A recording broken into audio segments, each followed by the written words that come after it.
Don't be a bitch. Don't curse right as I press the button. Hey now, it's your boy PSA Sitch here with another Tuesday stream with everyone's favorite sailor, Adam Friended. I hope his cursing didn't get right into the beginning of the video.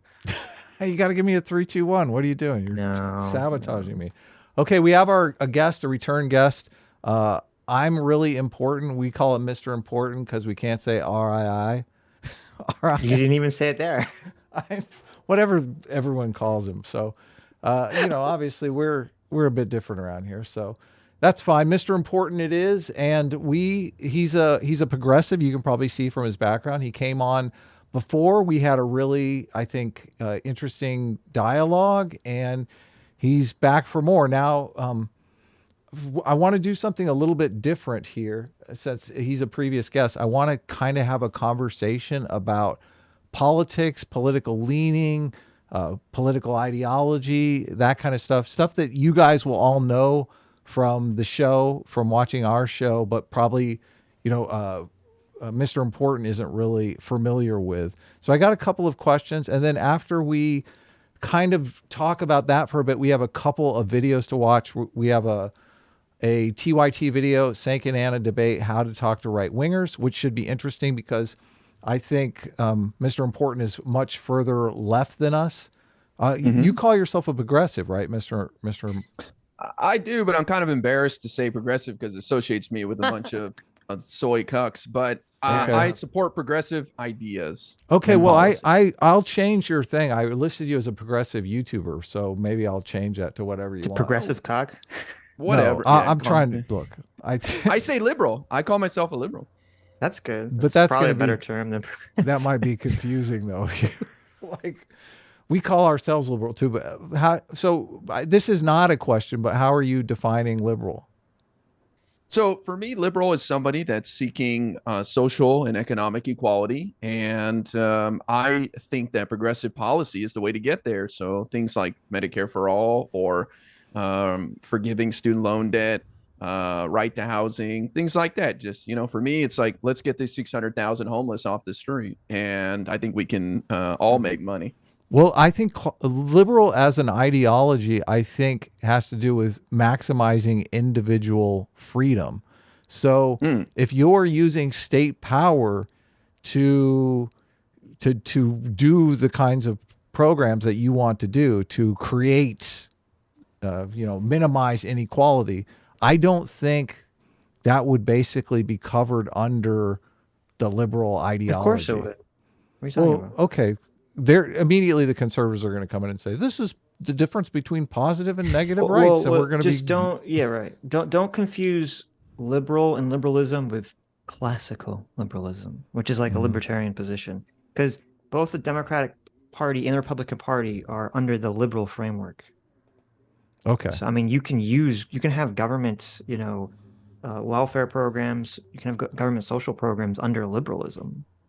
Sure, but there will be a debate over whether or not you're maximizing individual rights or taking away individual rights because you get into the topic of taxation and stuff. So, Well, let me just say this. I believe in reinforcing safety nets and Hmm. better rail guards. So, for example, Mhm. there's studies out there that show if you give kids like 1 or 2 years of good pre-K, the chances of them graduating high school and college and not being dependent on government services go up tremendously. And so, we're taking people off government services, in my opinion, by helping them out where they need it the most. well, I agree with you, and I am Mhm. for a social safety net, and I am for progressive taxation, and at the same time, I think that drifts away from the ideology of individual rights, which I think is what the heart of liberalism is. I I would call that more a uh progressive policy than a liberal policy. I think you're thinking about individual rights too narrowly because the Democrat, like the liberal in terms of liberals in America, Democrats, Ho- ho- the go- argument for those policies under the framework of liberalism is that essentially by giving kids pre-K, right, under this example, that which helps them graduate from high school, you're helping them on an individual level make their individual lives better going forward in the future, Right? Yes, but if you have to raise my taxes from a 15% tax bracket to a 30% tax bracket, are you increasing my individual rights? No, you're decreasing my individual Well, rights. no. Well, wait a minute. Wait a minute. Only if you kind of buy this framework of taxation equals theft idea, because Look, well, first of all, taxation it's at not going to some be level does equal theft. at some level, obviously. But first of all, you're not. No one's going to raise your taxes double just to pay for preschool, right? So, but Hypothetically, but I'm just saying, look, but I only do no. it But as an wait, wait, wait, example. wait, wait, wait. The point is that I think we all acknowledge that we'd rather live in a society where the more people are educated, the more people that are productive citizens of society, the happier everyone's going to be. There's going to be less crime. Society's going to be better overall. And that's part of what your taxes pay for, is to make a better overall society for yourself. Look, I don't like. I didn't want to go down the taxation because Why? it's such I don't know why. it's such weird. a I don't side know why quest. you're bringing it up. It's a weird. I'm bringing never it up heard you because make look, these arguments. look. You either acknowledge that maximizing individual rights sometimes comes at the expense of somebody else's individual rights, or you don't. And it seems like you don't. No, I heard a heavy sigh there. you're if you're gonna frame it through like a very extreme lens of like like liberalism is maximizing individual rights, period, like this absolutist like version of it, then yeah, I don't think that's how it works. Really, I don't think that's how liberalism has ever worked. But Abortion Well, is an argument over individual rights. It's the individual rights of the fetus versus the individual rights of the mother.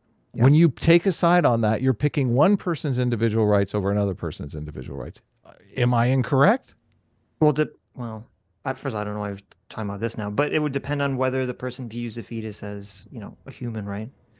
Well, all of politics is balancing individual rights of competing factions. That's all of politics. That's a The huge whole part of it, idea yeah, I behind don't disagree. liberalism is trying to maximize everyone's individual rights to a certain point without stepping on too many other people's toes. And a lot of progressives come out and they say, listen, I just saw a video with Sam Cedar talking about how he's in favor of a 90% tax bracket. How can you call that liberal? Well, it's not, obviously. Yeah, so that's all I'm saying. Like, it's about individual rights. See, my problem is if you're trying to maximize people's individual rights, there's no way to like measure that. But in my opinion, if I help other people, then I can selfishly benefit from that. And at the lowest level, they're not going to come rob me and come bother me. And on another level, it's like our GDP is going to go up, our country's going to pop off. Like we have 600,000 people in the street who have maximized their liberty by living their free life, camping out on the streets, right? These people are free as hell. Well, the problem is they're wasting their talent. They're not participating in the community. They're a blight. They don't want to be there, right? Like it's a waste of our resources as a country. And so that's why I think we have to come together and help those who have fallen on hard times, or it could happen to any of us, just for that example. First of all, can we? I have no clue why we're talking about this. I honestly find this topic incredibly boring. I wish we didn't bring it up. I want to divert from the side quest if we can. No, I have two questions before we get into videos. So what do you want? No, before I get, I'm not going to say that. Right before the stream started, I'm Really Important said something that I thought was interesting and worth discussing. Okay. Which was when you asked us to, do we define ourselves as centrists, and what do we mean by that? And I said, well, it means that we're trying to look at things through not the lens of tribal partisan politics. To which you said you appreciate that, but that people are, a lot of people, they can't spend all their time on politics. And so that the way in which they interact with the world is essentially to just kind of pick a team. And you thought that was like an okay, acceptable way of kind of delving into politics? Yes, if we're going to be honest with ourselves. I mean, we cannot focus and study everything in life. And so politics is no different. I mean, you're not going to research music. You're just going to listen to other people, what's good music and what works with you. And you know what I mean? I don't see why politics is any different. I think music's kind of the worst example. I don't know.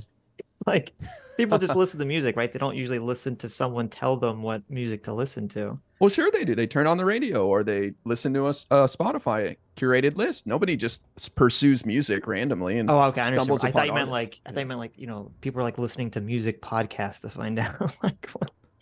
Well, some people do. Okay. I mean, yeah. Well, well, that's also about taste. But anyway, going back to the political thing for a second, I think Hmm. I understand what you're saying. That yeah, obviously most people don't have the time or the energy, or they don't really have the motivation to care to look into a lot of the political stuff. The problem I just have is that it seems like most people in America and probably the rest of the world, they're not like they. I feel like people are just kind of fed an opinion and they absorb it and then they regurgitate it without actually thinking it through. And that's why when you ask like a random person on the street why it's like, oh, if you ask them about like one topic, oh, how do you feel about, abortion or, how do you feel about gun control or whatever? Like just by getting the answer to one thing, you can almost like guess their entire answer for every other political question. And to me, that's because people view this kind of people are, I think we evolved to have it, but people kind of fall into these tribal lenses of just accepting the team ideology. Sure, I wouldn't disagree with you. But don't you think that essentially kills thinking to a large extent? Well, I think ideally none of us would be involved in politics, and we would trust that people we elect to represent us would work it out, deal with the problems, bring all angles to it, the discussion, and compromise and come up with solutions that make most of us happy, right? That's ideal. Well, That's not yeah, that's just not how politics works though. I Well, mean, but that is the ultimate goal, right? And so I that is don't why think I so. think, Yeah. really, I don't think Yeah. people want to be involved. Listen, here's the thing.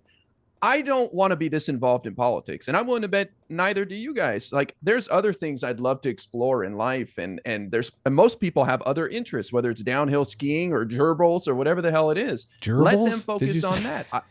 Gerbils, yeah. Interesting. Let people Okay. let people enjoy and focus on what they're good at, what they're interested in. Some of us are interested in politics, and that's fine. But I think the vast majority of people want nothing to do with politics and just want to do what they enjoy and what they're good at. And I think that's better for everybody. well, It's definitely better for the people governing their lives. yeah, I don't, I mean, me and Adam love talking about politics. So Sure. I don't share that opinion. Yeah.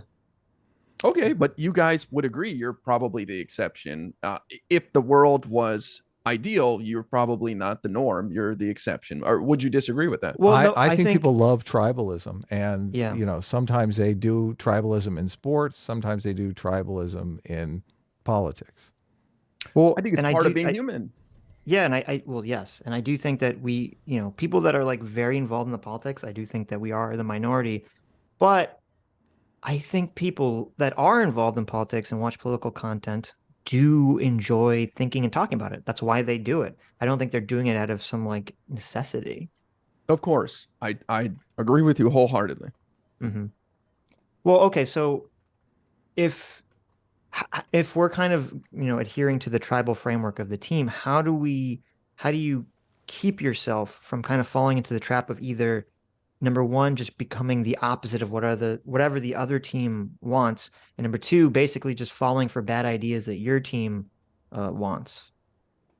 Well, I think we have to elevate the right people to these positions. And unfortunately, the deck is stacked against us with things like gerrymandering, only having two parties. And so there are solutions to these things, right? Independent commissions that can draw state maps in states. They did that in Michigan and California, and things have gotten a lot better.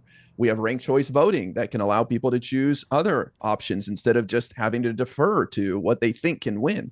So I just think if we level the playing field and we enact some tools and we can break through this tribalism and we can actually get decent people elected who can ultimately take care of this stuff. I mean, our founding fathers intended that originally, like with the Electoral College. They didn't trust us. They wanted people who are informed and able to make these proper decisions. Hmm. I completely disagree with everything you just said. Can we go back to look? I believe I just this is a fundamental difference that most conservatives and progressives have. Most conservatives seem to think people will lie and cheat and steal given the opportunity, and progressives have this idea that people are generally good. And if you put them in charge of the cookie jar, cookies are not going to go missing. You just have to get the right people in charge of the cookie jar and everything will work out. I, who I'm not necessarily a conservative, but I agree with the conservatives on this, believe that we should put systems in place that don't allow people to steal from the cookie jar. And we can put the worst person in the world in charge, and still we have some semblance of order, and things are moving forward. Order and progress and the kinds of things that we want. Because I think the people that strive for power tend to be more towards that I would raid the cookie jar when no one was looking type personalities. So I don't think you definitely can't count on getting the right people involved. I don't know that, I mean, you may get one once in a while, but I mean, that's just luck. So that's my take. But I'll let you respond, and then I'll go to the questions. I have some really like fundamental questions here. Well, I mean, I find that sad. I mean, I don't want to give you a hard time, but I think it's kind of a sad outlook of people. And it is. And, it's very sad. I don't know who hurt you, Adam, but I want you to have confidence that there are real good people out there. And if we can develop those systems as well, I agree. It sounds like you want to take the people out of it too. I agree that there are really good people out there. Those are the rank and file people that vote for elected officials. I do not think the elected officials are the good people. I think a lot of people who vote, they do the team politics like you're saying, and they convince themselves that this person's a perfect angel and would not do anything wrong, and rah, rah, rah, I love this. This person is my Jesus and I love them.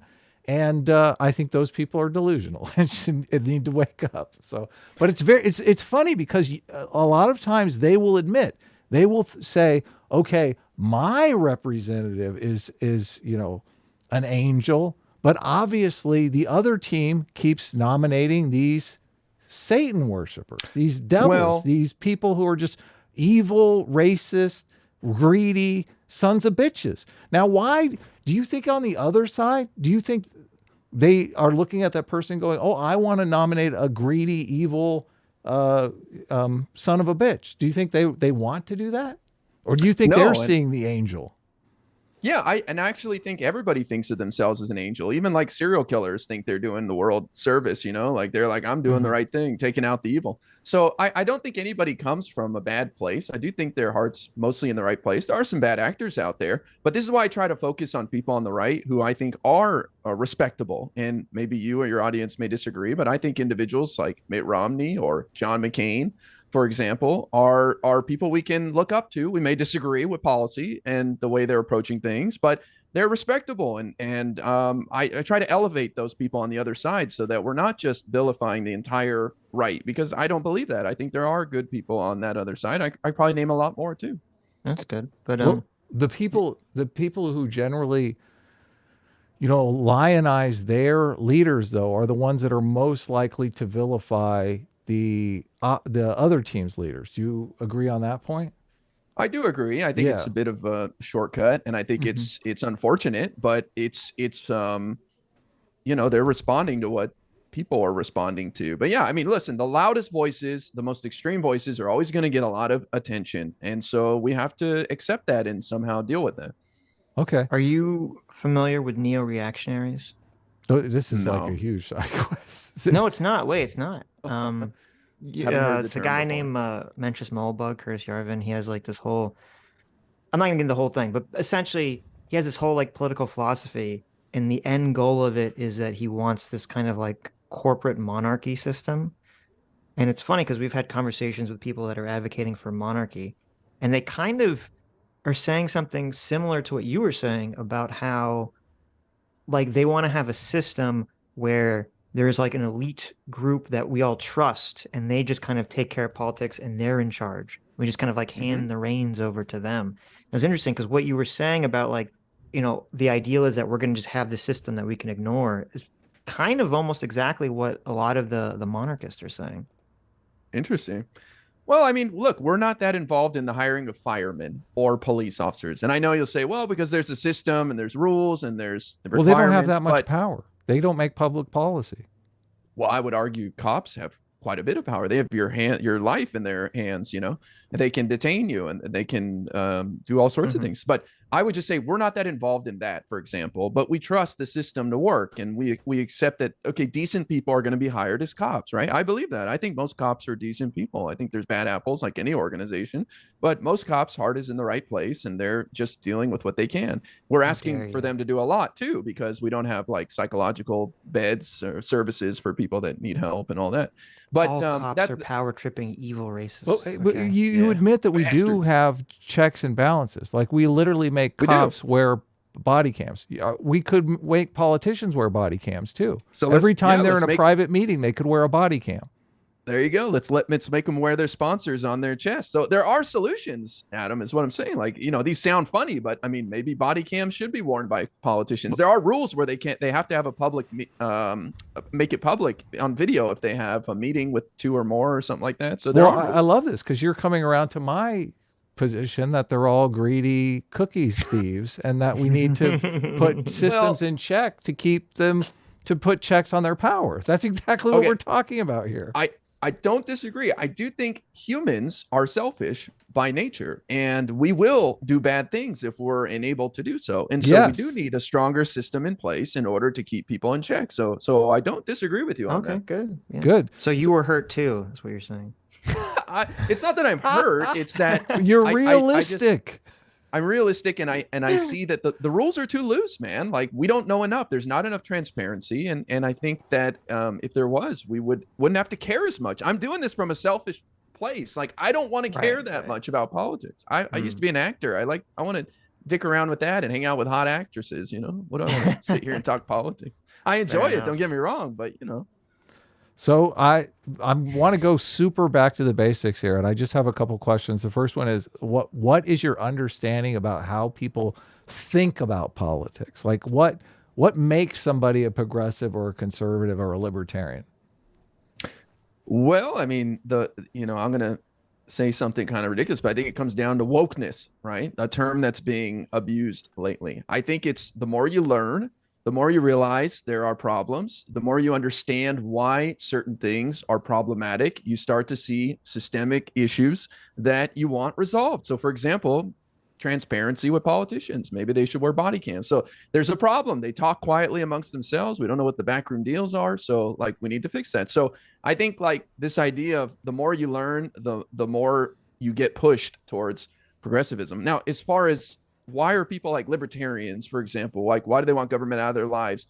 Those extremes, I think those people have had a bad interaction with government. A lot of times it feels like they had like a water bill out of control and they got mad and they called the government and it didn't work, or they got screwed over in a real sense by the government somehow, some way. And so they're angry and they want government out of their lives.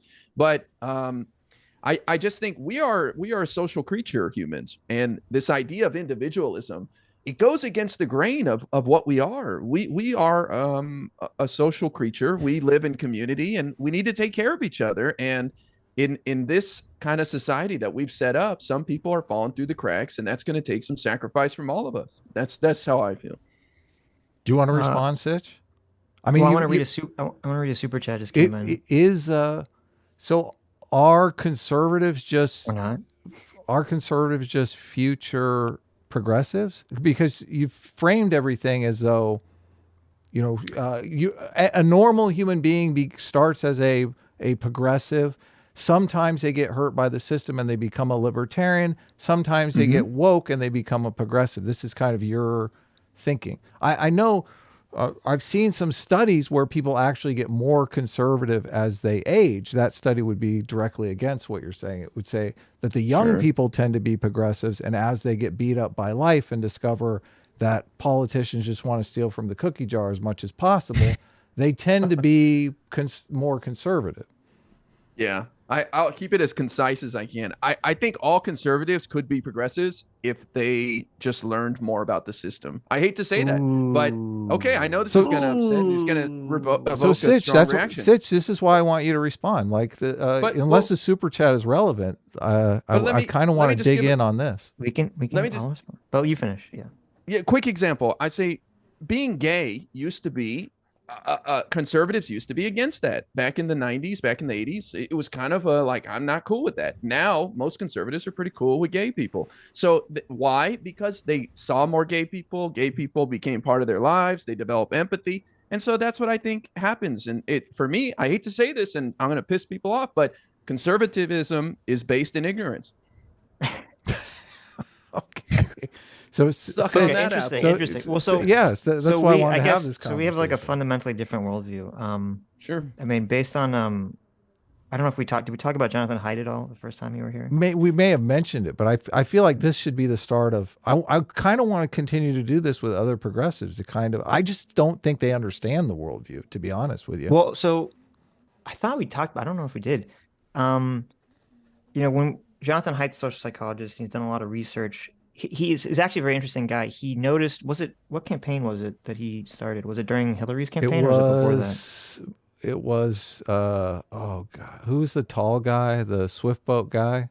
Oh, John Kerry. That was John Kerry. Yeah. So it was he was a Democrat. He was very left wing. And he noticed that he felt the Democrats could never get their political messaging good or right, while the Republicans seem to be very good at doing it.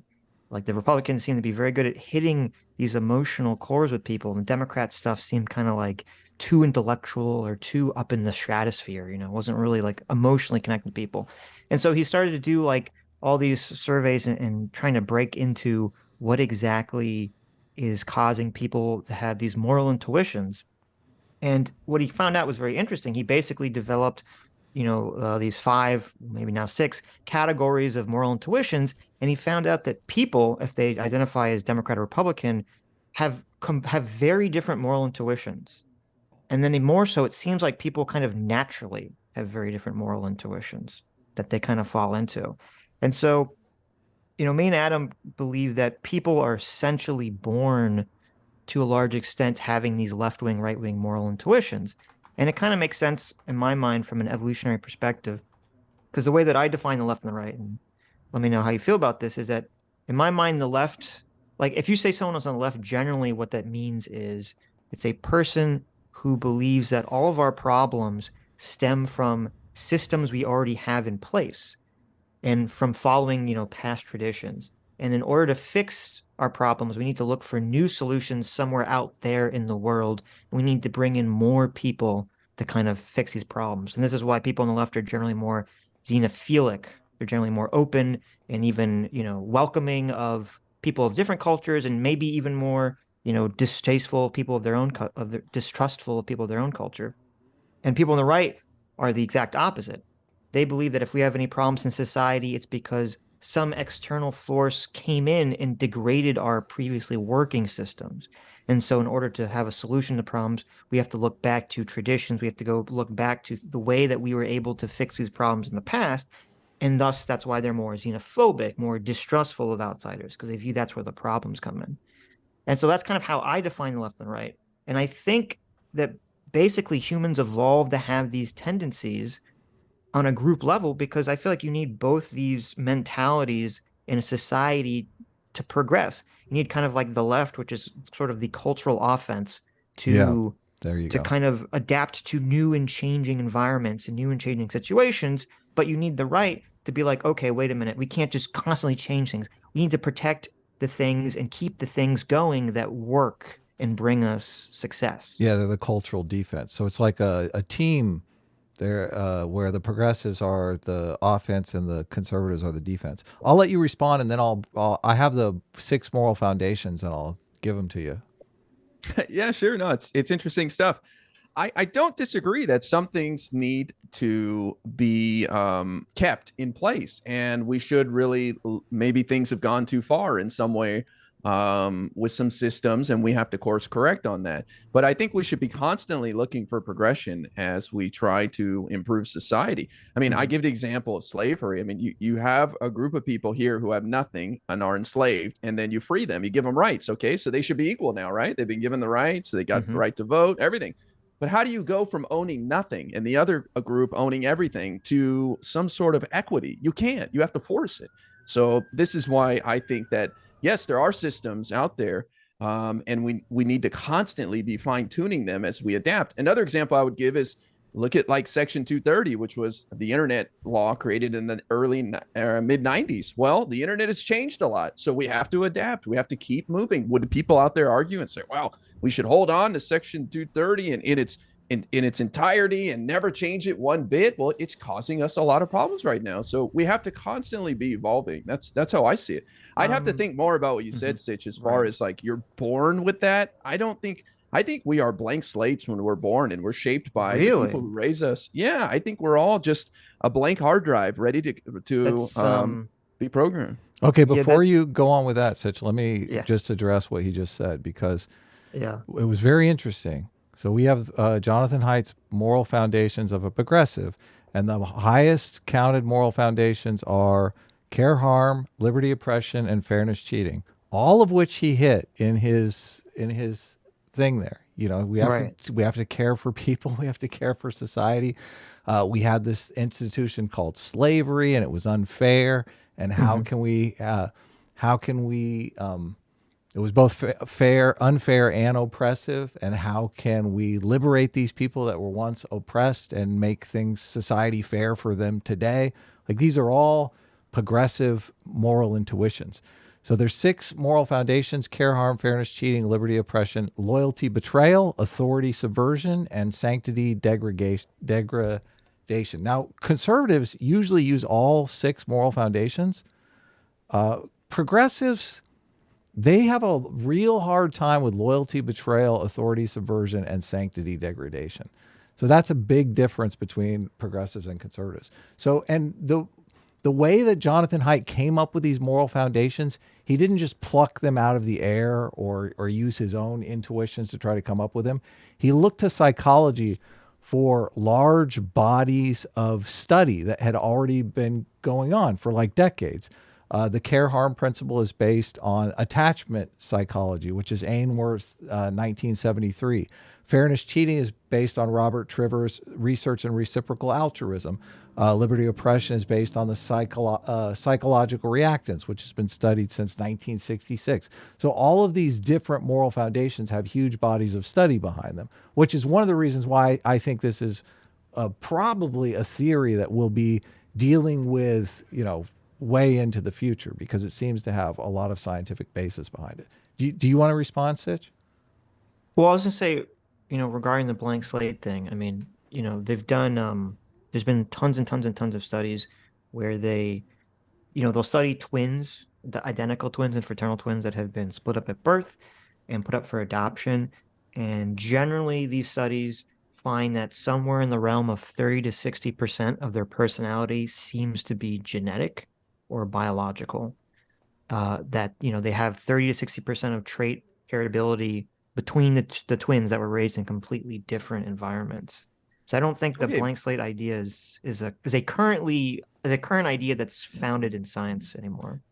Well, but I was saying blank slate when it comes to your morals and the way you view the world. I understand personality traits. Maybe you speak in a fast pace, or you have you're a rambunctious kid or something like that. Well, I'd have to see the studies. Right. So, but I think, and maybe I think where our difference is, I think that people's personality traits ties heavily into their politics. Like, if 48% of your neuroticism level is inherited, I think that's going to definitely affect your how you view the world, right? If how neurotic you are.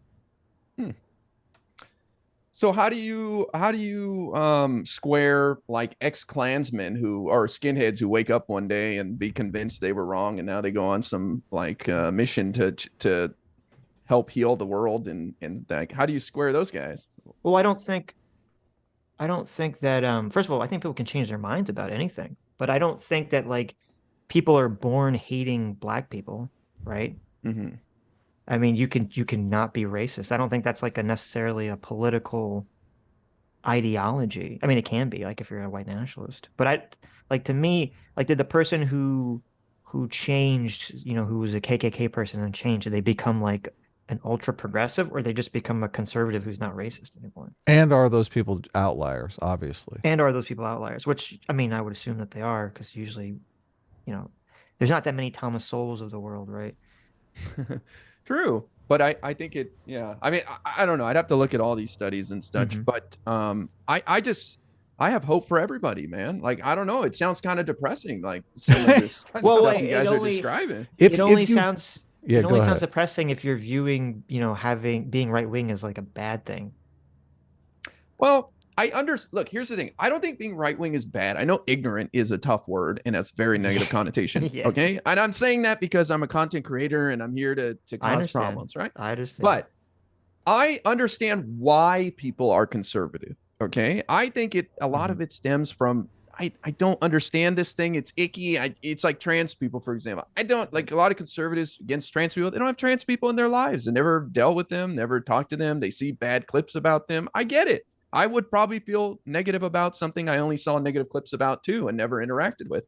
And I would look for ways to fill in an explanation, like something went wrong here or whatever. And that's why I say ignorant, because I feel like there's just a lot of information missing, and then they fill in the blanks. Well, the left is just as ignorant when it comes to Sure. changing societies in radical ways. Like Sure. progressivism, the Prohibition era was foisted upon society by progressives who thought if we outlawed alcohol, it would make society better. They turned Right. out to be the ignorant ones in that case.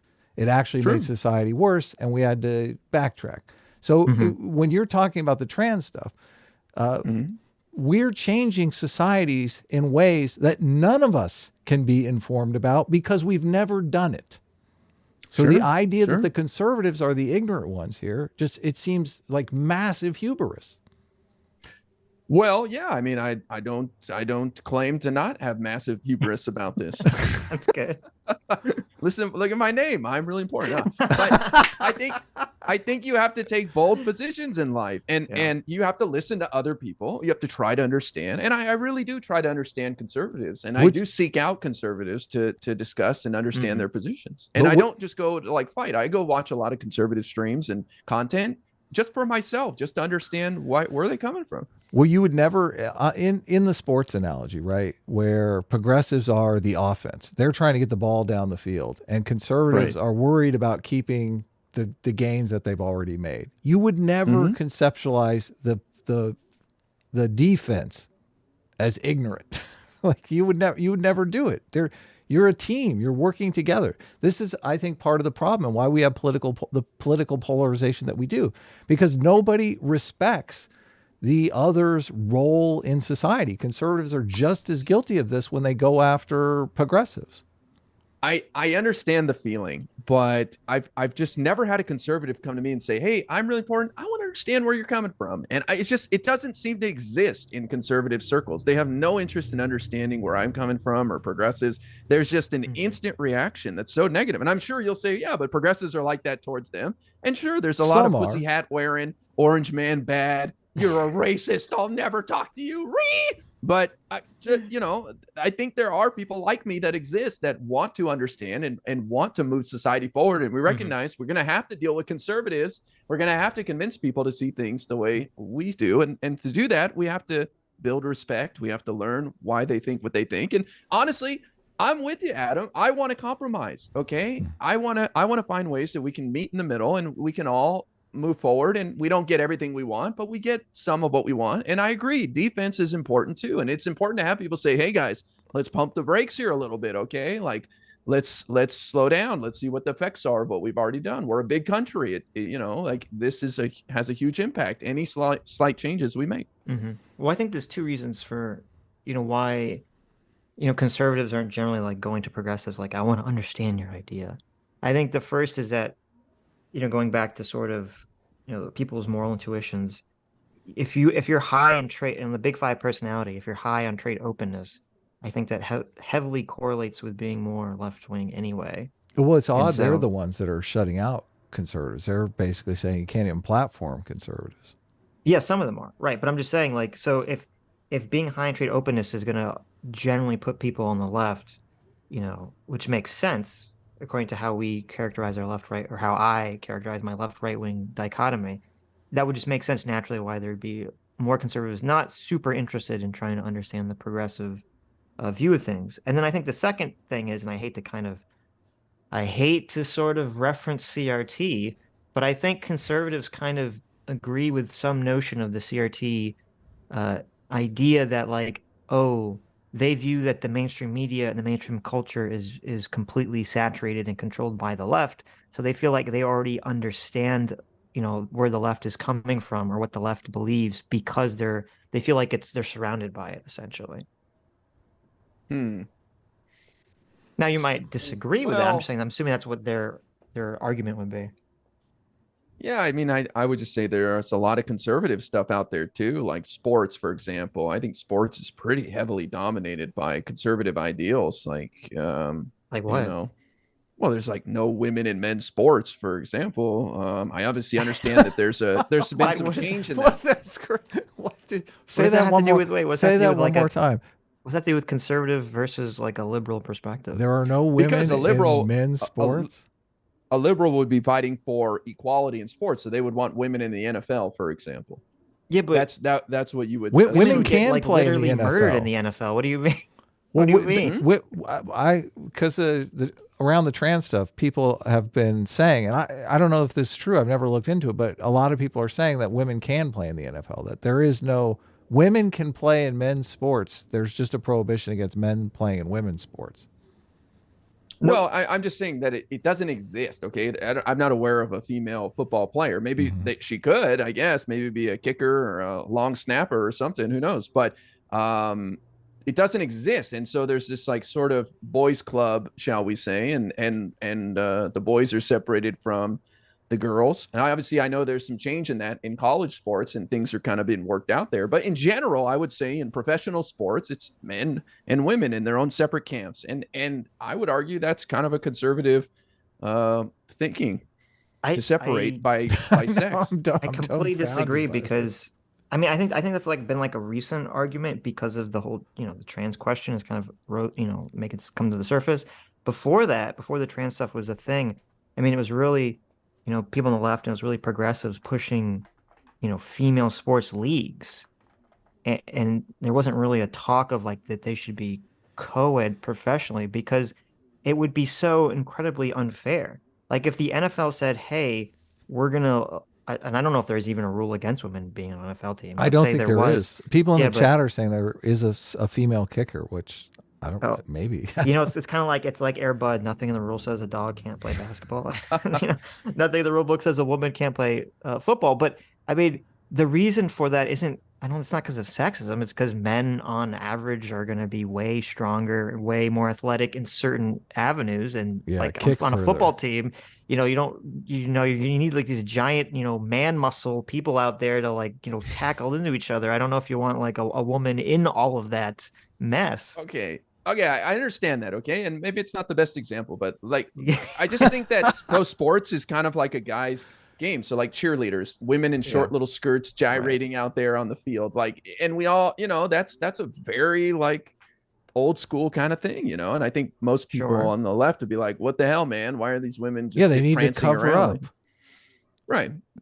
Well, so I'm just saying, like in so... society in general, I feel like there's a lot of like old conservatism kind of dominates in a lot of ways. So, I mean, do you think it's interesting that like in the 1950s, we were obviously more socially conservative, there'd be cheerleaders, but they'd be dressed like by our standards. I know, like that's nuns, what I was right? going to say. They'd be wearing long skirts. They would be wearing full shirts. And it was really the left, free love, hippie, progressive movement that kind of allowed the open sexuality of women to dress so scantily and for cheerleaders to be the way they are. That's called progress. And so it's interesting to me that like it's the left that was pushing for that change, but then all of a sudden, and this is why I kind of view tribalism as dangerous. It's like everyone on the left is going along with this. Women should be able to dress scanty. Sex is fine. Sex is good. But then it's like, boom, all of a sudden the left gets hit by, third wave sex negative feminism, which is like, oh, well, actually, if women are dressed scantily, that's just part of the patriarchy. They're just being sexually objectified by men. And it's like everyone just changes their opinion. Suddenly, like women dressing scantily is considered a right-wing idea, and it's the left that's like, oh, we want to kind of cover women up again. We need to be like the Taliban. And it just, I don't know, to me, it's like political whiplash. Well, I would argue there's not a direct line between women being able to wear a skirt at work and cheerleaders dancing for men's entertainment at a basketball game.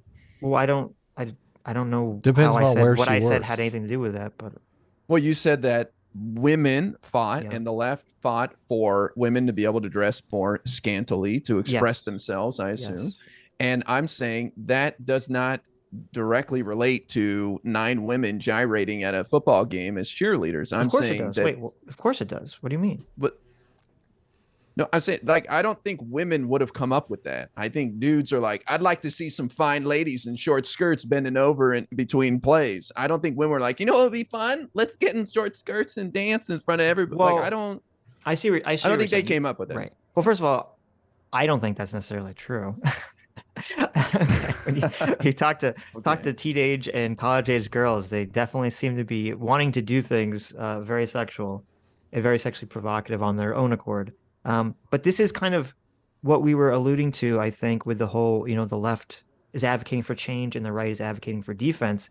And sometimes change can end up being the thing that the left doesn't even want. And this is a perfect example. You had again, 1950s, very socially conservative. You would never have, right? It was like I don't know if you remember this. Well, you were not alive here, but if you know like the history, when Elvis was like on stage and he would gyrate his hips, oh my God, it was like a Mm-hmm. fucking scandal. Fully dressed male singer is gyrating his hips on stage, and it was oh my God, the outrage, from the conservatives. And in a socially conservative world, we wouldn't have the cheerleaders dressed scantily, gyrating their hips or anything. And it was the left that pushed to allow that sexual display to be accepted culturally and socially. Well, I wasn't alive at the time, so I can't really speak to what transpired. But I would say this: what if there was a campaign now to cover up cheerleaders and they wanted it? I feel like people would freak out on the right, saying, "What are you trying to do? Well, Like, who's let they these wanted it? the You mean the women who were cheerleaders? the dancers, yeah, the Right. cheerleaders." Well, I so feel yeah, like but people would right. blame the right and say, "What the Right. hell?" Or the right would get upset and be like, "Come on, what's this about? You're just No, being woke or whatever." you're right in that this is where the tribalism comes in, which is hilarious because yeah, now even though originally it was the left pushing to sexualize, allow people to be more sexual in public, it's completely reversed. It would be the left pushing for cheerleaders to stop and the right being like, no, we need to protect their rights to for men to ogle women and for women to dance sexually, even though it completely goes against like a conservative moral intuition. And it's this, but that to me is a tribalism. It's just like, oh, what is my team doing? I have to kind of react to what the other team's doing. And it kind of shows how people can advocate for the same or completely opposite things based on the reasoning as opposed to the outcome The in question ways that don't really make sense. the question too is how we're going to function as a society, because I believe in a world where there are women who would prefer other women cover up and there are women who like to show it off. Right. And I think there's plenty of women who want to show it off and there's plenty of guys who want to look. And that can be satisfied in the cheerleading example very easily. The problem comes in when any party wants to step up and say, as a society, we should view this as wrong, and Mm-hmm. everybody should view it as wrong, and we shouldn't allow it to be done. And the conservatives did have the power to do that. And I think like back in the 80s, they were about, the left is going too far, allowing sexual displays, free love, and the hippies from the 60s and public, public indecency and more sexualizing of women in movies and media. The right was all about policing that stuff, but it has completely flipped now. And they use a different rationalization, but people on the left, the progressives, are standing up and saying, listen, we don't like you objectifying women. That's their new rationale. So I don't necessarily know. I mean, I guess, is it important as a society that we have one strict rule? I mean, it is obviously in some places, but I don't necessarily think, cheerleaders, you know, covered from head to toe is Well, that. it's interesting because the left has a tendency to view almost everything through the lens of fairness and oppression. And so Right. it's like when women are culturally told to cover up in the 50s and 60s and not be super sexual, it's like, oh, you're oppressing women by not allowing them to be, sexual. But then when women are super overtly sexual, it's like, oh, you're oppressing women by making them be overtly sexual and Yeah, just to being cater that, to the male gaze. yeah, catering to the male gaze. So it's just like it seems like there's a situation where there's no winning. Like everything you do can be construed. It's almost like, and this is kind of, I think we're I was talking about with the left. I feel like there's some elements of the left who they just want to change whatever is existing. Change, change, Hmm. change. That's the idea. Just change. It doesn't, so you can get these weird situations where it's like, oh, they're changing for something. It changes, and they're like, oh, we need to change it back. Right. Well, should we move on to the next question? I had two questions, and then we can go into the video. How long do you have today, Mister Yeah, Important? I can hang out a couple hours. I don't Okay, want to okay. I overstay my welcome. No, no, no. I think yeah, you stayed longer last time. So I mean, I figured we'll probably we have a bunch of super chats that we didn't read on Sunday, so we have to read those at the end of the stream too. So the next question that I have, and this is the last question, and then we can move on to the video. So, and we touched on it a little bit. So let me ask you first. This just to kind of state your understanding of our position on the moral foundations theory. Did we explain that well enough? You mean like with the tenets that you listed off and all that Well, stuff? you don't have to go into the tenets. Obviously, I'm not asking you to remember those, but just the basic idea of how we perceive, where people get their politics from. Yeah, I think I understand. You're well, I don't know if you gave it to me in one sentence, then just like, what would you want me to walk away from everything that was said? What would you want me to walk away thinking? People have these moral intuitions about things that put them on one side or the other of any sort of political debate. And those moral intuitions kind of lead them to become a conservative or a progressive, in the same way that, maybe like same-sex attraction is what leads someone to be gay. So it's kind of like, I feel this way, therefore I am this way. Yeah. Yeah. I mean, I just disagree wholeheartedly, but I understand at least where you're coming from. Okay, but I just like you. I just want to know that you understand the position, even if you disagree. So, what can you just tell us what you'd say the position is? You're saying one's morals are like their sexuality, that it's something wired in them that pushes them one way or the other. Okay, perfect. You agree? That's good, Sitch? Yeah, no, I like comparing it to sexual orientation is interesting. Yeah, because Sitch and I both are against conversion therapy. We don't think people can change their sexual orientation. We think it's something, biologically innate. Yeah. Yeah. So,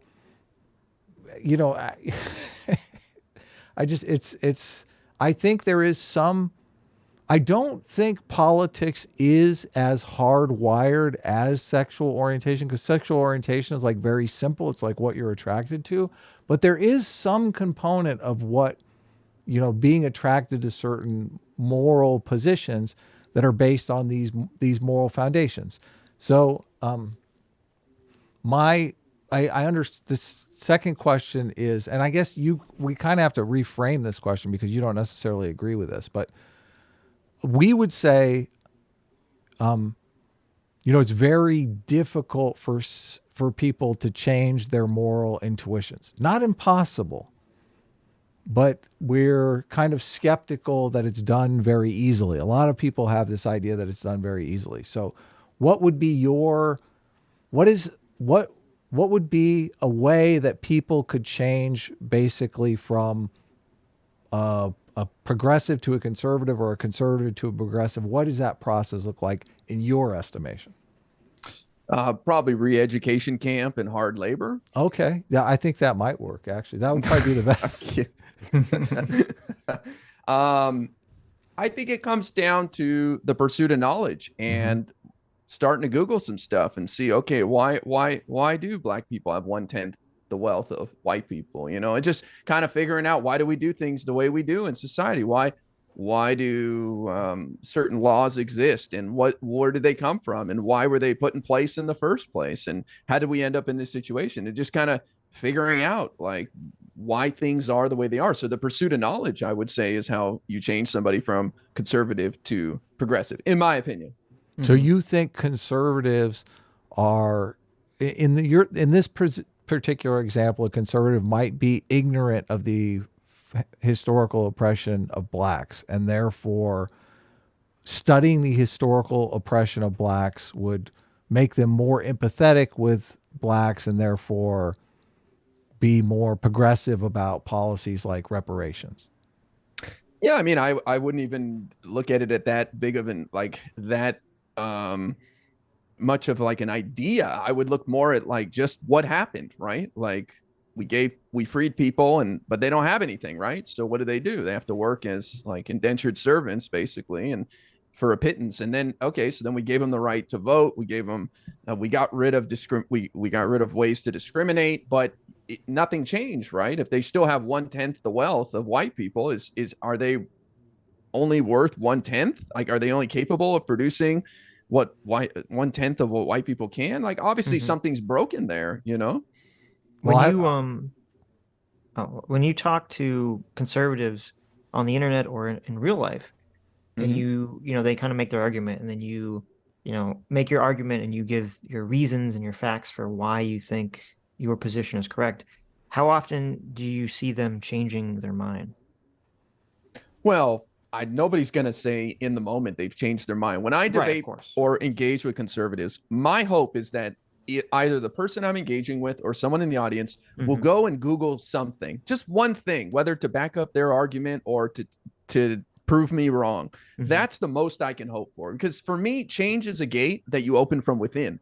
So all I can do is plant little seeds and hope to begin a dialogue and build respect and friendship, so that because I don't think you're going to change anybody unless you have respect and friendship first. You're not going to browbeat someone into changing their mind. Yeah, no, I don't expect much. Right. Yeah, here. no, I agree completely. Daryl Davis kind of strategy for this stuff. I'm just curious, like, have you had people be like, oh, I looked into this and I changed my mind? I don't know. Nothing really comes to mind, but it's not what I pursue. My job, I don't pursue changing people's minds. I don't engage in a lot of debate. My goal is to be entertaining and to make government more accessible by making C-SPAN more fun and watching and talking about the drama. So I get people engaged on my side. I also like to give people a place to laugh and to hang out and develop community so that they want to engage more with politics. Right. So I'm not really engaged in convincing people. Right.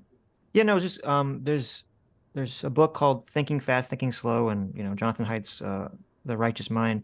And they both talk about how this has been scientifically, they do brain scans and they kind of been testing people, and they noticed that when they put people in a little brain scan machine and they'll kind of like flash images up or they'll tell them stories, they notice that it's not the thinking part of the brain that cares about facts and logic, is not the thing that responds first to any situation. It's always like the lizard brain. It's always like the emotional reaction part that reacts first. And it seems like from a lot of these studies that people generally, the way that we work and the way that people think about things is that they have their immediate emotional reaction or their moral intuition to a situation, and then they use the facts and logic part of their brain to justify after the fact that feeling.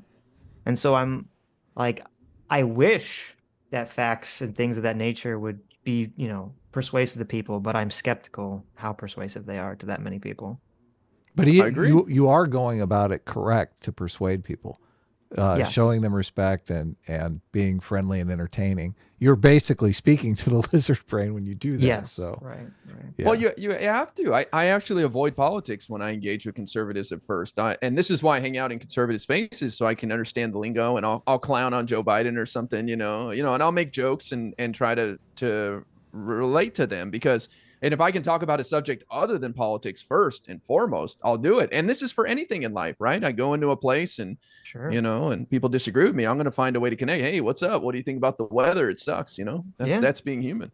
No, that's really good. That's very laudable. So then I should work on that. I'm too much of an asshole. this video, well, I mean, that doesn't work. You can't just shame people into submission. Dang. So this video is probably the perfect video for us to watch. This Right. video came up on the Sunday show this week.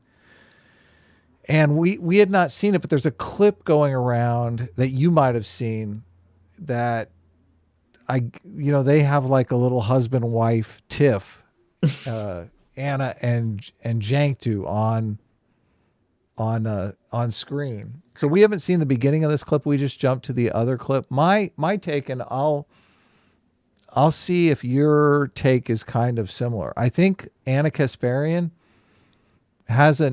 she's done a couple of videos with Ben Shapiro, right? She did a debate with Ben Shapiro, and then she sat down on Ben Shapiro's Sunday show, and she's kind of succumbed to Ben Shapiro's charm offensive. Like all her life, she's been told conservatives are just, greedy racists, mean people. She sits down with Ben Shapiro and realizes, oh, this is just a normal guy who I can have a conversation with about politics. And that kind of sends her, contrary to your belief, Mr. Important, a little bit closer to the conservative realm instead of a little bit away from the progressive realm. So I believe that Ana is more interested in having real conversations, real political dialogue with the other team. And I think, the platform she works on is basically designed to just mischaracterize the other team in a way that she's sort of waking up to. So I kind of think that's a political dynamic going here. And obviously Cenk is very invested in TYT. It's his baby and he makes a living at it. They've got a number of employees. It would be a big challenge to kind of turn this into, the fair and balanced type channel. So do you have a take on the situation at TYT? I'm assuming you've probably been on TYT. No, I actually hate TYT. I never watch it. I really? rage about them all the time. Interesting. Yeah. Nice. I think they suck. They're both say pretty conservative things once in a while. Cenk basically came out and endorsed Rick Caruso, who was like the ex-Republican billionaire candidate in the LA mayor race. He said because he had friends who said crime was out of control, and he's just done some weird things like that. Caruso but I lost, right?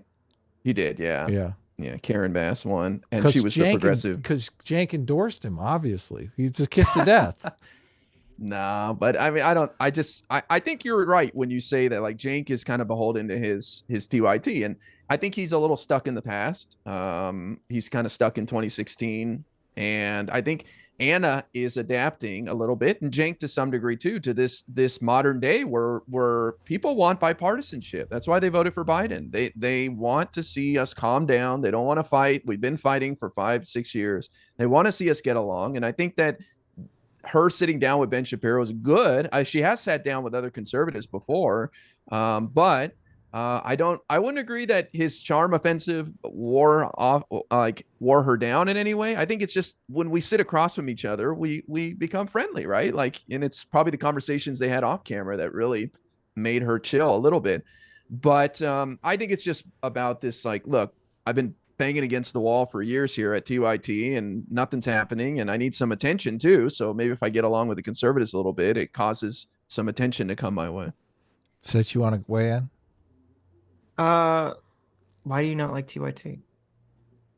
TYT rages against Biden constantly and the Democrats. They also talk about fake news basically by saying you can't trust the corporate media. It's the corporate media is misleading you. It's the fat cats at the top. And I don't like any sort of undermining of trust in government. I don't wholeheartedly trust government, but this idea of eroding trust slowly, you can't believe the news and the fake media, you got to do your own research. I think it's no better than Trump and his fake news garbage. Can we watch the video, Adam? Sure. You ready to go? Yeah. Mr. Important, you can pause whenever you want to chime in. So. Okay. Discussing the possibility of. Is it playing for you? Yes. Donald yes. Trump getting indicted and arrested for the hush money payments that were given to Stormy Daniels in the lead up to the 2016 presidential election. Last time you were here, you said Trump was about to be indicted. You still feel that's the case? Oh yeah, the walls are closing in. We're even closer to it for sure. Okay. Yeah, in multiple cases right now too. Sitch was saying he thought Trump dropped the he was going to be indicted on Tuesday idea just to get himself back into the news cycle, and I think he's right about that. I think it's kind of a brilliant play. So I thought it was a terrible idea because he's the one who leaked it. Nobody else said it, and then they didn't have to act on it, and he looked like a fool. And he also wasted his gunpowder on telling his people to come out, and had a pathetic response, and it just was a disaster in my opinion. Well, he didn't actually get indicted though, so I mean the response, he can always blame that. I think it was a mixed bag. I mean, there was a question. People didn't come out. Now I think people would have come out if he actually did get indicted. But preemptively, people didn't come out. But I do think it was 100% to get back in the news, which worked, and 100% to force the conversation of should he be indicted for the Stormy Daniel thing. I actually think it was a pretty good tactical move because, a lot of people, if you look at the various potential Trump indictments, a lot of people look at the Stormy Daniel one as like the most minor. I mean, it's, it's about, a misuse of campaign funds to pay off a porn star, versus, the call in Georgia and the January 6th stuff and the document stuff. And by kind of painting this one first, it's like if any of the other indictments come in, they're all going to be painted with the broad brush of like, oh, it's all just, political BS, stronger because of this first thing, and the focus on Stormy Daniel. Well, I don't think they can coordinate this stuff. I think it would look bad if the DOJ got together with these local prosecutors, like, okay, who's going first? Well, I don't even know, but I mean, I guess that's true, like morally, but if they're thinking about this tactically, because I do feel like a lot of this stuff is done for political tactical reasons, that would have been the wiser decision. Or for Bragg, the DA in New York, if he wasn't planning to indict Trump that week, he should have just said so. He should have just said, we don't have any plans of indicting him at this time. Here's where I'll disagree. I don't think it's politically, because we would love nothing more than Trump to be the nominee. Trump at the top of the ticket would be a gold mine. I think Biden could win re-election against Trump if he was in a medically induced coma for a year and no brain activity at all. He already whooped his ass once, and look what happened in the midterms last year. Just Trump nominated candidates were a disaster for the GOP. They barely won the House. They lost a seat in the Senate when it should have been a red tidal wave, and that was without Trump on the ballot. Liberals will do somersaults uphill over broken glass to vote against the orange man. So we would love nothing more. So politically, Trump is a gold mine. We don't want to see him go anywhere. Well, on one hand, I sort of agree with you. I said on Sunday, I think Trump has the best chance of winning the primary, but the worst chance of beating Biden if Biden is runs again. I think DeSantis won't. It'd be a very uphill battle for DeSantis to beat Trump in the primary, but I do think DeSantis would end up having a better chance of defeating Biden in the actual election. So I kind of agree from that perspective, but I feel like if you ask people on the left, if you ask Democrats, you say, listen, would you rather roll the dice and have another chance of a possible Trump presidency, or knock him out forever and have a higher chance that, a Democrat loses the next election? Feel like most people on the left would vote to, pull the lever for getting rid of Trump forever. Yeah, I mean, I think most people are kind of irritated by Trump, and they don't really understand the politics, and it is risky, right? But people said the same thing last year in the midterms when we promoted some extreme candidates on the right. We got a lot of grief for that. Well, it turns out every single one of them lost, so we made the right bet. So politics is risk. You got to take some risk. Okay, I'm just like, I don't think the people's intuitions, they would I don't think the left wants to roll the dice on another Trump presidency. That'd be my guess. Look at Biden. Anytime they ask, what if Trump's the candidate? He smiles and he's like, I'd love it. So trust me, Biden knows and the Dems know. Well, but that's just he has to say that, right? I mean, it's a good thing to say, right? He's not going to say, oh, I would be terrified. Well, yeah, I mean, I can't argue. I don't know. I'm not in his head, but I just think it all adds up to being a gold mine. But I do agree. Your average person probably is terrified of Trump and doesn't want him. Mhm. Trump Biden part 2 is going to be just massive election turnout. It's going to be off the charts. Ooh, Babies are going to be voting in that election. Man, I don't know. I think Trump's lost his juice. I think the gas is gone. I mean, we can talk about that further, but I just think Trump is a shell of himself, and he would actually damper turnout on the right if he was the candidate. I Really? think that's wishful thinking. Yeah. Well, look at his rally this week. It was a disappointment, and that was his first big rally of 2024. Yeah, no, I agree that he's definitely gone down, but I think, you're going to see that energy is going to pick up as he get close to the election. Sure. Yeah. I do agree. A lot of people voting for Trump are voting because they hate Biden. So, Well, I think everyone voting for Biden is because they hate Trump. So, yeah, I think Yes. there's more on the other side, but I do think, I yeah. agree, yeah. I think like the kind of the F Joe Biden, let's go Brandon, like that kind of died down a bit. I'm sure you can point to examples of it not, but it just seems like with all the GOP infighting, there's less attention in the news and in people's minds about Biden doing bad things or the Dems, and so there's a huge distraction right now from the problems, and I think things only get better in the economy and in the world by the time we get to 2024's election. we'll see. Yeah, if things do get better, that will have a huge impact. And I think part of it is, there is, like, from the political sphere, there is a lot of focus on Biden, but I don't know how much of that kind of goes out to, like, the normie right wingers.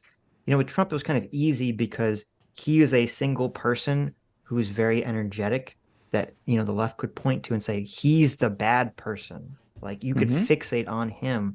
With Biden, he's too low energy, I think, for that to necessarily work the same way. Well, yeah, he's not on Twitter calling people horse face and stuff. Sure. Right. Well, that's one. That's one. All right, let's go. Jake and I got into a debate about the Republican voters. And I want to be clear about a distinction here. We're talking about ordinary Republican voters, ordinary people, versus actual powerful Republicans in office or powerful Republicans in the media. That's where he and I seem to have a little bit of a disagreement, right? So it's interesting. She makes my distinction. I haven't seen this before, but in our earlier conversation, I talked about the difference between the rank and file and the politicians. So she's basically saying, yeah, the politicians are scumbags, but we shouldn't call the voters scumbags, right? That's kind of what my takeaway. Yeah. I agree wholeheartedly. Like, I love my conservative brothers out there. I just think they're victims, but I love them. They're my fellow Americans, man. Like, I love them. Aren't you supposed to idolize, if you're on the left, aren't you supposed to idolize victimhood though? Isn't that supposed to make them go up in status? Yeah, I guess I didn't get the memo. Because I think you should probably back off of ordinary people and focus most of the energy, if not all of your energy, on power structures and the elite. With that said, Jake made a statement that, yes, triggered me yesterday, and I'll explain why. First, let's watch it. Most Republicans agree with Mike Lindell when he says if you arrest them, Trump is more likely to win. Yeah. You know why? Republican voters like criminals. And No, that's not. I don't think. That is silly. That's Yeah, that's silly. That's amazing. That's amazing. Well, I think, look, what happened when he got raided in Mar-a-Lago? The people rallied behind him and they said, this is bullshit, man. Yes. Like, this is an abuse of power. And even people hated him, like Mitch McConnell and stuff, had to pipe up. Now, what I found was interesting when he said he was going to be arrested last weekend, when he said he was going to be arrested this Tuesday, people like Ron DeSantis didn't say anything for 48 hours. And then when he did say something, he was critical. He was like, I don't know anything about a hush payment for a porn star. I don't know about an affair. Like, so I think that it shows that the support is kind of ebbed a bit. I don't agree because I think DeSantis is the outlier because people were looking to him because they're like, oh, as governor of Florida, is he gonna like do something to protect? Is the New York, feds gonna show up and DeSantis is gonna have like the Florida State Patrol and they're like, you can't get through us to get through Trump. Like, is he gonna protect him from being, sent to New York or something? I think that's why people were focusing on DeSantis. Now, DeSantis obviously being, one of the primary candidates that seems like he's going to run against Trump. Trump calling DeSantis a pedophile. Trump trying to get DeSantis removed from office a few days earlier by saying that he was violating the law. I mean, I could see why DeSantis is not going to support Trump. But if I recall correctly, most of the other Republicans in the House and Senate were saying that this is a witch trial, this is politicized, blah, blah, blah, blah, blah, blah, blah. Most people, but I don't believe Nikki Haley did, and Mike Pence didn't either. And these are like the only two. Well, Nikki's running, but and I can understand Pence maybe being a little. So shy on. just commenting on Cenk's statement here. Do conservatives, the party of law and order, Do they like generally like criminals? Is that No. Yeah, it seems a little That's just delusional, Cenk. This is why I don't. Yeah, this is just it's to me. This is being nasty and stupid, and just going for views. But no, I mean they like Donald Trump. Donald Trump happens to be a career criminal, so the inference is they like criminals. Well, I would say that this is appealing to their fairness, cheating, moral intuition, and when people feel someone has been wronged morally, treated unfairly, which I think they feel Trump has been treated unfairly, they're going to show up and set that correct. So that's part of what's going to drive them to the election. They're going to say, listen, if Trump is treated unfairly, I can vote for him and right the moral scales in the universe. I think this totally helps Trump. No, they like criminals. No. I think you're 100% right, Adam, because the narrative they have is that this is a witch hunt, that this is extortion, that he never slept with her, and she made it up, and he did it for personal reasons, for Melania, to keep her happy. Like, that's what conservatives are thinking. They're not like, yeah, criminal. I'm not aware. People are actually claiming he didn't sleep with her. I thought they were just saying, yeah, he did, but who cares? He was being sarcastic, he denies Sitch. it. No, he denies it to this sarcastic. day. Well, I know he denies it, but I thought most people, I don't know if most people believe that denial. I thought everyone kind of believed, wink, wink, he denied it. Oh, that I don't know. I think from what I've seen, it's people take him at his word. Like, why wouldn't it? It? Fascinating to me. That's He's a level of delusion. I'm not. That's like an all other level. Yeah, well, that's what it is. It's like, come on, just be fair, Cenk. It's not because they love, because you're being ridiculous. No, you're not. See, right now she's thinking of her friend Ben Shapiro. You just said my friend likes criminals. He's Cenk, the that's man in mean. America. Okay. Not being fair. You're being purposely inflammatory and ridiculous. No, they'll see Trump as like some sort of victim, right? Yes. As someone who's being targeted politically. Poor guy, we got to stick up for him. Wow. So I want to explain my reaction to it real quick. She got it. Wait, why is the audio so bad? She's pulling from her own clip, and the audio is like. Oh, you're right. Yeah. Look, they don't have a union over there at TYT. So they get people off of Craigslist. They don't necessarily know how to hire right. Nobody over there is getting paid. Quick, because I've just been less and less interested in hyperbole and generalizations, right? Like for me, there's two things happening. Anna's growing up. They grow up so fast, Sitch. Number one, I have an issue strategically with doing that because I know full well what the media ecosystem looks like. I know how people get radicalized and propagandized based on the filter bubbles they exist in. And when you think about how the system is set up in this country, both politically and media-wise, it is easy for people to fall down this rabbit hole of right-wing radicalization because if you're just watching Fox News, if you're just watching OAN, all you're hearing day in and day out is the worst twisted perspective on the left, on the Biden administration, on social spending, on all the issues that we care about, right? In fact, one of the things that I've noticed is the right wing loves to tell right-wing voters, oh, the left, they're just full of elitists. They think you're trash. They think they're better than you. And then they'll come across content where we'll say disparaging things about them. We'll put them down. Pull up the Anna, I'm better than you clip real quick for us, Sitch, will you? That's right, I'm better than you. I bet she regrets that. I bet she does.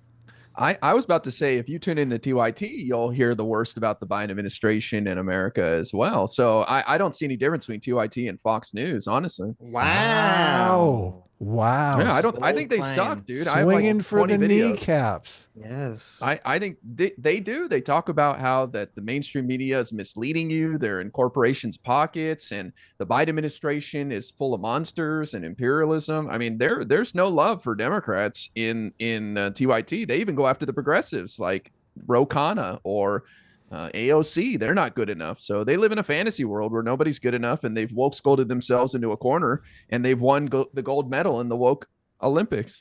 Yeah. Interesting. No, Because I don't watch TOT regularly. I thought because what you're describing sounds kind of like the Jimmy Dore version of reality. You know, They're pretty close. Pretty So, close. Yeah, they are. They're close. I mean, he used to be on TYT, so it'd be interesting. I know they hate each other's guts now, but I'm assuming it's for personal reasons. It's for personal reasons. Yeah, it's not because Jimmy Dore thinks that the feds were involved in January 6th. I mean, though they make fun of him for that, but still, they're not that far away from saying something like that too. Well, were they always like this, or is this because I feel like the trend now for online politics for the left is to be very anti-establishment. Well, yeah, that's like the Bernie thing, right? Bernie's. But I don't know. I mean, I wasn't really paying that close attention before 2016, and I know they were kind of riding the Bernie wave. So I don't know. Interesting. I changed your tag to political YouTuber. I just went neutral. I forgot I was going to change it. We talked about it. So. What They should was it change before? it to. I had Yeah, it what was as it? progressive YouTuber, but you were saying you weren't a progressive. So No, I don't. Look, I say liberal because I want to take the term back. I don't want people to think liberals are like these borderline right wingers, the way the progressives like TYT portray them. I see myself as a liberal. I kid you not. I know we disagree on whether or not I fit in that category. But well, still. that's why I But changed sure. it. That's why I changed it to political YouTuber. Because in the same way that Perfect. you're like, you guys aren't centrist, I'm like, you're not a liberal, dude. Fair enough. But fair enough. I, if you continue to come on the show. I mean, you've been a great guest this time and the time before. I'll let you earn that liberal YouTuber label. I appreciate it. I We'll enjoy do our talking best you to guys. earn that Oh my centrist God. label. Terrible. What? I Sitch, enjoy talking to you guys. It It's is a lot of our fun. show. We can do what we want. Terrible. And we enjoy talking. to you, Political YouTubers neutral. So Down. Oh. And I think that is playing right into right-wing media's trap. And I have an issue with that as well. Okay, so obviously I have a lot to say, but let me start with this. First of all, the reason why I say the right wing loves criminals in the context of always defending Donald Trump's crimes, let alone the crimes of many, many other Republicans, right, is because they generally have a concept of the rule of law is for you, but I don't want any rules or laws binding me. I'm interested in power. I'm not interested in justice. I think there is a difference. See, this is Where's the I'm glad mirror? This is actually the perfect clip for what we were talking about in the beginning. Because to me, what he just laid out, that's not a right wing concept. That's just the everybody. concept of tribalism. Yep. That there's a set of moral rules that apply to the other tribe, but my tribe gets every benefit of the doubt. I think that's one of the biggest dangers of tribalism. Yeah. I do agree. I think I always ask people, if you could push a button and make Bernie Sanders king and get all the policy you want, would you do it? Everyone says no, but I guarantee they're like, yeah, I'd do that. Secretly. Fuck those righties. Look, Right. I'm not an authoritarian. I wouldn't do it. Yeah, Right. sure, I wouldn't do it. Oh, Mhm. yeah. So you want to compromise and you want to work with conservatives and come to the middle? Like, give me a break. No, they don't. Yeah. Yeah. True. Difference between the right and the left. I think the left has a more expansive view of who equality and justice should apply to, which is everybody. And the right thinks, no, I want equality and justice for me and people inside my wagons. I don't really want it for you. So I think there is a difference. And I think that it's important that there are warriors on our side. Because in my lifetime, all I've ever had is pathetic weakling Democrats who never fight back against endless assault by the right wing. The right wing assaults. And then our guys come in and go, oh, sorry, but no, we love Republican voters. So I don't want that. I don't want that at all. We've got to fight for you. Okay. I'm gonna take advantage of being able to pause here. I find this just reprehensible because Cenk sucks. He ran for office and got his ass clipped. Just got completely demolished. He got like 7% or something. So Yeah. completely clueless on what people want. what's going to win. And then he goes and bashes Democrats who are like 90% of their with him on policy, right? And he pretends to be this sort of like pure leftists that Democrats suck. And I just think it spins your audience into a tizzy and it makes them mad. And I never want to leave people mad, right? I always want to try to point people in the right direction. Here's what we can do. Here's what's positive. Here's what's working. And that's what grinds my gears about TYT. They just crap on the Democrats all day long and then offer no solution at all. I think Cenk's view of reality is inherently flawed because it's almost like he thinks that life works like West Wing or something, where he can just go up and like make some like he thought he was going to win, the seat where he's running for representative, right? Yeah, he's a House rep. Yep. Yeah. And he was going to win the seat, and he was going to like give some impassioned speech, on the House floor, and suddenly like everyone's going to just change their fucking mind and change their votes. Like, it's all about like coalition building and like a lot of this like backroom fucking deals and all this like like this grinding of the salami and the meat, behind the scenes here. And it's just, so it's like, I don't know, this idea, he's like, oh, they just need to fight, Like, I don't know what he thinks that means. Does he think that, the left just wants a strong man like Trump to come in and attack the right, like viciously? Which they kind of do to an extent. I mean, all the attacking of, labeling the right as racist, I would call that's like the left-wing version of, kind of what he wants to see. So. Well, I like to say we need to make noise because Fox News, for example, is making noise every day, whether it's about gas stoves or Biden falling downstairs or the world's falling apart, whatever it is, they're making noise. And we on the left, we kind of just sheepishly sit back and like, we can't talk like that. That's crazy. So I do think we need to make noise and rattle the cage a lot and just push back on plenty of the right wing talking points, just like they do to us. And we're slowly catching on to that. Well, see, I think it's easy for people who, or once you're in the camp, to be more attuned to be more sensitive to the enemy's attacks. Because the other day I was like going through MSNBC shows to look for something, and I couldn't find it. But all they were doing was just complaining about Trump 24/7. I mean, this was around the time where he said he was going to get indicted, which is Trump, Trump, Trump, Trump, Trump. And it was all like, Trump is fucking evil. He's going to bring the end of democracy. He's a horrible fascist, like. Every show on MSNBC is talking about this. So to me, that's a pretty strong attacks against the right. Yeah, but it's not engaging in the culture war. It's just kind of orange man bad, Like my example would be the gas stoves. We need to find ways that can resonate with people. Like you can't really imagine democracy being taken away from you, the average person. Like it doesn't really mean anything. But my gas stove, what the? Well, I agree. Like. With the idea stuff, yes, but I think that's why so much of it's fixated on, Donald Trump is the avatar of all the badness in the world. Like they're personalizing it. Yeah, true. I just don't like that it's all focused on Trump because if Trump croaks tomorrow from a stroke, then like what do we got, And it's a lot more than just Trump to me. It's this idea of MAGA and this sort of movement that's out there. What is the MAGA movement to you? To me, MAGA is it's a reaction to society moving forward, to things moving too quickly for some people. It's a reaction to the decline of white people being the majority in America, the decline of evangelicalism, and the internet. And I blame a lot of that on the internet because the internet has sped up our culture and our advances a lot, and it's put us in touch with people we would never interact with. So. If there is a drag queen book hour in San Francisco, that's nothing to do with somebody in Rome, Idaho, or whatever, right? But they see it on the internet and they get mad and they think, I don't want that in my neighborhood. Well, it's not in your neighborhood, dude. They're reading books and drag to kids in San Francisco. That's what they want to do. Who cares? So I think the internet has kind of bashed us all together like that. And MAGA is just sort of resentment a lot of people feel that they're left behind. And they're being told it's regulation that's to blame, that it's globalism and it's the deep state, it's bureaucrats. I mean, it's one thing after another. And sadly, I think there are real solutions to a lot of these problems, but people are being distracted. And to me, that's what the MAGA movement is, just a bunch of distractions. I don't see any of the mainstream conservative outlets, though, framing things in terms of racial issues. I only see that on like very far right channels that are just very small, and and marginalized. I would argue like the whole conversation about CRT is because white people are losing their majority in America.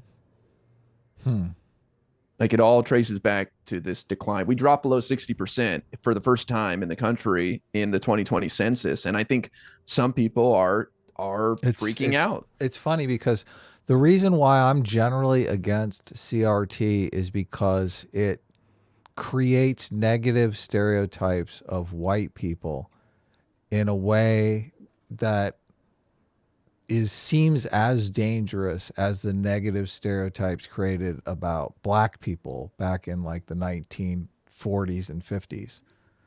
So I'm less worried about the demographic changes if there's not already negative stereotypes about whites. All whites are racist, all whites are greedy, they can never vote against their economic interest. Well, those are the stereotypes that CRT promotes. I don't know what what you've read that. I haven't seen that before. CRT defines it's all about whiteness and how whiteness,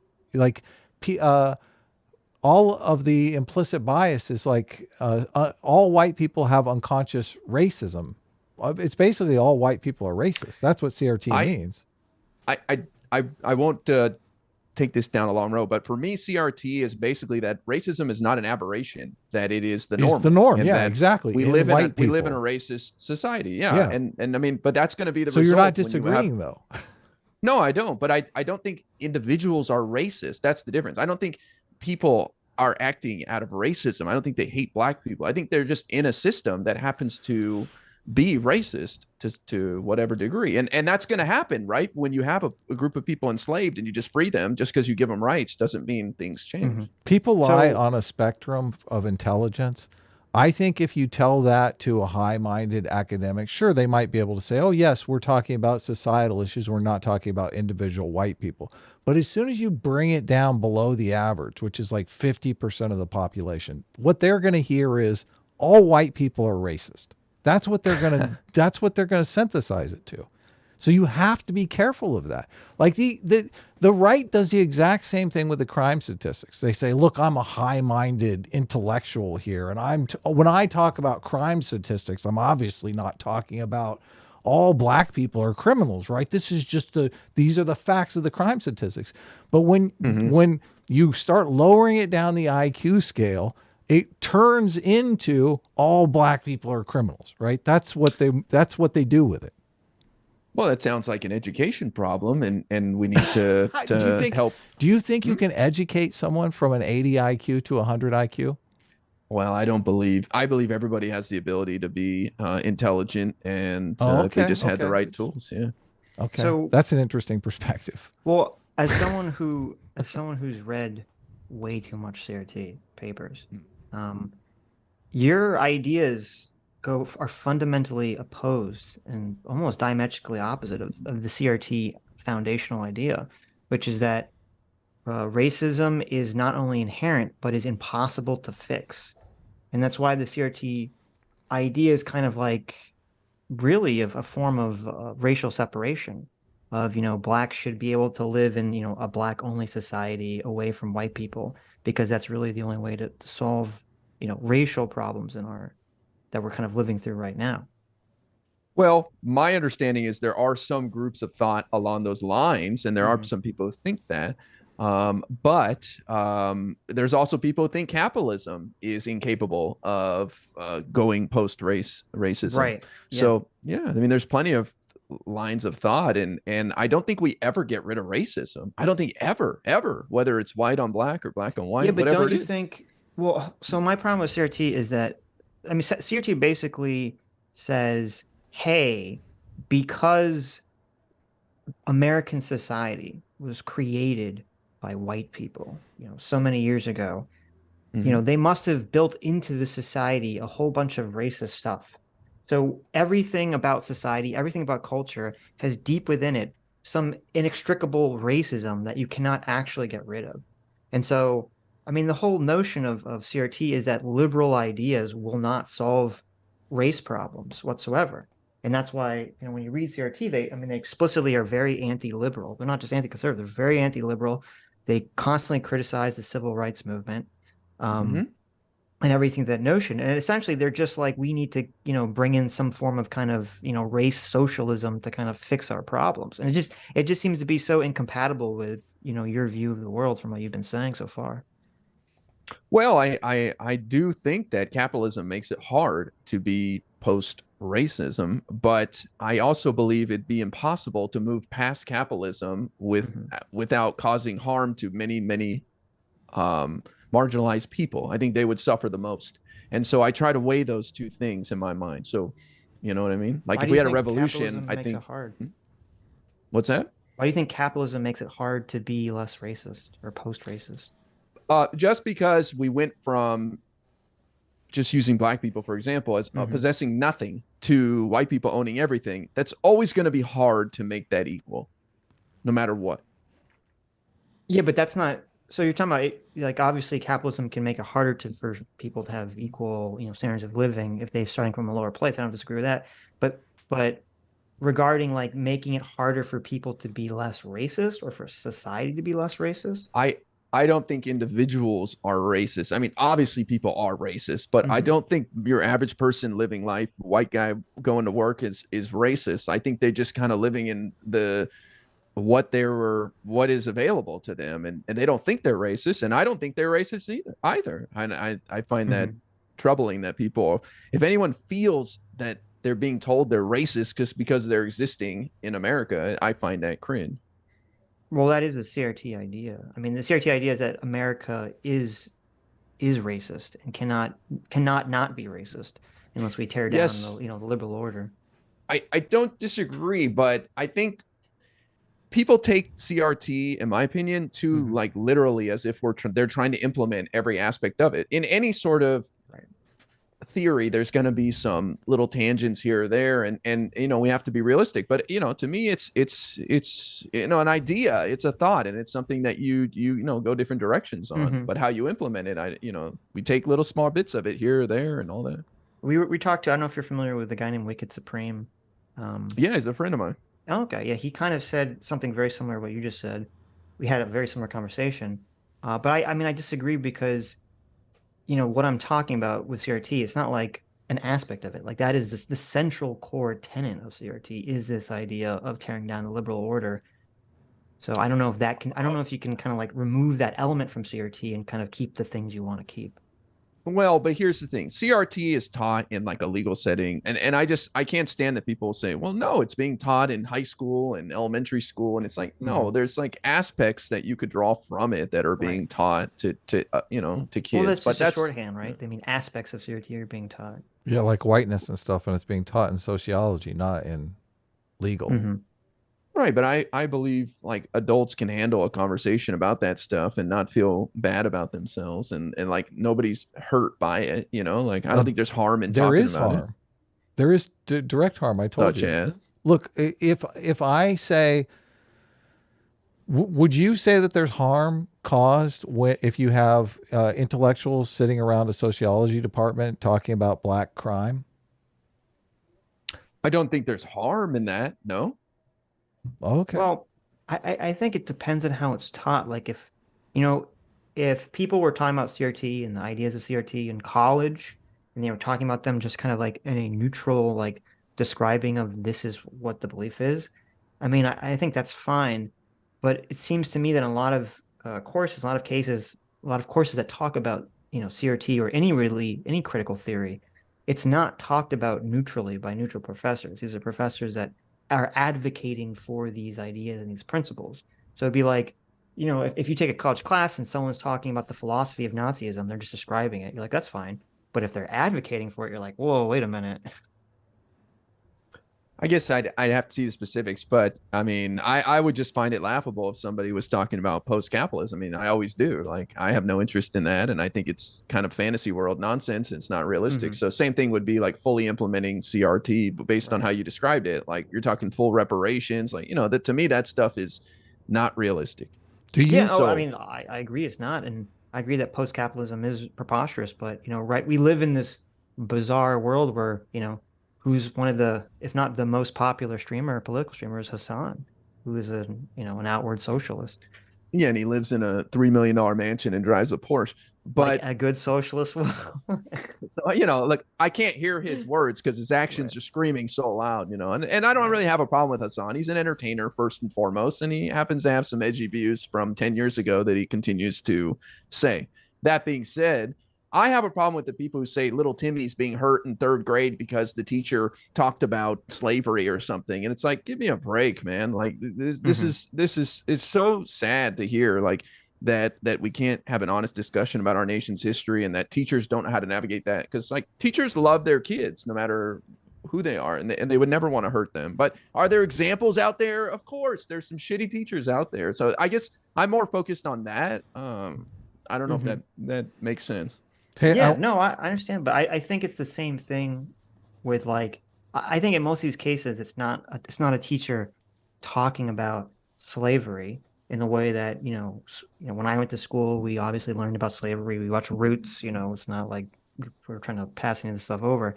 And I think in most of the situations when people are complaining about stuff, it's not that. I haven't really seen that many people point to teachers talking about slavery or any of these bad shit that America has done in its history and been like, this made my kid feel bad. It's usually something that I've seen. It's something far more explicitly, framing the concept of whiteness as inherently evil. Those are the examples that I'm familiar with. Well, I would love to see a professor who has that in their syllabus, because I've just never seen an example of it. It may be out there, but I've never seen it. There was, I don't remember what state it was. There was a lawsuit. There's a children's book that's like a CRT kids book that a teacher read in class. And at the end of the book, there's a contract. There's this ridiculous picture. It's like a contract of whiteness, and it says whiteness contract. And it's like a contract with devil horns, and it's got like a handshake. And it's like, you must renounce making a contract with whiteness. And so this led to some lawsuit in what it feels like Philadelphia or wherever this was. So there's some bad teachers out there, like any organization, there's bad Taco Bell employees. So yeah, I hate that people paint with a broad brushstroke, I just think, I think teachers are trying to do good for the most part. And I just, this is 2021 conversation with CRT. It's like, that's the battle. And it's kind of coming up again now, but people are like, CRT out of our schools. It's like, okay, calm down. Well, I mean, I expressed why they want CRT out of the schools in the same way that, blacks are wise to the fact when, media and academia is creating negative stereotypes about them. Like, I do think we've worked very hard to get rid of these negative stereotypes of various marginalized communities. So, but the idea behind CRT is that white people are just unconsciously racist and you can't get away from it. And I want to ask you about like Jim Crow. When Jim Crow existed and we did have actual systemic racism, right? There were policies that segregated blacks and whites. Do you think those policies existed because whites were unconsciously racist, or do you think that they were just overtly racist? Like, what was the number of overtly racist people in the world or in the South where these policies existed? It's tough, but I think that people were just living in the reality, and they did not see themselves as bad people for what they were doing. Well, but we would call them overt racist. So I'm asking as just like a technical issue. I would say the reason Jim Crow disappears is because the number of technically overt racists in the world has disappeared. No, the reason why is because like the United States was fighting against the spread of like communism, for example, and we had to show that it didn't look good that we were mistreating minorities here in America. So that's what forced like civil rights movement and progression for minorities here. So it's not that less people became racist. It just became valuable for the elite whites. And that's part of what the CRT teaching is as well, that's the only reason the civil rights movement came, is because for selfish reasons for white people. And honestly, I think that appealing to people's selfishness is a way to advance society. In fact, might be the only way to advance society at all. And that's why I try to show people how if you help more people, it'll help you. For example, if you get those homeless guys out from the alley behind your house, not going to break into your car, right? So let's keep it on race, because I'm curious. This is very interesting. You've gone in a completely different direction than I ever would have imagined. So you're saying in the South right now there are just as many racists as there were during Jim Crow. Well, race, no, I don't think racism is like, I think there's very few racists in my opinion. Okay, so the people during Jim Crow weren't actually racist. I don't know how to phrase this in the best way, so forgive me, but I think they were just living their life. They weren't actively hating black people. They weren't like, black people suck. They were just like, this is the way things are. Well, no, but I've seen movies and stuff. Like, there's obviously during the civil rights movement, there were angry people when they were forcing segregation. It seemed to me from the photographs that they hated black people. Well, okay, these are the movies, right? I mean, we're going to see like the most dramatic examples. Right. I'm sure there were plenty of people that loved black people that felt they should be treated equally, but they didn't have a voice. They didn't have a way to express them. I'm willing to bet the majority of white people around that time like so black people. If the majority of people in the South, didn't have racist leanings or anything, why were all these racist policies implemented? Power. But want to hold on to what we got. But do you think that the majority of the people who had it already, the white people, are you talking about like the elites, or are you talking about the people, like the politicians in the South? But the elites were like the white people. I understand there were a lot of white people who weren't elite, but the elites happened to be white people, and they were holding on to the power they had. That's what I think. I don't think people got less racist. I think people just decided it's in our favor if we give people more rights and we get rid of these Jim Crow laws. And I think they were forced to get rid of the Jim Crow laws by the federal government. So and they didn't. Actually, they were forced to give up slavery by the federal government, and Jim Crow was a response to that. And then the Jim Crow laws were given up. Were forced to be given. Jim Crow laws were forced out of existence by the federal government as well during the civil rights movement. We're all in agreement on that, right? Yes, but I mean, it goes back to like Ulysses Grant's election where we had multiple electoral slates of electors and we couldn't decide. And we got right up to the point where we needed to pick a president. And they came up with this idea to like withdraw the federal troops. And I'm no historian, but like this is what allowed the South to kind of go back to governing itself in a sense. So like there's a lot of stuff wrapped up in this for sure. But it all comes down, in my opinion, to the people in power being convinced that it would benefit them if they gave more to other people. And that's why I think we have to do that. That's the route we have to go. I see a world where it's very easy for people to default to racism as their tribalism. Obviously, everybody is tribalistic. I would rather them be tribalistic about sports teams than race.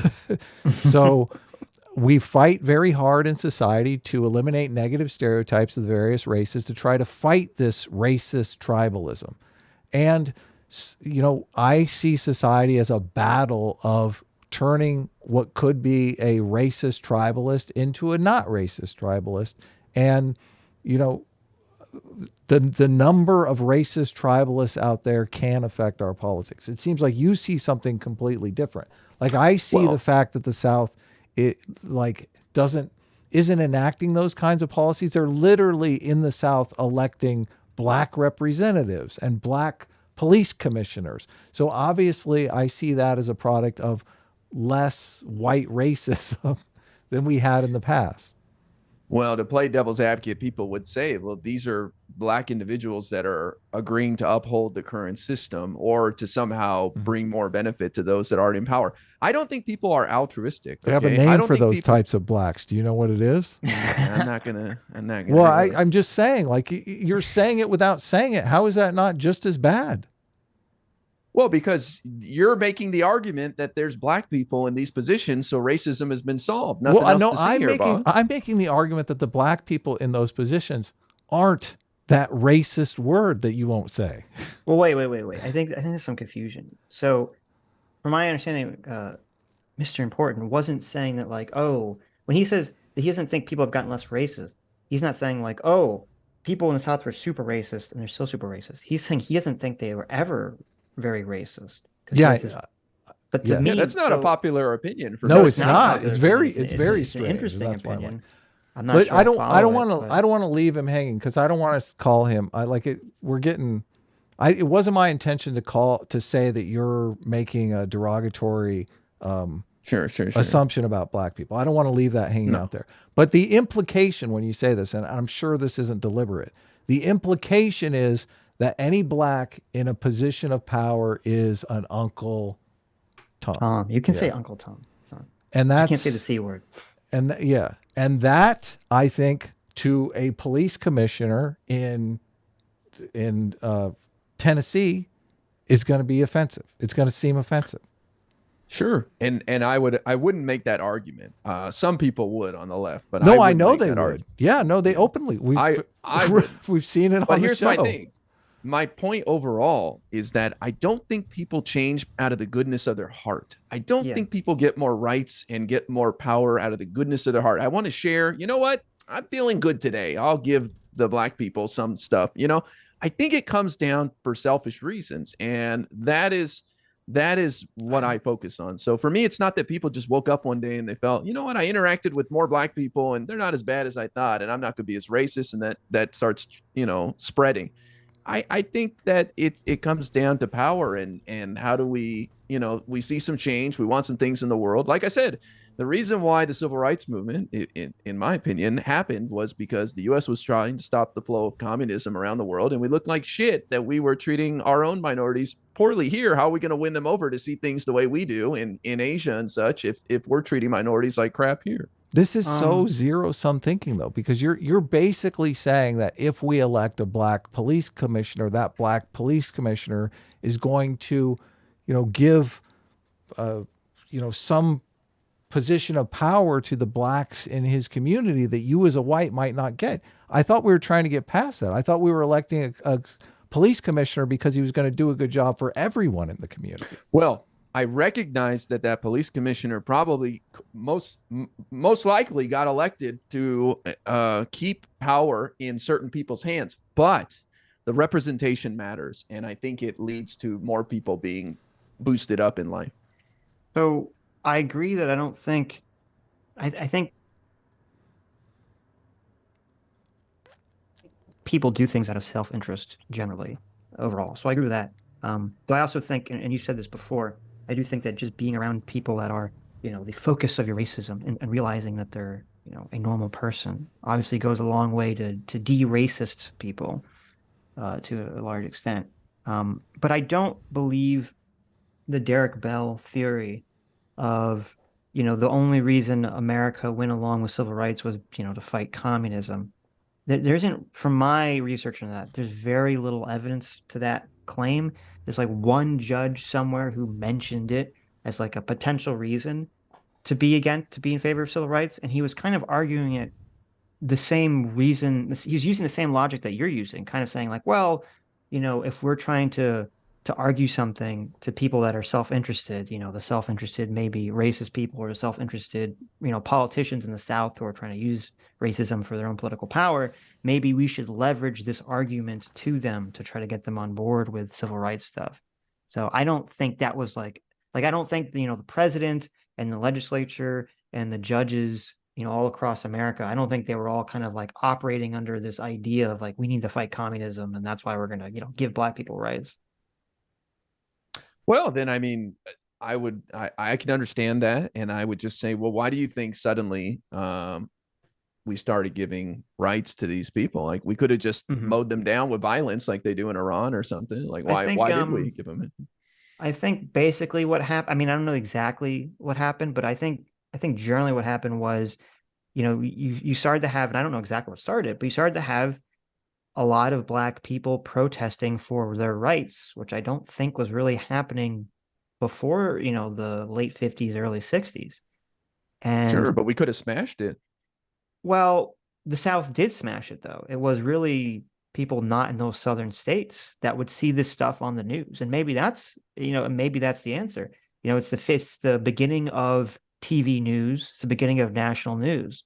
You know, suddenly you can have people all across the country see footage of, you know, Black people saying, hey, I just want to be treated like everyone else, and they're getting hit by a fire hose, they're getting billy clubbed by a, you know, a white police officer, and that's being broadcast everywhere for the first time. Yeah. And so Sure. maybe that was like a huge impact on getting people, you know, motivated to change this stuff. Yeah, I don't think I don't think there was one single thing. Sure. I think you're right. I wouldn't take the argument. It was just that, you know, what I said earlier. I do think it was a variety of things for sure. Mm-hmm. Okay. Want to move on with the video, Ad? Of course. Okay. Obviously interesting dialogue. Fun, This is why. yeah. Fun tangent. I'm sorry if I took you guys down that road, but I always think it's an interesting discussion. No. This show is nothing but hour-long tangents. Yeah, totally. So. We did like an hour and 40-minute tangent on OnlyFans on the Sunday show. And I think it actually got more comments than the video did. Yes. But listen, I just want to put a bow on it and say that I don't think people do anything out of the goodness of their heart. I think we are selfish animals at heart. And the only way you get anything done in this world is if you appeal to people's selfishness. And that may be a sad view of the world, but that's why I think how things change. But this I is agree, going back to the systems things that we were talking about, though. This is why you have to develop systems where people's selfish interests are aligned. Like the whites and the blacks both want a non-corrupt police commissioner. Yeah, sure. Those. Well, I agree with you. I think the problem that a lot of people on the left is, who even share that view that you have, is that they try to say, oh, I'm going to try to frame my arguments so they're in the self-interest of a right-winger, but they're fixated on the wrong thing. They're trying to like to focus on like what they believe the economic or the logical factual self-interest of someone on the right is, and they're not really focusing on like what the emotional moral self-interest of what someone on the right is.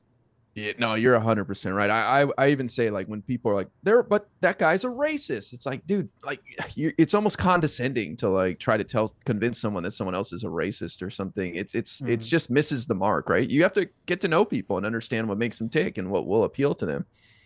Mm-hmm. And I agree. I think a lot of people on the left assume what they think right wingers need to hear in order to change their mind, where it's like, that's what you would want to hear, not them. What are you doing? Right. You're turning them off. Anyways. At the same time, of course, Anna's not wrong in saying we have to come together somehow. And the culture wars, which she talks about all the time, culture wars are a distraction. No, and it's intentionally meant to divide us, and it is. That has happened. So how do you notice how she said notice Cenk said what she says all the time. That's very important, Sitch. I want you to pay attention to that. All the time. Some mansplaining? No, Cenk just said what Anna says all the time is that the culture wars are a distraction and not an effective strategy. For what? Yeah. For making political change. I completely disagree. Hold on, we'll Very back it up. effective. What do you mean? fix Wait, that? hold on. You can disagree with what she's saying, but look, the important part for me is, because I said my thesis is that they're having a marital difficulty. You're saying that Cenk is saying what he's agreeing with Anna, even though he seems to disagree. No, I'm saying that Anna is talking his ear off about how the strategy at TYT is ineffective and hurting their politics. You think she's convincing? She is she's not convinced at all. She is advocating for a radical change to TYT that Cenk is like not interested in, because he's making money being a conflict entrepreneur, being a political bomb thrower. And look, the reason I brought it up was because Cenk is saying Anna bitches at him about this all the time. Imagine if there was something I was bitching at you, Sitch, all the time. Look, Sitch, we need to do this with the show. Sitch, we need to do this with the show. Sitch, the show needs to do. Like, obviously, that's going to be a huge pain in his ass. Sure. Riddle, and that's the conversation, which is that you have to fight back against the other side. But if you do it so much, well, then you're never going to get to actually fight the real bad guys, who are the guys up top who are getting us to fight while they're robbing the place blind. Okay, so where I draw a line or the distinction is the culture wars are waged by the powerful, right? It's a form of manipulation. It's a way to keep us divided, to control us, and to aid and abet, their corporate donors in essentially redistributing wealth, continuing to redistribute wealth from the bottom to the top. The thing is, you talk about warriors, like I want warriors. I'm sick of these mealy-mouthed Democrats. I hear you on that. But we should be warriors against the power structure. We should be warriors against the propagandists in right-wing media, right? Those who actually have the power. I think that we make the mistake of assuming that every single right-wing voter who defends Trump knows that Trump engaged in criminality, but they don't care. Now, are there some Republican voters who think like that? I'm sure, of course. Do I think every single Republican voter falls in that camp? No, I don't. Just based on the misinformation that they are fed intentionally by right-wing media every single day, right? Yeah. And they hear nothing else. They hear no other perspective other than whatever exists in that right-wing ecosystem. This is rich coming from the people who gaslight their entire audience about everything. I agree. I agree with her. And this is why I don't get mad at rank and file Republicans, because if I watched what they watched, I'd have a different view of things too. But I agree, these guys are crazy, and they're feeding their audience just as much junk and as negative as can be. But I don't think they represent a majority of the news that people watch. I understand you guys might disagree with like MSNBC and all that, but I think most of the news is pretty even keeled. I completely disagree with you. I don't think Young Turks is what most people, ingest. I think MSNBC, CNN, and Fox News is what most people ingest for news. True, yeah. And I think all three of them are incredibly biased and very bad at reporting almost every story. So, Yeah. Well, for me, the facts are all there, whether it's Fox News or CNN. They just choose what to focus on in order to give the narrative that their audience wants to hear. Yeah, but I'm biased. I think MSNBC and CNN aren't as bad, and I know you guys disagree with me, and I'm sure your audience does too. But I watch all of them, and I just feel like Fox just literally lies sometimes. And I'm sure you can give me examples of CNN lying, but I just see some blatant lies sometimes that infuriate me over on Fox, and I feel they're doing a disservice to us as Americans by misleading some people. Well, you can make an argument that Trump lost the election because CNN said he praised neo-Nazis on their channel, on their cable channel, like every 15 minutes for like 3 years. That was a lie. That's a blatant lie. Well, I would have to see, the way it was worded and the graphics used and such like that. Well, no, a pundit would say Trump praised neo-Nazis. he said they were fine people, right? Right, yeah. A pundit would say that, yeah. Well, no, they would say Trump praised neo-Nazis, and Trump actually said, I'm not talking about the neo-Nazis. I denounce them completely, which is not praising neo-Nazis. That's the opposite of that. Yeah. So that's a fundamental lie. CNN also, or not CNN, MSNBC, Joy Reid lied about Kyle Rittenhouse time and time and time and time again. Well, I think the fine people hoax is, like, obviously that's like the number one example of, left-wing media lying about something. They would play, the fine people line, and they wouldn't play the line afterwards where he says he wasn't talking about the alt-righters, right? So that, I would say that's a lie. But I would say on average, I think part of the problem is, like, I think Tucker Carlson lies about literally everything. I've never seen a clip from him where he doesn't lie. Even if I agree with him, I'm like, holy shit, he's just literally lying about something. So I think he kind of throws the average off of lies.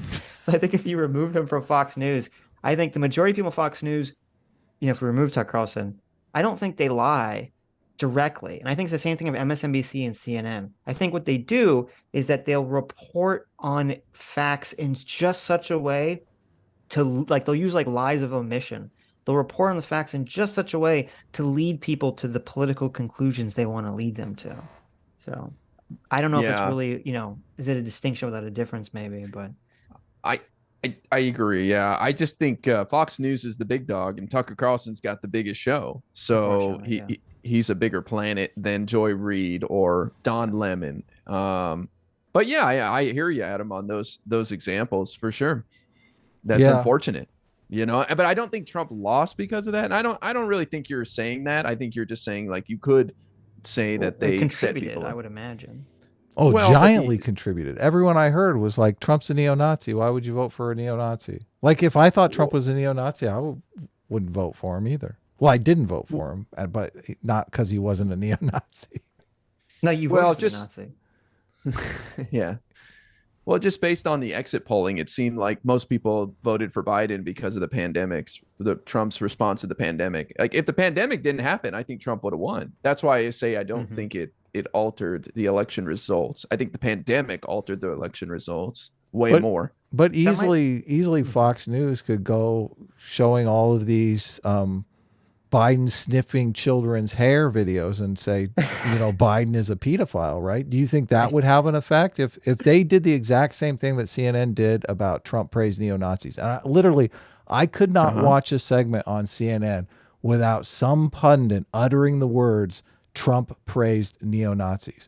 Like if they had every single pundit that came on Fox News say Biden is a pedophile, do you think that would affect the election?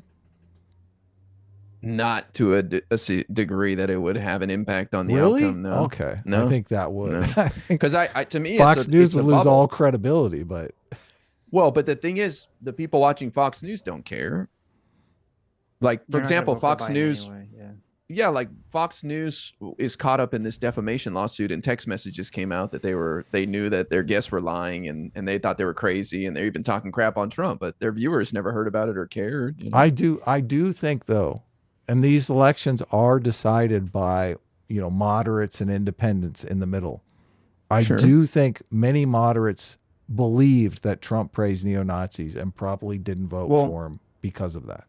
I think the Damn. moderates in the the independents, I think they're far more swayed by mainstream left news than they are by right-wing mainstream news. Yes, I would agree with that. Because I think, there's still an idea, I think, for a lot of Americans that like, Washington Post, New York Times, these are like neutral, CNN, these are like neutral journalistic outlets. And Fox News has like just, for so many years has been seen as like just, right-wing trash by a lot of people. Yeah, faux news. Yeah. So, but Anyway, we're doing great. We're 5 minutes into a 20-minute video. I'll try to shut up. So is propaganda an enormous part of the answer? Of course, there's no question about it. Are there good guys on the Republican side who have been misled by a number of factors? One is right-wing media. Oh my God, do you know what they're doing to the M&Ms? You should be really angry. Oh, trans athletes in schools, there's 12 of them. You should be really angry, right? So that is an enormous factor. In fact, that's the number one factor. And there are plenty of people that I know who, unfortunately, humans are super open to influence, okay? I've told you a couple of times, my uncle voted for Trump, even though Trump was talking about banning Muslim immigrants from the country when he's a Muslim immigrant, right? So propaganda is a hell of a drug. And my uncle's not a bad guy. Another friendly friend I have, a lovely, great guy, unbelievable guy. Does your uncle love crime? So hold on. Okay. No, but now Fox News has convinced them that it's okay if Donald Trump commits crimes. But it's no, okay if Republican leaders commit hold on, crimes. hold on 1 second, Cenk. Fox News never acknowledges that Trump has committed crimes. In fact, Fox News is now dealing with a $1.6 billion defamation lawsuit. They know. So there's a poll out today. 65% of Americans say Donald Trump definitely committed a crime. 41% of Republicans say Donald Trump definitely committed a crime. Okay. They just go, I don't care. I don't care that he committed a crime. So look, that 41%, wrong. But you got to be specific and say 41% of. wait, did he say what the crime was that they said he committed? No. They're like jaywalking. Because like that's why I saying like I'd believe that 41% of Republicans think he violated campaign contributions, but I mean I don't know. Do people care? Is that going to mean that they're not going to vote for him? I mean I don't. Yeah. I don't think most people care about violating campaign contributions. You know, I don't think most Democrats didn't care about, you know, Hillary destroying her phone when the FBI asked her to hand it over. So I think a lot of people, you know, there's a lot of leeway for what they'll accept from their candidates.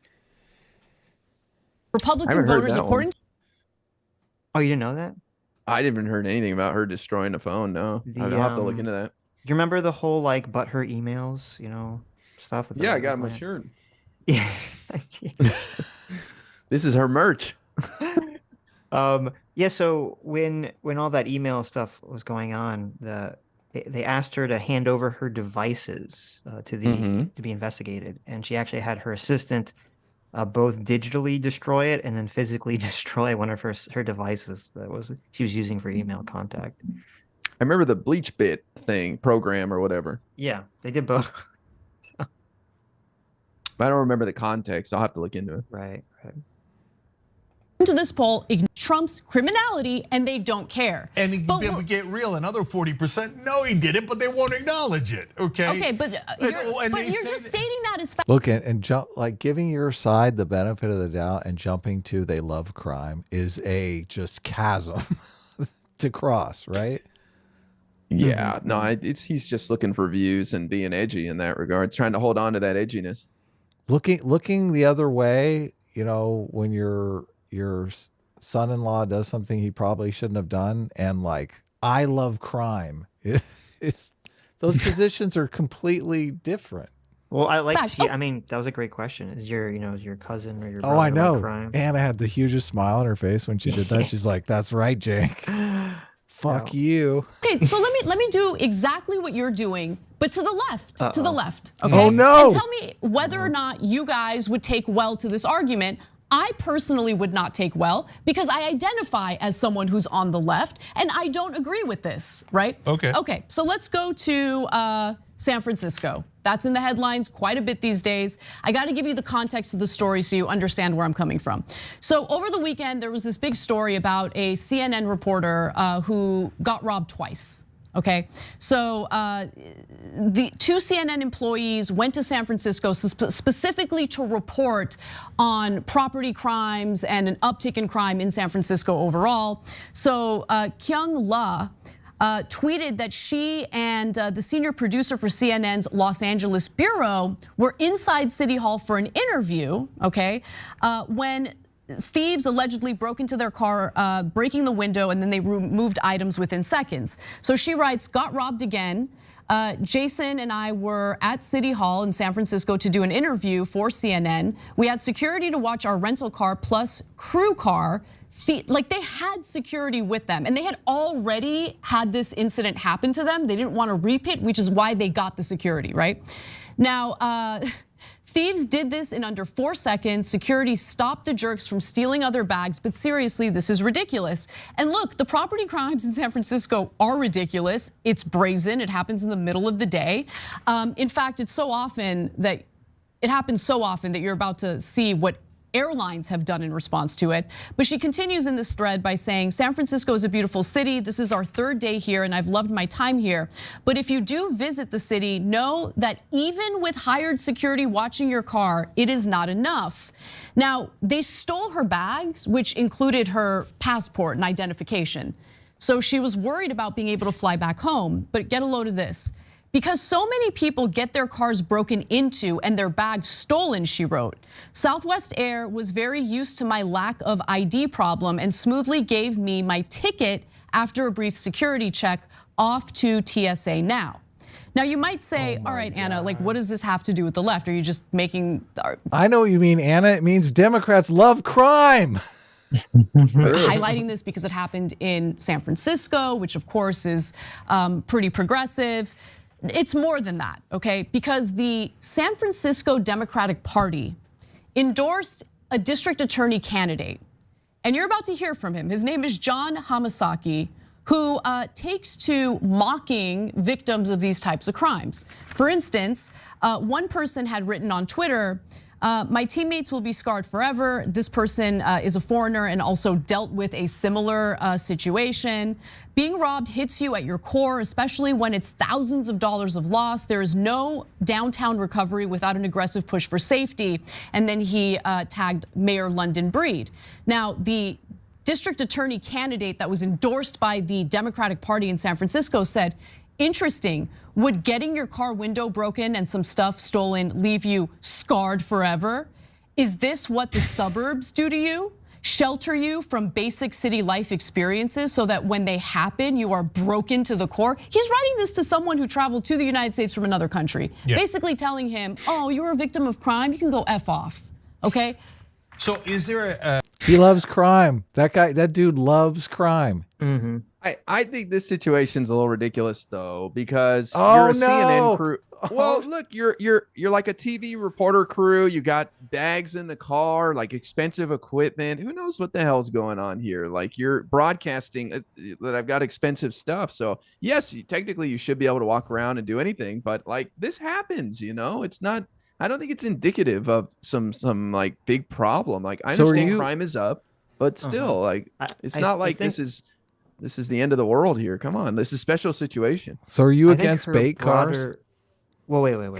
No, let's not change subject.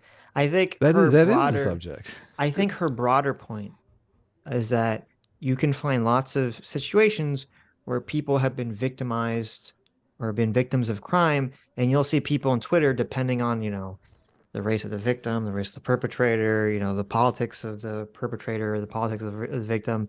You can see a lot of people on the left will sometimes either try to downplay or, you know, have no sympathy for the person who was criminalized or, you know, the victim of the crime. We saw this a lot with, you know, when certain buildings and businesses were destroyed during, you know, BLM protests and riots and things of that nature. And she's saying, under your framework, Cenk, you could just say, well, the left loves crime, the, you know, Democrats love crime. I think that's what she's trying to point out to him. Which is true. Yeah. I agree, but I wish you would like provide some context here that like, come on, this is kind of a unique situation. Like, yeah, they had security, so like, I mean, you know, A better example. Well, why thieves look for like, what if it was just some random guy who came into town, wasn't a reporter, nothing, just like, and I got robbed twice, like that, I would be like, okay, I get Look, that. I gotta press you on this because Sure. like in policing, sometimes they can put out bait cars, which are cars that, you know, they're intending to get stolen so that they can get the car thieves off the street, which is basic. What you're saying is, you know, they had what did you expect? They had a bunch of bags in their car. Of course criminals are going to steal their stuff. Shouldn't you be able to leave your bags in your car without criminals stealing your stuff? I mean, you're kind of making excuses for the criminals here. No, I'm just saying that this is unique. Yes, technically you should be able to leave piles of gold sitting in your car and no one robs it with the windows down and nothing happens, right? Yes, but yes. the truth of the situation is if you leave a juicy target out there, then you're probably going to be a victim of a crime. Well, So- no, I'm all in favor of putting bait cars out and getting these criminals off the streets, man. If you're going to steal a car, we should incarcerate you for a long time. Well, I don't know. I'd have to think about that. But look, I trust that cops are know what they're doing when it comes to that. But I'm just saying, for this specific example, this person had some expensive equipment in the car. First of all, why are you leaving your ID in the car in your bag? Like, that's the stupidest thing you could do in the world. Blaming the victim. I thought you will guys blame were the supposed victims to. in this case. Well, this case is the I thing. will. The left is supposed to be against blaming the victim, but then all of a sudden, if it's like a conservative, first of all, these people aren't even conservatives that you're blaming, that you're Right. victim No. blaming. Okay, I'm just saying, ideally they should be able to come to our city and enjoy and leave expensive things in the car and not get broken into. But I'm just saying, are you really surprised like your car got broken into? You have like armed security following you around and they step away and people are like, oh shit. I'm not let's get that surprised next. in San Francisco, a city that's been run by Democrats, okay. that Let's haven't put enough bait cars out and gotten the criminals off the street. You know, it's interesting how this conversation goes because, you know, when it comes to like property theft and property crime, you know, that could be something that you hear like, you know, oh, obviously it's bad, but the person should have done more. And then you say, oh, you're blaming the victim, Adam. But No. isn't the argument exactly reversed when we're talking about sexual assault? I know. Where I know where you guys are going. right, I'm where just it's saying. kind of like oh, if you say that the victim should have done something to protect herself, then you're blaming the victim. Well, but I think the argument from in that case also is that someone should be able to walk around without being assaulted, right? We all Right. agree on But that. they should also take steps to protect themselves. So yeah, no, I agree. Well, of course, but everybody agrees. Like that's why women carry little weapons and stuff when they Sure. and they try not to walk alone. Like like you can't walk around with gold chains on around the city and expect no one to try to pull something on you. Like Mhm. and just like a woman, one probably would avoid walking home alone at night. Because of the current situation. Right. But all I'm saying is this example, like I understand her whole point is what Adam is saying, but it's kind of a ridiculous example that she used here. She should have just used some average Joe citizen. Well, I guess it's probably whatever she was aware of this because maybe this person, I don't know who this person is, Sanel and Tani. Maybe she's just aware of them because she follows them on Twitter or something. Well, So no, this it is a happened current recently. story. Yeah. So, Right. So that's why probably she brought it up. Drew it, But anyway. So A portion of the left that is way too permissive about crime. Yeah, of course there is. So, but first of all, look at this. I acknowledge an obvious reality. Already in right-wing media, that would be impossible, right? They would never acknowledge that they have radical right, etc. So, but okay, now let's look at how. I mean, they did kick Nick Fuentes out of CPAC. So I think that is some acknowledgement that they have people that are outside of the political taboos. well, he said media, Oh, okay. but I don't watch enough to comment on whether that's true or not. So. Right-wing media? I mean, I'm assuming like when Charlottesville happened, everyone on Fox was denouncing. Well, I mean, CPAC is covered by media and is a right-wing thing. It's Right. Right. Left-wing voters dealt with that versus right-wing voters. Cenk is making the argument that they will have neo-Nazis on their channels. I haven't seen a neo-Nazi on Well, no, Fox he's News making in forever. he's making the argument that he's willing to at least point to and call out extreme lefties that he doesn't like. Right. But And that so Fox are- News will not point out extreme right wingers that they don't associate with. And I don't know if that's true or not. It is true. What do you mean? Right. That's what I said. I'm assuming it was true, like with Charlottesville. I don't know how often it happens, but then again, I don't think with Cenk or MSNBC or CNN, I don't think they do this regularly, where they point to extremists on their sides and say like, we don't like these people. I think most of the time it's don't talk about the people on our side that are that we don't like. I think that's generally the tactic for these organizations and for political pundits. Right. Right? So Hamasaki, by the way, lost. In Seattle, they elected a bunch of progressives because they thought progressive means helping the average person, making progress towards equality, etc. That's true. It does mean those things. And then for whatever reason, the crazed left-wing activists in Seattle said, no, that means we just set up a nonstop crime central in the middle of Seattle and destroy everything in our path and believe in anarchy. And then the left-wing voters of Seattle were like, no, that's not what we meant. Most of you are fired. Okay, same thing happened in Portland. Same thing's gonna happen in San Francisco and in LA. The prosecutor recalled very left-wing voters saying, I am against this. Whereas Republicans, 41% say, yeah, I know Trump's a criminal, so what? Okay, that's fair enough. And by the way, I'm just being clear in that I believe that it is wrong to take examples like this. That was, I don't know, that's a terrible argument that Cenk made. I know, and she Because- just agreed with it. Well, because there's a difference between like, obviously the crime that you experience in your city on a personal level, on a daily level, versus like, well, if some politician you support, committed some crime that you don't really see as a big deal, would you still support him or her? And I think most people, regardless of political party, are going to say yes to that one. Well, and I think this poll, it may not be this one, but a similar poll basically had most people saying if someone committed a crime, like an ex-president, they should be held accountable. But when they asked them if it was Trump, they changed their mind to some Right. degree. And that's because people, in their mind, these are trumped up charges or they're Yes. minimal, like. Yes. I personally believe that the president should be held to a higher standard. So there's people out there, like I had a discussion in my chat about what if Trump jaywalked? Should he be held accountable for that? I say yes, because we're supposed to be looking up to these people and they're supposed to be role models. So even with all the people out there saying that it's well, business expense, who cares? And he paid off some, woman, whatever. I say we hold them to a higher standard. I think that benefits us as a society. I think so my moral intuition agrees with you. I think that all politicians should be held to a higher standard.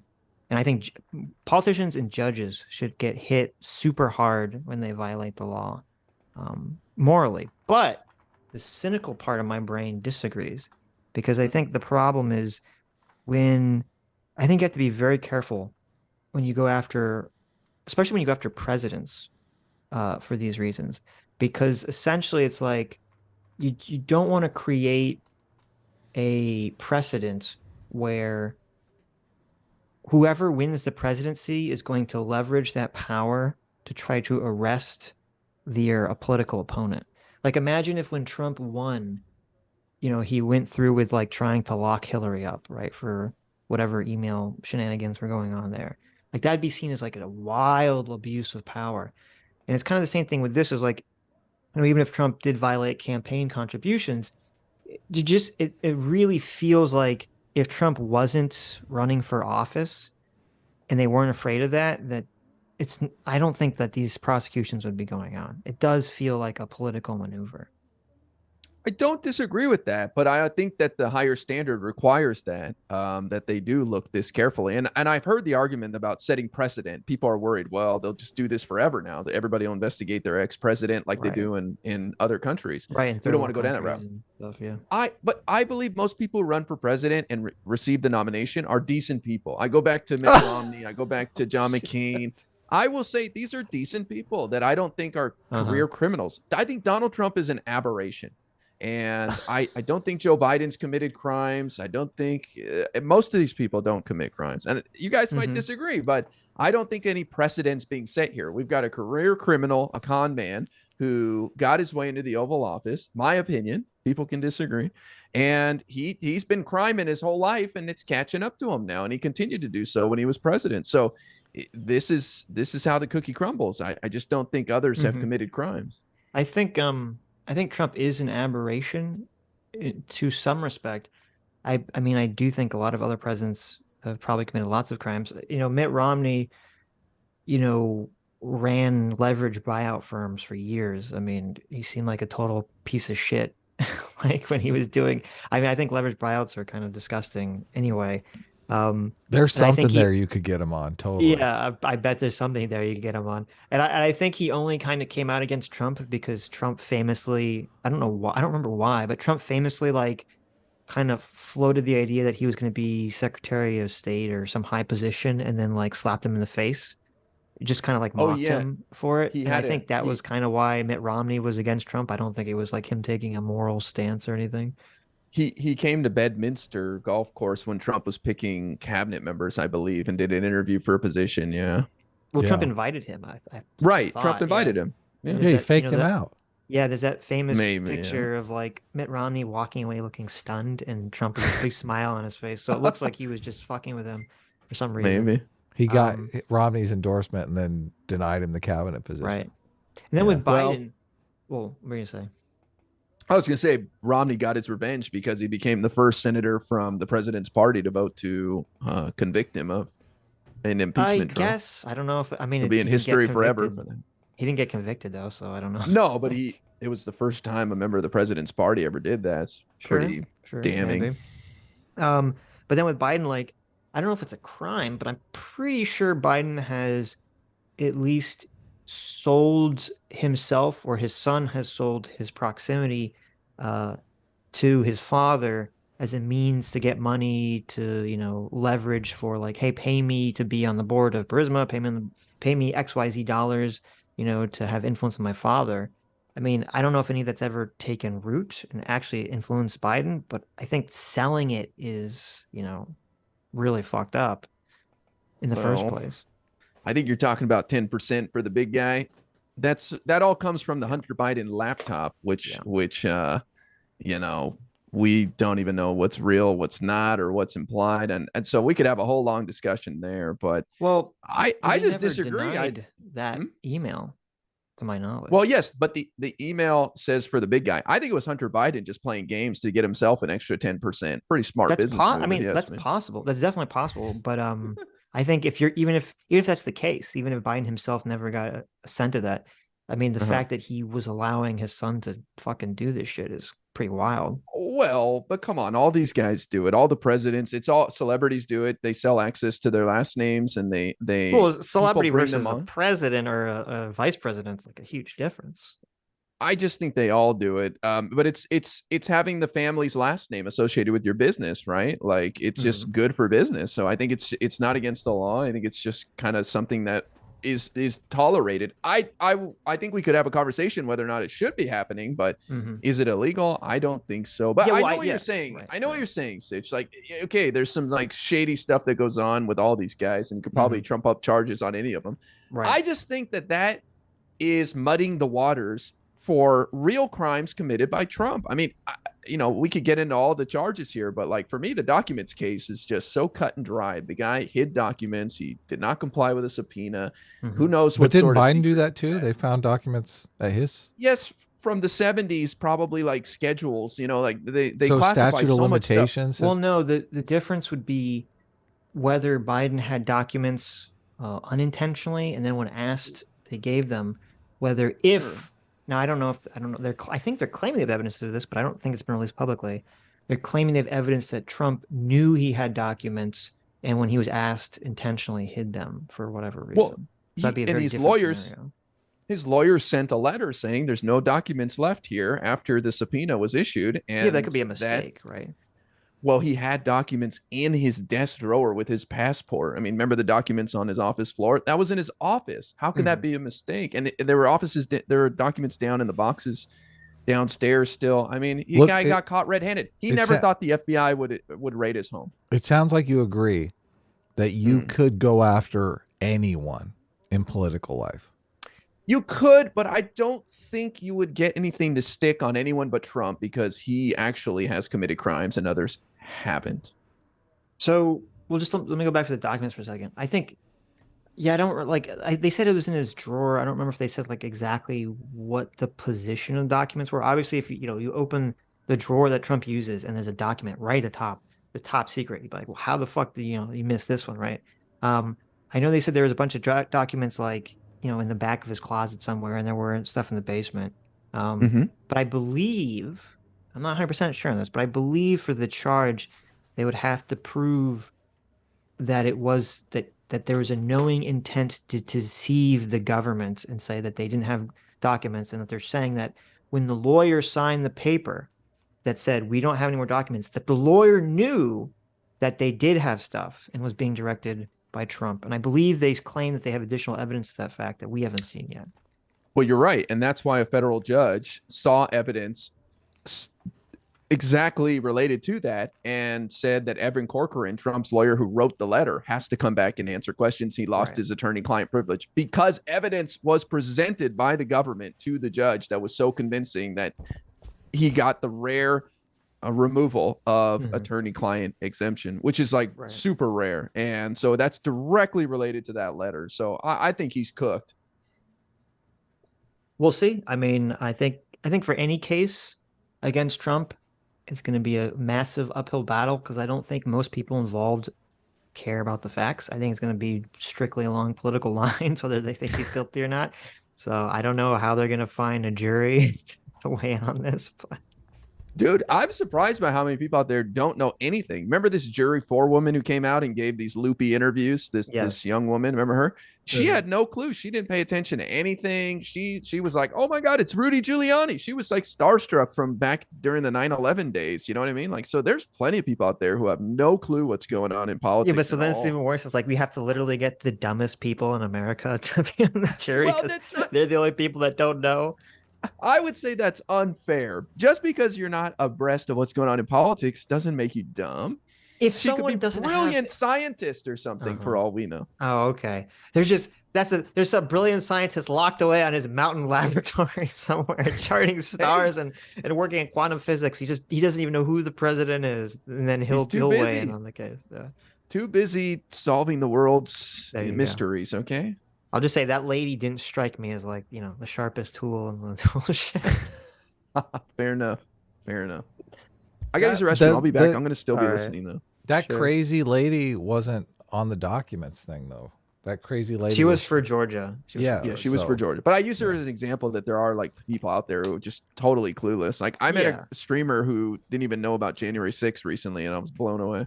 Oh my No, god. you didn't know. You thought the crazy lady was for the documents. You're just as uninformed. No, as everybody. come on. I knew she I'm was just- just I'm a only poor playing. woman for Atlanta. Yeah. And How dare you. a great meme for the rest of her Wait, life. before you go to the because- bathroom, who was the person that didn't know about January 6th?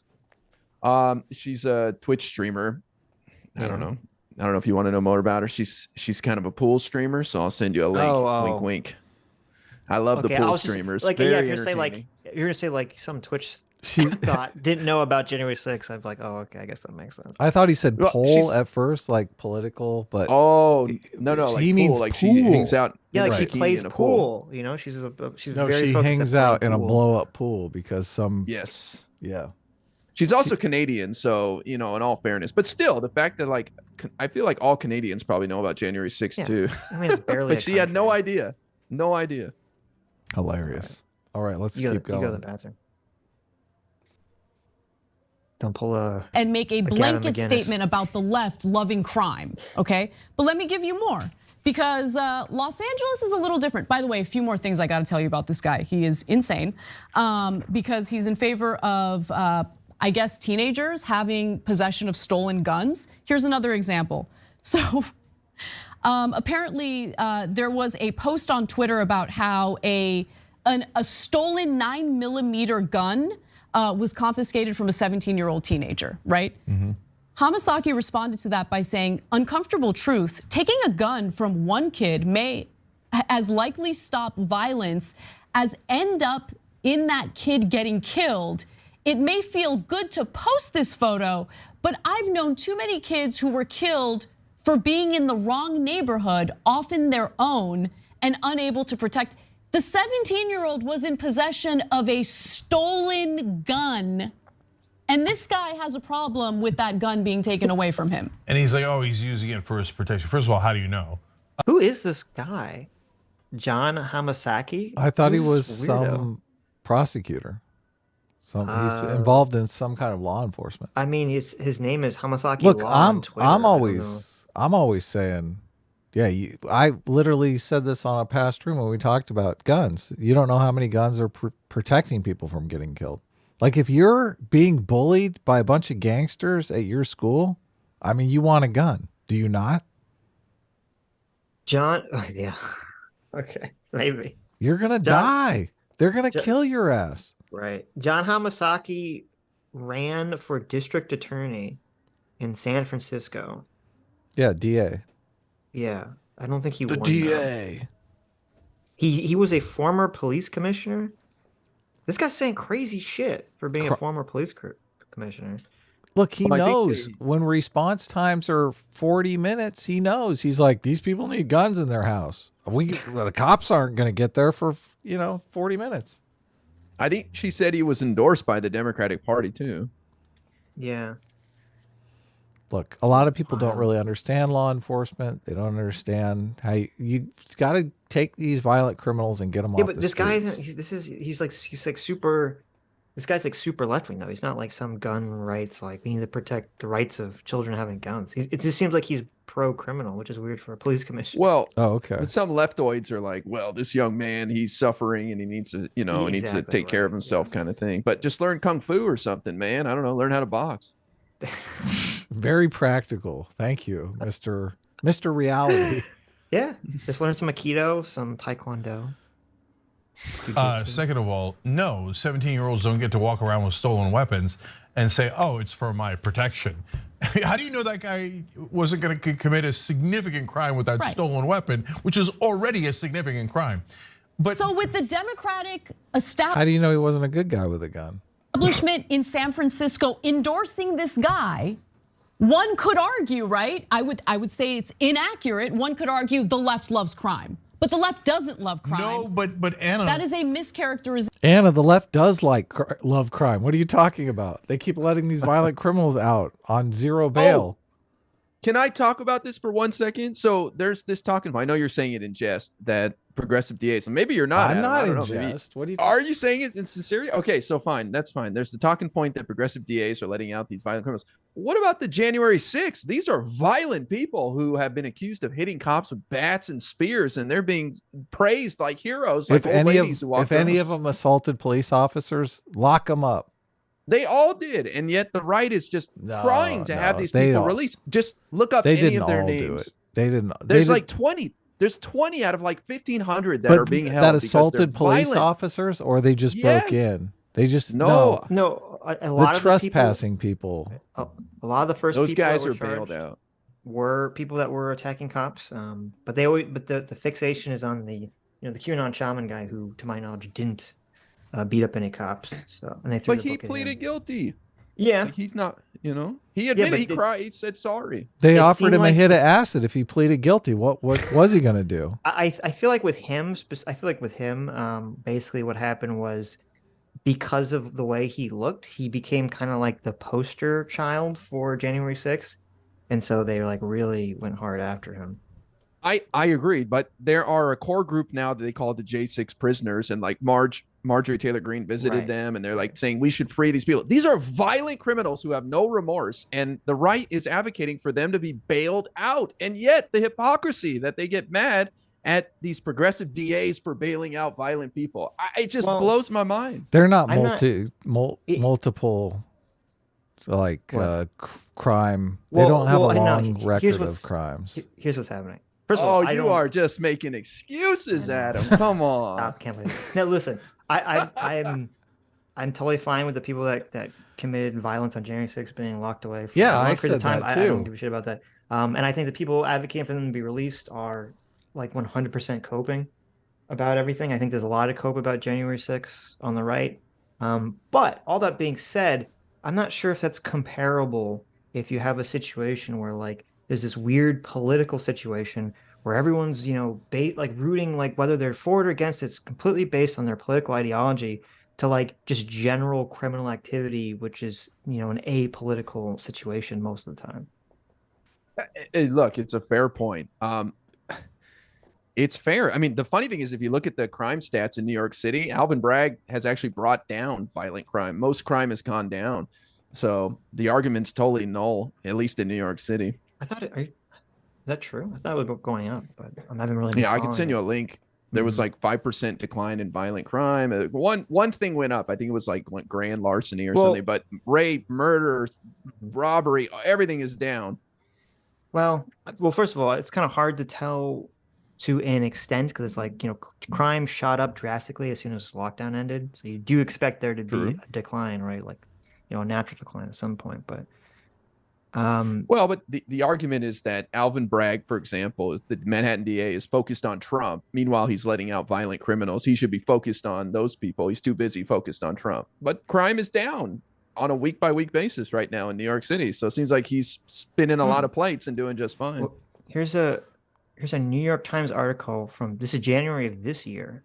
Mm-hmm. It says major crime rose 22% in New York City, even as shootings fell. So is it like This is people? January. Oh, so it's going down now, and like Yeah, I had something from March. I'll see if I can find it for you. Because it might be a situation too where it's like, well, some crimes are going up, some crimes are going down. Because it says surges in robbery, burglary, and other crimes drove a 22% increase in overall major crime in New York City last year compared with the year prior, despite a significant drop in shootings and murders. So that's interesting. Here, let me. I'm gonna send you something. Okay. Wait, how do I even send it to you? I don't have You you go on on. more. If you hit on Zoom, if you hit more, and there's a little thing that says chat, you click it, and a little chat window will pop up. You can drop a link on there. Zoom. Yeah, you see where it says more, like 3 dots. I'll figure it out. Okay. Sorry. What are you laughing at, Sitch? Just you're not the only boomer on stream anymore. Listen, Me? I'm What are you boomer as talking hell, about? dude. Okay, there you I go. got it. Thank you. I see it. Okay. I'm You working. can play I'm the working video. on some art while you guys are What are you screwing doing? around. Oh, nothing. Okay. NYPD announces citywide crime statistics for February. So this is February. Overall index crime compared to February from last year is declined by 5.6%. In the subway system, major crimes fell. In the subway system, that's interesting. Blah blah blah. Regarding citywide decrease in overall index crime compared to February of last year. Blah. Yeah, it feels like it's one of those things where it's like what crime is being looked at. Like some crimes have been going up, some crimes have been going down. Because Yeah, on this, I mean, you know, you can felony play assaults increased, but totally. There's some, and there are some that went up. Like I mentioned, I Violent think, crime grand is larceny, way yeah, up. as you said, yeah. Jaywalking is What? way down. So that's But basically murder and rape's down, so that's good at least. Oh, really? Oh, that's the opposite. Okay. Yeah. But I'm sure somebody could find another progressive city where they could show me, like Portland or something, that it's up. But I just bring this example because Alvin Bragg's been in the news a lot, and people are like, Alvin Bragg too busy with Donald Trump, needs to focus on crime. It's like, well, he's doing okay, it looks like. Well, I just learn everything through memes. So if it's not in a True. meme, I really don't know what's Right. going on. But I didn't mean to put you on the spot, Sitch. You didn't put me on the spot. What do you guys Well, think of just my by, like- jank smoking a fatty drawing? I mean, I'm not actual justice warrior. I don't follow like all the crime stats, anything. I'm sure he's probably would be screaming right now about something that he knows about New York crime stats, but I like your artwork's pretty base, dude. Yeah, That's a look at fatty. that. I'd smoke a joint with Jank. I think it'd be fun. Oh yeah, you like that? totally. You like that? I don't know Jank why- seems like the kind of guy though that would get high and like freak out and jump in a taxi and go home secretly. Like, where did Jank go? We were partying with Jank. What happened to it? That picture is so perfect, and then you ruin it by adding the blunt to it. I mean, I can take the blunt away. Look, It's so funny without the blunt. look, It's you like got the perfect blunt. picture. You got blunt or no blunt. Look, Okay. we aim to please here. Do you like that picture of Jank? That's an AI upscaled picture, right? Yeah, Yeah. you can Is tell it? because the AI kind of doesn't know what to do with his suit there. It's like, look, I can get the face perfect. What, Well, I mean, it what'd looks you like guys- he's wearing like makeup or something. What'd you guys think of the Trump AI with his prison jumpsuit and all that? I thought it was hilarious. That was pretty funny, yeah. All those AI pictures. Oh yeah, Yeah. AI's a lot. People of were fun. crying about the Pope wearing a puffy jacket. I don't know. That didn't seem too bad to me. It's gonna be wild. Like I'm sure you've seen all the million videos of like Trump and Obama and Joe Rogan playing like Minecraft and all that stuff. I mean, that's our future. Just gonna be that forever. So people are gonna have to I deal think with it's it. funny. Yeah, That's no, how I I'm think it's going to funny learn too. all my politics. It's going to be crazy. Hell yeah. Oh, you can't even put a folder in a folder on OBS. Do Oh my you God. stream with OBS or what do you use? I use Streamlabs, but I also use OBS for my multi cameras. I have a Okay. little plugin that allows me to put the camera multiple places. I'm angry that I can't put the blunt in its own thing. So anyway, back to the video. But those leftists there, I think, are extreme. And yeah, they think crime is not that big a But they're deal. They not say it all the time. representative of all left-wing voters. course not, but that's my the point. So I just look. All I'm asking for is specificity, right? And I'm also asking for, just stay away from hyperbole and needlessly making blanket statements about whole swaths of the population. No, but You Jank is can't like be a political pundit. Jank is without like doing those things. Okay. Anna. That's how we make our money. What the hell? that's You our just brand. Yeah. you just woke up and are like, oh, there's gambling in Casablanca. No shit, there's gambling in Casablanca. You work here. Yes. Remember when where's the old Anna that would look into the camera and say, hell yeah, I'm better than you. We need that Anna back again. Yeah, You she's think- going through something for sure. Do you think her being wrong about the Kyle Rittenhouse video is what led Oh, to this yes, a lot. change? Yeah, I think that was part of it, definitely. She was like, oh my God, I learned from the memes. I'm supposed to be a journalist teacher at UCLA. Yeah, that was pretty bad. News I don't know about that one. I saw her tweet about trans people recently saying, "Don't call me a birthing machine" or whatever. That's like, the birthing next person, that's yeah. the next video we have lined up if we ever get to Okay. it. Yeah. I don't want to spoil it for you guys. So in the I know you have supposedly everyone chat is like dying to hear your contentious I know. take, but It's going to be like a supposedly- 50-minute side quest though, isn't it? Yeah, I know, probably. But there, I'm sure you're familiar with the video like of Kyle Rittenhouse running away from what was Sure. it? Joseph Rosenbaum. Rosenbaum. Yeah, and then he turns around and shoots him. Anna, for the majority of for a year, she thought Kyle was the one chasing Joseph Rosenbaum Through video. through the entire trial. Like Yikes. after the trial she came out and said, Was "Listen, it after the trial? Was that Yeah. okay, wow. So yeah. Yeah, I never thought that for a second. I thought the guy was just kind of a sick guy. He had like his hospital bags. He just got checked Yeah, out of he- hospital. and he I think. threw He just tried to threw him at him." He tried to He commit chased suicide, Kyle, a week before. Yeah. So. Yeah, he was obviously mentally deranged. So your Mhm. Kyle Rittenhouse take can't be that bad if you at least know that it was the other guy chasing him in the video. Well, I believe what Kyle believes. He should have never been there. Oh, that's Yeah, but that doesn't mean that he would be guilty, right? I think he defended himself, but he should have never been there in the first place. No need to play toy soldier hero. this is a standard Destiny but take. This is not like really. Is it? This isn't. They need too to mow down incendiary. those No. I think that I understand, but here's my take that might be a little different. I understand why the crowd did what it did. They thought that they were going to lose their lives too. And I think that there's been very little sympathy for that. And I find that disheartening because those people did not attack him because he was some white kid with a gun. They attacked him because someone was shouting, "Gun, get him, get him." And I've been to a lot of protests and you don't know what's going on. You see a guy with a gun and you try to be a hero maybe when you're a little younger and maybe older too. And they lost their lives. And so people are like, pedos and these people are disgusting. And I think the Joseph Rosenbaum guy, whatever his name is too, he was mentally ill, as you said. Like he was in the hospital and he was obviously aggressive. So I just think that the humanity has been lost from all these people and everybody just praises Kyle. And it's like people lost their lives that day too. And they thought they were doing the right thing also. Well, I agree with the second thing you said, but not the first thing. The second thing I agree with is that, if there are people at a protest and someone's just shouting, he's got a gun, get him, right? Like that's what's getting people motivated. I don't think they thought they were in danger, or at least I don't think it's reasonable for them to think that because, he's not running towards people with a gun. He's literally running away from them towards the police. So I'm not sure but why you would think that your life is in danger so much you're going to stop him from running away from you. Like that doesn't make sense. I get it, but the police were like 100 feet down the road and it's like it's in the spur of the moment. Like it's not clear in the moment. So I agree with you like in theory, but I think those people thought they were doing the right thing and they lost their lives because of that. And he had to defend himself. I mean, one of them had a gun or two of them had a gun. So I get it.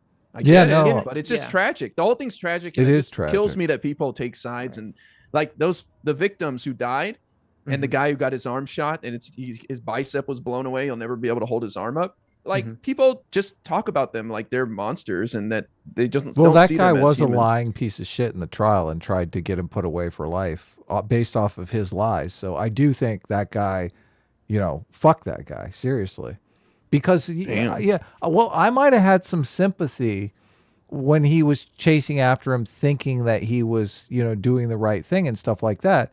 But the fact that he didn't wake up and realize, oh, I made a mistake, he was going to the police and still wanted to get him incarcerated. No, fuck that guy. Fuck that guy. Yeah. Yeah, I don't know the details on that. I think I just know that people got injured and lost their lives, and I think that's always a tragedy in my opinion. Sure. Yeah, and I understand that. I understand that completely, and I don't disagree with that. I think that I don't think for Rosenbaum because he's just a crazy asshole. But the other people afterwards, I do think in their mind they thought they were doing the right thing. So do I. And so there's an element of tragedy to it, but that doesn't justify their actions. Like you can think you're doing the right thing and do the wrong thing. Correct. Because you're acting, completely negligently, which I think they did in this situation. So, yeah, the guy also tried to file a lawsuit against the city and stuff. That guy's not. That guy's a piece of shit, man. Yeah, I don't have a lot of sympathy for him because of how he's acted after the fact. Yep. You Not only know, that, he so- says he wished he would have blown Kyle Rittenhouse away, which, nice. Yeah, Well, yeah. I don't Not want good to. look. I don't try to get in ahead of these people. Who knows, man? Maybe I'd be mad too if I had my arm blown off. I mean, and of don't course, right? But well, so, but just to be clear, okay. So the Mhm. question is, yeah, sure, you can make this. You could say like, yeah, he should have never been there. He did. He wishes he wasn't there. Obviously, he would have liked to have Sure. avoided all this. Fucking, his life is gonna be crazy now forever. Yeah, why didn't Um, he wish he didn't never pulled his gun out? Why didn't he wish he didn't chase him? But yeah, but I'm assuming it sounded like you're saying you think that he still should have been found not guilty. Based on the evidence I saw, sure. I don't think he purposefully murdered people. I think he was Okay. defending himself. Yeah, Okay, perfect. well, I don't know why everyone in the chat was so like, "Oh my god, that's the craziest Kyle Rittenhouse take." I mean, it doesn't seem that Because crazy to me. there's no nuance. It's like Kyle's a hero. He was wronged. He was just defending his neighborhood, and Mhm. and there's no, even if someone is a piece of shit, even if someone let's say someone hits your car out of road rage and pulls over and punches your windshield, and then you shoot him. It's still a tragedy that like what's going on with that guy that he's so mad that happened. No, I and, agree. like, yeah. yeah, The, that's the- where I just look, yeah. he even steel man the conservative argument there. So like, no hate, right? no, it's all good. But I understand why people react the way they do too. Like they're Mhm. it's very black and white. Most people though are unable to steel man the conservative argument. Many people on the left are unable to do that. Well, don't get me wrong. I don't want to talk about bad attitude. I think Kyle was pretty gross with his victory tour and all that, and Well, he continues to fundraise off it, Yeah, which we I weren't. think is disgusting. Well, on one hand, like, I think it's unfortunate because he definitely has been. I think there are people that are kind of controlling him that are doing it for money. Yeah. Like I forget the guy's name. He had handlers that seemed to be very cynically motivated. That are kind of touring him around for stuff.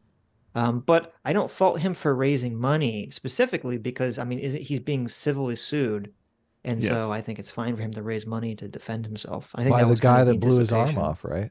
Yeah, That's the guy I who's think suing so. him. Yeah, I think so. Yeah, so he's struggling Or- to raise the money now too. So it seems like he's kind of Yeah, fallen out of favor. he's gonna go bankrupt. yeah, so I think his life is ruined too. Don't get me wrong. I think he's a victim in all this because once you kill somebody, your life is ruined too forever, whether it's psychologically or you go to prison. Like you're Right. ruining Yeah. 2 lives anytime you kill someone. Yeah, very much so. All right, let's get insensitive Oh, for go ahead. $20 says, quote, poor Gage Grosskirts, he fake surrendered, and when Kyle didn't pull the trigger, he tried to shoot him again, get ass blasted. Gage can enjoy using his left hand for the rest of his life. LMAO. Well, I mean, that's kind of see- my attitude. Like, I hope you wipe with your left hand. Let to Oh, learn. well, I look, we've all done dumb things and sometimes it's bigger than others. And I don't know, man. We all got to live together. And I think people deserve second chances too. I mean, I don't know. Well, I mean, I completely agree with everything that you said, but I think Gage Grosskreutz has gotten a second chance and a third chance and a fourth chance and continues to be a moron. So Yeah. I fair think he's enough. basically run out of chances. I think if it's true that Gage Grosskirts intentionally fake surrendered, saw that Kyle wasn't going to shoot him, and then tried to kill him, then I would think he's an evil person. Now, I know that's a narrative. I don't believe that's ever been proven to be true. It's not exact. We don't know exactly what happened, except he looked like he's going to surrender. Kyle moves, and then he goes to fire. And it's like, well, did he think, haha, now I fake surrender, I'm going to kill him? Or did he think, oh, he's trying to shoot me, but his gun is jammed? We don't know exactly what happened in that situation. So But his I'm just- friend posted on social media that Gage told him that he wished he would have blown him away. right, but that doesn't contradict what I just said. So Well, Okay. what's the context of that? How was the tone? What was it said? Who knows? well, I don't that's listen. I true. don't have And it's sympathy secondhand. for. I don't have a lot of sympathy for Gage, regardless of that, just because of the way that he's suing the city, the way that he's suing Kyle. He's basically trying to blame everyone for what was essentially his fuck up in the first place. Yep. So, Yep. but anyway, Let's go back. Anna, so That's the problem I we're not have. getting to the heart of the problem. So Okay. look, the Republicans, generally speaking, and not just generally speaking, I give you specific examples, are the aggressors, right? So we didn't just pass hundreds of laws against straight people in the country. They just passed The hundreds of laws. politicians, and we should fight them, Cenk. Do you think the Republican voters were against those laws? Be honest. Cenk, I mean, what do they hear? Constant libs of TikTok, constant propaganda that's meant to scare them about the others. You know this. I know, but Anna, so what do we do? Because we can't just go, Okay, hey, you know what? Let's throw that's gay not- people that under is the not bus. what I'm I know suggesting. you're not suggesting that. So I'm asking, what do we do? Okay, so do you think that you persuade them by saying you guys are stupid, you guys love crime, you guys are hateful, ordinary people? Are you persuading them, or are you just First of all, releasing, no, the emotional no, frustration no, that I also feel no, myself? No, this is super important, and this is a good question, and it has a very good answer. She basically just asked him, are you persuading people, or are you just politically jacking off? Are you just doing it because it feels good, getting off yourself? Or is it Yeah, I helping the wonder why- situation? I wonder why she's having this kind of moment now where she is trying to step out on her own a bit. I wonder if she's just kind of sick of TYT and them being stuck in time or something. I think it's Shapiro. I mean, it's so You really think? close. I do, yes. But she's met with conservatives before, like at Politicon and stuff. I remember seeing her in 2019 at Politicon and I think Shapiro, 2018. Shapiro had his little hat on. He looked her in the eye. He was like, He charmed her, huh? Anna, Maybe he wore nice we could be cologne. friends. Look, Didn't she get attacked recently? Oh, that too. Few times, yeah, a few times. Yeah, I think that's generally what gets people to kind of shift is when they get attacked by their team. All of a sudden, they're like, "Oh, I've had like a brain blast of centrism." All of a No, sudden. she got sexually True. assaulted. She talked about it on Ben Shapiro's Sunday show. She got sexually assaulted by a homeless man. Yeah, Really? you don't know that? I didn't watch the interview, no. He said see, but- she said a homeless man, fully erect, came up behind her and started pumping on her. She was out with her dog, and it was like a very Was that recently? disturbing changed her. thing. Was that recently, or was this like something happened a while Don't they ago? literally say that a conservative is just a progressive that has not been mugged yet? I mean, Do you remember? Did she say that happened to her recently? in Los Angeles, yeah. Yeah. So I mean, that will definitely Damn. change someone. And then because then the people were attacking her not over that but she was I forget exactly, she was criticizing some soft on crime left stance, and like all the lefties jumped down her throat on Twitter. So She said that trans thing recently got people mad. yeah, the birthing mother thing, Yeah. which is funny because I mean I think that's pretty true what she said. Yes, totally. It seems to me it's weird to me. I remember I first saw this with I don't know if you followed any of the Evergreen stuff, many years ago. It would be weird when I'd see people on the left or the far left who would talk about, they'd say things like, "Oh, black-bodied people or black bodies," and then now they say like, birthing people. It's to me it's so dehumanizing to like reference people, strictly according to these like physical characteristics. And it seems very anti what I would think the left would be in favor of. And my whole thought on it is like trans people are dealing with enough shit. They don't need like Anna to weigh in and like voice her complaints. That's how I know you guys might disagree, but it's like, I don't know. I give trans people a lot of leeway, and it's like, why are you picking this fight now? Like who cares? Well, They picked it's the not an fight, attack though. on trans people, though. It's more like What she's looking at it came as out an of attack nowhere, though. on cis people. It didn't come out of Well- nowhere. It came out of legislation being put out by the Biden administration that called women birthing people, and women Yes. found that offensive. But it was for like a technical like setting, like in certain like paperwork. It wasn't like from now on women will not be called women anymore. We demand you call them birthing machines. Like it was some like clinical setting or something. Yeah, It but was a isn't budget that, document. it was yeah. We looked at But it that was the- like in there and use that term for some specific purpose so that they could be inclusive, just to define a whole group. Like it wasn't meant to be like this is how we speak about them from now on. That's my understanding. I don't know. No, didn't read fully. I think that's a fair assessment. I still don't think the women, the cis women who are being referred to as birthing people, they find it disparaging. They find it degrading. That was Anna's terminology, degrading. Yeah. She So said, to- "Don't to- call me by parts, body parts or something." So to make it more inclusive, you're literally taking cis women and degrading them. Right, but who gets the blowback? That's the thing. Right? It's going to blow back on trans people. Like, you're the cause of this. It's another thing, another problem you've caused on society. I honestly do not think that the trans people give a fuck if the bill says women. Like, I just think this is like Democrats trying to virtue signal. Oh my God, vote for us. Look, we care about everyone. I don't think the trans people even care. Yeah, that's what I'm saying. I think it was like a clinical term used for a very specific purpose, but I don't know. I'd have to look into it. I brought it up. The section was reduces maternal mortality rate and ends race-based disparities in maternal mortality. The United States has the highest maternal mortality rate among developed nations, with an unacceptably high mortality rate for Black, American, Indian, and Alaskan natives and other women of color. These women there. To help end this high rate of maternal mortality and race-based disparities in outcomes among birthing people, and in addition to the investment in maternal health included in the American Families Plan, blah, blah, blah. So to me, I agree with Adam. To me, it seems entirely like a virtue signal.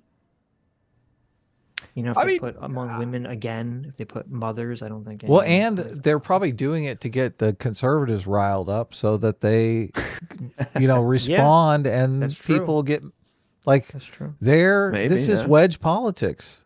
The Democrats do wedge politics as much as the Republicans do. That would be brilliant, because then they're not talking about Biden and inflation, gas prices. Like, yeah, go fight over this term used in a budget.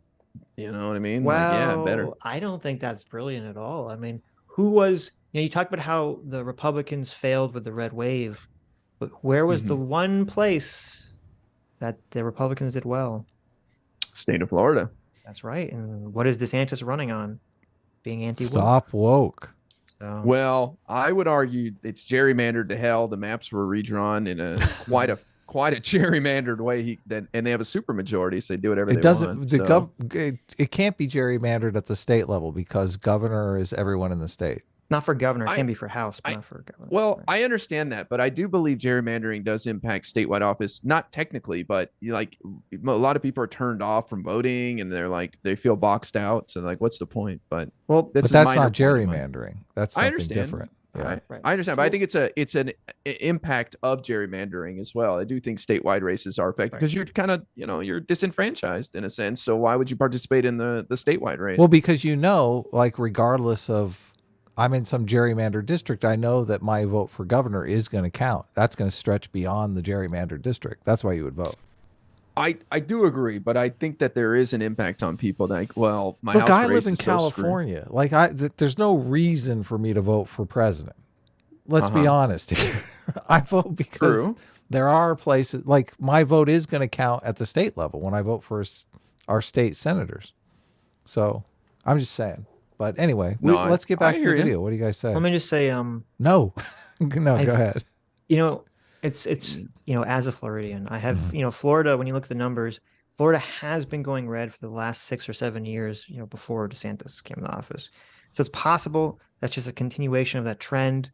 Or I do think that being anti-woke does gain a lot of political capital for Republican voters. And I do think that it's a good strategy going forward for the president to be virulently anti-woke.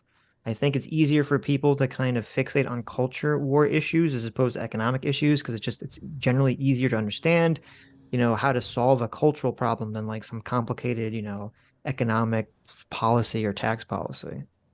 Well, before Adam kills me, I just want to say quickly that there was a poll that showed like 56% of Americans think of woke as a positive thing. You guys saw that?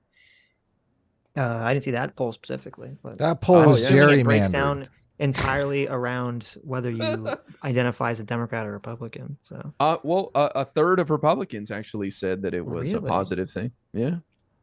Well, there's a USA News poll or something, not a cat turd poll like Trump references on it is around. Does he really? Oh my God, that's the worst. There's a Scott Adams. Speaking of Scott Adams, who we talked about last time, he has this idea that 20 to 25% of people always answer polls wrong or stupid.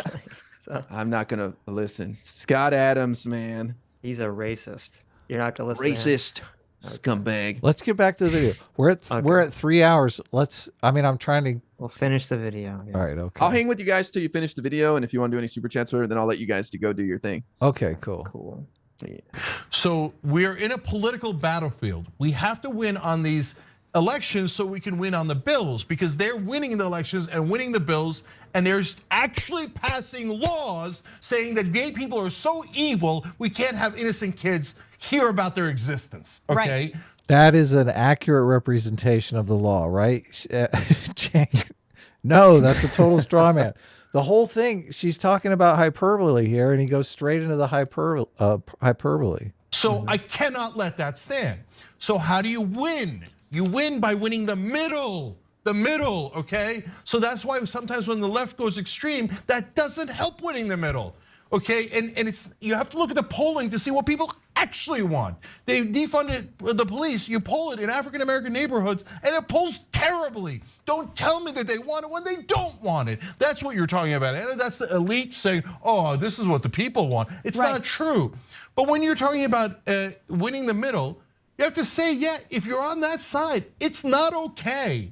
It's not normal. It's not, hey, 50-50, should we hate the gays or should we not hate the gays? No, if you hate people for who they are, you're a bit of a monster. I know you got turned into a monster by right-wing media and propaganda and let's be honest, religion, etc. Okay, but people don't like honesty. So we're stuck, I don't think But we're in terms of the necessarily stuck. middle, no, I don't want you to think, as every stupid Democrat has done my entire life, could be, could be. Maybe you should hate black people and Latinos and immigrants and gays and all these people. I don't want to offend Republican voters. I don't want to offend them. Okay, so I gotta be a warrior for that. And Anna, Is that you laughing, Sitch? I feel like. Yeah, that's hilarious. Oh, look at that. Someone's screen cap. Holy cow. Hold on a second, guys. You like that? This might have to. That's a good This might have to be a new one. new meme. a new emoji. Well, do you think Cenk hits Anna? I'm a little worried for this relationship here. I feel like we're physical. We're getting close to a domestic violence call here. you're a warrior for that, and you're an awesome warrior for that. I know. I But at the direct my same time- ire toward those in power, Cenk. Because I believe, look at Florida as a perfect example. They elected Obama twice. Look at Florida now, right? Obviously, people can be persuaded, and you give up too easily. Like you just do. We have policy ideas that are appealing across the aisle. Period. But all of the focus by the mainstream Democratic Party is because they're paid by their donors and they don't actually want to push for the economic policies that would be popular. They dive into the culture wars too, right? Yeah. So it's like this endless, like you're bad, no, you're bad, you're a terrible person, you're a terrible person. I'm not saying you don't fight the right wing power players, you absolutely do. But if we're to have anyone outside of our political group be receptive to the popular policy ideas that we have, we can't persuade them by immediately attacking them and writing them off as all bad people. You guys are all bad people. You guys all love crime. You all love this. You all love that. It just doesn't make sense to me. And I disagree with your theory of change. The whole thing about winning over the middle, that is what elections have been about for decades. No, but they have a false middle. Their middle is, bipartisan compromise that we should give billions more to corporations, and that's the middle of the country. That ain't the middle of the country. The middle of the country is an average guy, an average woman working their ass off, barely making it, et cetera, right? So I address the actual middle as opposed to the Democratic Party. Look, here's my solution. And this is what I've been doing to the best of my ability, and often very wrongly, I'm sure, right? But I play both defense and offense. So if you're gonna attack people, we're going to defend them, period, okay? At the same time, and this is what none of the rest of the Democratic Party do. Bernie does it a little bit, Justice Democrats do it a tiny bit, but Justice Democrats do nothing. tiny. Yeah. Okay, what you have to do is play offense on economic issues. Yes. Do you want higher wages or do you want the Republican plan of lower wages? Do you want health care or don't you want health care? For God's sake, this is the one thing Anna and I agree most on. Play offense on economic issues. And look, right wing, let me just say this.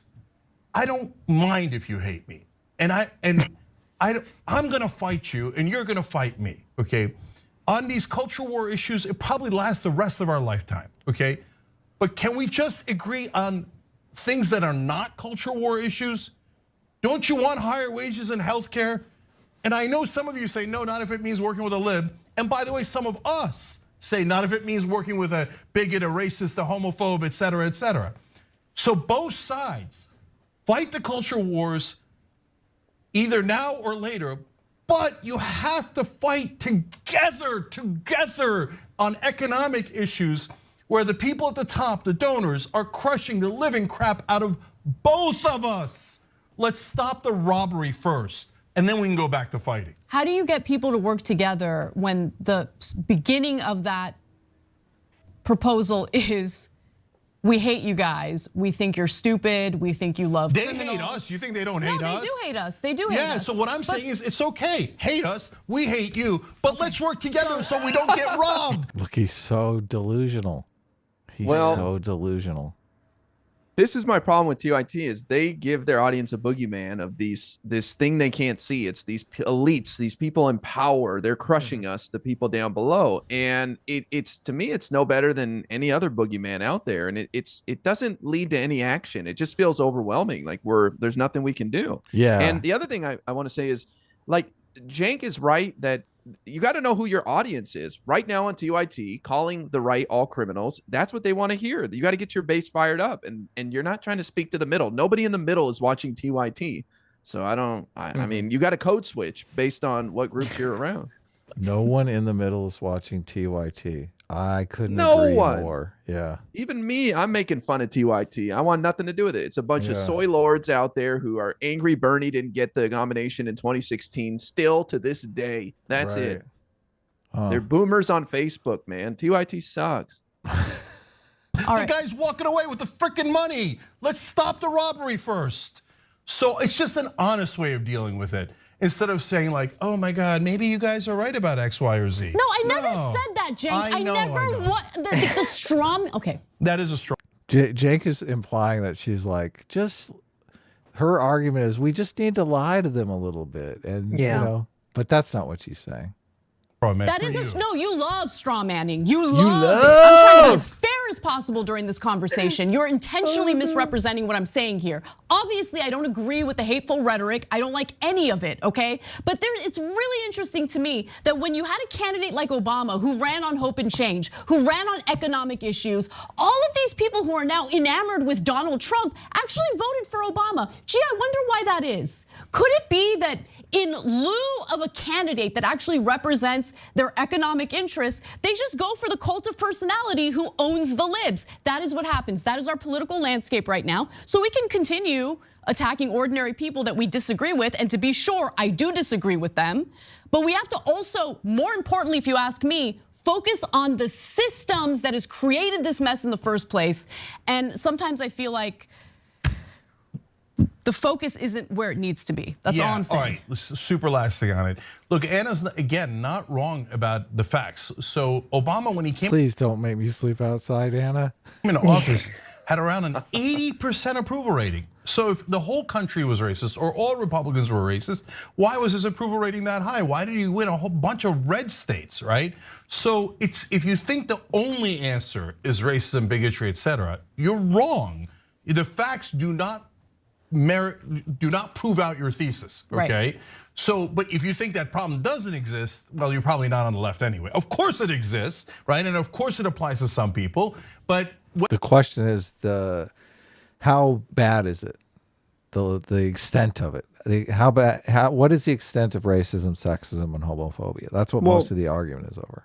Well, and also, I mean, the difference, like, you know, if Cenk can identify this when he's being pressed by someone, I mean, that's well someone and he good. cares about, right? But is he actually going to change his rhetoric going forward? You know, Hell no.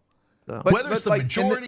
Oh, go ahead. This is all talk from Cenk because their actions don't give this message. So they had Matt Gaetz on pretty recently, and they just fought with him the whole time. But if they really wanted to try to meet people in the middle and talk about systems, they would bring on right wingers. They would avoid culture wars. They would say, okay, let's talk about the system. There's plenty of right wingers out there they could do that with, but they refused to. They dive right into the culture wars too. Matt Gaetz destroyed Cenk. It was just not even close. Which I'm not a big Matt Gaetz fan, but that was just demoralizing for Cenk. He definitely toyed with him, and he was in the power position. But they loved it because it got views, but it did not address what they want to address, the system, right? They talk all this talk, but they don't walk the walk. Yep. Or half of Republicans or a third of Republicans, I don't know. But I do know that whatever percentage of Republicans that is, they're winning their primaries, they're winning general elections, and they're passing laws. See, he even admits he doesn't know if the racist element is half or a quarter or 3/4. So he doesn't even really know. That enforce their hatred of us onto all of society, right? Whereas our side can't play defense or offense. So I'm trying to help on both fronts, but I'm sure very imperfectly so. And this is a good conversation. It'll continue probably for years. Thanks for watching the. I don't know if it's going to continue for years. I think Ana might be quitting Young Turks in 6 months. So it might last another 6 months. We'll see. Damn. She's going through something. I do agree. She's going through something. Menopause? Wow. Damn. Look, canceled. That was a joke. As the resident sexist, thank you. Is it? Actually, it would be closer to baby rabies from her age, right? Oh, okay. Baby rabies. Have you heard the term baby rabies? I've heard baby crazy. I've never heard baby rabies. Yeah. Haven't heard that. I assume it means your clock is ticking. You're running out of eggs. Is that what it is? That's it. Yeah, exactly. Exactly. Damn. I don't know. I don't think Ana. We covered her on another video, and it didn't seem like she was interested in having kids. So if that's the case, it can't be that. So. Well, it could. It could be cope, Adam. You don't know. Do you want to? So you got any final thoughts, and we'll read a couple super chats, and then you can get out of here. Yeah, I don't want to take over your guys' whole show. I usually stream for like four hours anyway, so I'm getting you're close to my time. Look, you're welcome to stick around. Yeah, you're welcome to stay as. I mean, we talked to Dev for like 8 hours last Tuesday. Yeah, until you're done streaming. No, this is the thing. Most people want to be out in like 2 hours. So, but you're welcome to. Like, we're not chasing you off. Stick around until you sign off if you want. No, it's all good. I'm happy to do like some super chats you guys want, and then I'll depart. But I appreciate that. I know you guys mean it, so I appreciate that. Mr. Anderson for $2 says, IRI, please debate Tree of Logic. You would own her. Wow. Listen, as I told Adam, I think Tree of Logic is funny. I think she's a character. I just have some history with her where I have no interest in getting burned by her again. And I don't think her and I would provide the fireworks that people want. Wait a second. I get pretty chill. First of all, we would not allow you to do the fireworks that people want because. Are you sure? Well, I mean, if you guys want fireworks, we're not going to stop you. But I'm only saying this, and I didn't want to bring it up, but you said we already had talked about it. I invited her on, but I told her you can't be like destroy, smash, like that's just not our attitude. And she actually agreed to that. She's done a bunch of debates with other people that were not heated or anything like that. So we'll probably have her on our own because she was sharing a clip around that both of us were in. And she didn't like that clip of you on our show last time. Well, and she called me out too. She was calling me a dumbass and a moron and all that shit on Twitter. I'm like, hey, why don't you just come on the show? I mean, well, if anything, you guys reconciled because of that clip and because of me. So I'm happy that happened. I hold no ill will towards her. I just, it's all me. I have no interest in engaging with her. I don't think every time I talk to her, she doesn't follow electoral politics. It's just all feelings. And it's of no interest to me. What happened? What was the?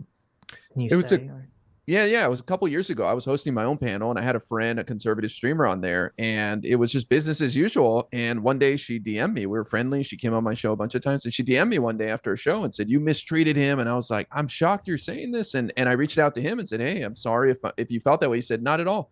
and she just wouldn't listen to me. She was just screaming at me in my DMs. I figured she had an aneurysm or stopped taking her bipolar medicine or something. And I just said, I can't be around crazy. Listen, I've slept with plenty of crazy women, and those days are behind me. So I just won't deal with it.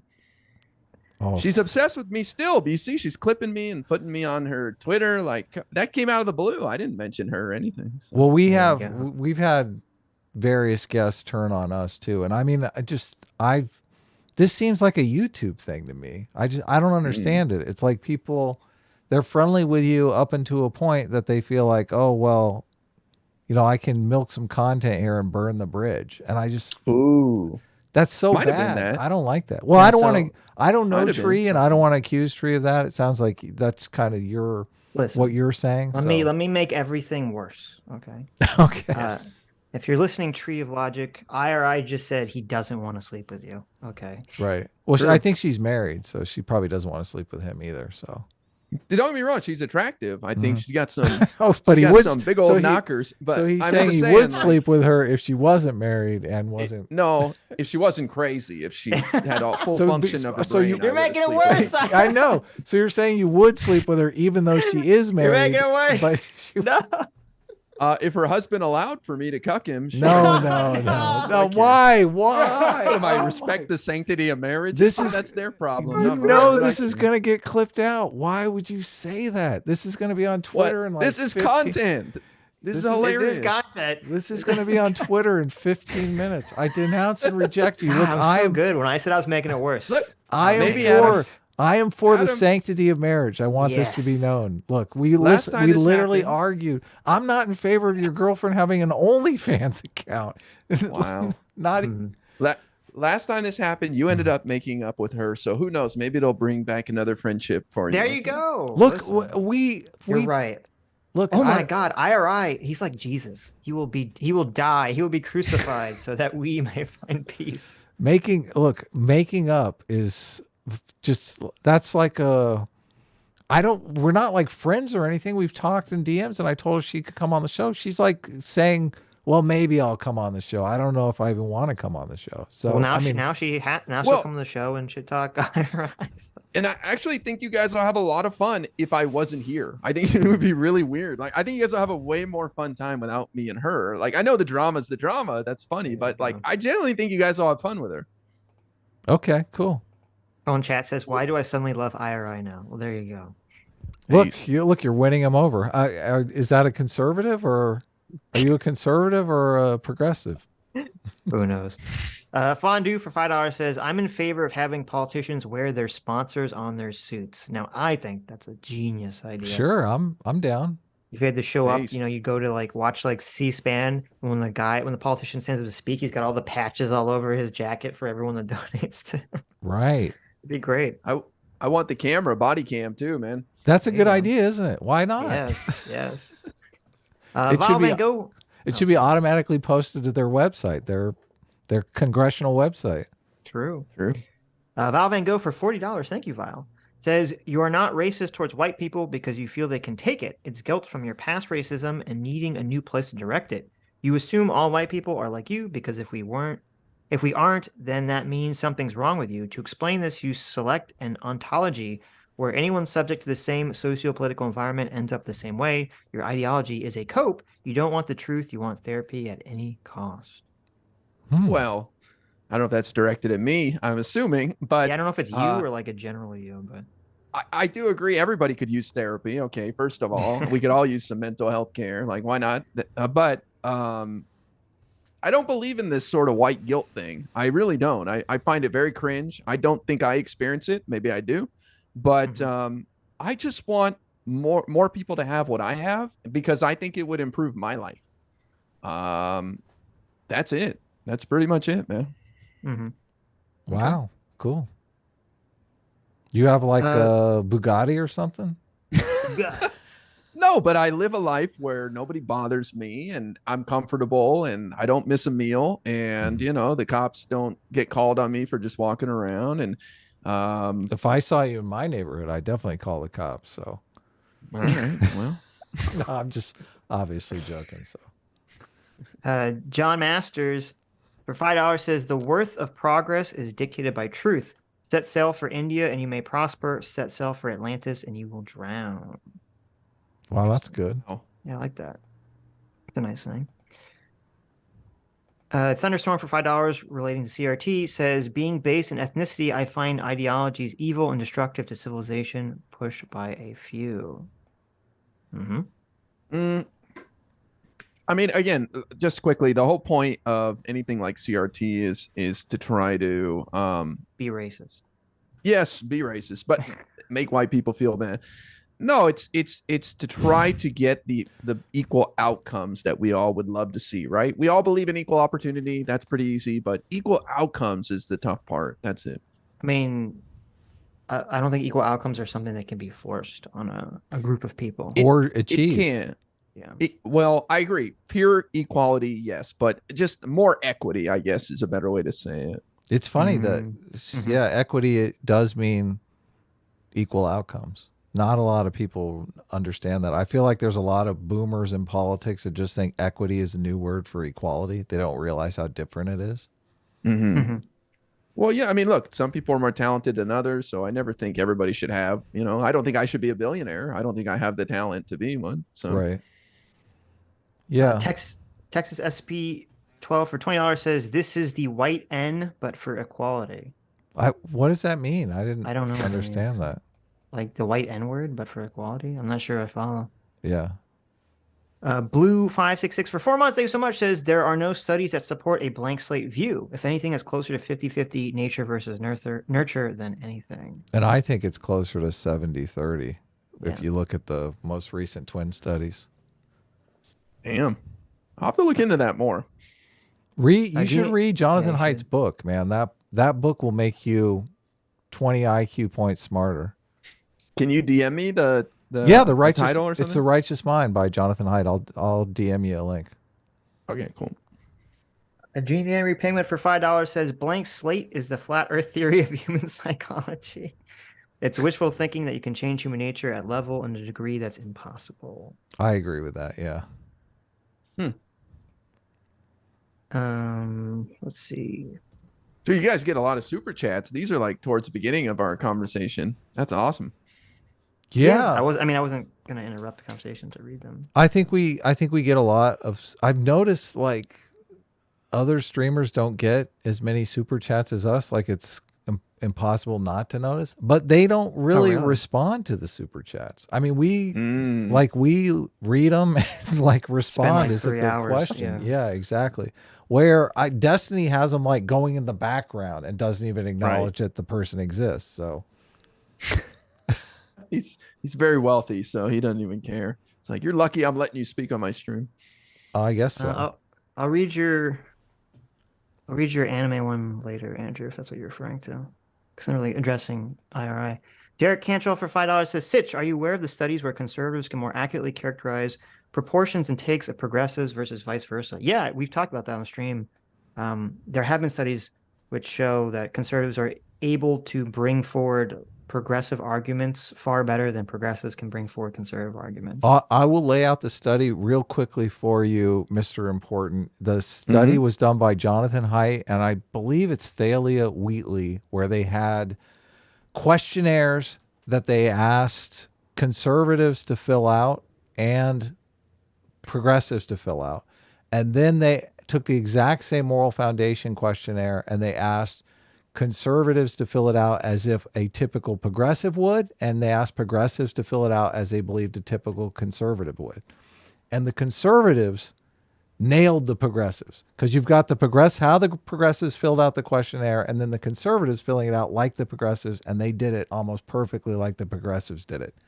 The progressives failed. They completely did not understand conservative moral foundations and could not fill out the questionnaire as a conservative actually filled it out. So that's a pretty devastating study. Yeah. I mean, that sounds like opportunity for improvement. But, yes, definitely. Yeah. I don't know. I wonder, what did he attribute it to? Or they attributed to the two people who conducted it. So we talked about moral foundations theory. There's 6 moral foundations. The progressives only focus basically on 2 and lightly on a third. The conservatives build institutions, organizations, clubs, whatever, using all 6 moral foundations. So when they talk about loyalty or sanctity, a lot of times, these turn progressives off. One of the reasons why I thought Donald Trump would win the nomination, and if he won the nomination, he would win the election, is because when he talks on his political stump speech, and you can look for this, he frames everything in terms of fairness. And fairness is the one moral foundation that progressives, conservatives, and libertarians all buy into in equal amounts. So by taking a topic and framing it, and you can understand, like, topics you can frame different ways, right? The topic of immigration, the progressives frame in the form of care harm. They frame, we need to care for these downtrodden travelers. We need to take them into our warm embrace and mother them, right? That doesn't appeal to conservatives.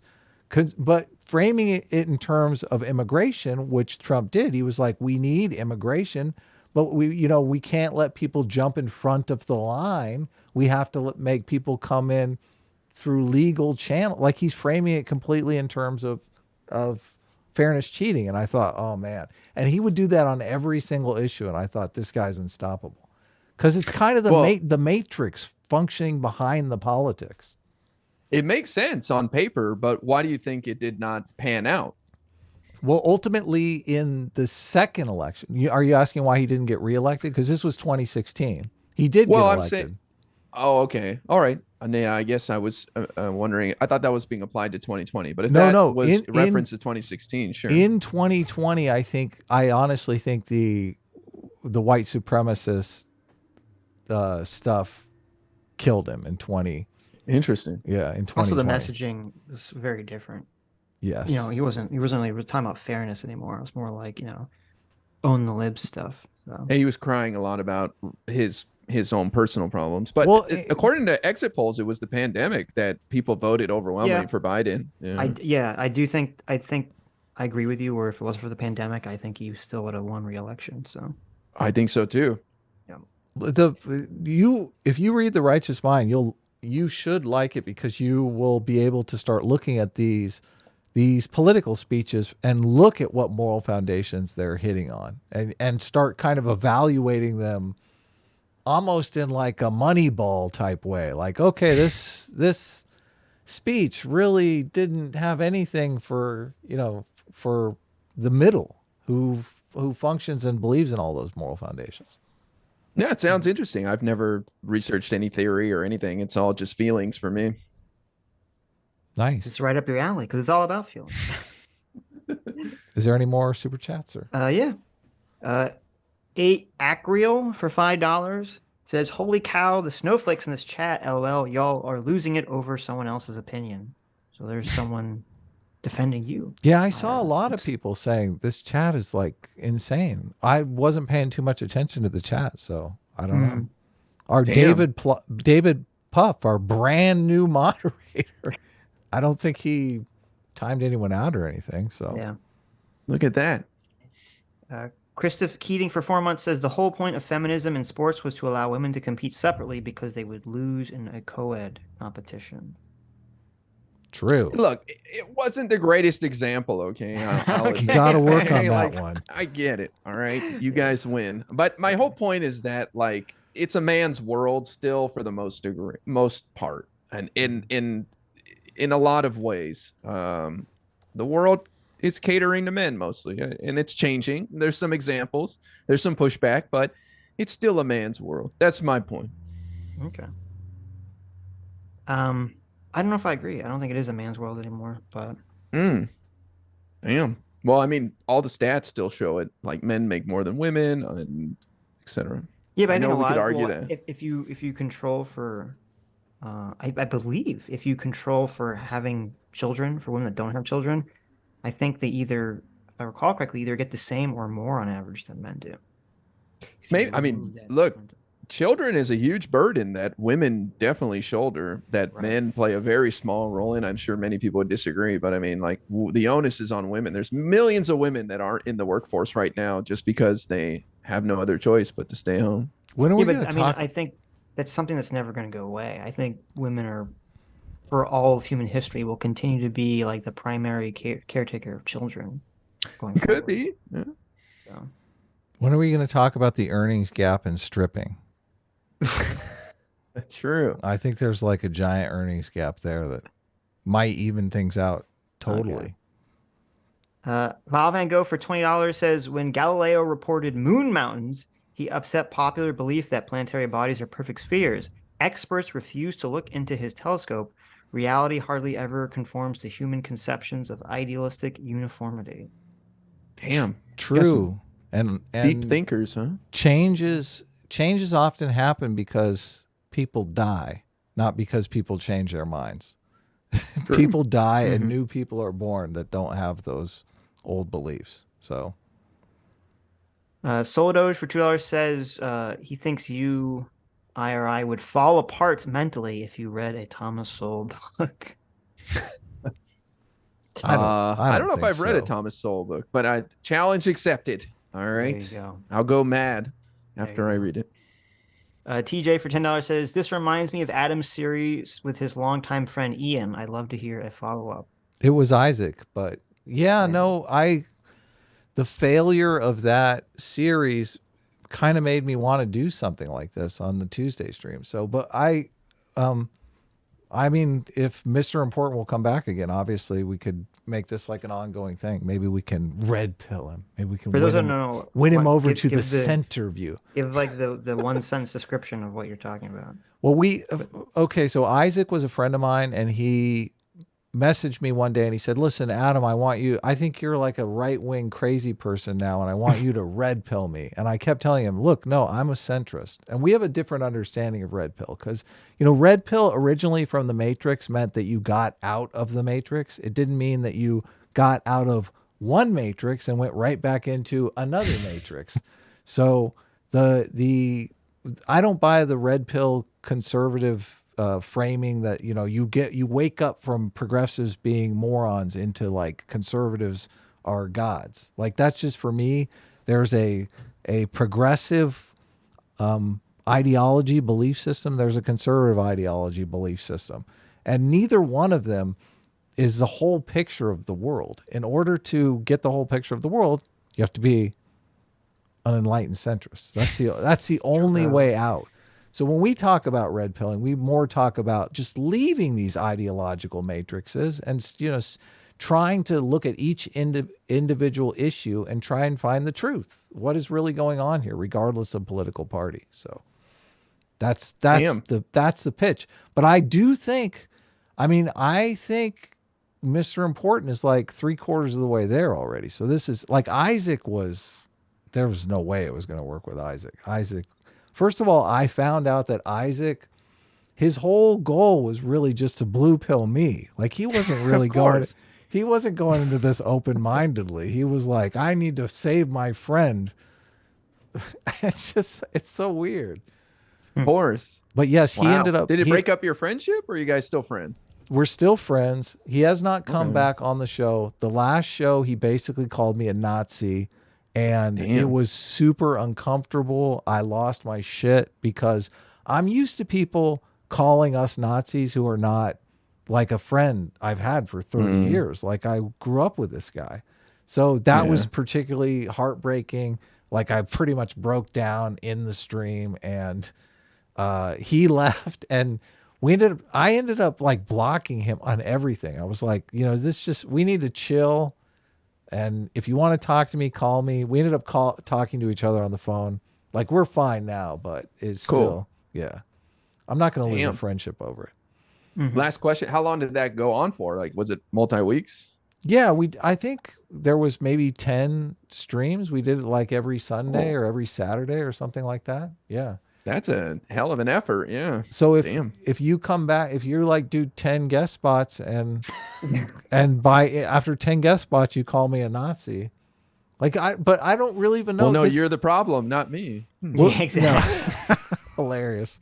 This is first of all, it wouldn't hurt at all because like we're just Wow. casually friends here. I mean, Right. we're both. I understand how it works. We're both Hurtful. trying to persuade each other. Sure. Anyway. But I mean, it is. I don't. What would be what are the goalposts here? Like, what would Mr. Important have to say for us to say we got him? But got him what? What do you mean got him? Like, how Got do me you out of my progressive my dream, Become an my- enlightened centrist? yeah, woke me up, man. He would say I'm an in the enlightened days here. centrist. That's what he would say. Well, like I said, most people on the left are not like they can't even articulate any right wing arguments. Already, True. he can articulate right wing arguments. Some of them. He did for Rittenhouse perfectly. Yeah. I think Well, you turned a lot of the chat off by calling conservatives ignorant. That's probably what got everyone triggered. Yes. Well, half the fun for me is pissing off conservatives, but Fair enough. I watch a lot of right wing content. I consume a lot of news on the right because I want to understand why people feel differently than me. Right. That's Yeah. cool.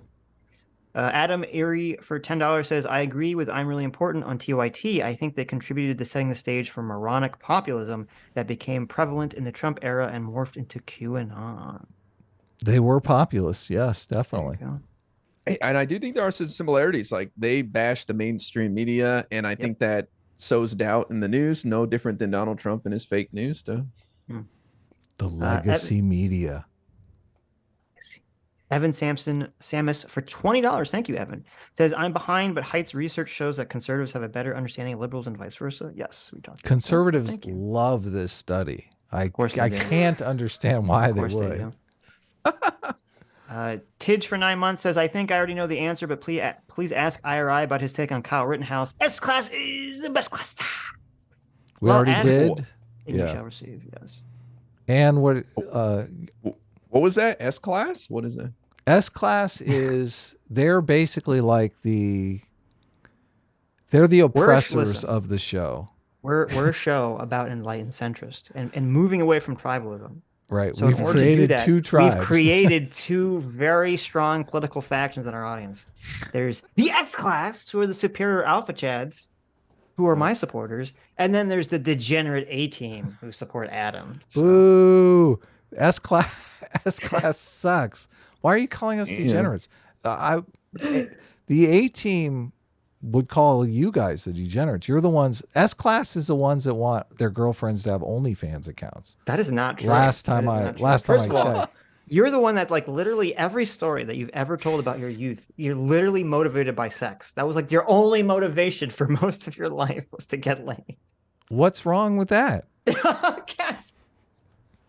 Degenerate Adam. It is odd because I would you say go. there's more conservatives in A team than there are in S class. Right. Is there equal distribution between the two factions? Like, is the chat split? No. Or are there more in one A team? I don't know team what the is split the is. underdog. We're like I think it's pretty 40%. close. I think it's pretty close. It's like 40-60. Yeah, Sitch's name came first in the. We should have done it alphabetically or in alphabetical order, but we did it, and Sitch had a bigger channel than mine. So What does cameraman- the PSA stand for, out of curiosity? Perfect situational awareness, which is a Ooh, joke from an Archer episode from like a million years ago. Got it. see, it's like this is his name is perfect situational awareness situation. What do you see anything wrong about that? It's a mouthful. I'll give them that. It's kind of That's repetitive. why no one says it. They just say Sitch. If I Right. if I could go back in time, okay, my channel would have just been called Sitch. I would have dropped the PSA. Yeah, totally. No, it was because obviously like my original videos like from a million years ago, you know, was play on like, you know, public service announcements. So they'd be like PSA 1, you know, and talk about whatever dumb shit. I thought was Wow. dope. So I didn't know that. Yeah. You could do it. I mean, I've changed my channel name. You just got to change it a little at a time. You make it like essay Sitch and then a PS Sitch. Essay? Essay is not a good one. Sitch, essay. Essay is a bad Sexual one. That's assault or associated Sitch. Yeah, I don't know about that one. Sexual assaulter. Sitch. So sexual assault Sitch. Oh yeah, you're right. That's probably not. Just take the A off. PS Sitch. Yes. PS Ooh, Sitch. that might be good. Yeah. That's lame. And then P Sitch. There you go. Rebrand the TDS Sitch. Thank you, Gara. You could probably just get rid of the Sitch. You could just probably change it to Sitch, and no one would be too distressed We'll see. about that. We'll see. Yeah, maybe. I don't know. I think most people ignore it anyway. But Cameraman 502 for $5 says, "Is IRI okay with Rome, Idaho banning drag queen story hour or banning drag queen shows for children?" Excellent question. Yes. It's like that's my whole argument is it's not happening in your neighborhood, so ban it all you want. Like the people who want it to happen are doing it. So then Yeah, why I not don't just care. ban CRT in public schools? It's not happening anyway. Well, again, they have a right to if they want, but I think they're just like misinformed. It's like they don't even know what they're talking about. Okay. Nice. Hostman Socrates for $5 says, "Ask IRI about Lyndon Johnson saying, oh my God, it's like one of the quotes everyone loves. Quote, 'I'll have the N-words voting for us for 100 years. What? Oh my God. Lyndon Johnson was a Democrat. I'm switching to There Republican you tomorrow. go. That validates your theory that the civil rights was done entirely for cynical reasons. So Yeah, true. You Happy just about backed that. my point. Yeah. Thank you. General Grendel Vivat for $5 says, "Would Mr. Important please explain how a racist system would allow for the 13th, 14th, and 15th Amendment in addition to the Civil Rights Act of 1964? Well, again, I say that I don't have the facts in front of me, but I just think nobody's given anything unless it benefits the people on top. Like we are just not an altruistic species. We are very, very selfish. And unless there's a way that improves our lives one way or another, we're not doing it. Well, I think what benefits the people on top is the being on top, like the status boost of being a senator or a congressman. So they just want to give the electorate whatever they want. And if the electorate, is a bunch of racists that want Jim Crow laws, they're like, that's what you get. Yeah, but there's always okay. I guess sure. I just think that there's more factors, I guess, than just appealing to the small group of races. Twitter Sucks for $20 says, "Please ask him if he believes in the party switch and ask him if he does believe it to be real to explain how Reagan was a Democrat." Man, I've been reading a lot about the bank formation, and that party split just is Switch, real you mean? as can be. Yeah, the party switch. Yeah. No, that's a fan. You didn't you watch? What was I always forget the guy's name. What's the guy who did the gang stalking Hillary video? The party switch is real. I don't know where you guys are at on the party switch, but it is 100% real. No, who's the guy that got arrested for the campaign contributions? The Indian guy. I can't remember. I don't. You know Oh, what I'm talking are you about? talking about Dinesh D'Souza? Thank Oh, you. Dinesh D'Souza, yeah. He made a whole video that a lot of people, I would say rather A uncritically believe, gaslighting, lying video because about how the party switch was fake. So I don't Well, know then what that is. Party switch. I've he never heard hasn't that. read any history then. Like it's so obvious that Oh, the Democrats were so- the party of racism. yeah, you know how like Oh, back you're in talking the about day the in the South, KKK thing. yeah, the Democrats were like the pro-segregationists. Yeah, there's like the Southern Dixiecrats, like Southern Democrats who are holding up civil rights and stuff like that. Yeah, I think people just parties evolve. Like I guarantee the Republican Party is going to go through some serious changes when they lose in 2024 and realize that this is now 4 elections in a row we've lost because of MAGA. We need to change course here. We're gonna be out of power for 20 years. So I just think parties change and as they appeal to different people, as Adam said. So I think the Democrats are going to be out of power for 40 years. I think the complete Damn. opposite. I think people are going to start voting Republican in massive numbers. Yeah. seriously. I think all the gender stuff is the line too far. I think we're going to start seeing a lot of detransitioners, and the Republican Party is going to paint it as a horror show. Basically Democrats mutilating kids. I think the birthing person type stuff is just. I think the Democrats have way stepped in it with the social issues, and yeah. But look, okay, I can grant you some of that stuff, but like look at defund the police. We quickly shifted gears on that one, no? If you're going not, The we damage tapped was that done. down. I think the damage was done. Yeah, the damage was done, and they haven't shifted gears on the trans stuff, and there's no when are they going to shift gears on the trans stuff? Well, I think they will. Like the southern border, for example, Biden's gotten much harsher, even more conservative than Trump in some ways on the dealing with the southern border. So I think Democrats are pretty wily. Like if they smell a problem a year and a half away, they're going to start making some changes. I'm skeptical. I think Trump is literally the only thing keeping the Democrat Party afloat right now. Wow. Okay. I could see that argument before Roe v. Wade was overturned. I think abortion is that's fair. such a big issue. Yeah, I mean that's a fair That's a point. good point. Yeah. That's gonna draw. And I said at the time, I think that's gonna. Yeah. Abortion alone as a state's issue is gonna set back the GOP like 50% on its own for the next like 12, 14 years. Yeah. Like it's not gonna go well for the GOP at all. You know, And speaking of agree. DeSantis, he wants to introduce a 6-week ban on abortion, and he'll probably pass it.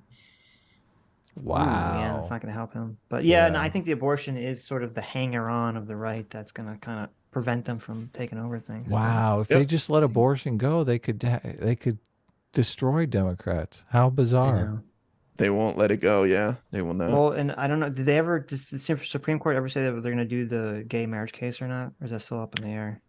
They haven't taken that on, no, but they could. They do. That's going to be another fucking landmine. Did you guys see Ted Nugent at the Trump rally when he said No. some homosexual weirdo, I want my money back from Ukraine? He was like, some leader's a homosexual weirdo. And the crowd was like, yeah. So I think Republican Party's going down a bad road. We'll see. But you We'll could be see. right, Adam. Look, I don't know, man. Like maybe it catches on in the culture war. I just think No, with Trump it's two in the mix- horrible choices now. This is so Well, demoralizing. It's interesting. I think it really depends on, is the Republican Party going to be able to, if there's a bunch of like trans regress stuff that comes out and the Democrats never course correct, and they still keep going down like the woke path of, oblivion, will the Republicans be able to position themselves as like the moderate party, or will they end up being taken over by like the Michael Knowleses of the, we must eradicate transgenderism from public life, section of the party? I think that's really going to dictate the direction things go. If we they know go which down way the they're Michael, going. if they go down the Michael Knowles path, the 40 years of control is just completely off the table. Yes. That's Yeah. definitely where they're going, though, because there's no moderate alternative. There's nobody who's a moderate. Yeah, that's the champion that- problem. We'll see. Americans We'll see. are moderates. They don't want these extreme. Yes. Yeah, it's very You're sad. 100% right, Adam. This is why the GOP lost last year when they should have had a tidal wave because of the extremism, and that's not going anywhere, in my opinion, in 2024. Well, you may be right. You may be right, which is a little demoralizing, but I'm sorry. it's okay. It is what it is. We'll see what happens. Someone said Cenk Fair is enough. losing his mind on Twitter right now about the shooting. I don't know what exactly he's saying about it. I'll check it out. Read some super chats. If I'm not blocked, I mean, after that lasts. After the picture you sent him. We posted that crazy picture and tagged Jank in it on the Sunday. I'm sure show. he's a good sport. I see. Hopefully, I'm blocked. No, I'm not. I'm just kidding. Ben Hobbs for $10 says, communication breakdown. IRI keeps switching between systemic racism and individual racism in his head, but is using the word racism for both. Capitalism would only affect systemic racism, not individual racism. Yeah, I think individual racism is very rare. A lot of people disagree with me on that, even in my chat. I'm also a privileged white guy, so I don't know. Maybe I just don't see it, but I just think people are better than that, and so I'm more Right. focused on systems. What do you But- when you say systemic racism, what do you mean by that? I see it as like the wealth gap between white and black. I see it as redlining and the HOAs and Well, just kind of. I guess what I'm things asking is that. like, are you looking at it just like a disparate outcome means systemic racism, or Outcome. there has to be so it's just the outcome. It's the outcome. Yeah, I'm not worried about equal opportunity. I'm more Well, I mean, concerned about like, the outcome. So if there's something that has no intention behind it, but still creates an unequal outcome, that would be systemic racism. In my yeah. I know Yeah. you're different. Okay, gotcha. So like the NBA, systemically racist institution, right? Towards white people or what? Yeah. Yeah, I guess. Towards a white basketball. I guess you could make that argument. Okay. It should be like, sure. I mean, whites. It should be predominantly white because whites are like 60% of the population, right? Well, you could argue that aren't the majority of owners white, I believe so. Yeah, Oh, and it's they're the ones who are really making the money. of course. oh, okay. I get what you're saying. So Jank yeah. says, so whenever a Muslim or a transgender person does a shooting, it's because they're Muslim or transgender. But when straight Christian males do it, about 98% of mass shootings, it's not their identity that's the problem. How can people not see how insanely irrational that is? Well, I would say because when they are Christian, straight Christian males, they are blamed their identity. It's called white supremacy and stuff, right? I mean, they do make it an identity thing immediately. Yeah, I think a lot of people do. A lot of people make an identity thing. Sure. Yeah. Yeah. I think that this shooter story is very interesting. Not to sidetrack, but I think you guys could have quite the conversation on it. I mean, this is like, I could see people freaking out. The trans it's no longer they're just weird, and now they're coming to kill our children in the church. You know, I think this could set off some people for sure. Well, It could, I mean, yeah. I want to be careful and know what the facts are. And right now, I mean, I've been watching local news reports and they keep saying that it was a transgender woman, which it appears to be a trans man and a biological female. So Weird that they keep not getting that right. I've seen that on local news. They keep saying it's a trans woman. The police chief said that in front of the press. Yes. I guess that's why they're repeating it, because he said it. Well, he doesn't. Later. He doesn't know what it is then. Right. Because you think he doesn't. Yeah, because you think from a woke narrative, like they'd prefer to say a trans man than a woman, but so it's a pretty interesting moment. But yeah, I don't know. You know, there's speculation I've seen. You know that and they went to that school, and maybe there's some speculation that their family didn't accept them or something. But I don't like to go deep into that stuff until more facts come out. Fair enough. We will definitely be talking about it, though. Obviously, yeah. Stug for $2 says, "One day IRI will encounter a fact." Well, that's not fair. It'll hurt my feelings, man. There you go. Hostman Socrates for $5 says, "Anti-racist, the book Anti-Racist Baby by Ibram X. Kendi. Argument destroyed." There you go. Didn't you haven't read it? Racist Baby? Haven't read it. Not at the top of my list. Should I? Yeah, it's a kid's book, a CRT kids book. So. All right. Andrew Clark for $2 says, "IRI sounds like quackademic agent." Wow, that's not fair. Yeah, that's definitely not fair. Think that's not good. That's all right. He's like a named Academic Agent who has some problems with us in the past. He's kind of like he believes in the JQ and all that stuff. So interesting. I assume you don't subscribe to the JQ. I do not subscribe to the JQ. No. Okay. Neither does Tree of Logic. She actually debated a JQ guy. I thought she destroyed him. So we're nice. She loves the Jews. Nice. There you go. Philip Coggins for $10 says, "Family from Minnesota. Parents grew up during the 60s. Whites and blacks are just as racist towards each other back then. The only difference is that it was more of a European covert style. 60s was more overt." Interesting. Yeah, I lived in the South, and it did seem. I mean, there was overt racism, but I didn't see it in most people. There were just a few people that were just openly racist. So.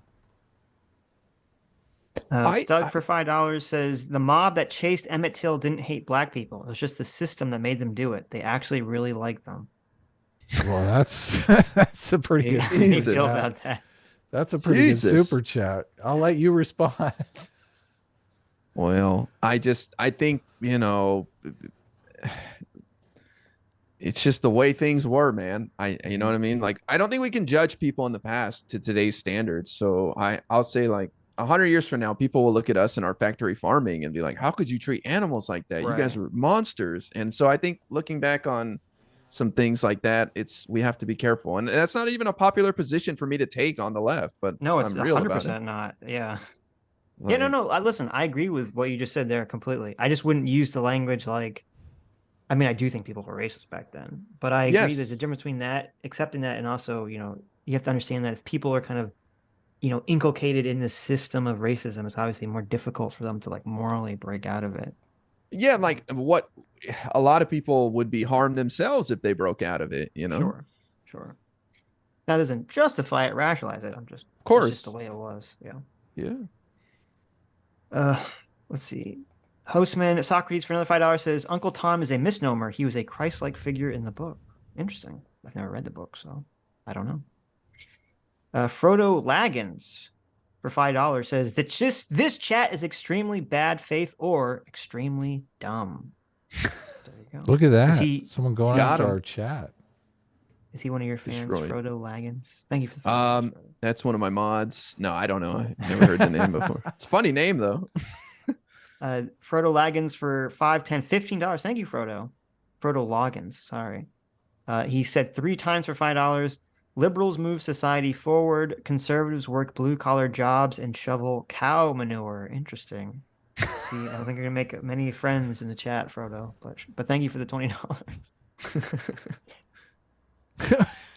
Man. Ben it's Hobbs just somebody sewing out. You know what I mean? Like I'd laugh at that person too. Yeah. Ben Hobbs for $5 says, according to IRI, Joseph McCarthy did more for civil rights than Martin Luther King. Is that true? I think it's some sort of. I don't even know. I don't even get it. What am I missing? I don't know. Because if you're saying that the reason that we adopted civil rights was to fight communism, Joseph McCarthy, famous for Red Scare tactics, though. So. Gotcha. Yeah, I don't know. I think I said what I said earlier. I don't have much more to back it up. Mm-hmm. John A for $10 says, how about the Kyle Rittenhouse situation? Ask IMI. Well, we did. Ask and you shall receive. Fondue for $2 says, is this the guy that said crime doesn't happen? Did you say crime doesn't happen? He said that he could live in the hood and people would get to know him and he wouldn't have any problems. Thank you for saying that second part. People would get to know me because everybody reacted to that clip as if I'm just going to move to the hood right now. Howdy doody, neighbor, and not get my ass kicked. Like I'm talking about having a reason to be there. A realist. Well, it's just like of course that's not what I was saying. I was saying like you He's could got live milk there and if you cookies. become. He's got milk and cookies. Yeah. He goes to the neighbor. They open the door. Bam!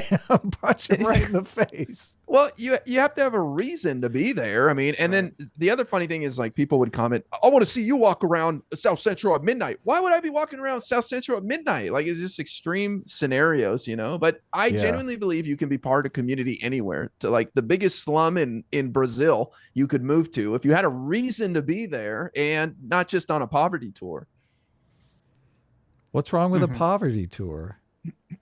Well, I think it's like, I've filming the discovered- homeless guy in your neighborhood. Hey man, how'd you end up here, dude? I'm gonna put this on TikTok. I discovered the poverty tour videos on YouTube and they are massively viewed. Yeah. I wanted to do that because we have a studio in downtown Los Angeles and there's plenty of room to poverty tour around. Like it was crazy during the pandemic. This one building next to our studio was just basically like, usually they come out every couple of months and spray paint over all of the graffiti. So it goes back to gray every 2 months. But the graffiti just started building up for like a year and then a year and a half. And it was like, it was really Escape from New York down there. I was like, I should drive around and film this shit. Yeah. Wow.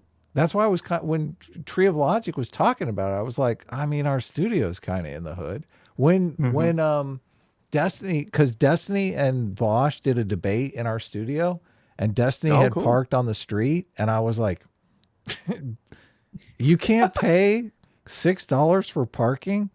Like, why would you park on the street in this neighborhood? And he just, thank God he was leaving, going to his car when I said this, because I didn't know he had I thought he parked in the parking lot.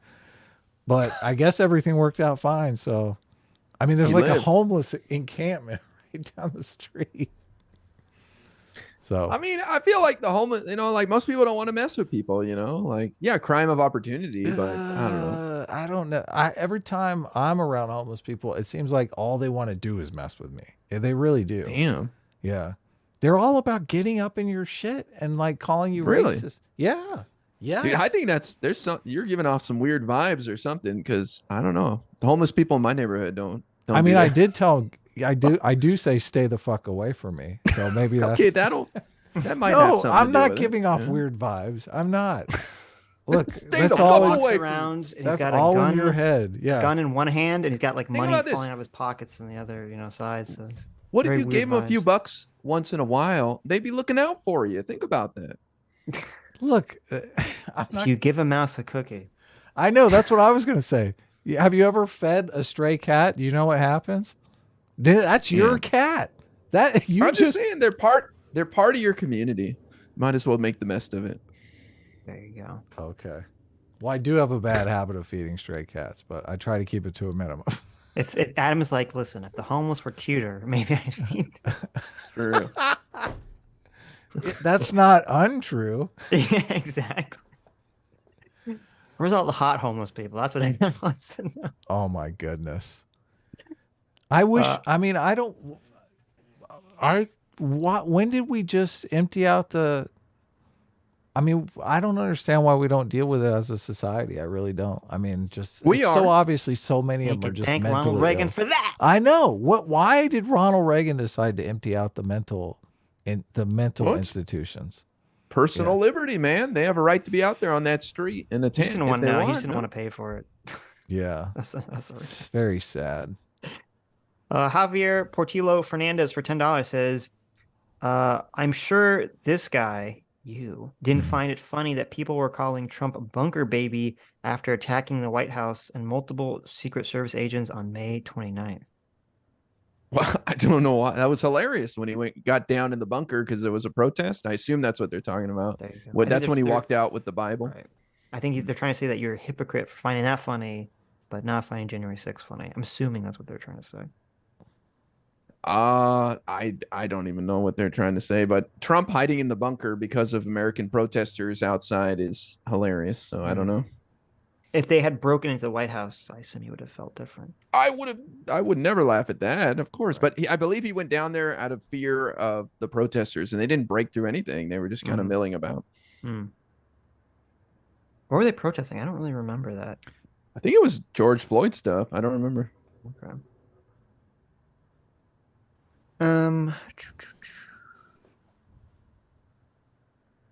PC for $50. Thank you, PC. Says, I used a little too much free will tonight at dinner, and now my head is pounding from all my enlightened centrist drinking choices. I saw that. Looking forward to watching this after recovering. Well, first of all, thank you, PC. You get 50 free units of free will to make up for that deficiency that you used all night long, baby. Yes. Asa Yar for 8 months of discipline equals freedom. Thank you. Says Cenk and TYT are bad for American politics. TYT created the careers of David Rubin, Jimmy Dore, Hassan, and Michael Tracy. They spawned conspiracy theory wielding nuts who sell out Americans for clicks and views. That is so fun. Like almost every bad fucking political, almost every terrible political commentator has spawned from TYT. What the fuck is happening here? Yeah. We should frame that super chat. That is so true. That super chat should be. Oh my God. I didn't realize Michael Tracy came out of TYT too. Yeah. Interesting. I gotta watch his conversation with Dylan. I keep forgetting. I'm sure we probably have very similar takes on Ukraine. I would imagine. Yeah. Mr. Important. Here, the three of us. Yeah. Yeah, I fully support it. I think we're kicking Russia's ass on the cheap, so I'm all for it. Based. Mr. Gizzer1 for $20 says, he's not very happy with you. Very upset. Ooh, here we go. Good. Says, you know literally nothing about what the right thinks and are entirely ignorant of the basis for their arguments and facts that cut against your programming. Get off Reddit. There's a whole big world out there. Wow. I'm not on Reddit except for NSFW subreddit, so not really sure I'm going to take them up on that one. I enjoy them. And I mean, Sorry, it's bud. not that bad. And which ones are you on specifically?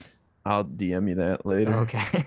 Look, we talked to Lance, and Lance, he's a billion times better than Lance. I mean, you guys are just not. Yeah. Because he that's disagrees true. with you on one thing doesn't mean he's completely lost. Yeah. Wait, me? Yeah, you. Me versus Lance? Lance from the Serbs? Yeah, Lance Yeah. from the Surfs. Lance is terrible. Him and I are friendly. He gets a lot of grief, but yeah, he's He pretty kind of far deserves left. it though. Get him to come back Yeah. on our show. He's been on twice, and I reached out to him to come back on, but he's dogging us. So Damn, he's a big star now on Twitter. TYT. Nah, I see him on Twitter blowing up, like people quote tweeting him. But supposedly Tim Pool's gonna have him on soon. Did he agree? I thought he didn't agree to that. Oh, I don't know. I saw Tim offered, and then people were like, "Oh my God, don't, Lance! You're too stupid to talk to Tim." I thought I saw Lance say he wasn't going to do it. I heard that that Lauren Southern was gonna go on secretly when Lance went on to Oh my Tim God. Pool, and they were gonna ambush him. I like Lance. Oh, he's so I bad just- on Twitter. He's so He gets a bad. lot of grief. He but, you know. lies. He lies. On Twitter. Like we were watching the thing with like Anna was complaining about Cenk just hyperbolizing everything, like anti-right. Mhm. Like that's Lance's entire Twitter like persona. Well, him and I didn't talk for like 2 years because I criticized Hassan at the beginning of the pandemic for getting a haircut by his friend and in front of 16,000 people when we're all supposed to be staying home. And he was like, "Why are you punching to the left, man?" And I was like, Jesus, bro. Really? Like, I didn't talk to him for like 2 hilarious. years after that, but That's so we're funny. friendly now. That's funny. Oh man, that's the the kind of purity spiral I just can't agree with. There you go. The inflatable man for $5 says, "What punishment do billionaires deserve?" Hashtag eat the rich. Death. I honestly think billionaires should go straight to prison. I just think we don't reward greed in any other facet of society. Like you cannot have 37 cats, right? Like I just think it's a big problem. What's wrong with Genuinely, I think it's a 37 big cats? problem. I think Greed we is should- a problem what about Mitt that we Romney? haven't dealt with, and I think we should. Isn't he super wealthy? Who? Mitt Romney. I don't know if he was a billionaire, but he was like super wealthy. This wasn't we got to do a stream on economics and socialism and all this stuff because I mean that's like a whole different side quest. But he? Mm-hmm. yeah, True. I mean I have a million responses, but we should just go on with the super chat. Right. Okay. Okay. Just be 1005 for $20. Thank you so much. Says I can't remember if you said you don't want to do something like this, but have you considered doing a poll asking if people are A team or S class, and then if they are liberal or conservative? I think it would be interesting to see the breakdown. I mean we can do it right now. I think we have about 800 people, 825 people watching. Thank you for showing up. I'll do it right now. Yeah. Sure. There you go. Look, this last poll, why haven't you clicked the like button? We have 28% said, I did. This stream is great. We have 18% that said, I clicked the dislike. Fuck you guys. We have 18% said, I haven't yet, but I might tomorrow. Well, thanks when you come back. Please click the like button. And we have 36% that said, I'm a lazy sop already because I had a typo. But Yeah. okay. Base Win for laziness. Actually, Yes. wait, hold on. Laziness won 35%. Laziness won. As it Okay. should. Lucifer Doberman for 22 Canadian. Thank you, Lucifer. Says the Yankees need 4 parties minimum. There you go. Oh yeah. Zokai for $5 That'll says, help I in disagree. I disagree that Biden is doing well on the border. I am Mexican and I live on the border, and people in my area knew he would be lax on the border. Well, the stats disagree with you, so I don't know what to tell you.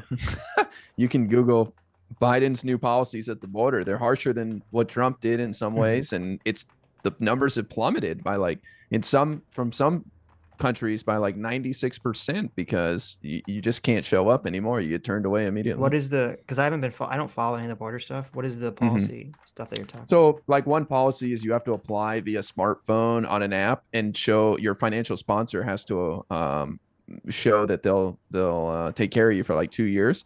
That's for people from like Venezuela and we also restarted diplomatic relationship with some countries, so we're able to send people back immediately. You also have to show proof that you claimed asylum in another country on the way to the U.S. So there's a couple of these new rules that have like brought the numbers down by about like 50% or so. Okay. Interesting. I don't know about Yankee politics, Lucifer, enough to know about what parties exist to comment on your comment. Asmi for 15 MYR says, chat, I bet that I'm really important would find it funny what AOC did on January 6th. This isn't sarcasm either. Everybody would find it funny, even him. Are you talking about people criticizing her for panicking that her life was at risk or something while she was in another building? Is that Yes. what they're Did talking you about? find that funny? I mean, I don't find it funny. I think she genuinely thought that they were coming over there too. I mean, I don't know. I thought it was Like, didn't she I have thought an it was incident where hilarious. like some officer banged on the door and she got real scared because they didn't Yes. identify themselves or something? So this is very contentious, but I remember we did a stream where we kind of looked through all of her interviews on the subject matter, where she was talking about the events on January 6th. And if I recall correctly, essentially what happened was she said that all the House representatives were told to follow the police to go to like the safe area. And, you know, we've seen the video of like, you know, all the reps and all the people like leaving, you know, with the gas mask on and everything. And supposedly, if I recall correctly, she sort of implied or directly said that she didn't do that because she thought the police were going to side with the protesters. It was going to be like a trap. So she instead decided to hide in her office like a moron. And then when the police were doing the head count to make sure that no one got left behind, they're like, where the fuck is AOC? And that's why the guy was banging on the door. Like, what the fuck are you doing? Gotcha. Well, she's kind of a unique case. She probably gets death threats on a daily basis. So, and maybe she had some reason to believe the cops weren't on her side. I don't know. I think she's just highly neurotic, and paranoid. She's one of the most famous members of Congress, constantly a target of the right, including in their literature and ads. And so I wouldn't blame her for being a little nervous. Who knows? Have you seen our AOC emoji in the chat? No, It's I'll take a look. very progressive. Blonde AOC. Is it triggered, that one? No. It's blonde. He just has Adam made a blonde AOC, and I don't even remember why. No, someone else made it. I just put it in the emojis. Adam is in love with AOC, so. Well, I mean, hot. I think she's hot. Yeah. There you go. Mystery Guest 01 for $20 says, my point. Thank you. It's $20. Says, my point is not that IRI is a monster. Well, thank you. It's just that he's the most milquetoast Reddit programming I've ever seen. Neither hot nor cold. He's only offensive because of how boring his NPC takes are. Wow. Wait a second here. That racism conversation about the South, how is that lukewarm?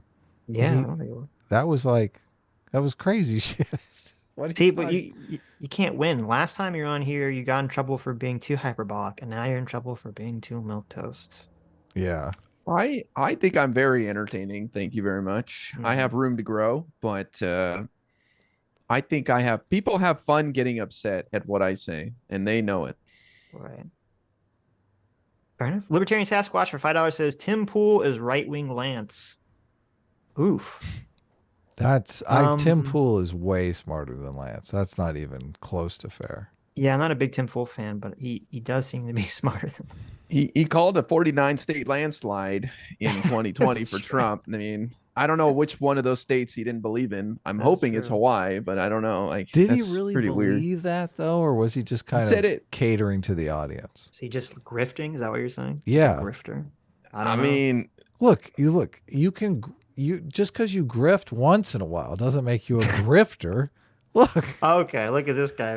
This is because I murder someone once in a while. Murder makes you a murderer, but it's not even grifting. It's just so ill-informed. Like, you know what I mean? It ain't Reagan up there. Listen, he drove around. He saw signs that said Trump. I know. Okay, he was informed. Look, he did the legwork. I had somebody make that argument to me too, that they've seen a lot of signs for Trump, so they think he's going to win. I mean, people really do assume that. It's wild. Yeah. The most dope for $2 says people change political positions all the time. The question is how much of that is down to changing moral intuitions. Quote, I used to be an edgy Nazi, but now I'm a communist, etc. To me, it's how much more malleable it might be. That's true. That's true. I think that is why you get a lot of these, like, I used to be an edgy Nazi, and now I'm an edgy communist. Because it's like, well, did they really change? I don't think they changed that much. Yeah, a lot of these leftists love just to bully people, so I wouldn't be surprised at that change. We might have to do just an A-Team S-Class poll because A-Team is just like kicking ass right now. A-Team might be more than S-Class watching the show right now. There you go. It's up to A-Team is 55 to 46. Yeah. Good job. It's just like the elections. They're always like 51-49. Jane the Angry Penguin for $5. Oh, sorry, I missed one. Asme for 15 MYR says, Sitch, you didn't tell him about AOC's shoe situation. That was a gut buster. I'm assuming you know about the shoe situation, right? Where she Shoe stole situation? the shoes. Yeah, Do you know about? Do you not know about this? No, I don't think so. She stole shoes after- from a staffer, right? So after AOC, the guy banged on the door to tell her to get the fuck to the right place. She still doesn't go to the right place. It's unclear, whether she just like got lost or she intentionally doesn't go to the right place. But she somehow ends up in the wrong building, and she's like wandering around a different building that's like empty, and she wanders over to Katie Porter's office, who's a fellow Democrat, and she bangs on her door and she's like, "Can I hide in here with you, Katie?" And it's like ridiculous because Katie Porter's like just doing her work. Like she's completely unfazed by the situation. She's like, if you want, I guess. She's like just confused. And then AOC is like hiding in the closet. And it's like she's hiding in Katie Porter's closet. Katie Porter's like just trying to like do her fucking work. Like, what is happening here? And then AOC, who's wearing high heels, she's like, Katie, do you have some shoes I can borrow in case I have to run away from the mob? Like literally one of Katie Porter's staffers gave AOC their shoes. So if she had to run away, and there's this line that Katie Porter says, which I can't believe she says it because to me it's like horribly embarrassing. She's like, Katie Porter was like, "Listen, AOC, I have children. Okay, I can take care of you. I can protect you. I'll keep you safe." And then AOC was like, "I just want to live long enough to have children." Yeah, I want to be a mother someday. It's like, oh my, she had like a total panic attack. Like, oh my, I don't know. I remember hearing about this, but it was a little different the way I heard it. But it wasn't so it's fine. exasperated. Yes. I just, it was a crazy day. Nobody knew what was going on, and so I don't know.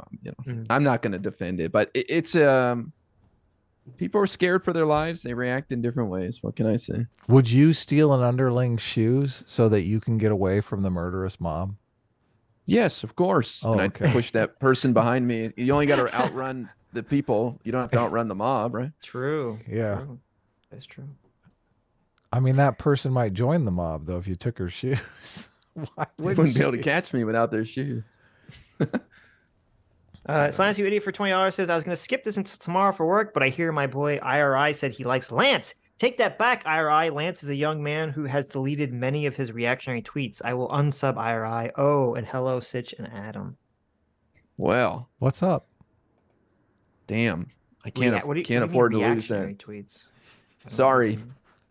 $2.50 is not worth breaking up my friendship with Lance. So I guess that you'll have to unsub. Bring him back on the show. I'm glad we have an in with Lance now. Maybe you can talk some sense into him. I mean, don't tell him the part about how we said he was way stupider than Tim Pool. Leave that part out. Okay. Next time I talk to him, I'll mention you guys and see what he says. Sitch, for the love of God, read the freaking Surfs tweet. What was it? Is it about this? It was about the shooting. Which one do you want to read? I brought up I his... saw you brought it up, but I don't. You were like looking at it when we were streaming. What did Yeah. you see, Adam? I What don't know. did your It looks, I mean, it Twitter looks like eyes he's see? going after Matt Walsh. This is an incredible breakdown of how inconsistent a far right extremist like Matt Walsh is when discussing the horrifying loss of children's lives due to shootings, especially when he feels he can exploit it for his transphobic crusade. And then he's retweeting, "Good morning. Let's compare Matt Walsh's blog reaction to the Nashville Covenant school shooting with other shootings that involve the murder of very young children." So, Gotcha. yeah. I'm not sure how much you want us to dig into this. If you have a specific tweet, I mean, I will dig into this after the show, but The red one, Adam. Please, the mass shooting stats. oh, okay.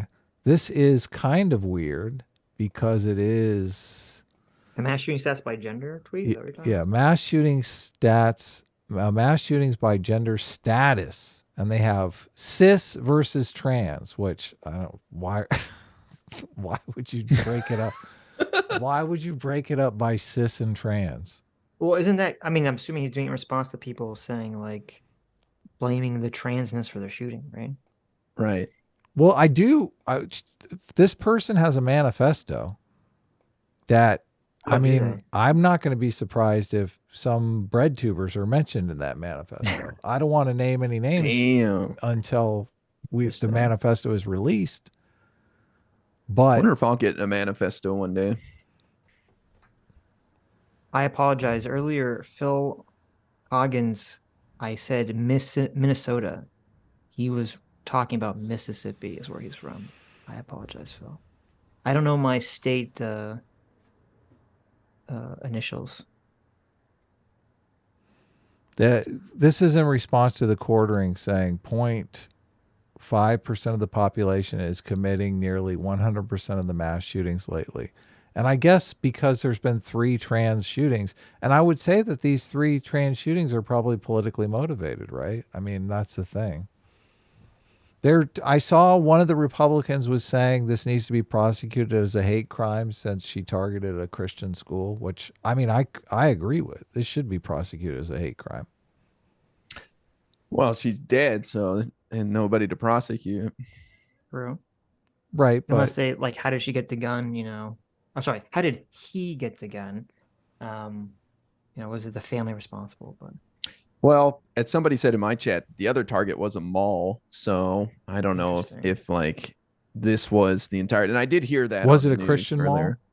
it was a Christian mall. Yeah, my bad. oh, look at this. AOC is a fan of our show, and she just donated $5. Look at oh that. wow.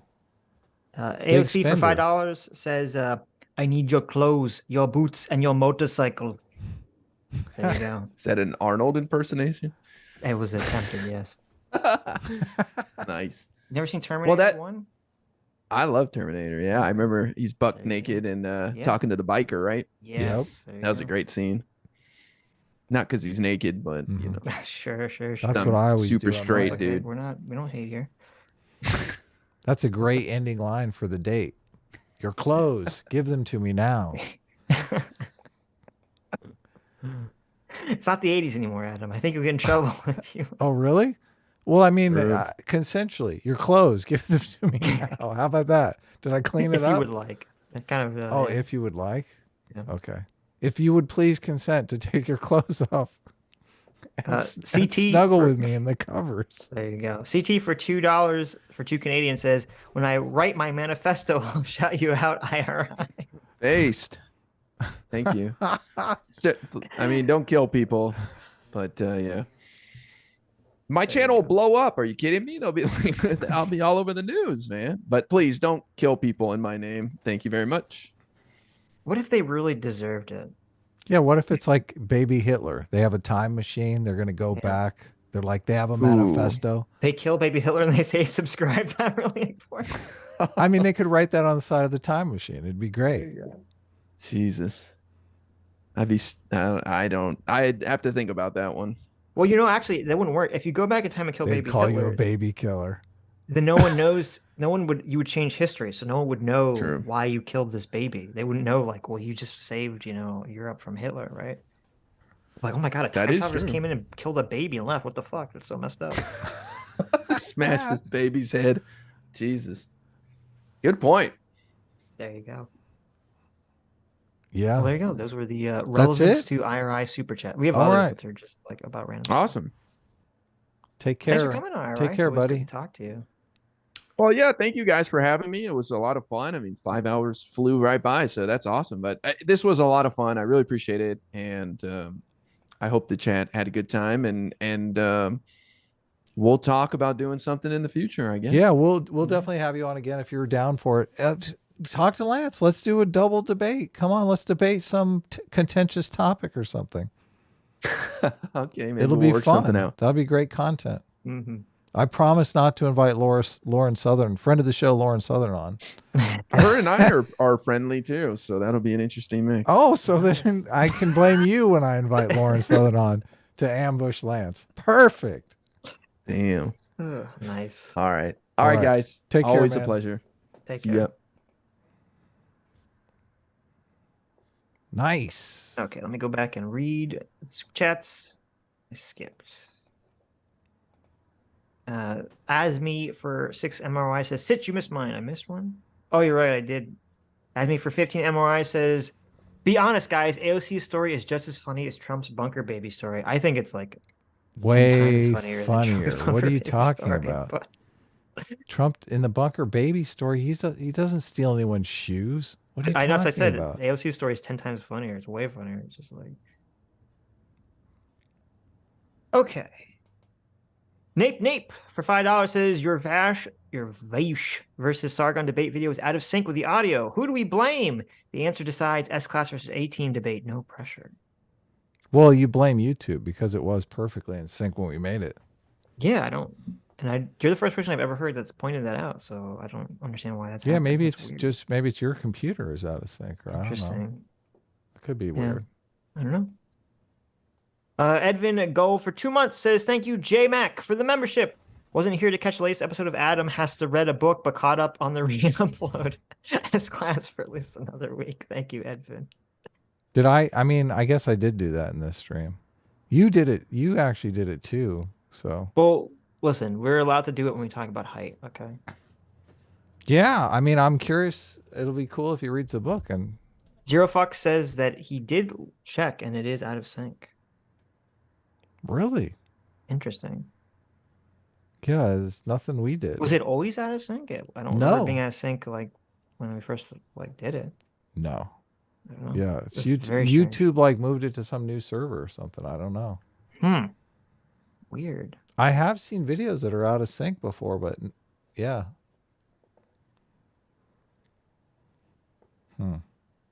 CT said she noticed it when she was making the clips. It was a few months ago. Oh, well, I'm probably not going to fix it, so. I clipped It is that what it is. video and it wasn't out of sync when I clipped it. I don't know. Jack of Spades for 12 months says 1 year BBY. Also, thank you. 1 year, baby. Also looked into the 40% cheating survey, and one of the confounding variables was they accidentally sent a third of the surveys to my ex. That's hilarious.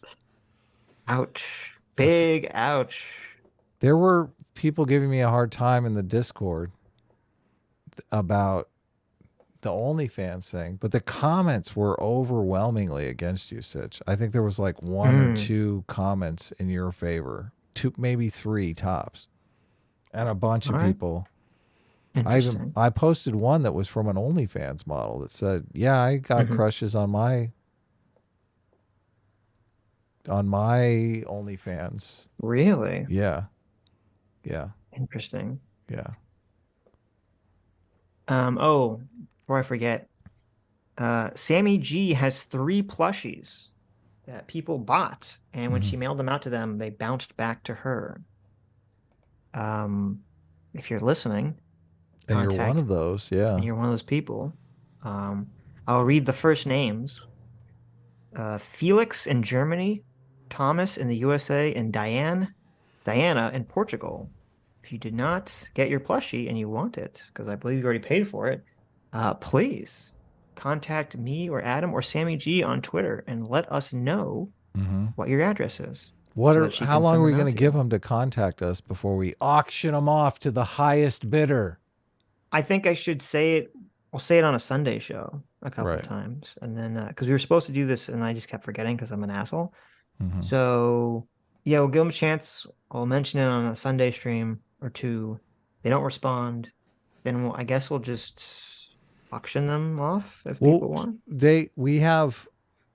She has 2 sets that are left that are available. So I thought maybe we would see if people are interested. How many people are interested? If more than 2 people are interested, we'll do an auction. If not, we'll just sell them off. So let us know if you're interested. You can DM me or whatever. Right.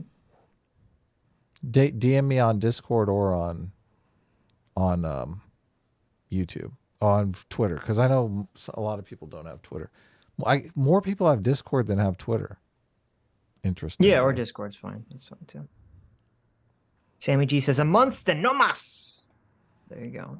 Right.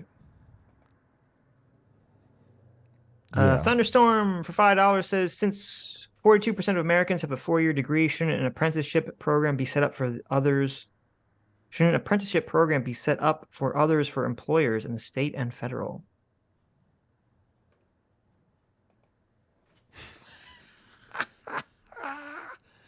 Adam's not listening. Jank with the blunt. Oh my, Oh my God. God. It's hilarious. The blunt makes it so much funnier. I feel like that should be the poll question. Is it funny when Adam gives somebody a blunt? That should be the third question. It should be the poll question. Oh, okay. What You was find it? it What funny was the when it- super chat question? Since 42% of Americans have a 4-year degree, shouldn't an apprenticeship program be set up for others, for employers and the state and the federal government? Sure. I'm all for apprenticeship programs, There you go. but they got to cost as much as a college degree. Wow. No, I'm Right, just kidding, obviously. right. They should be free and paid for with progressive taxation. Everybody. There you go. You're for abolishing the income tax, right? Well, it depends what you replace it with. Right. I think the income tax is kind of a regressive tax. I think Yeah, I remember- the income tax really hits poor people more than it should. I don't remember what it was. I remember we had some conversation where you proposed some alternative income tax and you gave a good reason for it. And I said, oh, I could be on board with that. But I don't remember what that argument was or what you were proposing. Just the important thing to remember is that you agreed with me. That's Okay, that's all Yeah. that matters. Right. I don't want to bring it back up because you might have changed your mind. So There you go. just remember. Texas SP 12 for $10 says Sitch still can't get over the civil rights argument being illiberal. It wasn't. So I don't know what to tell you. I tweeted out, I forget who it was one of these. I know I'm not claiming this of Texas SB, but I believe the guy I was responding to is one of these like fucking, white nationalist guys. They always kind of try to hide behind the civil rights being anti-liberal. And the argument for this to me is really a poor argument. Because first of all, the civil rights is essentially guaranteeing liberal individual rights for every American to not be discriminated on the basis of their skin color or their religion or their sex. And then the counter argument, now there's two sides of the counter argument. There's those who are actually like honest people, generally like libertarians, who make the kind of freedom of association argument. And then there's like the bad actors who are just like the racist assholes who pretend to be libertarians and try to use libertarian arguments to convince people to their side. But so the argument about the right to freedom, that the Civil Rights Act was anti-liberal because it violates freedom of association. This is a really not great argument, in my opinion. And it's based on this kind of fallacy of all people have to be like absolutist on these rights questions. And I've talked about this before. Nobody is a free speech absolutist. No one is in favor of. I am. Well, maybe Adam is. Does that mean Adam is in favor of CP being available? Where's the wood chipper? Well, there you go. So you're not a free speech absolutist. You don't think that CP should be available. Hell no. What are you, you don't crazy? think What are you, you don't- insane? you don't think you should be able to put a billboard of lolly porn up, across the street from a school, right? Hell no. Well, then I guess you're not a free speech absolutist, are you? I guess not. You've convinced me. Do you think that newspapers should knowingly be able to lie and say Adam Friended is a pedophile Nazi? No, I'll sue them for Well, breach of contract. I guess you're not a free speech absolutist. Yeah, true. And so my point is that we get to this like realm. I think that's a not good argument where people say like, oh, well, if you believe in any sort of infringement on any right, it's either number one, illiberal, or two, you don't actually believe in the right. And that's not true, because when it comes to any rights that we have, nobody believes in this absolute, no one I would say that has like a sane argument, believes in these absolutist versions of them. It's the same thing with freedom of association. I was kind of like looking into this the other day, because some people were making this, freedom of association argument. A lot of people forget they only think of freedom of association through the lens of employment or, the kind of like, gay cake shop cases. They forget that freedom of association is far more than that. It also has to do with your right to associate with who you live with and who you marry. That's another question of freedom of association. And so if you're going to tell me you're a freedom of association absolutist, then that means that you have to also be in favor of abolishing age of consent laws. Ooh, destroyed. Why are you not in favor of allowing children to associate with adults intimately, right? And so, Well, I was also thinking like the Jim Crow laws were against freedom of association because as a business owner, I would like to sell extra beer to black people, but the government is coming in here and saying that I can't do that. right. So yeah, right. So the complaint would be, well, the Civil Rights Act should have just abolished those laws, right? But not made it so you still could discriminate. Like a person could discriminate. You just couldn't have a law that says you have to discriminate. Like that would be the argument. Okay. From that position. But so I don't buy this argument. I think it's a fallacy to say like, well, any sort of infringement on any right makes something illiberal, because no one's an absolutist on any rights. We literally can't have a society where you are absolutist on basically any right. Society will not function at all. So I don't buy that argument. Now, if you want to make a different argument about why you think it's justifiable for people to racially discriminate against other people in terms of employment or, letting them into your business. I mean, you can try to craft an argument around that. I don't think it's going to be particularly persuasive, but just falling back on saying my freedom of association is not a real argument, in my opinion. So. A-Team is kicking ass here. 53% of the live stream is A-Team. There you go. I can't believe it. My God. We always said if we did one poll where A-Team won that we would change the name of the show to Adam and Sitch. Do you remember that conversation that we had? That totally happened? I'm sorry, I was reading the chat. I didn't hear you, so. Just say it. Yeah, you do remember. I don't, because I don't know. So close. It's interesting. Someone, I don't know if it's the same person in chat, someone on Twitter had like a wild argument that I'd never heard of, where they basically said they disagreed with me because they said, well, children don't have rights. And I was like, what do you mean children don't have rights? And they were kind of laying out a philosophical conception where children don't have rights. And I was like, insane. Yeah, I was like, well, wait a minute. Well, first of all, like obviously from a legal perspective, that's not true, right? In America, they're probably against abortion too. Yeah, I don't know. I didn't ask. But from a philosophical conception, to me, if you say children don't have rights, you're basically opening, because they believe that rights were tied into duty, and so since children can't take care of themselves, they don't have rights. Which, first of all, that is illiberal. That is not a liberal idea. Liberal idea is that people have natural rights.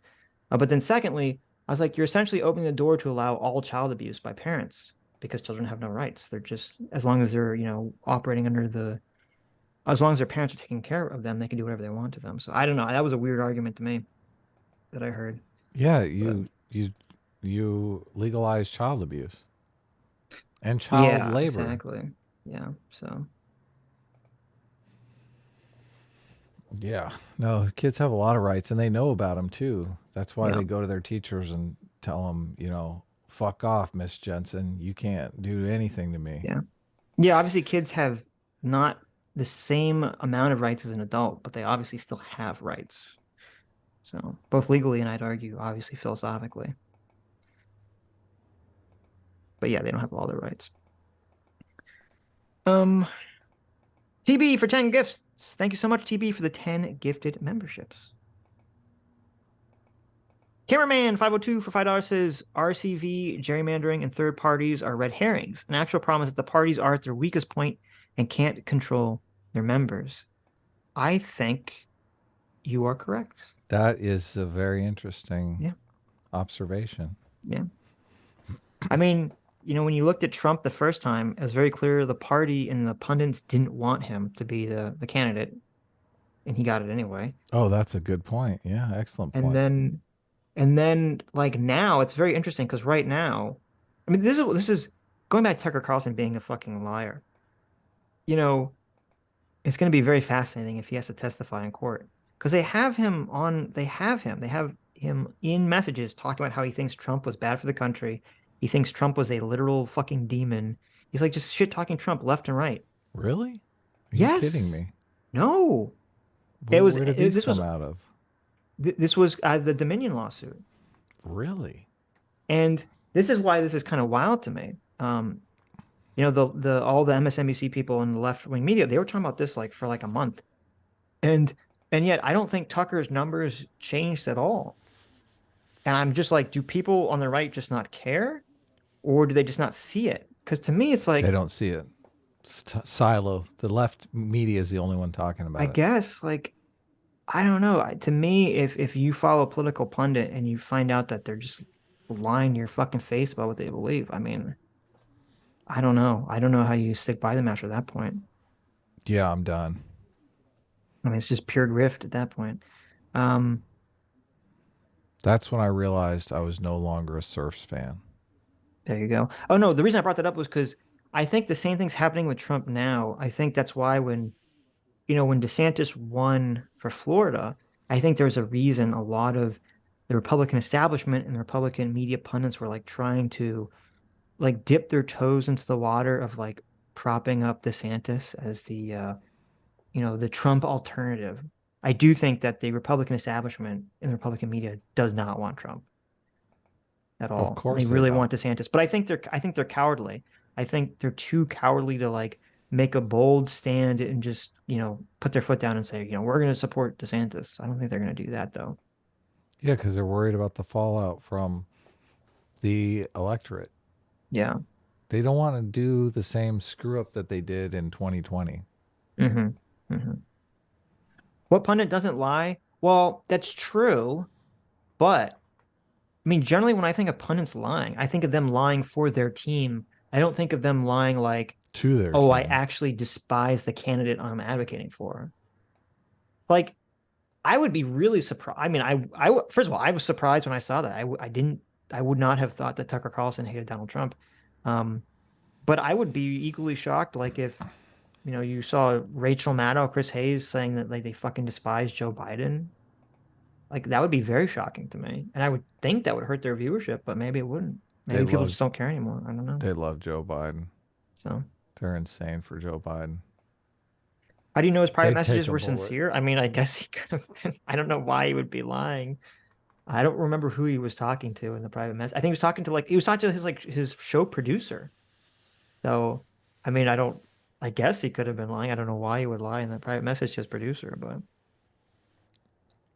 I don't know if he's ever addressed it, but Look at us, just 3 players hanging out, there you go. smoking the wacky tobacco. I'm pretty sure it technically violates TOS, but What? Be gone. Watch this. Gone. All there of you go. Yeah, I'm not supposed to advocate for drug use, so This is tobacco. This Yeah, is of course. Look, Susan, we roll our own around here. there you go. There you go. It's not even Susan anymore. Who It's is the it? other guy. Other guy. Other guy. Hey, other guy. Look, don't get us in trouble. It's funny when you give me those glasses.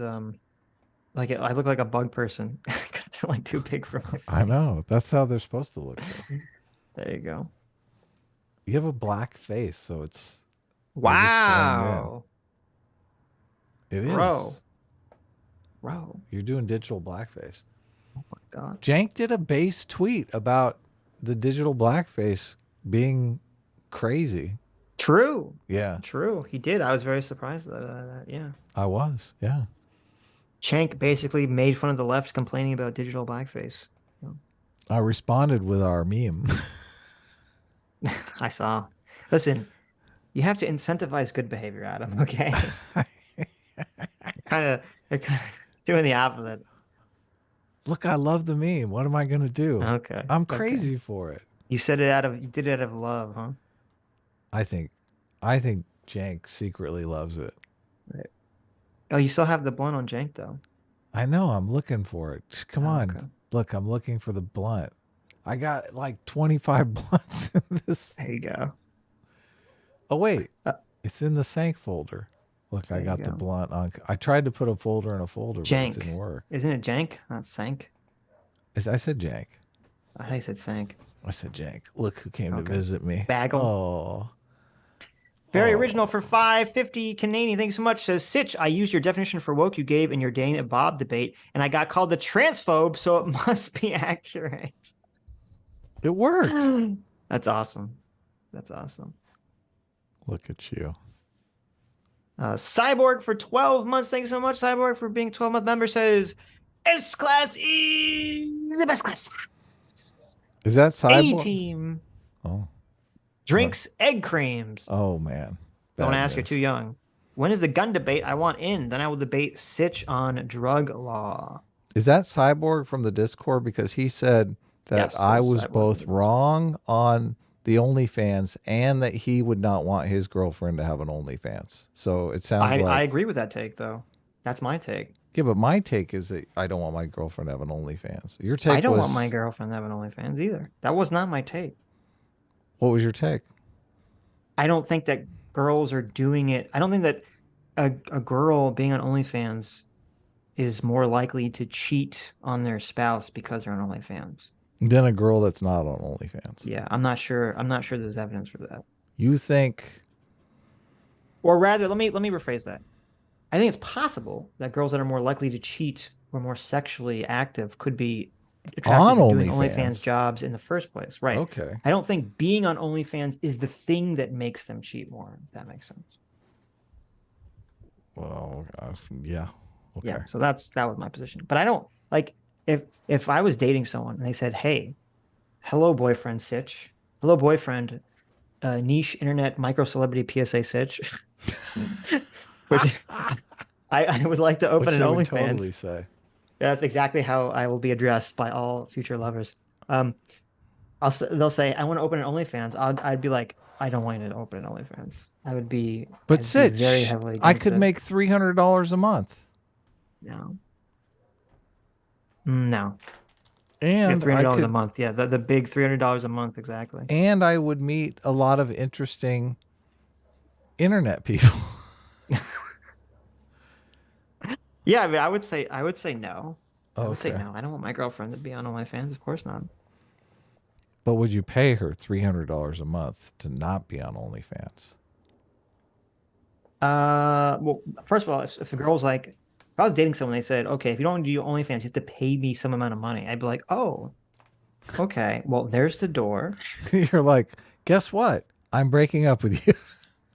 What are you like? I was like, listen, I thought we were in a relationship. I didn't realize you thought I was a John and I'm supposed to pay you like a whore. Well, there's the door. Like, I mean, I don't know, like, what that would be a fucking crazy situation. That is an amazing comeback. I want to Yeah, write like- this scene into Supervillains There you Anonymous go. too. There you go. Oh, I didn't realize you were a whore. Well, there's the door. Yeah, exactly. No, I think it'd be different. Now, here's a weird situation. It'd be different is if you start dating someone, but before you start dating them, they already had an OnlyFans. I think that changes the dynamic completely. Right. So then Wow. would you ask, okay, they have an OnlyFans. The OnlyFans makes $300 a month. Would you say, listen, I want to take you away from this life, sweetheart? Yeah, like if it was a serious relationship and we've been going out for a while, I'd be like, yeah, like, listen, let me pretty woman you. I'm going to take you away from all this, okay? Yes. I'm going to give you $350 a month. Oh, you know what's funny? Some degenerate, some degenerate sent this to me. They said, Sitch, Amaranth. Do you know who Amaranth is? Yeah. She's super hot. They said Amaranth must have listened to your stream, and they sent me some like preview clip. Apparently, you know, like on these OnlyFans things, there's like the preview clip before the porn starts. Oh, okay. And in the preview clip, it's Amaranth at a table, and it's like I mean, it's like in her room, but it's supposed to be like real. She's at a table where it's supposed to look like a convention, and she has like a fan come up, a finger quotes fan come up Mhm. of hers, and they're like, oh, they're like looking to buy her merch, and instead she's supposed to allow them to like have sex with her or touch her or something. I don't know, because obviously the video cuts out there. And they're like, see, Amaranth must have listened to you guys talk on Sunday, and she's gonna try to they're gonna try to trick all her simps into thinking that they're gonna pay her to have sex. Hmm. And I was I like, mean, wow. that's what's really going on there, right? That's what I feel is going on there. Yeah. Yeah, she's giving you the experience. She's being like, this is the fantasy right here. Signing up for my Right. OnlyFans is like coming Right. up and just having sex with me randomly. Yes. That's good marketing. That Oh, Amaranth knows what she's very doing. smart. She's very smart. Yeah. I mean, I'm in a loving relationship with my wife, but Sitch could have sex with her. I mean, you're single, right? Like if Amaranth, You want me to be like, Amaranth, let me give you some money on your OnlyFans so you'll notice me. No, I just want to know that if that was like a real life situation that you just like, I'm gonna, Amaranth, Yeah. can I be your OnlyFans simp? That's gonna mean that we have sex, right? Did she ever No, break up that's- with her boyfriend? of course happened not. with That that? was a giant scam. I don't think it was a scam. It was totally a scam. Okay. Maybe. I mean, if it was a scam, she's a sociopath. She knows how to create drama for It clicks. was a total. I don't think that was a scam. I think that was real. But if it was a scam, she Oh, was I mean, Sitch, look at this naive. you didn't listen. Did you listen to the clip of them arguing? Like, Jesus, that was like wild. That did not sound fake. They're like fantastic actors. If that was fake. Did you listen to the clip? Do you know what I'm talking about? Like him yelling at her and her just like crying. Oh God, I hope I caught it. The poll was almost going S-class.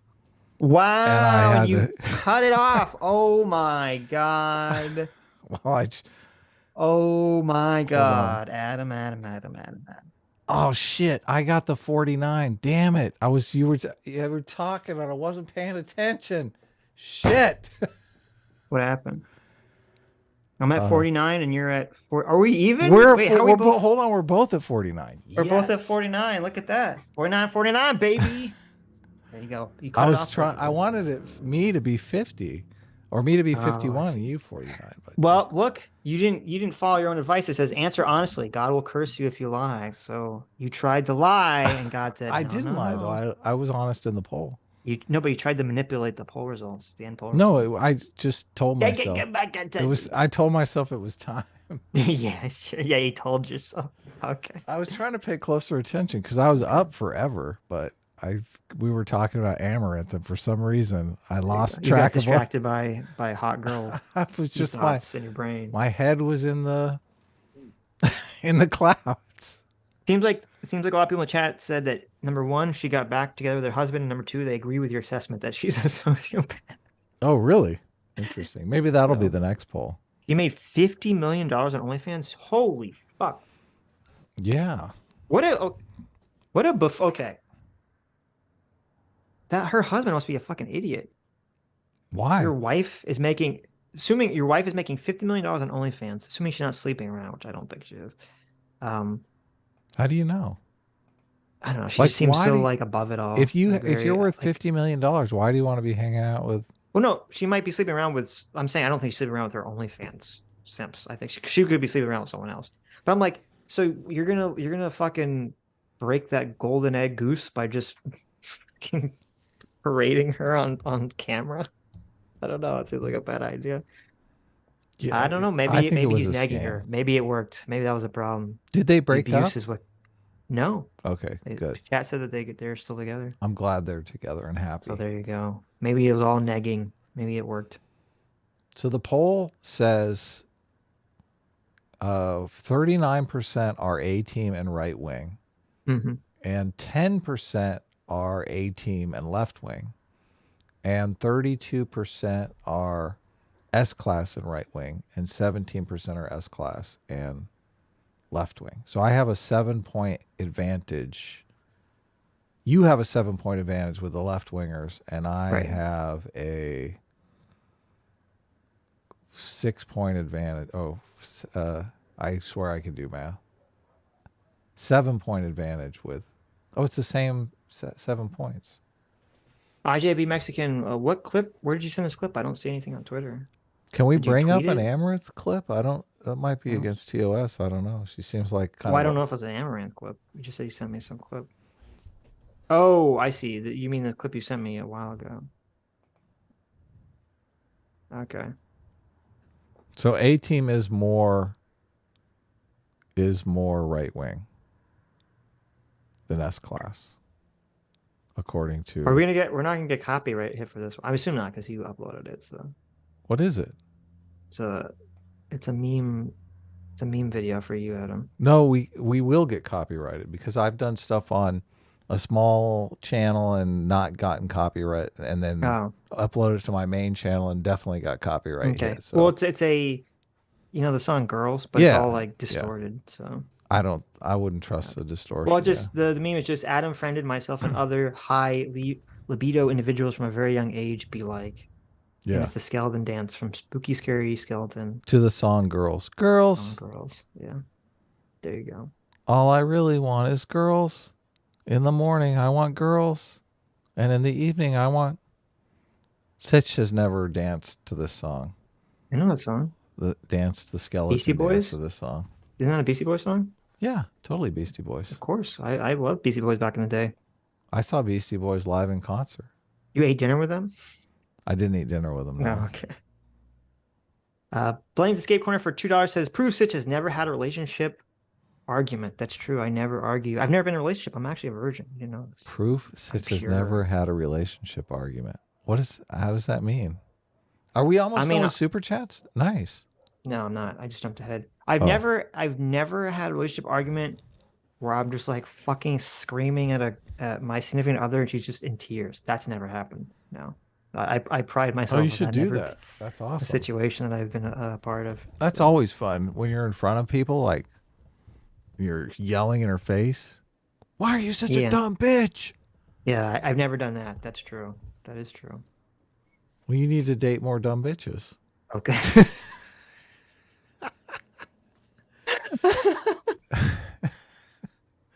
Look, There you go. Sitch, you There gotta you go. broaden your horizons. Gotta broaden my horizons. Yeah. There it is. Oh man. Huh. Okay. Asme says for 30 MYR says, if you subscribe to OnlyFans, most people would lose respect for you as a man. And if there are a few that get to date their OnlyFans, then isn't that the exception proving the rule or something? I don't know. Well, do you lose? I mean, I'm under the impression respect is gained totally independent of whether or not you subscribe to some OnlyFans model. Like if if you're like a doctor or an attorney or a congressperson, subscribing to an OnlyFans is not going to hurt your status at all. I mean, if you're a bartender or a waiter, I don't think subscribing to an OnlyFans is going to hurt your status at all. So, I don't get that.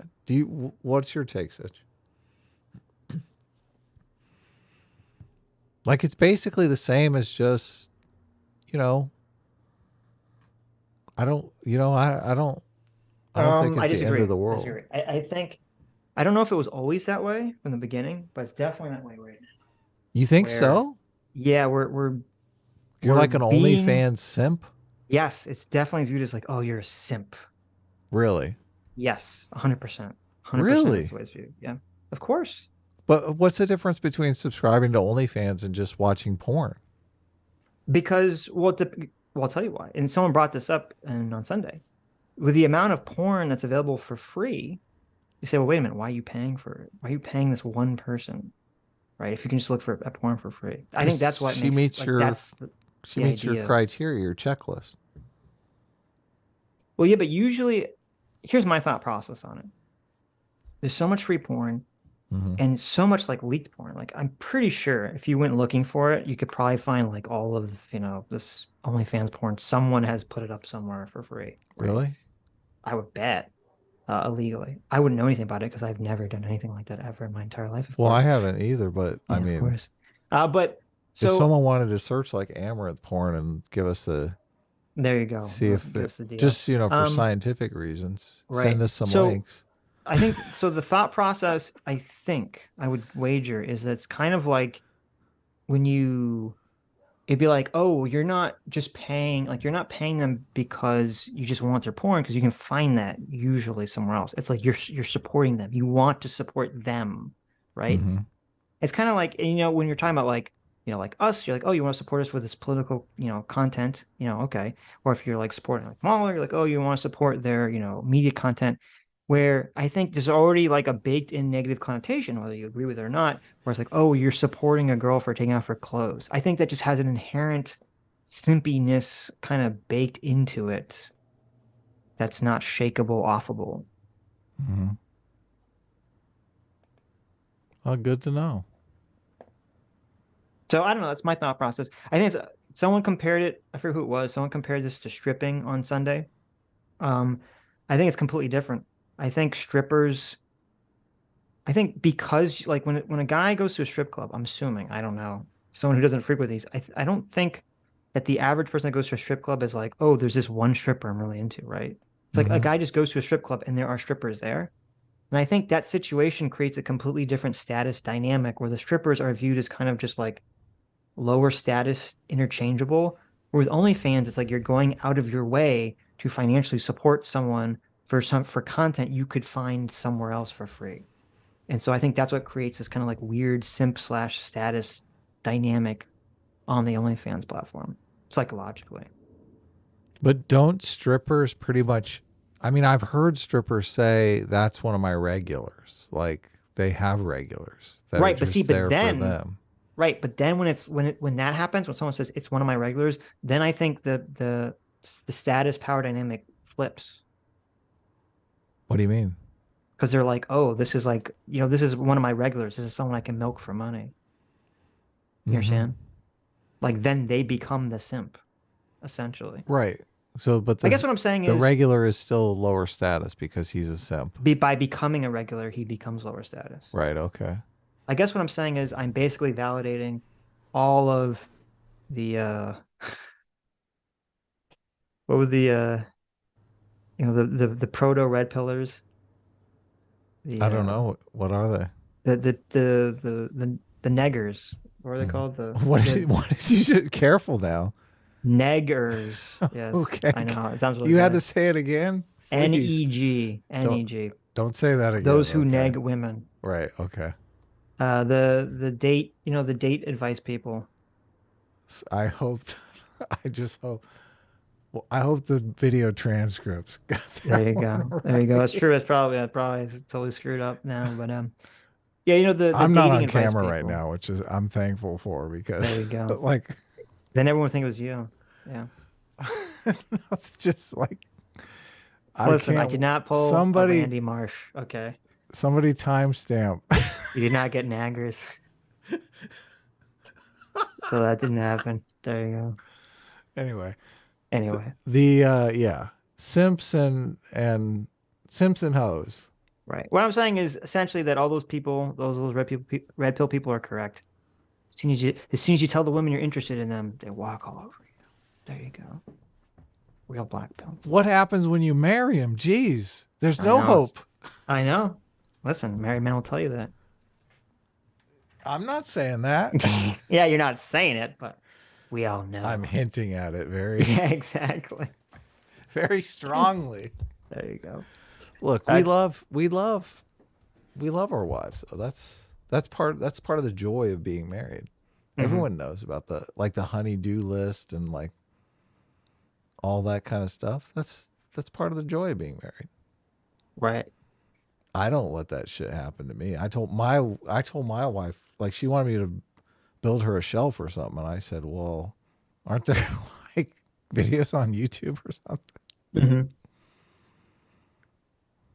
Did we talk about Mr. Girl cuck porn on Yes. Sunday? Yeah, that was fucking blew my mind. Not in a good way. Chat for $10 says, I have an OnlyFans girlfriend, and she asks me how my day is going and calls me babe. And for a lot of men, I think they really need that intimacy as long as they don't think it's real. Yeah, I think that is what a lot of guys want. They do want that emotional intimacy. So Yeah, it's sad. yeah. I mean, I think the incels thing is super sad. I don't like people making fun of incels and stuff like that. I think it's fucked up. Wait, Chad, are you saying that you have a girlfriend who does OnlyFans, or are you saying you subscribe to someone on OnlyFans who is like your quote OnlyFans quote girl, like finger quote girlfriend who like tells you this stuff? I don't know which way to interpret that. Mm-hmm.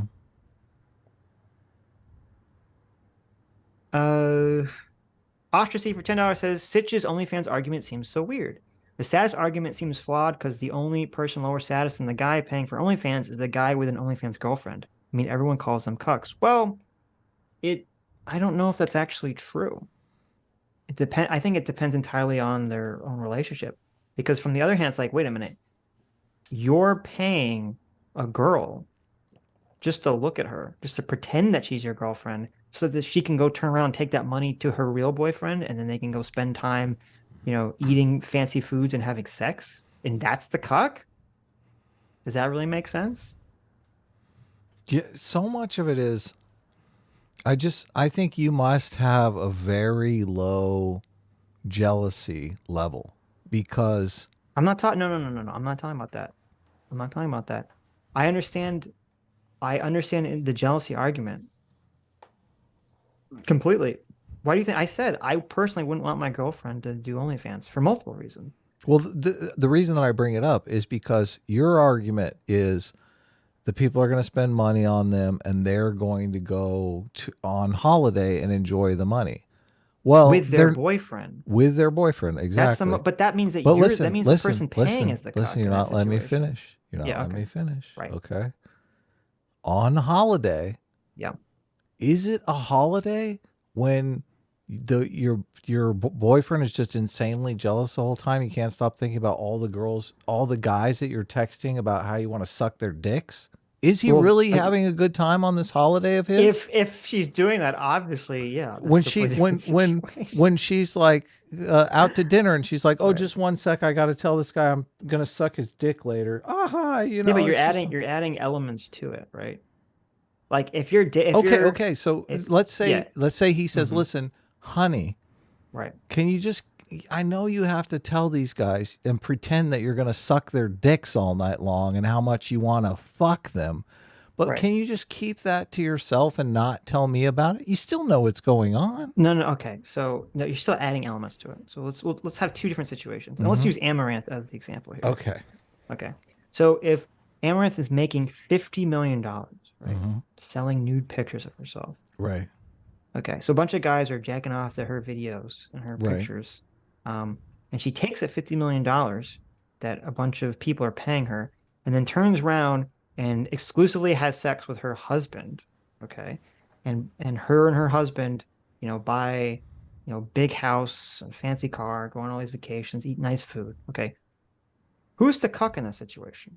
Is it the husband who millions or thousands of men are paying just to look at his wife, and yet he's the one that actually gets to have sex with her? To talk to his wife too. Right, but I don't know. But you're adding an element.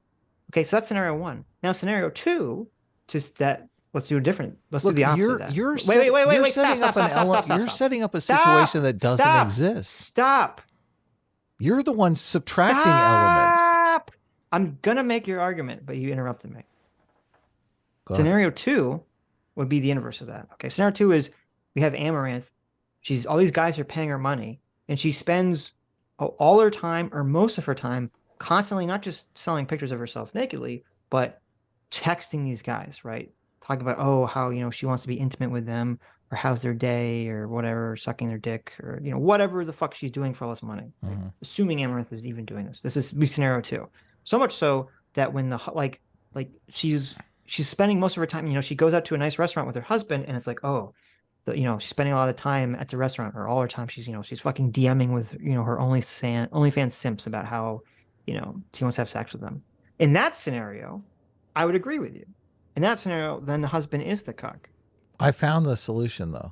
Okay, so that's why I'm saying there's two different scenarios here, and I don't think you can attribute a universal cuckdom label to either person without knowing what exactly is the situation that's going on there. Okay, I found the solution here. Oh, you've put the thing in the. You can change it, It's obviously. okay. Back it up. While discussing I just wanted a graphic up. So you changed the situation. Well, hold on a second. I found the solution, right? In the Amaranth situation, I found the solution, but this solution is not going to work in the girl who makes $300 on OnlyFans, okay? In the situation where the girl makes $300 on OnlyFans, it's going to be your girlfriend who's texting the guys, telling them how she wants to suck their dicks all night long. Well, okay? I think she'd have to if it And was you're a not going to be situation going on where- any vacations, okay? If there's a situation where, you know, she was making no money except for like one guy who's the big spender, then that could definitely happen. Yeah. Right, and you're not going on any vacations because you're literally Of course. barely paying rent. That's why I said it's so. situationally dependent. Yeah. But in the Amaranth situation, Mhm. you just hire a bunch of, guys to text the other guys about. You do the Andrew Tate maneuver. Yeah. Yeah, of course. And Amaranth isn't even dealing with the guys. So Right. then Okay. So in that situation, then the people that are her OnlyFans are like super. they're cucks. super cucks. Yeah, because they're not Right, even yeah. talking to Amaranth. And Amaranth is jet setting around with her actual boyfriend. And her boyfriend is very strict about how I don't want you sending any explicit text messages or Right. talking to any of these other people. And that's probably what's happened. I don't know if she does DM people, but if she does, it's probably not her. Yeah, I probably so. So- Yeah. Any of the big OnlyFans models have probably come to this solution just because it would make the relationship so much more stable. It would be like basically be like your wife is doing Playboy magazine and just not even really interacting with the fans. Right. Right. Yeah. Yeah. Which No, you- that was always a big thing. The celebrity would have their wife do Playboy and they'd be like, "Yeah, that's what I'm sleeping with tonight." Like they were sucker." bragging. Yeah. Yeah, exactly. And it was like not really your wife was in Playboy, that upped your status. That didn't down your status in any way, shape, or form. You're like, that's right. All you guys whacking off to my wife. But OnlyFans, I think it's the component that when someone The personal aspect. Yeah, when someone can say, well, not only am I whacking off to your wife, look, she just messaged me about how she wants to suck my big fat cock. It's like, Yeah, I would agree with that. Yeah, I think that's a good point. yeah, that's not great. Yeah. But I don't think people are looking at it through that lens. I think people are just kind of making this blanket judgment Mhm. that I don't think is really based on something logical. So Mm-hmm. Well, this is where I have trouble with you because well, no, because jealousy the is example you very just gave- logical. wait, but I that's fair. That's true. But the example you just gave is the perfect example because I think nowadays, I think a big chunk of the only oh my God, the whole people that get like so riled up about like this argument about like the boyfriend's a cuck on the OnlyFans, they would say that the guy whose wife gets photographed by Playboy is a cuck too. I think you're right. I think it's like a jealousy move. It's like bring Yeah. down the guy because I'm jealous. Maybe I didn't even think about it from that angle. That's an interesting point. But yeah, because I remember what you're saying. That was like that idea has completely gone away now. When it used to be the exact opposite. You'd be like, oh, I'm bragging. Right. So What a great stream today, man. there you go. We had good Now, I numbers don't- too and an interesting conversation. I think the people that are like dating porn stars, like they have to have like some kind of abnormal low level of jealousy because that's like insane to me. Yeah. I don't know how they put People up with are in that. open relationships. I don't get Yeah, it. that too. My too. hair would fall out. I mean, I'd be just crazy. Well, porn's even worse than open relationship because open relationship is like, how often are they doing it, right? But porn's like that's like literally their job. Like they're gonna go do this, like, You've seen what's a movie with Dirk Diggler? I can't remember it. Dirk Diggler? Yeah, it's about the porn industry. I haven't seen this movie. Come on. It's got Roller Girl in it. Yeah, Footloose. Not Footloose. Footloose. That's what I wanted to say. I was like, Footloose. That's not Footloose. Boogie Nights. Boogie Nights. Yeah. You've seen Boogie Nights. Yeah. Then the William H. Macy character, his wife is like fucking everybody in that movie, and he finally like shoots her in the driveway and then blows his head off. Yeah. You're like, I get that. I totally get that. That makes I don't. sense. Why would you put up with it in the first place? Ever get to that point? I mean, because he was like, look, he was dating a super hot chick and probably banging this. She probably rocked his world and he couldn't get it out of his mind. I guess. He's like, I will put up with anything. Oh, apparently he wouldn't. Well, not ultimately, but Yeah. yeah. Anyway. Chad for Tower says girlfriend was sarcasm. Oh, okay, thank you. A few dollars for flirting is similar to going to a bar or watching a stream. It is sad, but men work a lot and it's hard to be 30 plus and meet women in this insane age. Well, that's a fair point. Yeah, That's I a don't. fair point. That's why I don't. Man, if in my eyes, if you subscribe to an OnlyFans model, you're not gonna. I'm not gonna say that you're a simp or a cuck or anything. What the hell? For me, it's like, what's the difference between that and watching a porn? Better Memphis for $5 says healthy competition. Alabama-based site called OnlyFams. Oh wow, There you go. that's I like it. awful. Where's Ian's eyes? I miss Ian's eyes. I have them in here somewhere. What are you doing? What's happening? Trying to bring up a graphic. Oh. Something Plu interesting. Paste for $5 says, I don't see the OnlyFans girlfriend as a cuckoldry. I see it as pimping your girl. See, yeah, I agree. That's how I see it. So, which is not great either. I knew a guy who used to live in the apartment complex that we lived in, whose wife was a porn star, and he would always brag about how she had slept with Ron Jeremy. And What? yeah, Why would you brag about that? I mean, it was like a mystery to me too. I mean, this guy, I guess he must have really got off on being a cuck. Like that was something that just really. I mean, I got to tell you though, the guy was probably the stupidest human being I've ever met on the planet. Oh, Like he was right. just barely capable of communication. Well, And, that's interesting. And the communication between him and his wife, like I never really heard her say anything.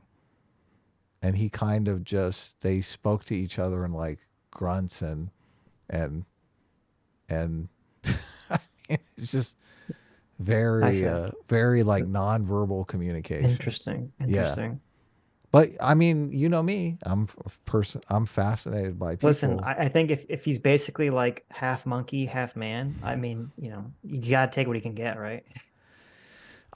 There was look, I kind of have them cataloged in my mind. When I encounter just off the chart stupidity, for me, it is fascinating because I often wonder, how does this person really function in the world?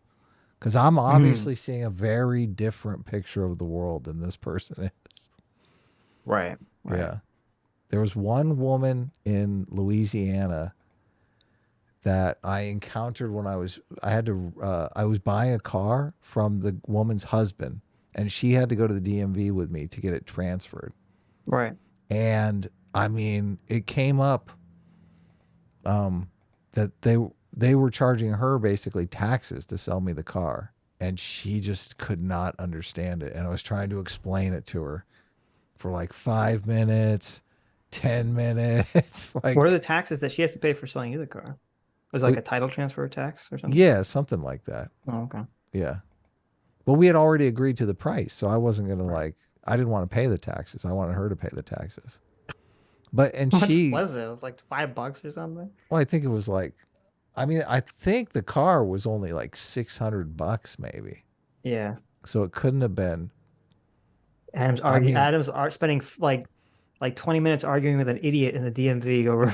It was like 40. Look, listen, at the time I was. I know you were working in the bar. I was waiting tables at like a pizza gotcha. restaurant. I Yeah, understand. I wasn't made of money. Like, Fair enough. this car I bought was a complete wreck. Yeah, the it's front like end of falling it was apart. I got completely smashed in, but it was a convertible. Nice. Yeah, it was a convertible Plymouth Valiant, and the top still worked, and it was an automatic top. I'd never had an automatic top. I was like, I don't care if the front end is smashed in. This car is amazing. Yeah. So $600 seemed fair, but I wasn't going to pay like the $39 The or dollar more. whatever they Oh, yeah, wanted 30, in 40 bucks is a taxes. lot, yeah. So I kept trying to explain to her. I'm like, listen, we already agreed on the price. And she was like, but this is the thing. She was arguing just as much with the DMV lady that there shouldn't be taxes on this. And I'm like, well, you're not going to. What do you want the DMV lady to do about it? You're not going to convince the D. Like, that's where I was like, okay, this lady is just stupid. Like, completely stupid. But I was a little bit fascinated by it. So I was like, let's just see where this goes. You're just standing there like egging her on, like, Kind yeah, of. it is unfair. Kind And then you of. kind of like fade back away. Kind of. I mean, that was kind of the situation that was going on. I was Oh like, my maybe God. I'll get this. You know, I think DMV workers are probably not very bright. I'm like, maybe I can get them in a little back. Hurtful. Look, I'm genuinely fascinated by people. I think maybe you're not as much. I think you're like, I know. Listen, when I've met people that are like unusual, mhm. I am fascinated. I'm like, how is this person like real? What is Yes, happening? yes. I am very fascinated by You're it. reading my mind. That's exactly Yes. Yes. what was happening with me. Like the guy was like, he actually owned like a used car dealership, and that's how I found the car. And he's like, yeah, my wife will go over to the DMV to do the paperwork and all this. And I had to drive over there. And I mean, it was just like, I'm just dumbfounded. I got you. I understand. Do you know the story of the guy who got hit by the railroad tie that got thrust through his brain? Of course, that's I a very felt like- famous Yeah. story in psychology. I was like, think this it's- is that lady.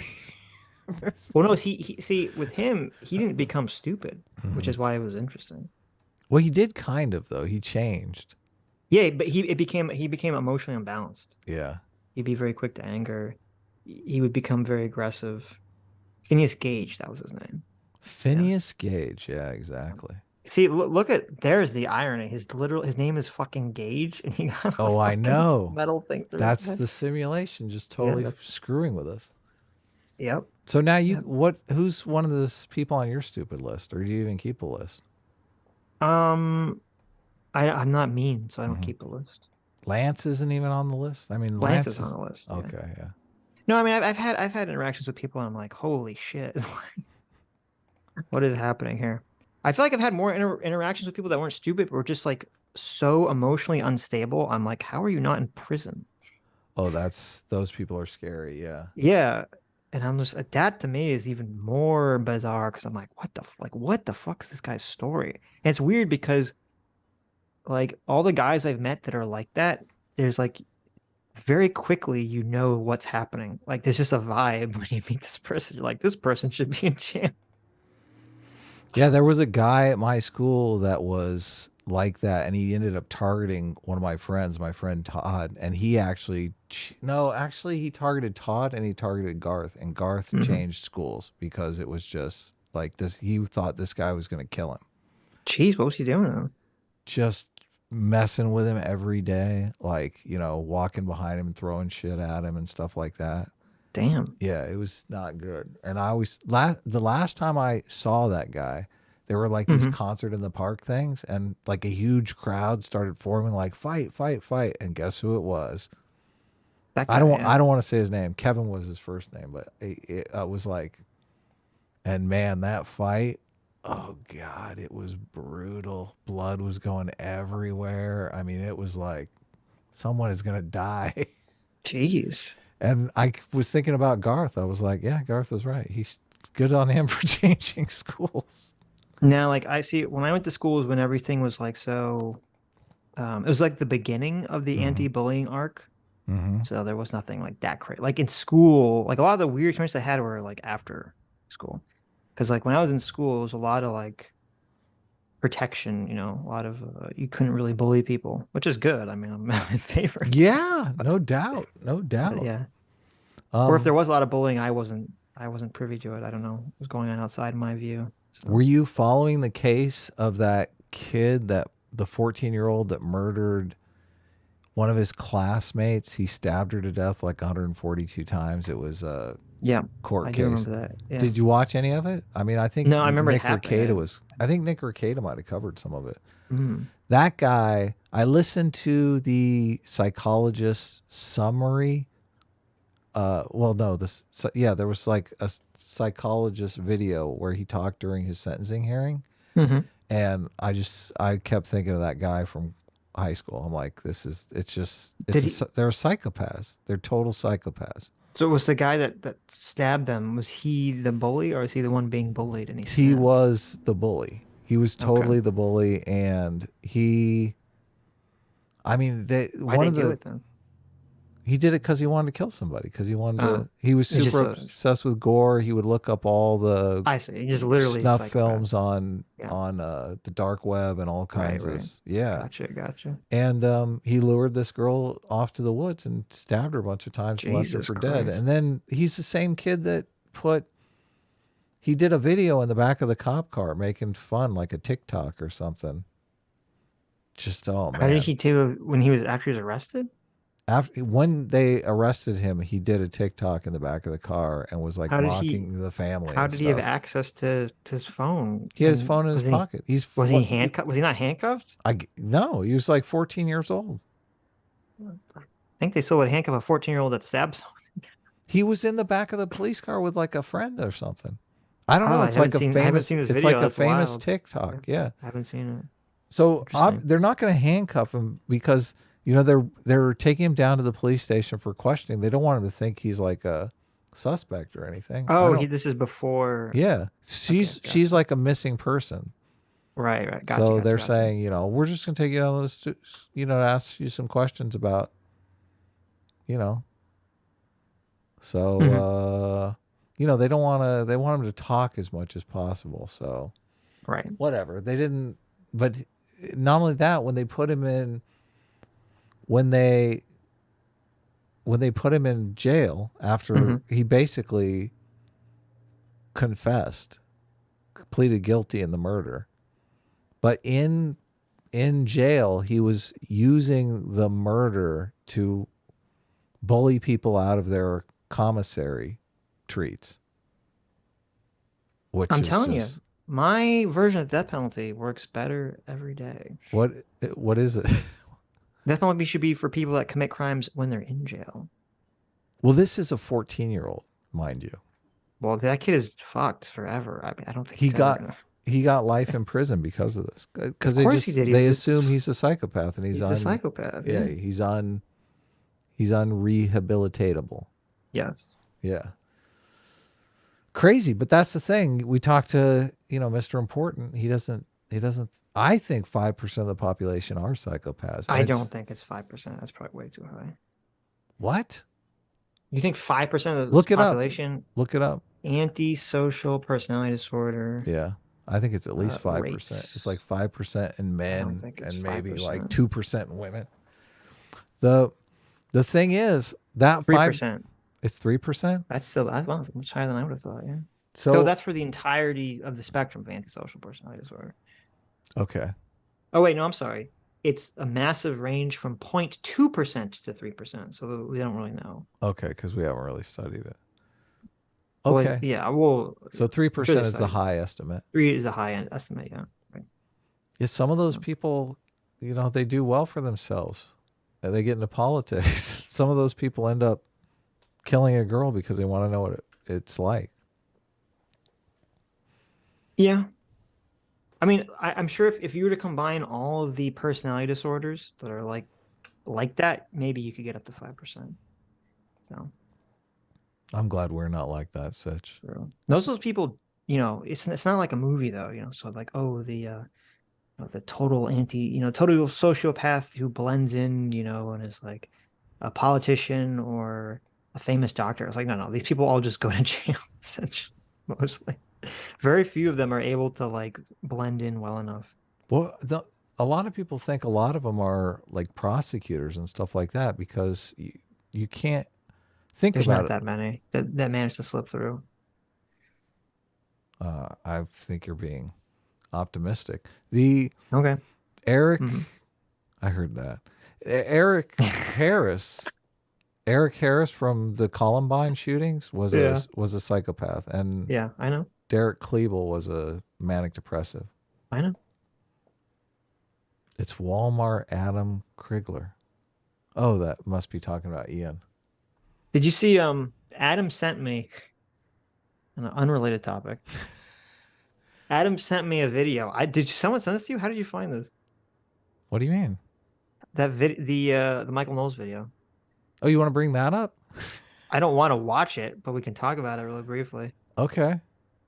So there's a stereotype of like people that are very anti-LGBT that are right wing are all secretly gay, right? Like that's like the stereotype. I never really believed that. I never believed that stereotype. I thought it was just like left wing propaganda, right? I think that's true now. You've been convinced? Oh, I mean, I don't know, because there's all the rumors about Steven Crowder being secretly gay. And then you sent me this fucking video of Michael Knowles when he's in college. It did a college film. It's all about him being fucking gay. I know, and he it's has right up front. He's like gay from scene one. Well, no, it's like he's like, I was just skimming it, so I don't know if you actually watched it. It seemed like it was a movie where he's like trying to be in a relationship with a girl, but he realizes he's gay at the end. Yes, yeah. Yeah, and it's like there's all these scenes of him shirtless with another guy. And I'm like, Jesus, like Michael Knowles has been repressively gay this whole time. It all makes sense. Yeah. I couldn't make that movie. I'd be like, this script is not for me, guys. It was so, I would never in a million years have suspected, like, see shirtless Michael Knowles rubbing up on some guy when he was in college. Look, to make that movie, you have to be like either you don't You have to be have very left wing or gay. Yeah, exactly. Either you One really or the don't other, have yeah. a problem with, acting homosexual or just, being in a homosexual type situation, or you do and you're super desperate to become famous and you think like, this is my big shot right here. Maybe. And you're just like kind of I think he's just wincing secretly all gay. the way through it. I think he's a self-hating gay. Oh, It plays in the really? stereotype too well. Hmm. Asme for 15 MYRs says both of OnlyFans subs and the OnlyFans boyfriend seems like cucks to me. Maybe it's because I feel that exclusivity of the relationship is important when dating or marriage. Well, I agree with the second part. I think both can be cucks depending on the situation. I agree with the second part. I think exclusivity is very important when dating or being in a marriage. I completely agree with that. I just don't know if that automatically goes into that cuck definition, but I agree. Exclusivity is very, very important for me too. I don't really psychologically understand people that are able to get into open relationships. I don't know. I can't wrap my. I'm guessing you just got to be born that way, because I don't know if you can. I don't think I could ever be taught to accept that. Yeah, because as soon as your wife comes home, from screwing some other guy, you're going to be like, I'm going to be thinking about this incessantly. I know that's gross, but like, how do you move on from that? I don't know. I wouldn't be able to. I'd be like, oh my God. Majin for $5 says, all right, Sitch, would you date a chick who's been to Dubai alone? Tell me no, Sitch. There you go. I mean, how hot is she, right? What are we talking about? Look, this is the thing, too. You asked the question incorrectly, because of course Sitch would date a girl who's been to Dubai alone. Now, would he marry that girl after he had sex with her a bunch of times? Probably not. There you go. This is what people are not telling women. Oh, sure. A guy will date you. A guy will pretend to want to one day eventually marry you. Sure. Wink, wink. But he's thinking something completely different. That is true. I think that's a good point. Yeah. Men are very good at men are playing the game too. They're like, I can be deceitful. I'm just gonna be around for the ones that are topic relevant. We'll read them all afterwards. But Good Emperor for 8 months says, what do you think about the rent a girlfriend or rent a boyfriend, since we are talking on the OnlyFans cheating topic? Yeah, I wouldn't want to. So, like I assume you're talking about like in in like Japan, they have like the weird cuddling service and shit like that. Is that what you're talking about? Is that what rent a boyfriend, rent a girlfriend is? I don't know. Rent a boyfriend. Do you need to rent a boyfriend? Perhaps there's a wedding coming up for someone you know and you're invited with a guest. Maybe you want to show off to someone. Doesn't sound No like matter you get the to cuddle reason, there. there's a website called rentafriend.com. Is this fucking real? Oh my God. That's wild. Rentafriend.com. This is a real website. Holy shit. Nice. Wow. Yeah, I wouldn't be I would not be in a relationship with a person who was a boyfriend or girlfriend, even if they weren't doing anything sexual. I still wouldn't do God, that. you're That's such a- weird. That's weird. So you're so possessive. Oh yeah, like you would. Jeez. You need to watch more Vosh videos. There you go. Blaine the Skateboarder for $2 says, Sitch, all of A-Team knew Amaranth's argument was fake. There you go. True. I don't think it was fake. I don't think it was Look, fake at all. he's still buying that shit, guys. Okay. That's how. All right. Look, that's how. Why do you think? Why are you all assuming it was fake? Based on what? Everyone knows it was fake. Based on what? What do you mean? Everyone. I think she knows. came out and said it was fake. She did not say that. No, she did not say that. Are you sure? And even if she did, wouldn't her coming out saying it was fake mean it was more likely not fake? Like she was trying to cover up for it? No. That would be her coming clean. She's like, listen, No, sure. all of you simps who I've been pretending to DM with, but really have hired very, very ugly, disabled women to DM with you. Okay. All right. Mm-hmm. So you just got to know how the internet works. Someday you'll get it. And David Puff says, I'm a professional cuddler. I just have no clients right now. There you go. Well, we'll get you some Rick- clients, David. Don't you worry. There you go. Ladies, Adam wants to hire you full service. No, I was gonna, just gonna advertise his services here on the live stream, Sitch. I wasn't gonna pay for them. Rich Jammer for 12 months. Thanks so much for me. 12 months free. We'll take a Rich. Amazing. Amazing. It says 12 months Sitch and Adam simp here. Instead of watching these videos myself, I watch Simp and Adam react. Sitch, I keep saying simp now because it's in my brain. Sitch and Adam react to them and enjoy it. Am I being video cucked by Sitch and Adam? Instead of no, watching of these course not. vids myself. Well, I mean, it is more fun to watch these vids with a friend. I don't- watch these vids yeah. and I'm like, who watches this vid? Seriously. Oh my God, it's painful. I couldn't watch these videos if it wasn't for the stream. And I feel like a lot of people who watch us couldn't watch these videos like alone. It'd be it's like watching a bad movie. If Of you just sit in your course. room alone watching a bad movie, that's a bad experience, right? Yeah. If you watch it Yeah. with friends. I've been It's funny. watching The Mandalorian with my wife, and she pretends that it's bad, but I think she really likes it. I'm making fun of it because it's so ridiculous to me. That's funny. She's And like I- embarrassed to like it. And I'm just every like, once in a while, she'll throw out like, I this like is ridiculous, but I think she's just doing it to make me happy. Mm, I think really, if I wasn't there, she wouldn't say that stuff. right. She'd be like, oh my God, this is amazing.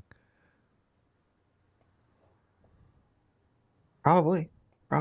It's okay. You know. As long as she- Adam knows because he saw the movie for $5. I like that. That's a Oh, interesting one. true. Says you can get lefties to understand conservatism is to point out that they are climate conservatives. There you go. There you go. That will work. I don't know. I don't think that would work, but you could try it. Let's see. I read that one. Nathan Maximus for $5. Thank you so much, Nathan. Says, so thankful that you guys are here. Well, thank you. This day at work has sucked, and I need the distraction. Well, you're very welcome. I'm so glad so many of our fans listen at work. That's so amazing to me. It Like, is. I worked in a factory when I was a kid, and man, listening to stuff. was When Adam was great. 11-year-old working in the stitching factory. Yeah, I was. I was basically a child slave. Yep. Yeah. Andrew Clark for $5 says progressives in anime from the US want to change the anime made in Japan to be more progressive. How does that fit into your progressive conservative dichotomy? I mean, it fits in exactly. I'm not sure what to explain there. Yeah. What would what's the question? I don't even understand the question. What's the question? Doesn't that make sense on its face? Progressives want to change Japanese anime to be more progressive. Yes, to align with their progressive values. Right, because it objectifies women too much. Yes. Yeah. Right. Yeah. Yeah. If it was 40 years ago, they'd say it degrades women too much. That's what they would say. Well, I guess it's degrading women the same way. Right. Look at that. The conservatives were like, these women need to cover up. They're hussies. They're whores. That's why I thought the cheerleading argument's kind of interesting, because that is a perfect example of, the left advocating for something and then getting it and then advocating against it. Right. They still have the intuition. They're like, yeah. Well, they're still whores, but we need a new argument now because we already used that argument. Well, it shows how, it's interesting to me that as long as something is framed as oppressive, right? Like the framing of the argument, I think, controls people's position on the argument far more than like whatever the outcome is. Okay. So it's women, conservatives are women need to stay covered, and the progressives are like, you're oppressing them. You're oppressing women's right to, choose, right? They need to take off their clothes. Yeah. You're degrading them. Let them be free. Then they take off their clothes. How about, like, you're oppressing them with your male gaze. Yeah, exactly. You need to cover up. They're forever being oppressed, no matter how many clothes they're wearing.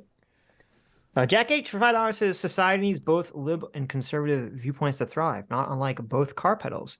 We wouldn't get to the utopia faster if we just removed the brake pedal. True, you just crash into a wall and die. Yeah, that's a good point. Yeah, great point. Yeah. Indigo Turtle for 10 months, thanks so much, says, in the righteous mind, Haidt explains that conservatives and moderates are better at predicting and explaining progressive views than the inverse. True. A lot of people hammering that home for Mr. Important. Yes. Oh, I forgot my fan. Damn it. Christoph Keating for €5 says, leftist, conservative equal ignorant. Same leftist. It was before I was born, so I don't know anything about it. There you go. Mr. Dolphin for 11 months says, I've never been more pessimistic about politics before in my life. People arguing about Christians and trans people were innocent when innocent children are dead. F me. Oh, I know. Oh, we're going to shoot again. Well, demoralized by what I'm seeing on Twitter. I'm not, because that's to be expected. Like, whenever these shootings occur, it always instantly becomes like a weird politicized Twitter fight. So I guess I just expect it now. But yeah. Torque Fork, thanks so much for joining the Free Will Seekers. That was interesting about Galileo's moon mountains. That's kind of funny. That is kind of funny. I like the idea that like the experts at the time were like, no, planetary bodies are perfect spheres. How dare they have mountains on them? It's just like a weird thing to get like ass blasted over.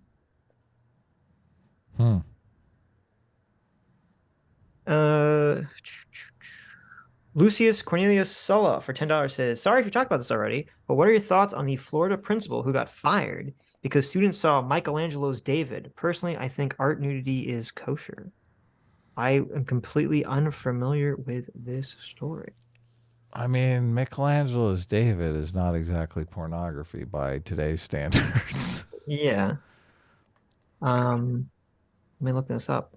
Looks like CD. Michelangelo's David sparks debate about parental rights in Florida. They got the David Dick right in every picture. Oh, really? And nobody's upset about it? Well, I mean, every time they show the picture of David, they always got the full dick. That's the one that Jonathan Haidt used to use in his moral foundation speech when he was About talking what? about the moral foundations of liberals and conservatives. How Mhm. liberals look at David and don't think anything of it, and conservatives look and think, boy, we need a leaf there. Ah. Let's see. Every year, sixth grade students at Tallahassee Classical School have been taught and shown pictures of Michelangelo's David statue. But this month, things went awry, sparking an apology letter to parents, and an emergency school board meeting, and a principal's resignation. On Monday, even the museum that houses the sculptures in Italy took notice. That's unimportant. The squabble had been brewing for weeks in the K-12 charter school, and was a charter school in Leon County, Florida, after students in sixth grade art history class were taught about the Renaissance. Along the Michelangelo sculpture, the lesson also included images of the painting, The Creation of Adam and the Birth of Venus. Oh my God. I love the It's hard name of to- that painting because it could go either way. It could be the creation of Adam, Like God you? created it, or the God is the creation of Adam's brain. Oh, was that intentional? Yes. Interesting. I never thought about it that way. That is cool. At the heart of the anger was that, unlike in years past, parents were not informed. Where says it? Unlike in years past, the parents were not informed of the artwork ahead of time. Hope Carasquilla, I know I'm butchering that, who had been principal at Tallahassee Classical for about 9 months, said an email notifying parents had been written, but the administration accidentally forgot to send it. I made the assumption the letter went out and I didn't follow up on it, she told NPR. It is my responsibility to make sure these things happen, but honestly, we did not have to send a letter out regarding Renaissance art. According to her, 2 parents were upset they did not receive a letter, and 1 parent complained more specifically about the nudity, equating it to pornographic material. The school later sent out an apology to the parents of the 6th grade class for the oversight. She also spoke to the art history teacher who made an off-color comment asking students to not tell their parents about the lesson. That's fine. Despite the measures earlier this month, Barney Bishop III. Oh, is this like a parochial school? Or that's his name is Bishop, not that he is a bishop. The chair of the school board met with the principal and gave her the option to either resign or be terminated without cause. That's kind of fucking pathetic. Jeez. She decided to resign. Quote, I've always desired good for the school. I care deeply for the school, faculty, blah, blah, blah. She said she's not given a specific reason for the ultimatum, adding that she suspects art history lesson played a role. Well, obviously. She felt, though, however, that Bishop had been unhappy with her for months. Oh, so maybe it was just an excuse. That's what happens with a lot of these political firings. So, Oh, of course. It's all politics. Bishop told NPR, it's not the showing of the pictures, it's the process. Parents are entitled to decide whether any topic, any subject, any use of particularly sensitive words are going to be discussed in the classroom. If they don't feel it's appropriate for the age of their child, they're entitled to make that decision. Is this really over? They just showed a picture of They showed David, creation of Adam, and birth of Venus. I mean, listen, if you're Birth a of sixth Venus grade is parent, kind of hot. I mean, that one's there you go. racy.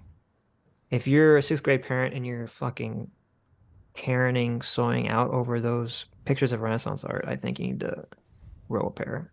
That's ridiculous. Oh my god. Who drew this picture? I think CT did. We have oh, this is CT drew That Darn Kiddeth. That's That Darn Kiddeth with the Shade fan from Candace saying, I do declare. And there you go. I like it. Look at she's a little cat sheriff. Yeah. I like the Well, bling she's on got her the fan too. Got the fan, she got the bling on her claws. I like it. Beautiful. I do declare. Become the Knight. Thank you so much for joining the Free Will Seekers. Become the Knight for $5 says, I just wanted the emojis. Well, there you go.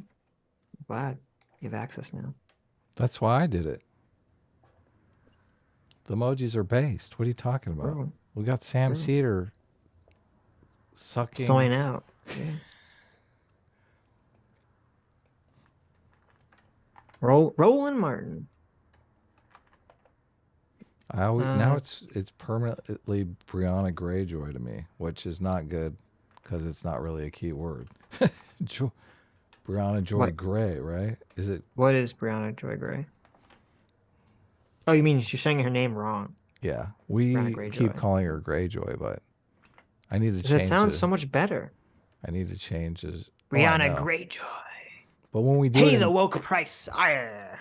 but when we do it in clips and chapters, You gotta spell it right. Yeah, exactly.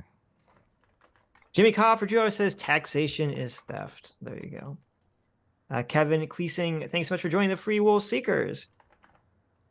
The jack of some trades. I like that. He's not a jack of all trades, just of some. Thank you for joining the Free Will Seekers. Tree Boy for $5 says, per CRT, our society as it is currently structured, even with 100% black population, it would still be structurally racist towards that population. Yes, true. That's a good point. That is a good point. That's an interesting point. Yeah, that is true. Hostman Socrates for $5 says he wants to put all working white class people in struggle sessions. LOL classes. There you go. Socrates says, Really? Yes. Who does? I'm really important. Struggle sessions? Yeah. I don't know about that. Stock for $2 says it's not simply taught regarding CRT, it's being applied. True. That is true. Racist baby. That's true. Academic agent. Philip. My parents grew up from Mississippi. Yep. Bra moment for $5 says, why, Adam? You were doing so good, but your framing invalidated your point as soon as you brought up movies. I love you, Adam. What happened? I don't know. Apparently, you're making some argument against IRI that was really good, but then you brought up a movie and you invalidated your point. I don't remember what. Oh, because I brought up the movie Underneath the Skin, right? That's the movie that invalidated my point. I don't know. I tuned out when you were talking. So I read the don't know. comments. Someone said really didn't like my Under the Skin movie take. Oh, okay. But I mean, I like that movie. I mean, you should be. No, you just should like that. Scott Johansson naked. I in the know. movie. You don't actually like the movie. Okay. Gorosero for $2 says gay marriage became legal because big bakery dollars. There you go. Stug for 12 months. Thanks so much, Stug, for being a 12 months free will sticker. Stug says, I'm really important, says the civil rights movement was a CIA psyop to stop communism from defeating the United States of America. I mean, that is the CRT argument. I was surprised that he not only said it, but that he was aware of it. So, we'll listen. We'll pull him away from that. Okay, we'll The save CRT thing? No, he's married to We'll that. save. We can fix him. Okay, We could do a double debate with him and Wicked Supreme. They're friends. there you go. It'd be great. Butters for $5 says, but did you see what she was wearing, Judge? Oh, yeah. There you go. And then CT for 2 Canadian says, did you see what that car was wearing? Oh, Yeah. Just out. asking to be broken into. true. Did you see Then what my Bucati was wearing? Did you see what that car was wearing? Matrix 07012 for 50. Kazark says, the car's skirt was too short. The car was asking to be broken into. There you go. Yeah. Of course. Fondue for $2 says, isn't this the guy that said crime doesn't happen? Uh-oh. Cody Fakua for 4 months says, she was wearing a short skirt. But was she wearing a new skirt? That's the real question. Ooh. We should have read that one while it was here. Yeah. Anna doesn't want to be the news skirt anymore. No. Is Anna going to be on a conservative commentator someday? No. Is Anna gonna go work at the Daily Wire as the liberal? Maybe. That'd be funny. Mr. Gets 01 for 7 months says default leftist NPC. Get through the video and get rid of him. LOL. Mr. Guest was not a fan of IRI. Oh, really? Cynic for 20 Canadian. Thanks so much, Cynic. Says, hey guys, I've been watching since this channel was PSA Sitch on daily. Oh my God. That's forever ago. It's forever ago. Finally got the chance to watch live. Love the show. Have a nice day. Well, thank you so much. Hope you have a nice day too. Yeah. Thanks for watching. Thanks for watching forever. Yeah. Some randomest poo for $10 says, if I was ever a political figure, I would randomly say the first part of 4chan's copy pastas to make the Twitter mob flip out about dog whistles. And then when I'm about to walk away from a reporter shoving their mic into me, I'd lean and whisper, the sign is a subtle joke. There you go. True. Black Hat, thanks so much for big 12 months. Black Hat, amazing. Says, happy anniversary. If you were to take one S-Class member and one A-Team buffoon and have them run the show, who would you pick? S-Class is the best class.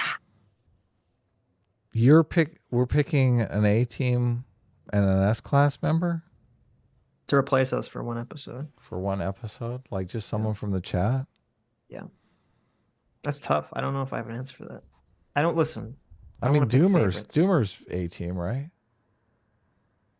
You're gonna pick Doomer. Well, he said an A-Team buffoon, so. Yeah. Did they not? I think they literally said that. They did say an A-Team buffoon. Are you saying that Doomer's an A-Team buffoon? I mean, I love Doomer. Yeah. Doomer's in the chat. Hey, Doomer. I see him. I'm looking for my... Where's the Doomer emote? Oh, here it is. Doomer, are you an A-Team buffoon? Doomer is an A-Team. He's just anti-S-Class. That's my feeling on it. Yeah. Oh, really? Is that what he said? Okay. Well, that's not what he said. That's what someone else said. Let's see. I mean, Carl's A-Team. We could have Carl step in for me. Which? Carl Benjamin. Oh, sorry, God. Why not? Okay. Who are you picking? I can't choose. I can't choose between my favorites. Okay. Oh, you're not. Oh, okay. I can't choose. Is there any S-Class that wants to hang out with Carl for an episode? I mean, that could be pretty fun. I see a lot of S-Class offering in the chat. Lots of S-Class offering in the chat. I love all my children equally. Okay. Oh, okay. Where's the A-Team out there? Except some of you I love more than others. Forget about Carl. I want one of you guys. There you go. Who is it? Who's stepping up? There you go. Is it Sammy G? I mean, I think she's S-Class, to be honest with you. He said, I have a stream explaining why Gojiro Sartaro is a superior anime husbando. There you go. Is it Good Faith Gary? Look, No, that's gonna be I a know popular half topic. I know 49% of you are A-Team. So where are you hiding? Is it Sketch? Fondue? Are you coming on for A-Team? Knives? Blaine's Escape Corner? Look at this. Put me in, coach. B-Team ready. No, you're A-Team now. There you go. Sammy G said, I'll tell Carl why the keto diet is stupid with science. Oh, yeah, that's good. Well, we should There you set go. that one up anyway, regardless of There the you go, A-Team yeah. S-Class stuff. Look, is Red Seats. Pill... Uh-huh. This is the thing. So many people are so fucking triggered over words. Just stupid little words. Evolutionary psychology. Triggered the shit out of Not So Erudite. We couldn't even have a conversation. Red Did Pill. it? I don't remember that. Red Pill. It just triggers people. I could say gender ideology and Doomer will shit his fucking pants. I do not lie. So Yeah, Doomer, you can't be A-Team. Okay. Adam says gender ideology too. look, this is the thing. It's becoming it's starting to be a problem when I do the the stream titles. Like, what word is gonna just trigger people?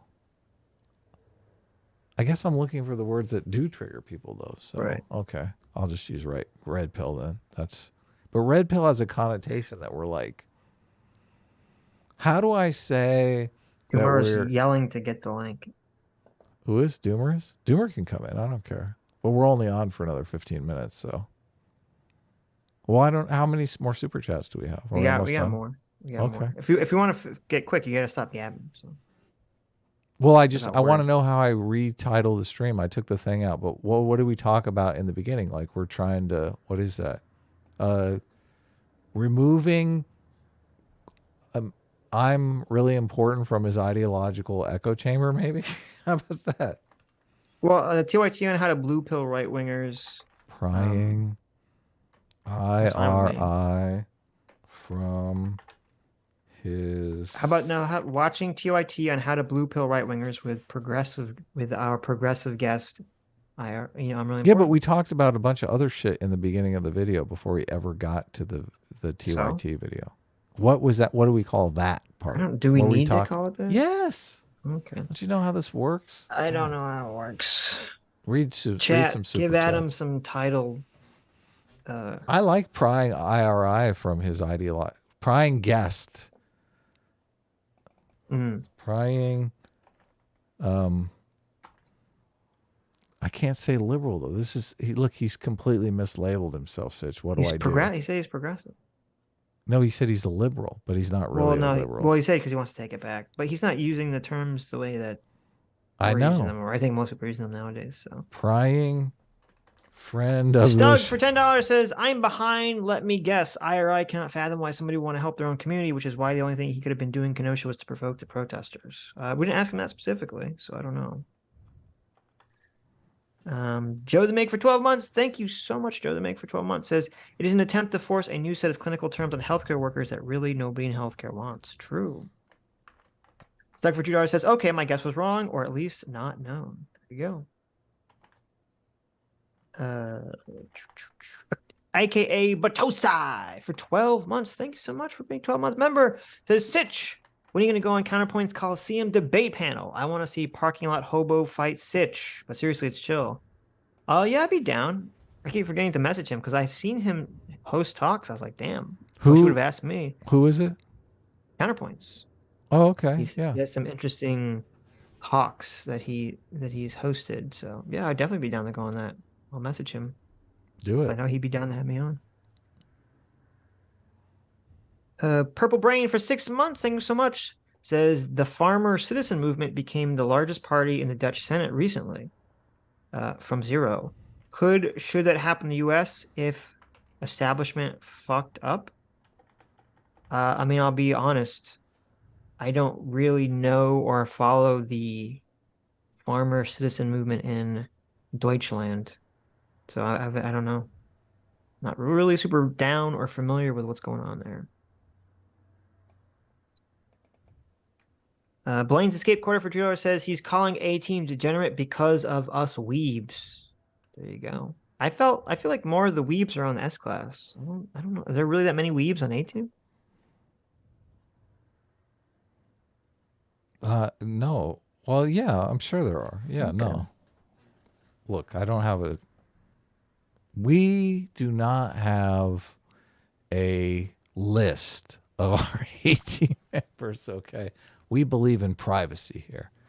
So, we don't You're have right. Deutschland is Germany, not the Netherlands. Well, listen. Why do the Deutsch people call their language German and not Dutch? It doesn't make any sense. Tell them to fix that, okay? Moondoggy for $10 says, "This is for A-Team for being the true artist." There you go. Thank you. Love it. Eyes Full of Sky for $5 says, "Implying that people don't benefit from their fellow man being happy. I like when other people are happy and treat others well. I think most people do." I think that was his argument, though. I think that's what he was saying.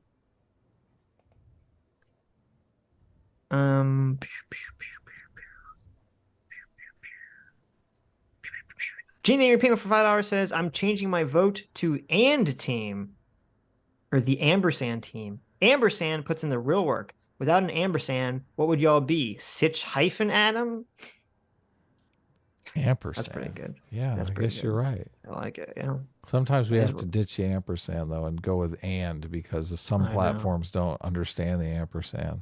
I know. Look, just so you know, you're only going to be on 50% of the platforms out there.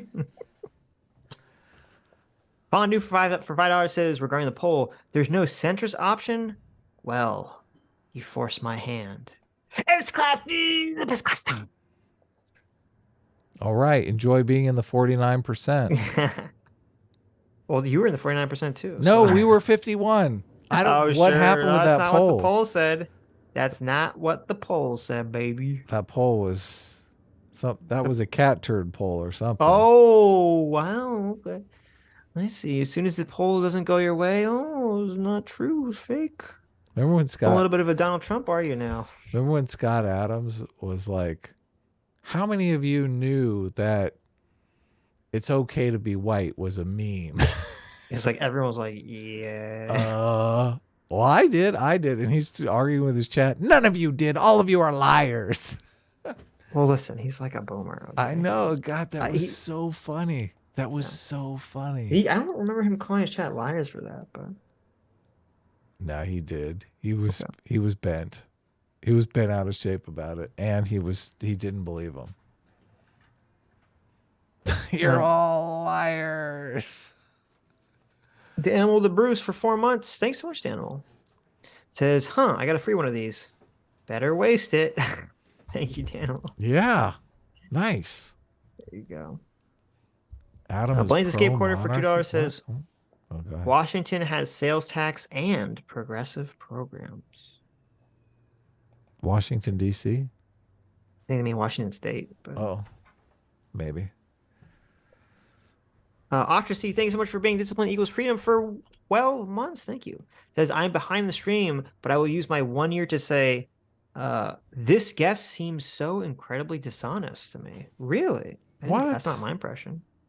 Yeah. I feel like he has incredibly extreme views, but wants to play as a liberal or center person. That was not my interpretation, but I mean, he made the same comment about other people, right.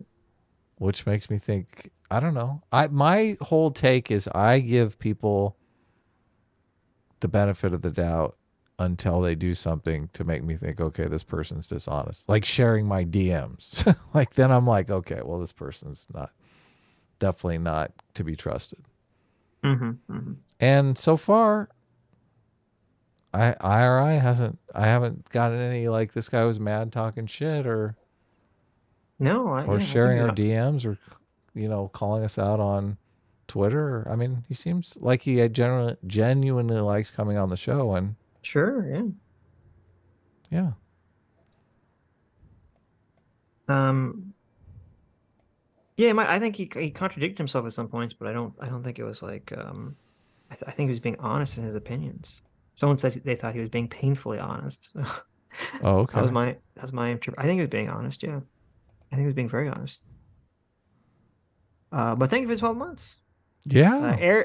Aaron Villarreal for 2 months says Cenk needs half-open bloodshot eyes. I think the picture is perfect the way it is. I don't think you want to add too much to it. You don't want to overwork it. I mean, I think the blunt adds a lot of character. No, the blunt's terrible. Okay. Asme for 6 MYRs. MYR says Susan Wojcicki has been replaced by the other guy. True. I I even called him Wojcicki. Wojcicki. Mr. Paperwolf Art Wojcicki. for 8 months says, I refuse this poll because I am a centrist. There you go. Well, you can't because we won't allow you to. Some randomest poo for $20. Thank you. Says, quote, these are solutions. I don't want most of your solutions if they oppose my values. Universal health care goes against individual sovereignty. I don't care if it works better. If these solutions are done to me against my will. There you go. That sounds aimed at me, but No, that was aimed at IRI. Okay. I think there is a tendency for people on the left to like, and we talked about this before. They say one of the most common things you hear from the left is, right wingers are voting against their interests. Like they think they can just, they can just phrase the argument correctly. They can get them to actually vote in favor of their interest, and suddenly they'll all be, left wingers or progressives. That's kind Yeah, of what that's not Cenk and true. Anna believe, I think, too. That's not true. Yeah. But no, yeah. This is the thing. They Yeah. want them to vote against their moral interest, and Right. Cenk and Anna don't even understand their moral interest. So how the hell are you going to cater to that? Well, it's kind of a hilariously ironic argument because it's like the left winger who is generally upper middle class, who wants to pay higher taxes, is blindly saying, why is this, working class right winger voting against his own interests When they're voting against their own interest. when they're Yeah, voting against their own interests for moral reasons too? So Yeah. it's just like, I totally. don't know, it's so funny. You think they would be able to figure it out, would you? Yeah, you would think. You would think. You don't really ever hear right wingers say that about left wingers. I don't think I've ever heard right wingers say that about left wingers, except for like the weird race nationalist people. Hmm. But normally right wingers don't ever say Oh, you're that. right. They do, because they say you're voting White against your people are racial interest. Interesting. People are gonna like tune in and be like, "What is happening?" When they just see this giant like deer leader Cenk picture. Look, people like the Jank picture. Oh, okay, I know. All right. Do you like the one of the? I mean, I've got Janks.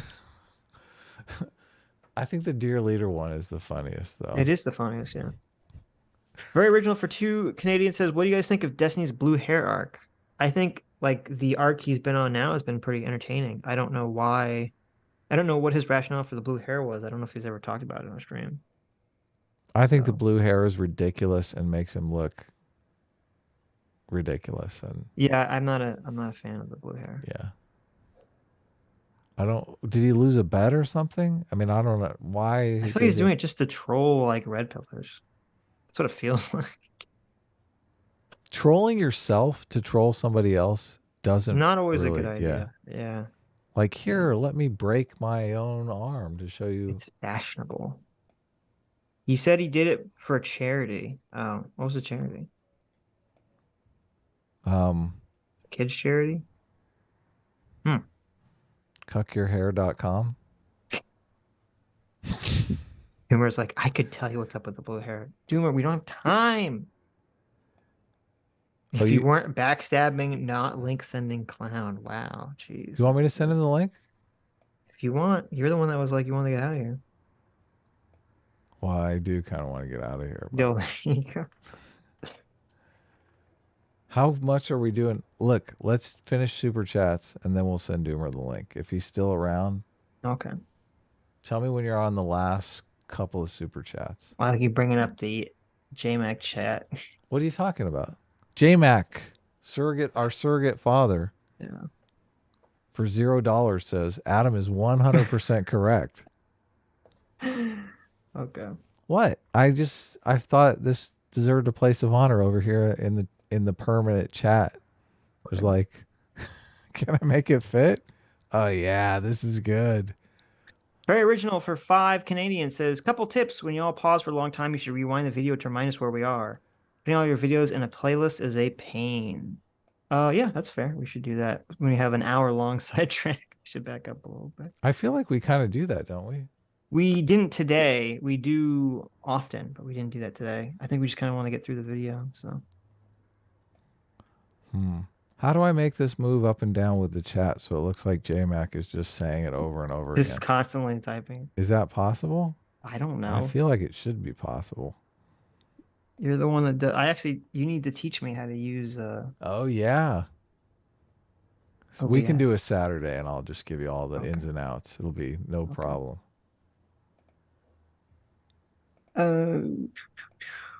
Very original for 5, another 5 Canadian. Thank you. It says Origins of A-Team, episode 84. Wow, very original. Knows he got the exact time code. Episode 84 at 2 hours and 23 minutes and 15 seconds. And S-Class was at 2 hours and 52 minutes and 31 seconds. Holy shit. Yeah, this has been clipped out. There you go. Crack a cold one with the boys. An ice cold pop. A-Team reigns supreme. Woo! There you go. You're in right after Blaine's escape corner. Disgusting. Courtro for $5 says the poll could be biased. The audience could be specific to this. Redo the poll on Sunday. A-Team creates dreams artist team. There you go. Hello. Look at that. Soldoge for $2 says, Adam, I have a new game for you to stream. It's called Tax Haven 3000. Sounds terribly boring. You don't want to play Tax Haven 3000? Maybe. I mean, I'll check it out. Oh my god, it's an anime waifu dating sim. Oh, really? The dating sim that does your tax. Wait, does it actually do your taxes?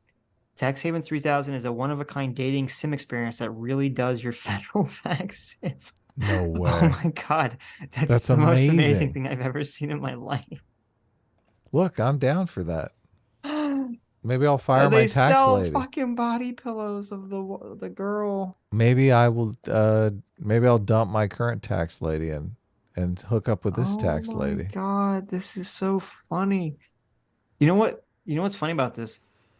This is literally the future. You understand that, right? Oh yeah, totally. Every service is going to be this. I know. I can't in wait. the future. You got your AI bots, AI chat bots. It's all going to be that. That's so funny. Do my tax. Well, what other services are there? Oh, fill out forms at the doctor's office. Who likes to do that? I know. Nobody. If a sexy wife who's doing it for you. Oh I know. God. I'm in. I'm all in on that. Hell yeah.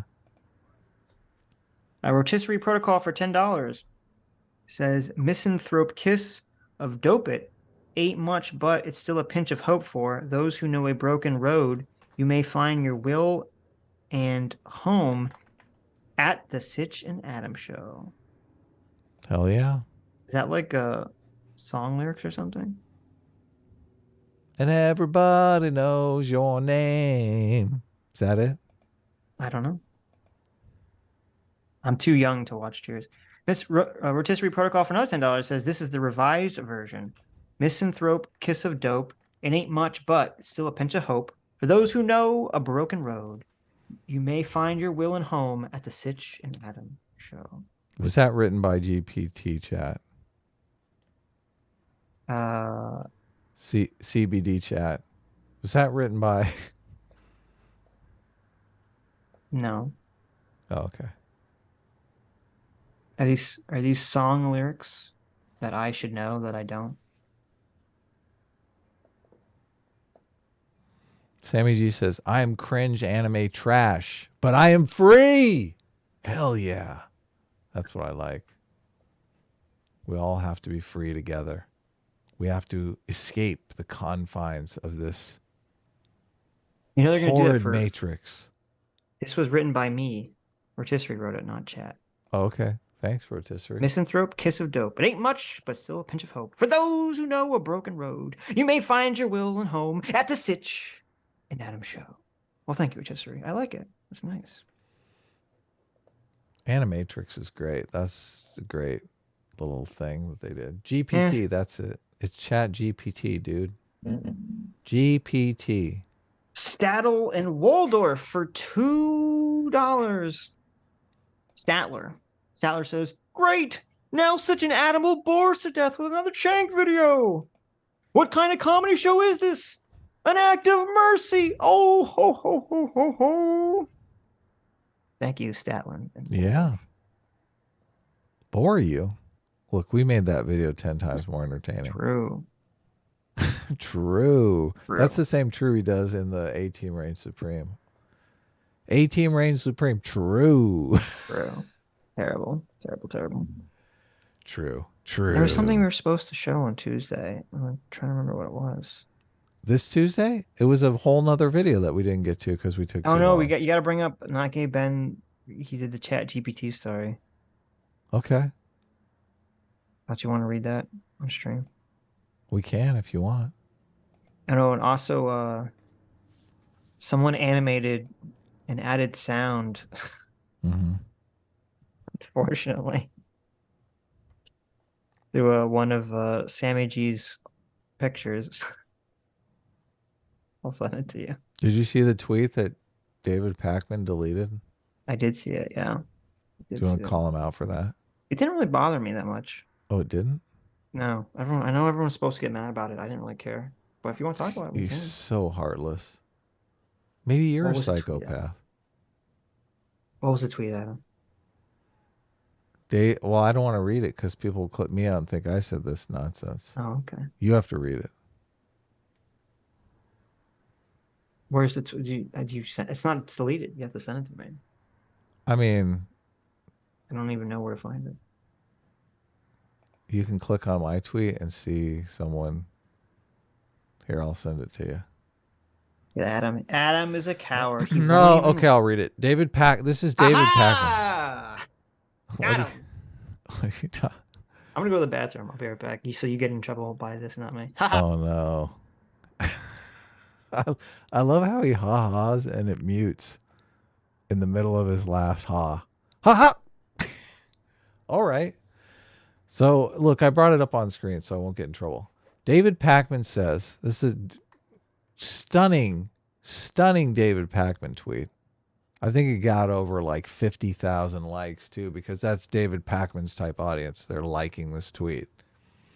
David Pakman says, and this is after the trans Christian school shooter goes and kills 3 kids, 3 9-year-olds, and 3 administrators or teachers or whatever, 3 adults.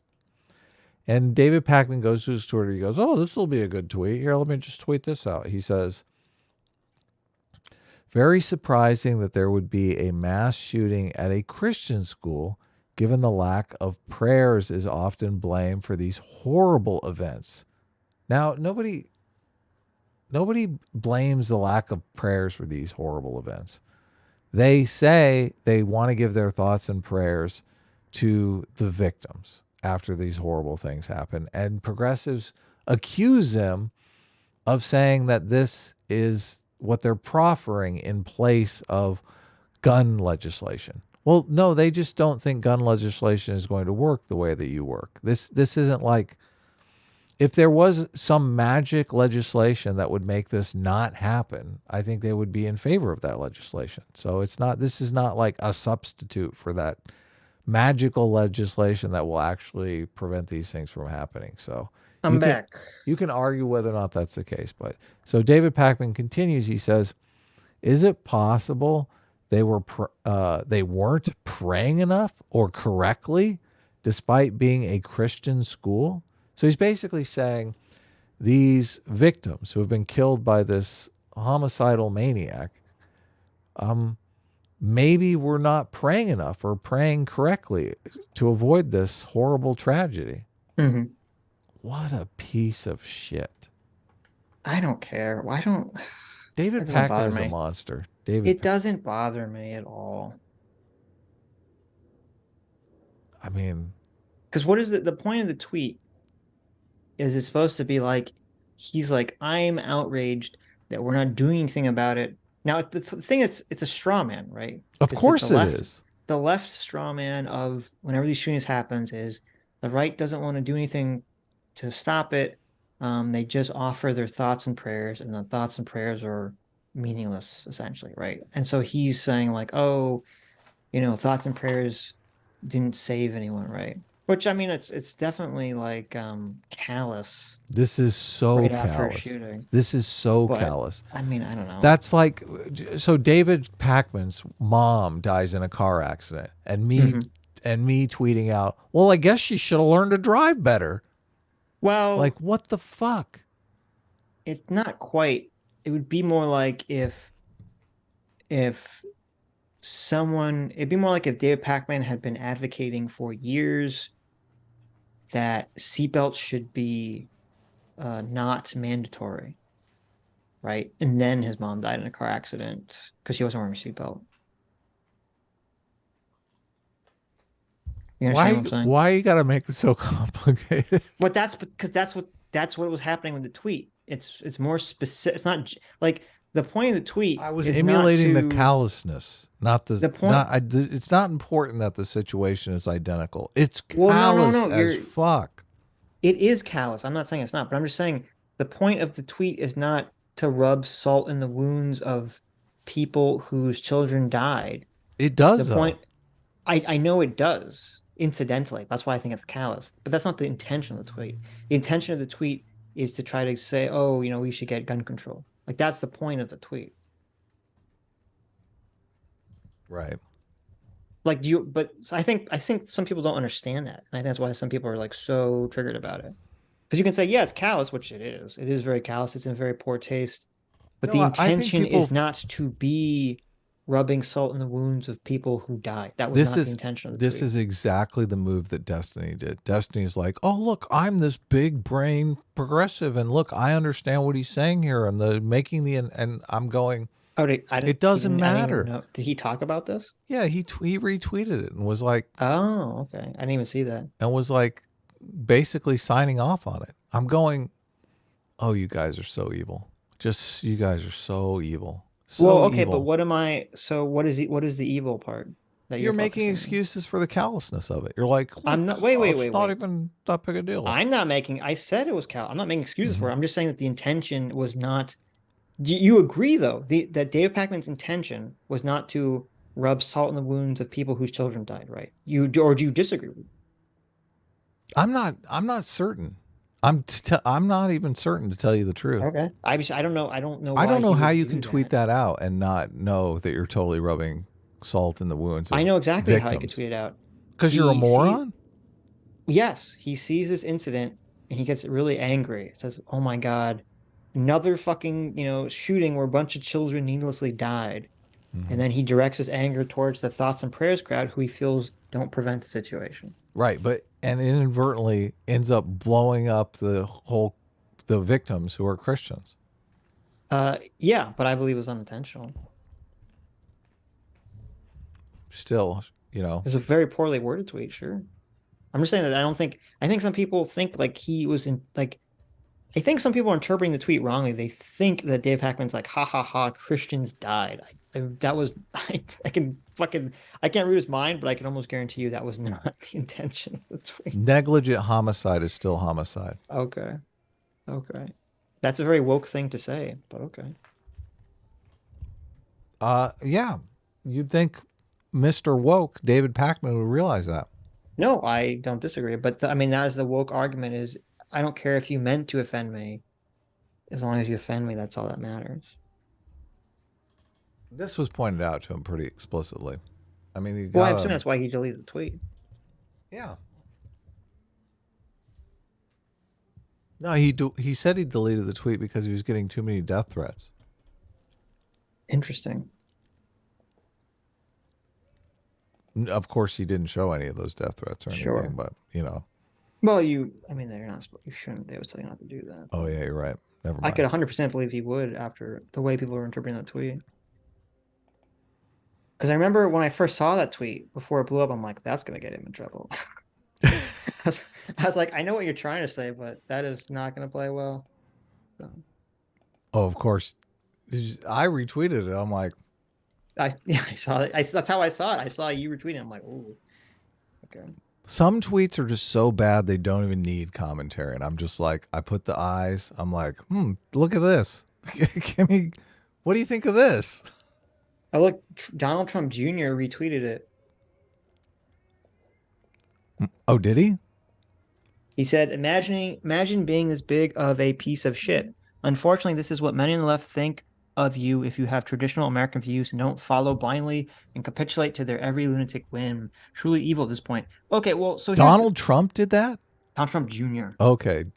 So here's the problem. I do think David's tweet was callous. I think if you're going to sort of say like David Pakman is advocating for the death of Christian people, that's so fucking that's like 1,000 times worse than the callousness of David Pakman's tweet. That's you really trying to stoke up a civil war in the country. Well, I can agree with that point. So That's why that's why I just tweeted it with the eyes. I was like, what do I even say about this? This is just right.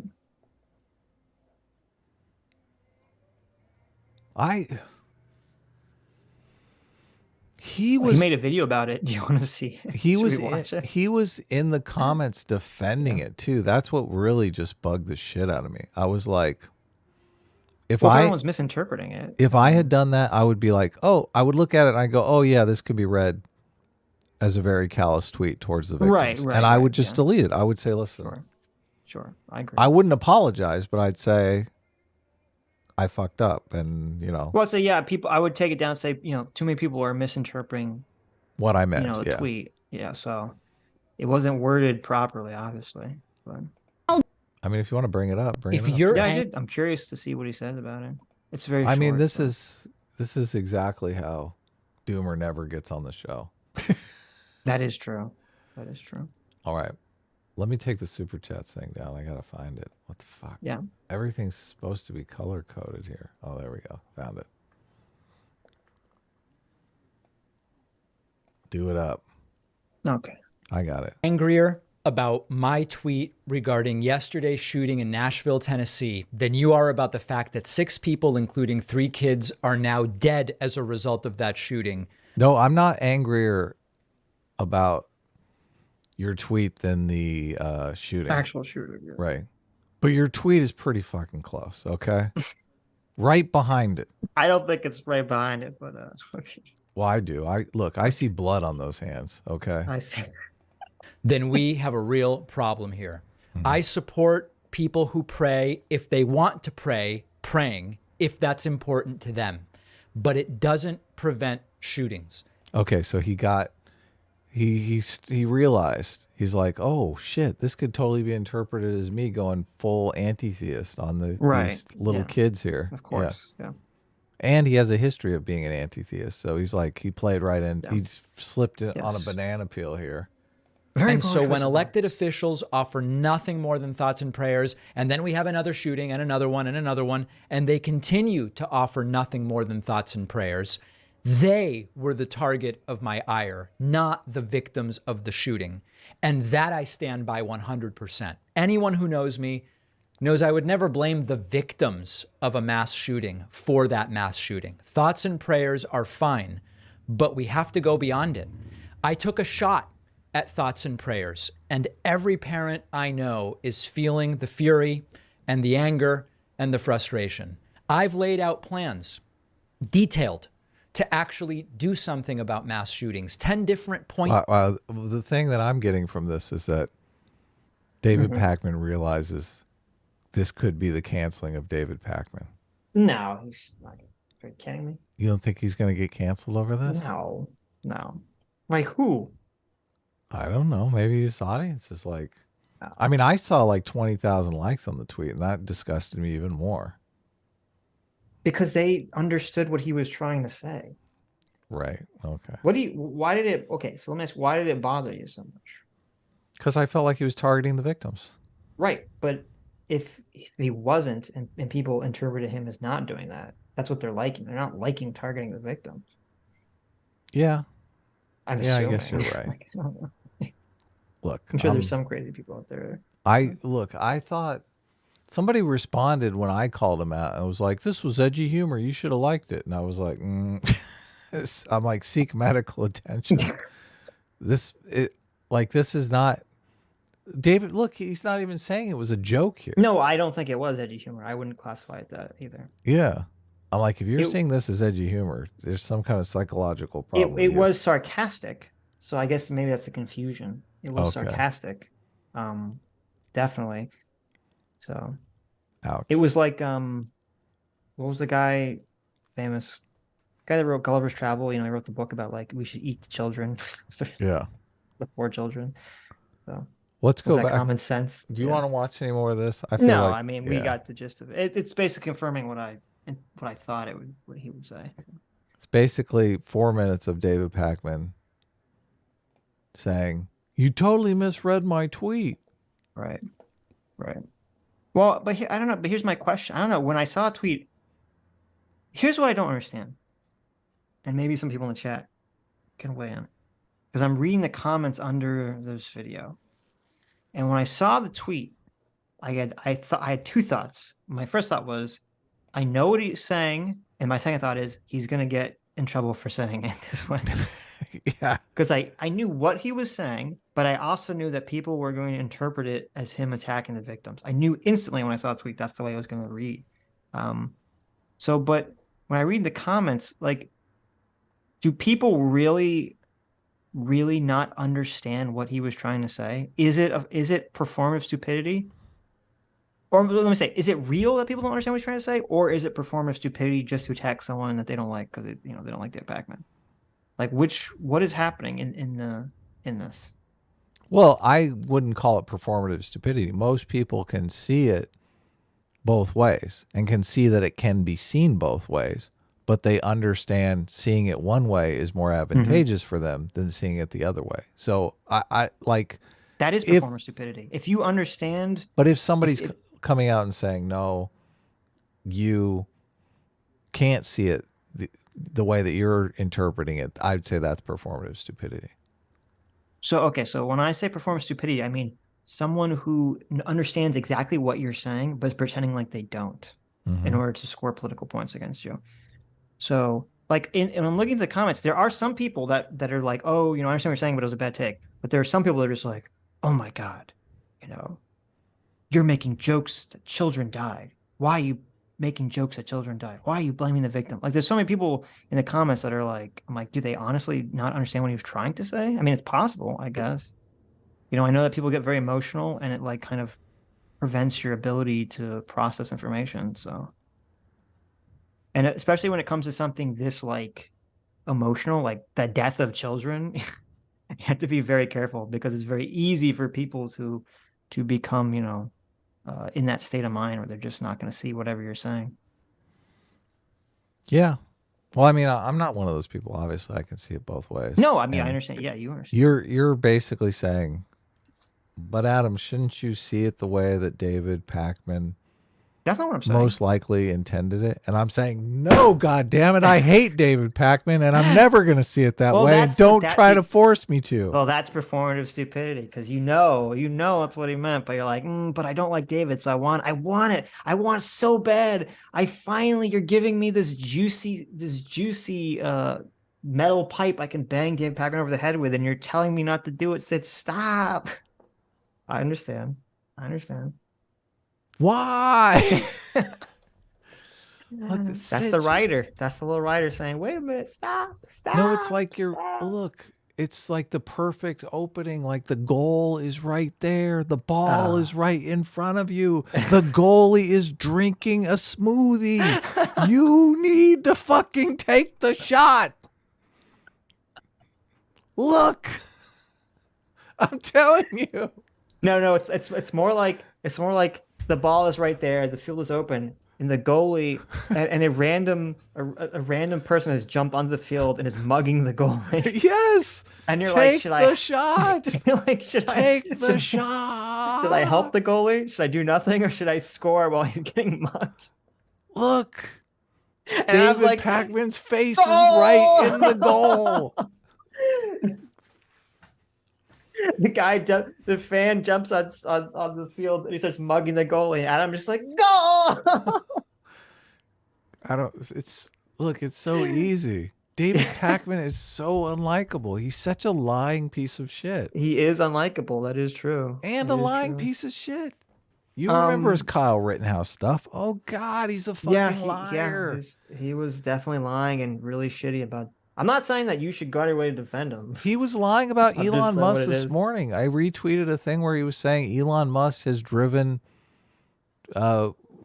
Twitter from 44 billion down to 20 billion dollars, which is. Was he lying, or is he just like? He's lying.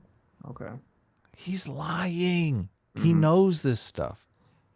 I give him zero benefit of the doubt, especially since he parades around and calls himself a journalist. Look, David Pakman. Look, I haven't looked at it, but I guarantee you his Twitter page says American journalist or something equivalent. David Pakman. Not his Twitter page, but his Wikipedia page. What do you bet right here?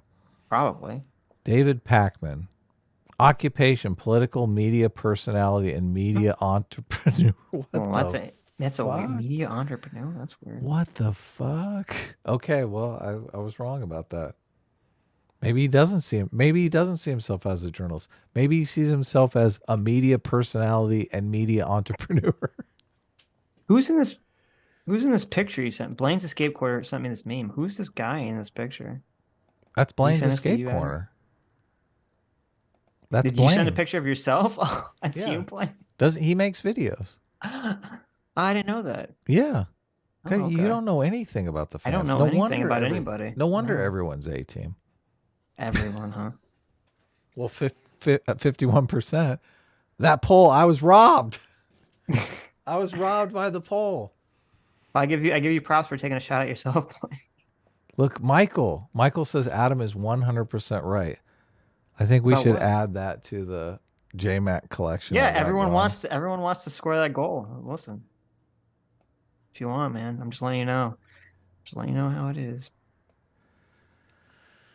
I was gonna say, did you see this new Twitter change Yes. that Elon Musk put forward? How do you feel about that?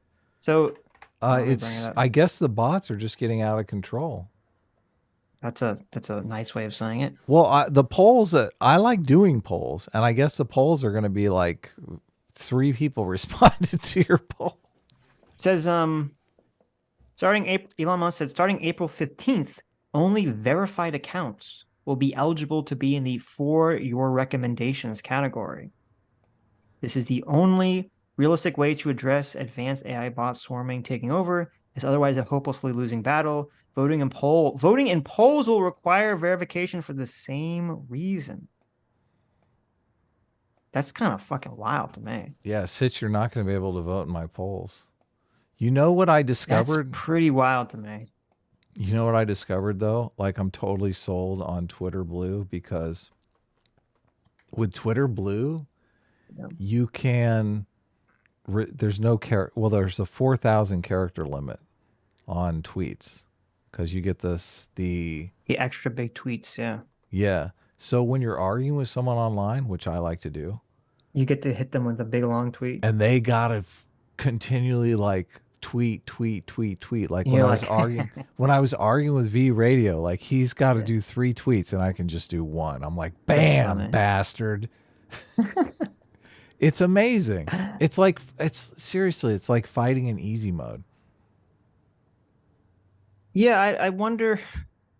I don't know. I'm kind of annoyed that he's lying about it. Like that's obviously a lie, right? Like we all know why he's doing it. No, I think it's he's doing it.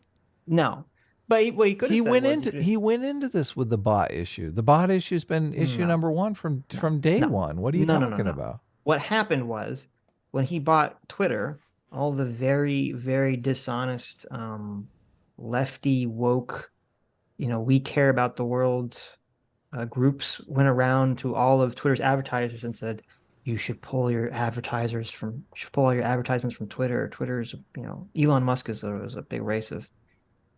He's not going to protect your brands. And that happened. And so Twitter lost, insane amounts of money because they were never able to get a lot of those advertisers back. And so this is all attempts of trying to get money back by getting more and more people to sign up for Twitter Blue. So, I mean, it's not his fault because, he's not the one that did that. But to me, that's obviously the rationale behind this move. It's not to fight bots. I don't believe that for a second. Because it doesn't really make sense. When you have I don't know about you, but when I have in my like for you, recommended for you category, it's almost always big accounts. It's not like little accounts, right? You're not gonna have big AI bot accounts. Look, I never do the for you, so I don't know. Well, on the phone, it does this annoying thing where if I hit home twice, it automatically switches to for you. So I'm like, sometimes I'll be scrolling and I don't even realize I'm on for you. I'm like, I'm not following this person. I go, I'm fucking on the for you tab. So for me, for you is only people I follow in like big accounts. It's trying to push on me. I don't know if I don't really buy this like AI bot argument. Before, wasn't it? It was before the recommended tab. It wouldn't ever recommend accounts you weren't following. it was only accounts you were following, but it would be like not chronologically ordered. Right? I'm on For You, or no, I'm on just who you're following and time thing. So Right, but see, that's the way it used to be. I feel like Elon's only not catching flack for that change because of the politics of the situation right now on Twitter. Because I think that is a shitty change. oh, It is okay. a really shitty change. To change the For You to start showing you a bunch of accounts you don't follow is like, ugh, I don't want that. Oh, okay. But anyways, I mean, they're trying out a bunch of new things, so yeah, I guess. look, I'm lining up the chat here. I got J-Mac. Adam is 100% correct. Then I have Michael. Adam is 100% right. It's just going to be, I'm going to have a wall of chats There you go. that I can bring up. Like him. So like when I see like some big personality in the chat, I can just be like, look at this. Turn this Right. on. Everyone will know. Osher C for $5 says, that is a terrible take, Sitch. He directed his hate at the thoughts and prayers crowd, like the Christians that died. I understand why you and other people interpreted that. That was not what he meant. What he meant was he was attacking, as he said in the video, the politicians. The lack of gun control is what he was attacking. If you remember, whenever these shootings happen, the left will always say, "Oh, the thoughts and prayers crowd is going to come out. They're not going to change anything. They're just going to say their thoughts and prayers." That's what he was referencing, that meme. So Yeah, and he's saying, look, we have so many common sense gun solutions that they're just closing their eyes to, that if they just enacted would completely solve this problem. There would never be another school shooting ever again, which I think is obviously ridiculous. Not true. But That's a fairy tale. Yeah. yeah. I don't think I don't think anything less than like an outright ban of all guns is going to stop these school shootings. I mean, Yeah. 'cause They'll usually start doing it's- it with handguns.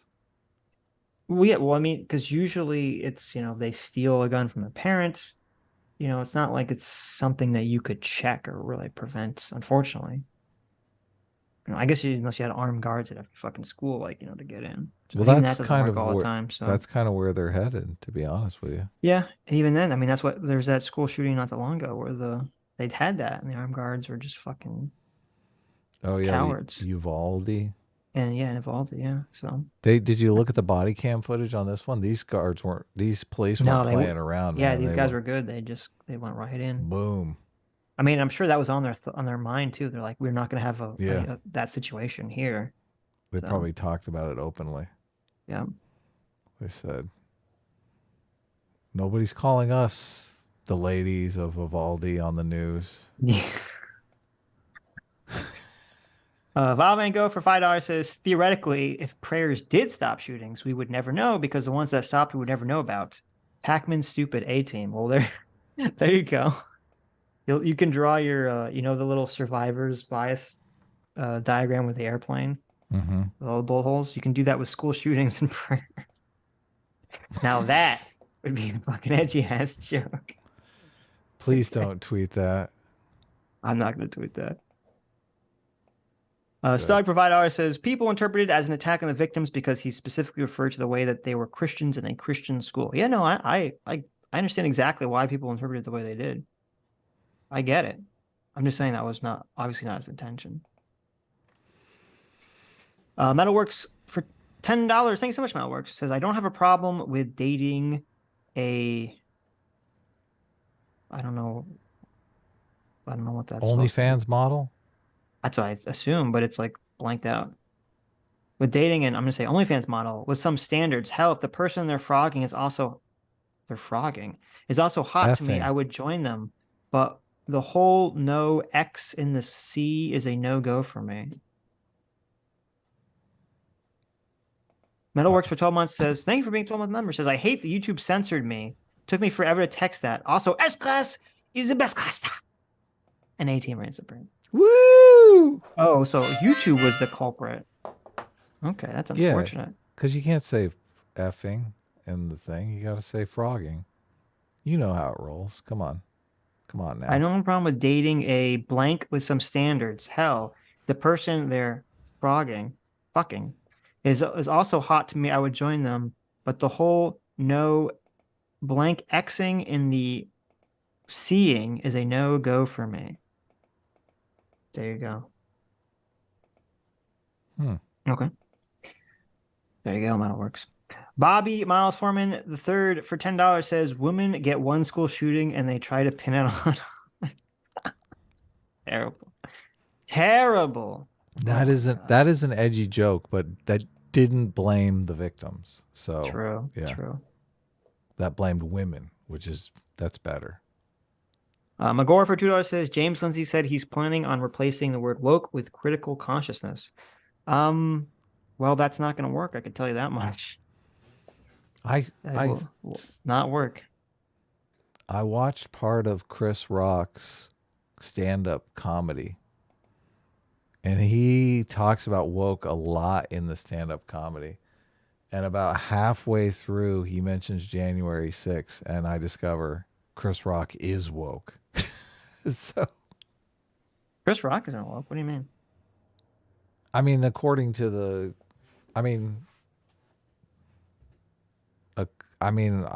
his January 6th jokes are very racist. So, Oh, really? What are?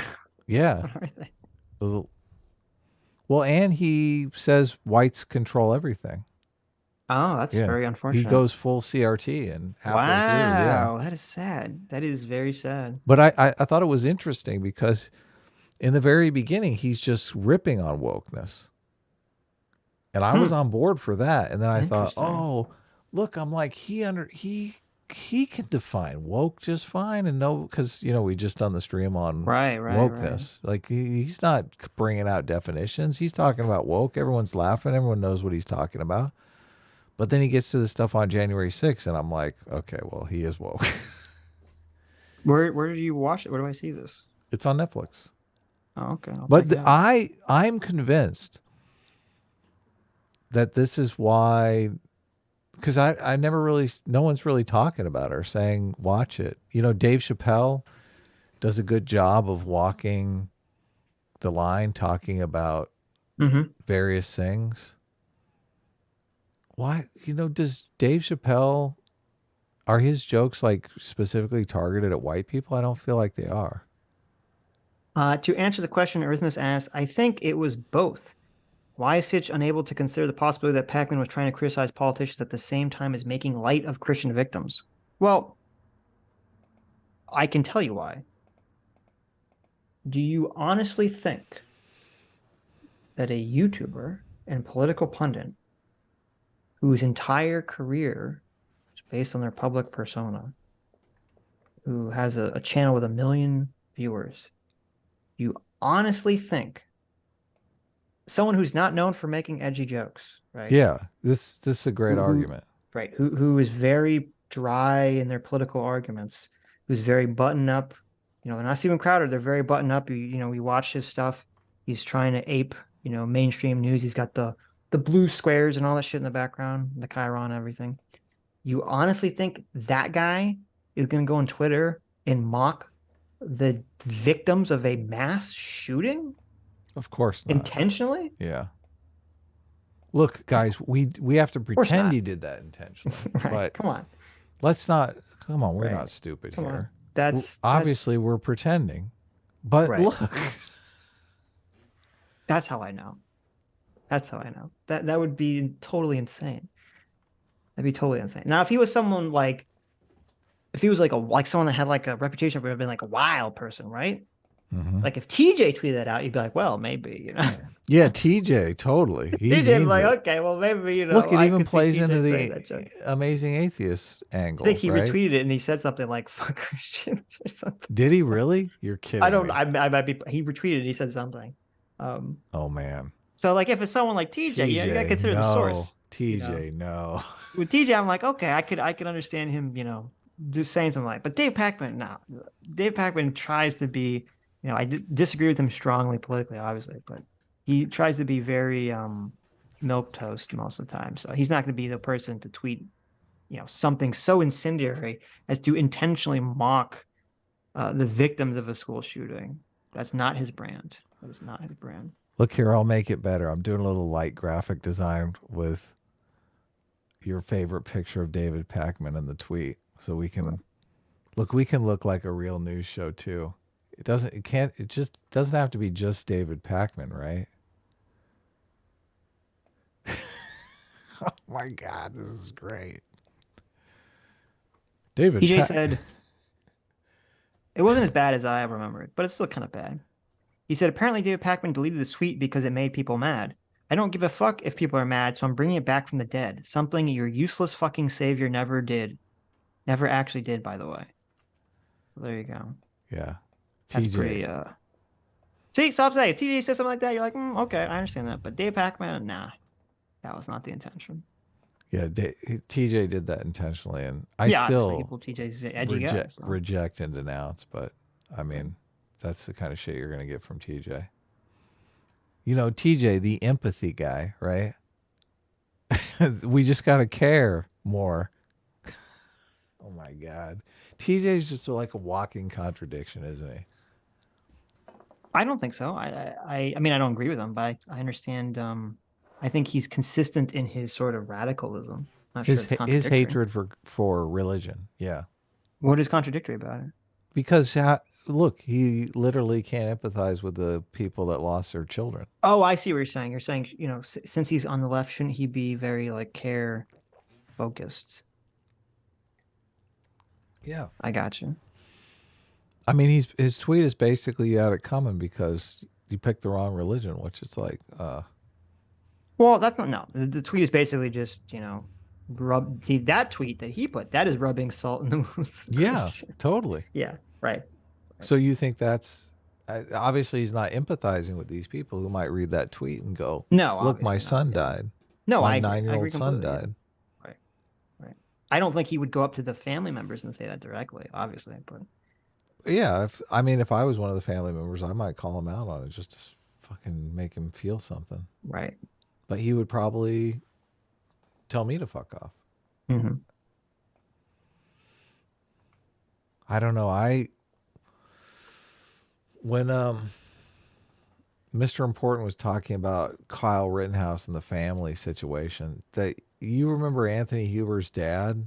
He was in some of the court hearings, and man, yes, I do remember that. Yeah. it is a fucking tragedy because parents just cannot see reality when it comes to their kids. They just can't do it. Sure. Well, I mean, listen, what parent is going to want to, their child dies and they're going to want to think, oh, my child died because he's stupid. Being an idiot. Yeah. Like a fucking idiot. Yeah. I mean, just like I taught him to be. It's a tough pill to swallow. I don't blame parent for being in that situation. So. All right. Andrew Clark for $246. Thank you, Andrew. Says, I think it's good to have a basic definition of woke, but I like to point out how it manifests in behavior and how it differs from political correctness. Political correctness was marked by sensitivity and empathy, not wanting to offend others, while wokeness is marked by arrogance and lack of empathy to seek revenge. For example, in She-Hulk, the Jen infinitely better scene, I think Jen was acting woke, but it doesn't preach intersectional feminism. She acts arrogant and displays a lack of empathy, overlooking Bruce's experience in favor of her own. Since she frames everything as her singular experience, I don't think it's fair to say that she is making any feminist claims. I agree with half of what you said and disagree with half. I think you are correct to point out that wokeness does manifest in people's minds, first and foremost, not as a political theory, but as a behavior. And it is a behavior, and I think you're right on the money, it's a behavior of arrogance, behavior of a lack of empathy, and a behavior to seek revenge. And I think that is how people generally perceive it. I think, however, I think everything Jen's saying does align with a woke intersectional feminist theoretical position. Because her whole, she's basically, Jen's position, what Jen says to Bruce in that scene is standpoint epistemology. That's all she's saying. She's saying, from my standpoint, being a oppressed woman, I have a better understanding of reality than you, so shut the fuck up. Yeah. Standpoint theory sucks. So I agree with half what you said. And I do think she was making a feminist claim. So she was rooting the entire thing as her experience, not as her as an individual. She didn't say, as an individual, I've had to go through all these fucked up things. She said, as a woman, I was treated this way. And she said specifically she was treated that way because she was a woman. And I believe she specifically said that she had to learn to control her anger because that's what was expected as a woman, or she said something along those lines. So it's definitely embedded in a systemic feminist claim, the way that she says what she said. And that was obviously the writer's intentions. Right. Cerebral Fiction for $2 says, I gave Adam a hard time in V's chat last night, and I want to say that Adam is a funny guy and a talented streamer. He makes this program the amazing show it is, but he's also a dick, and he's a dick to V and a dick to Aiden. Well, there you go. Well, I mean, okay. That's yeah, I mean, I think I said enough on the last stream about V. I tried my hardest to bury the hatchet, but I'm telling you, I'm not going to roll over and let someone take advantage of me. And it's the same with Aiden. I love Aiden to death, okay? And we've even talked to Aiden before about, let's take turns, let's not talk over people. Sometimes she just doesn't, it doesn't happen. So you got to do what you got to do for the goodness of the show. To my knowledge, I mean, unless Aiden is, feels not expressing her feelings to me. I mean, she's still comes on the show. She still talks to us, even though we box with her and disagree with her, fundamentally on a deeply ideological level. So, I mean, I give Aiden tons of credit for, always seeming to be willing to come back on the show and box with us about whatever. Of course. Yeah. I completely consider Aiden like one of the guys. Right. With V, I mean, he was just very offended by everything and was not willing to basically do that. So I think it's a completely different situation. V is like one of the girls. So he should stay. He should stay in the girly corner. Yeah, I don't know why. That's me being a dick, huh? But look, that was for the fun. That's part of the humor. I mean, I never re-listened to the stream that we talked about. I don't, I know that things got heated at some point, if I recall correctly. Yes. They weren't over I don't Iraq. Remember them getting, I don't remember them getting heated personally. They just got heated, people are in a debate and things get heated sometimes. And I don't know why he took it so personally. But everyone's different. So, it is what it is. Some people just react to situations differently, I guess. I said one thing. I said you have this biased lens and that you're looking at the world through the biased lens. And I think that really just because he perceives himself as someone who's unbiased, completely unbiased. And it's funny because that the more heated things got, the more biased he became. It was so obvious. It was so obvious to outsiders. Outsiders were pointing out to him, and I'm willing to admit I'm biased, and I can see. Look, I just made the jokes about David Pakman and the goal and shit like that. I know I'm being biased. That's what's funny about it, right? Right. I don't know that V can make those jokes. I don't know that he really believes he's being completely unbiased. Sure. Yeah. And generally, the more angry anyone gets, the more biased they're going to become. Because when they're angry, that's the elephant, right? Did you see his righteous tweets about how these guys are thousands of people died in the Iraq war, and I'm just sick of people. He was kind of blaming it on us. We caused the Iraq war. Is that it? We're the avatars of the Iraq war now. Look, he basically were we were just, trying to sweep the, running cover for the Iraq war. Kind of like we accuse other people of doing with Ukraine today. I mean, if he said that, that's batshit crazy. It is batshit crazy. Well, no, first of all, that annoys me there was a couple people that I guess were V fans on Twitter. Someone called me a neocon, which I'm sure the Yes. people in the chat will find hilarious. Because it was like in that conversation, we both made explicitly clear that we thought going into the war in Iraq from the first place was a mistake, and that U.S. should have never done it. And we're still in the position that they should have never done it after the fact. We've never supported the war in Iraq, I don't think ever, either of us. I mean, especially it was easy for me back in those days because I was still far more in a left-wing bubble, and it was very easy to be anti-Bush, right? But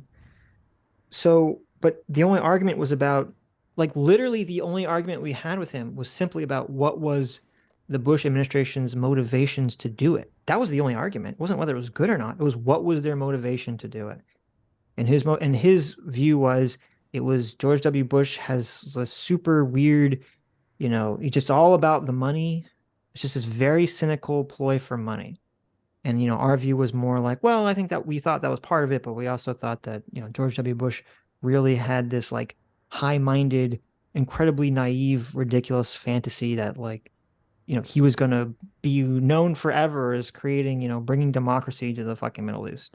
Yeah, we said creating Europe in the Middle East. Right. Which he would be right. like idolized. He'd be the next fucking Ronald Reagan.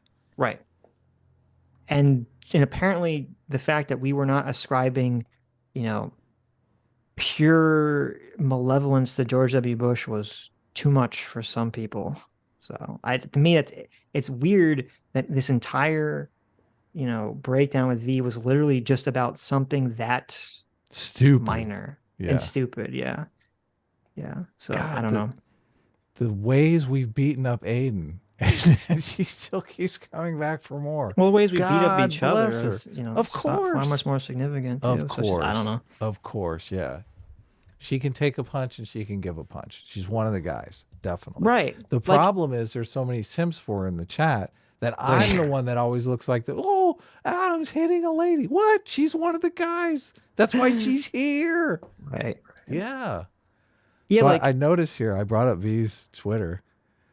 I noticed someone named PSA Sitch has blocked him and he's screenshot it. Oh, well, this is what happened. He, Can I read the tweet? Yeah, read the tweet. Have you seen the tweet? I haven't blocked. I haven't read the tweet. I don't even know what he said. Lol. This must be PSA Sitch running like he claimed Jimmy Dore did. Continue whining about Glenn Greenwald, Sitch. He is 1,000% more relevant than you will ever be. Wow, he's so. Look how it's funny because before I blocked V, he was trying to act like he didn't take it personal. And he's so look at these like weird personal digs. I know. It's always interesting when someone who's very like the troll face of the guy who's like really upset and they have the troll face mask over it. They're pretending like they're not upset. Oh, totally.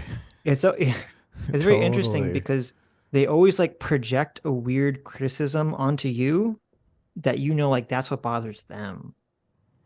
Like he's like, oh, you're criticizing Glenn Greenwald, but he'll be more relevant than you. And I'm like, oh, okay. Like, is that supposed to bother me? Yeah, like I'm trying to be more relevant than Glenn Greenwald. Right. I don't give a fuck, to be honest with you. Okay, We're having I guess. Yeah.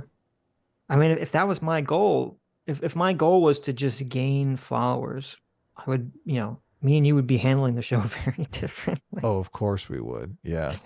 Very differently. We'd be taking every opportunity to like clout chase, all that kind of stuff. I mean, I'm more apt to pay attention to that stuff than Sitch is. So I'm trying to find the But let me go ahead. It's funny because what he's talking about too is I tweeted I watched Glenn Greenwald Glenn Greenwald, who I've been saying forever, is totally ideologically possessed by the America bad lens.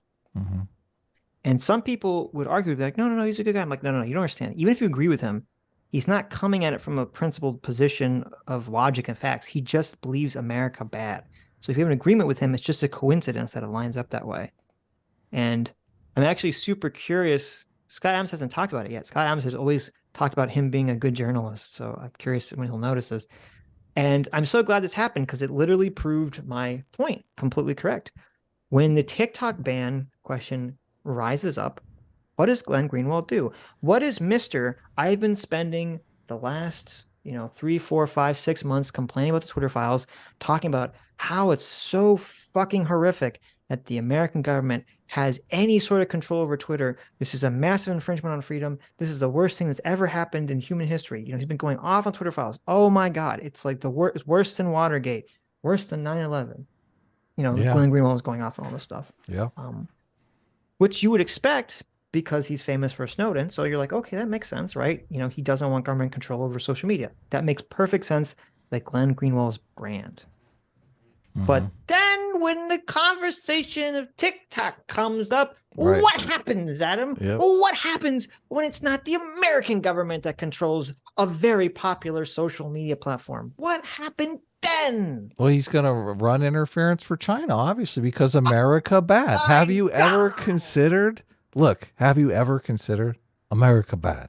What have you considered America bad? Did you like it? I did the little picture. I did. I have it. I'm going to bring it up right now. This is perfect. Look. But have you considered who did this? America bad? Did you do this?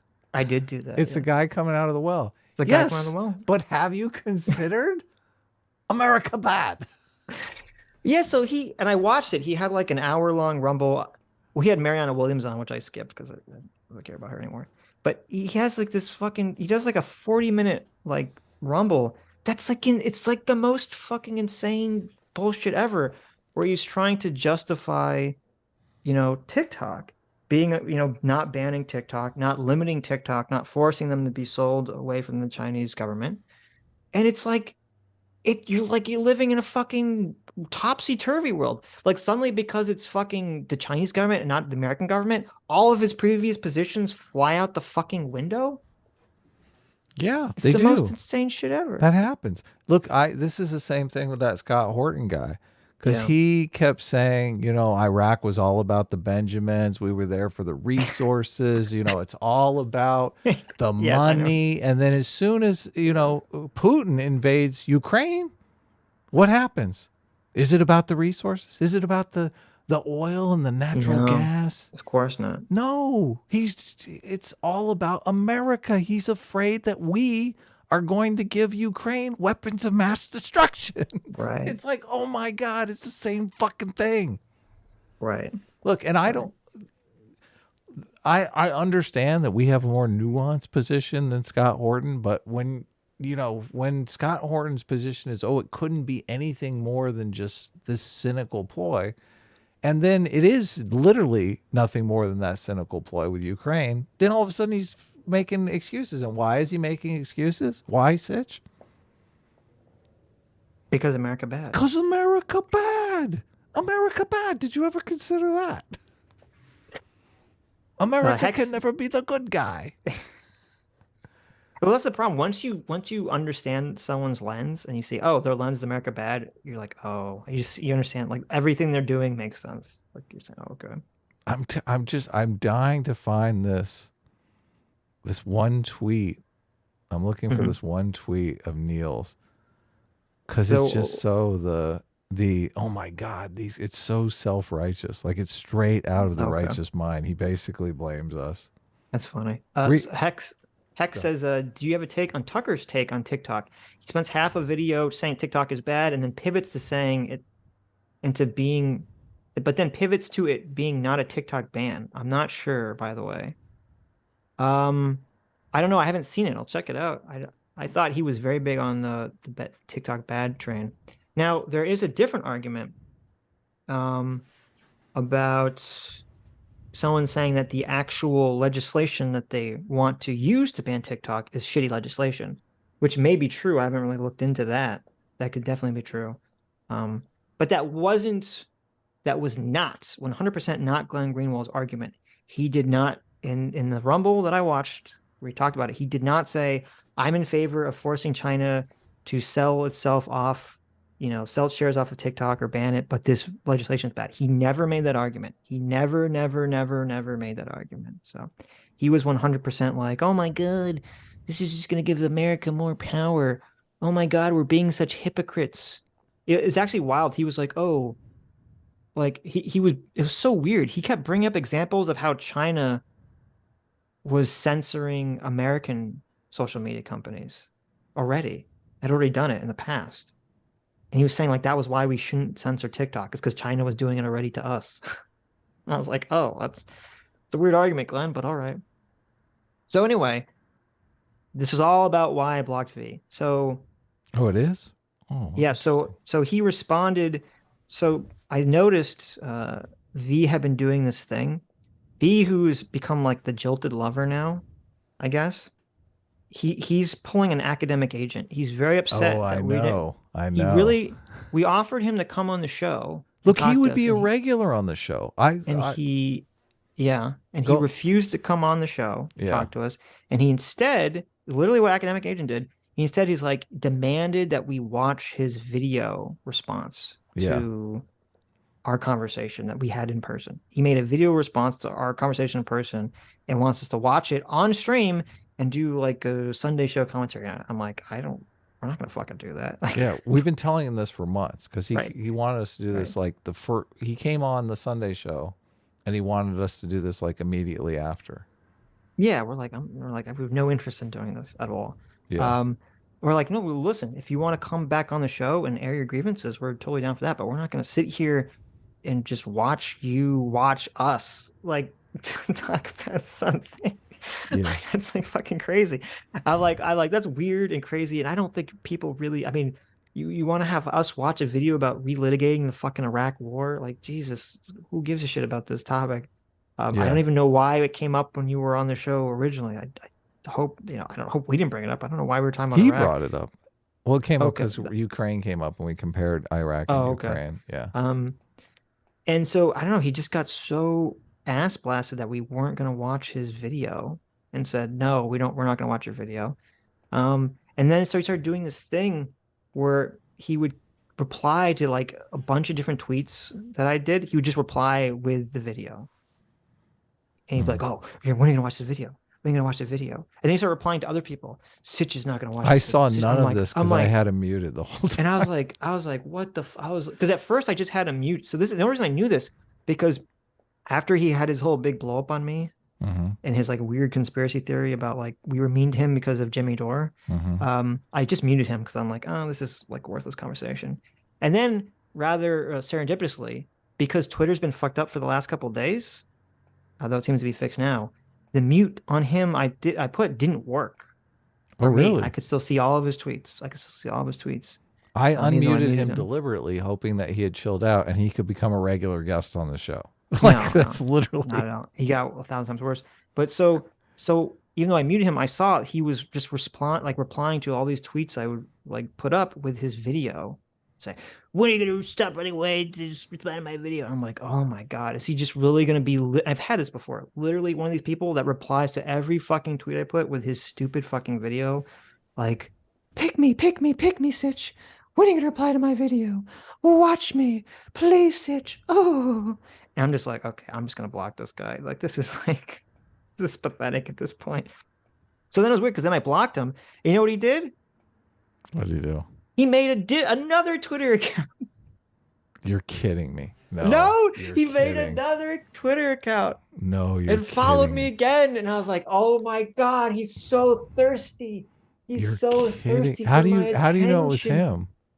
Because I clicked, it was a V Radio account. It was like V Radio 6 or whatever the fuck his Twitter is. And I saw that there were people that like the same people that follow his main account were following, like that we know, were following that account. Uh-huh. Well, And I was like, oh my so he has an God. alt account. Yeah, it was an alt account. And I was like, oh my god, is he fucking for real? He's so thirsty that after I blocked him, he has his alt account up to fucking talk to me. So I just blocked that too. I was like, oh my god, it's ridiculous. I'm never gonna find this completely Don't worry about moralizing. He tweets. So- There's like 1 million tweet responses here. I don't know. It's just the drama. I don't care. I'm sorry that we hurt your fifis in a conversation because we disagreed about George W. Bush's intentions for Iraq. I'm sorry you couldn't get past that, but c'est la vie. Yeah, no. If something happens and you like get in a car accident and you have like a completely, new personality and you want to become a regular member on the show again, like, No hard feelings here. I'm just. Right. I told him, Right. like he made that video, and I was in the chat, and I left some comments there, and some of our fans left comments as well. God, I wish this guy always leaves great comments. He's a mod in the chat, but I'm spacing on his name right now. He was, it's not AKA. He was trying to get, he was basically saying that Neil was straw manning us and trying to get Neil to like steel man our position on Iraq. And it was like a noble thing he was doing. But I think V ended up deleting his comments and blocking and removing him from the channel. So, and I told him in those comments, I said, V, I blocked you on Twitter just, because I don't think this is like healthy for anyone, but no hard feelings here. Right. So, but it's that weird thing when you can't make someone like you. You just can't. And he just is super like mad at us. Yeah. I was like, okay. I mean, that's fine. Yeah. Okay. Have a nice life. It's just weird. I was like, okay. Aiden would never do this. Okay. Aiden. I would hope not. Yeah. Yeah. And you look for people like that. You look for people that you can spar with. Hopefully, Mr. Important never goes down this path. People do go down this path though, and I don't necessarily know why. I don't know. Is it AKA Batosai? Batosai? Are you the one that left the comments? I don't know. I see you in the chat. Nice. Oh, he says, yeah, it is me. Okay. Nice. Well, thank you, Batosai. I thought it was. I don't know. It was seemed someone. like he was like, he like characterized like we ganged up on him. I don't know. He felt like personally attacked. I don't know. It was weird, but whatever. We can stop talking about it. It just, the whole situation was bizarre, or his perception of it was bizarre. It is what it is. Look, I told TJ if he wants to come on and bring a friend, because I don't want to gang up on him. Like we tell people that we're definitely conscious of the 2v1, but it was just a stream and he was in the chat and wanted to come on and we said, sure. It was, he didn't come on to talk about Iraq. It was about something different. Yeah, just randomly came up. Anyways. Daniel Irish for $20. Thank you so much, Daniel.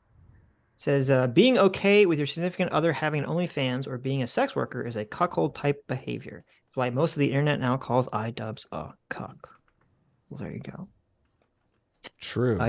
Derek Cantrell for $5 says, Sitch, please consider the following. Willing to easily accept sexualized male attention is very disproportionately a predictor of starting OnlyFans and cheating. I agree. That is true. I think that's a good point. Is it? Yeah. I definitely think that is definitely true. So then I win. I think it's there you go. Well, no, you didn't actually make that argument, but Organized Chaos for $2 says, you people don't understand. This demonstrates. Thank you, Organized Chaos, again for the $2. Someone sent us a video. I haven't watched it yet. Someone sent us a video that's supposedly a compilation of Organized Chaos and actual fandom shit talking us. Did you see this?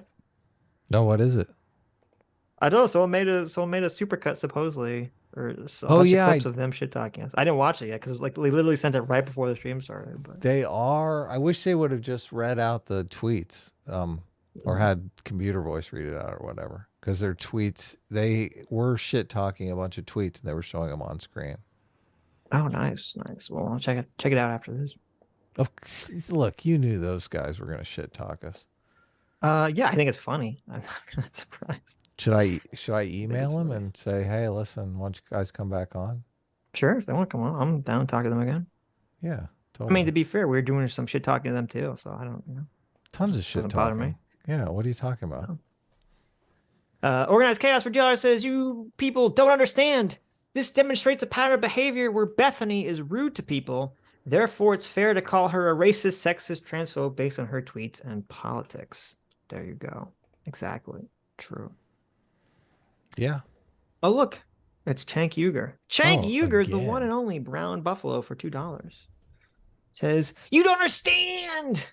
The service worker need me to yell at them so they can learn how bad and oppressed they are by capitalism. Of course, that's why I did it. Of course. No, plane would never come unless he yelled at him. Of course. Does it matter if the plane comes and you get kicked off it? I mean, I would argue it doesn't. Right?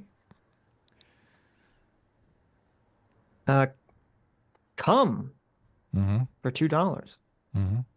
Says splat. Ooh. Thank Okay. you. Some weird guy for $2 says, "Yo, Sitch, like the squid comedian." What? Oh, like the squid to the comedian. What do you think will be the squid that brings reality and realization to the fervent leftists? Or do you think they'll need to see their Rorschach explode to get it through to them? Yeah, I understand what you're asking me. I think it's going to be a combination of, I think, well, there's two questions. I think and I've said this a million times, I think for the general public, the thing that's going to really slap in the face of wokeness is going to be the transfer grad stuff blowing up. But for individual leftists, I think it's going to be the exact same thing that totally killed the majority of the leftists in the 60s movement. What? Being an adult and getting a job in the real world. Oh, okay. I disagree though, because this is the thing about Assuming they get a non grievance study job, right? Like, well, no, they have so much political power in the workplace because they're such a giant generation. That's not what does it, though. That's not what does it. It's the realization that everyone's shitty and awful, and that there's never going to be class consciousness. Oh, okay. I think that's like the wake up call to people. It's like I think that's what makes you realize you're not going to be living on your commune anytime soon. Right. Yeah. So, but I understand what you're saying. Yeah. No, I just they're transforming the entire workplace. So normally, getting a real job was a slap in the face for like our generation, but they're like, yeah, well, let us band together. Why do we have to put up with this? Yeah. I think that's going to be slap. I think that's the squid for people, is getting that real job. Or the squid's going to be when you have some white ally who is basically going to be the victim of racism against them, even though they're an ally, and it's just not going to matter. They're going to be like, I'm a good ally. It's like the guy in the video. Remember, he's like, yeah, Black Lives Matter. And the guy throws the rock through the window. Wait, I'm on your side. So they throw Second another rock. one. Yeah. That's the wake-up call. That's going to be the wake-up call for a lot of people. So, and I don't mean like it's going to be physical, like confrontation, but it's going to be some workplace situation. They get accused of racism. They get fired. They're like, oh my God, I'm an ally. No. He looked at my cleavage. Me too. Yeah. That's what always happens with these people. I mean, if she wasn't wearing that shirt, what the hell? Vosh for $2. Thank you, Vosh. Says, I wash myself with a rag on a stick. Well, that's interesting. Mm-hmm. I mean, if you're so afraid to touch yourself, you have to use a stick. I mean, what's going on there? Oh, look, Sam Cedar, our good friend Sam Cedar. Mm-hmm. Sam Cedar for $2 says, I was talking to my grandpa when he suddenly went pale. We tried to scuttle to the hospital as fast as we could, but unfortunately he ended up kicking the bucket. Oh, wow. That's very unfortunate, Sam. It's a pale bucket. The pale scuttle bucket. Dr. Diller, thanks so much, Dr. Diller, for the $2. Says Cenk missed his binds to turn off cunt mode and accidentally friendly fired on Ana. Classic gamer move. There you go. True. It happens. True. Listen, he's got the Cheeto dust all over his fingers. He's been sweating. They're all greasy. He just slipped. He slipped on the keyboard. Okay. Oh man. He accidentally fired off his N-word bind at his co-host. It happens. Mahler. Hey, look, it's Mahler. Oh, nice. What's Thank up, you, Mahler? He hasn't been on the show in a while. Right. Mahler says, damn it, guys. Sitch banned me. Oh, I forgot. I banned Mahler. That's right. Sitch banned me, but not you two. How are we going to get them to reconsider doing the Fight Club stream with us?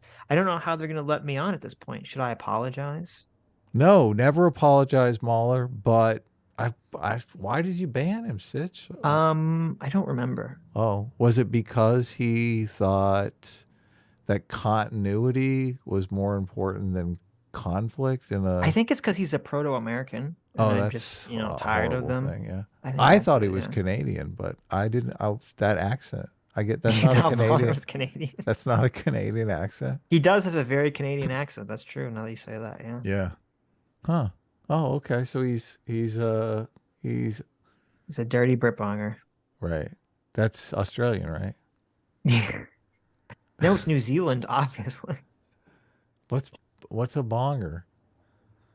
You have to ask. Britannia. Oh, I You got have to ask. You'll never know. Okay. Right. British British Isles. Yes. Rags for $2 says, I don't know, Adam. I don't know, comma. Adam thinks that apologizing is a bad thing. Maybe we should just invite them onto our show and do it there. They didn't say that they wouldn't come onto your show, Mahler. What do you think, Friggy?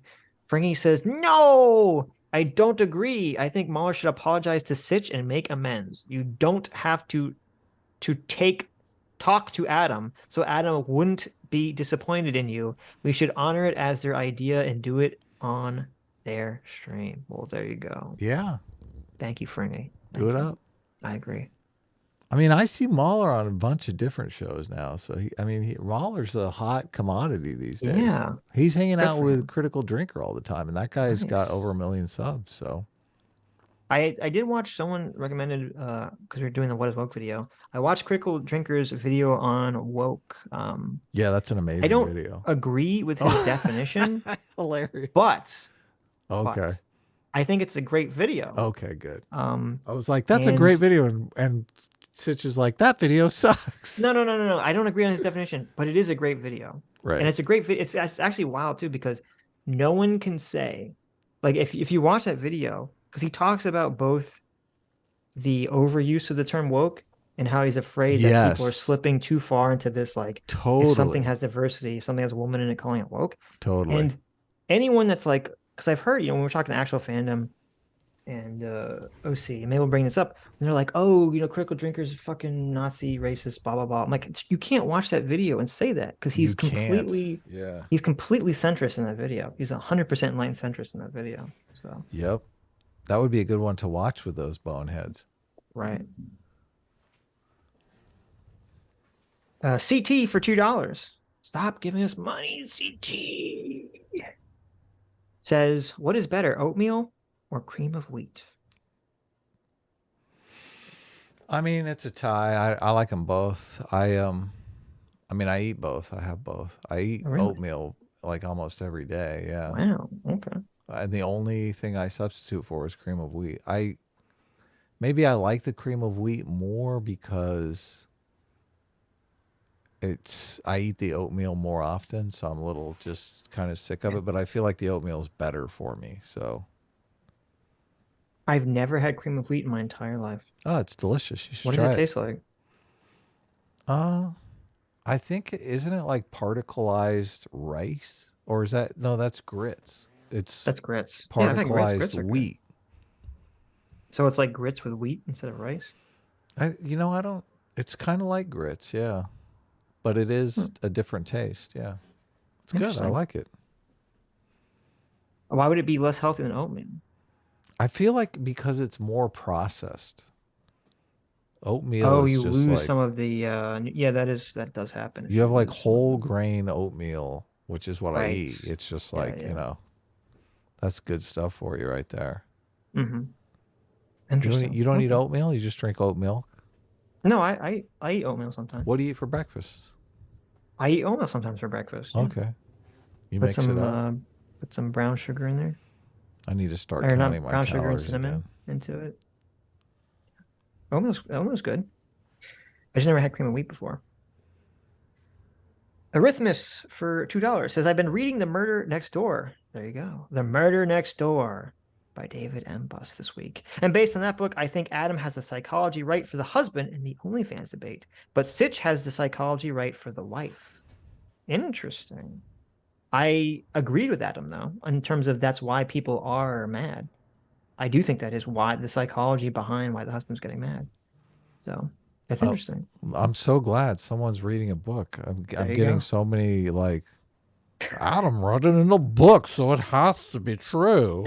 Like that's just so far from my position. It's such a straw man, and it's like an anti-intellectual straw man. Like like you're not reading books. What are you, a Books are for moron? nerds. Okay. Yeah. Well, books are for everyone. What are you talking about? Books are Uh, for everyone. But yeah, that's interesting. I think you're right. You should read that book, Sitch. I'm telling I you, should that read book. that book. Yeah. That book is a page turner. Like Okay. it is. You're just on the edge of your seat. I got to read White Fear. Don't read that book. You want me to read White Fear? That's one of the books that if someone posted something from on Twitter, I'd be like, oh yeah. So you saw it in a book and therefore it's true? Look, this guy's a ding dong. What do you? Yeah. Oh look, Doomer Media's back. How are we almost to the last super chat? Humor's mad because we're trying to wrap up. Like, meanwhile, 2 hours later. I know. Well, look, we had to go on a huge V is a piece of shit side quest. Here's the problem. I like talking to Doomer, but if he comes on, if a guest comes on, it adds another hour, 2 hours to the thing. So That's why we were gonna do it for like 15 minutes after the last super chat. that's or true. 5, still have 10 to work him minutes. on. We're almost done. Okay. Arrhythmus for $246 says, I also read the Dictator's Handbook, and I think it's both incredibly persuasive and a huge missed opportunity. The cynical way that groups autocracy and democracy together and shows both operate in the same principles be very persuasive to the neo-reactionaries in that it affirms a lot of their criticisms of democracy while also demonstrating how it only gets worse in autocracies. However, the virtue signal of the she/her pronouns when speaking of a hypothetical autocrat and the heavy focus on Trump in the 2020 election in the latter portion of the book undermines its credibility to exactly the audience that should read it the most. I completely agree. When I hear those she, her pronouns in the, they should use they. Yeah, but here's the problem. The whole NRX position is that they think things will be better under an autocracy. So the fact the book has criticisms of democracy, but then demonstrates it gets worse in autocracy, would instantly turn them off, wouldn't it? Well, I mean, I agree with the sentiments. I don't necessarily know. Yeah, they have a fundamental problem. They all believe in elite theory, which is kind of like selectorate theory, only elite theory believes democracy is a complete farce. It's like stupid Selectorate theory, yeah. selected theory. Well, to be fair, it might not have been stupid at the time of its creation. Yeah. I don't think it's applicable to the way democracies work. No. Because obviously it was created by people that were not existing in a democratic society. Well, and there are literally democracies that are a farce. There's the North Korean democracy, which everyone votes. Yeah, well, but obviously it's not a democracy. it's rigged. Yeah. Right. So if you're living in that situation, then you're like, yeah, democracy is a farce. I think it's kind of like the problem with people applying the realist international relations strategy to everything. Like, you could have a country that operates under realism will follow that model, or countries that operate under liberalism will follow a liberal model. Same way with, like, I think selective theories were going to be how basically people operate under democracies, and maybe elite theory is going to be how people operate in non-democracies. In autocracy, In autocracies, yeah. So I don't think you can have a universal theory of like all this, these political theories. So, well, I mean, elite theory is kind of selectorate theory in autocracy, though, because they literally spell it out like that. That there are these ruling elites that are keeping the autocrat in power, right? And the populace, which doesn't vote, doesn't matter, right?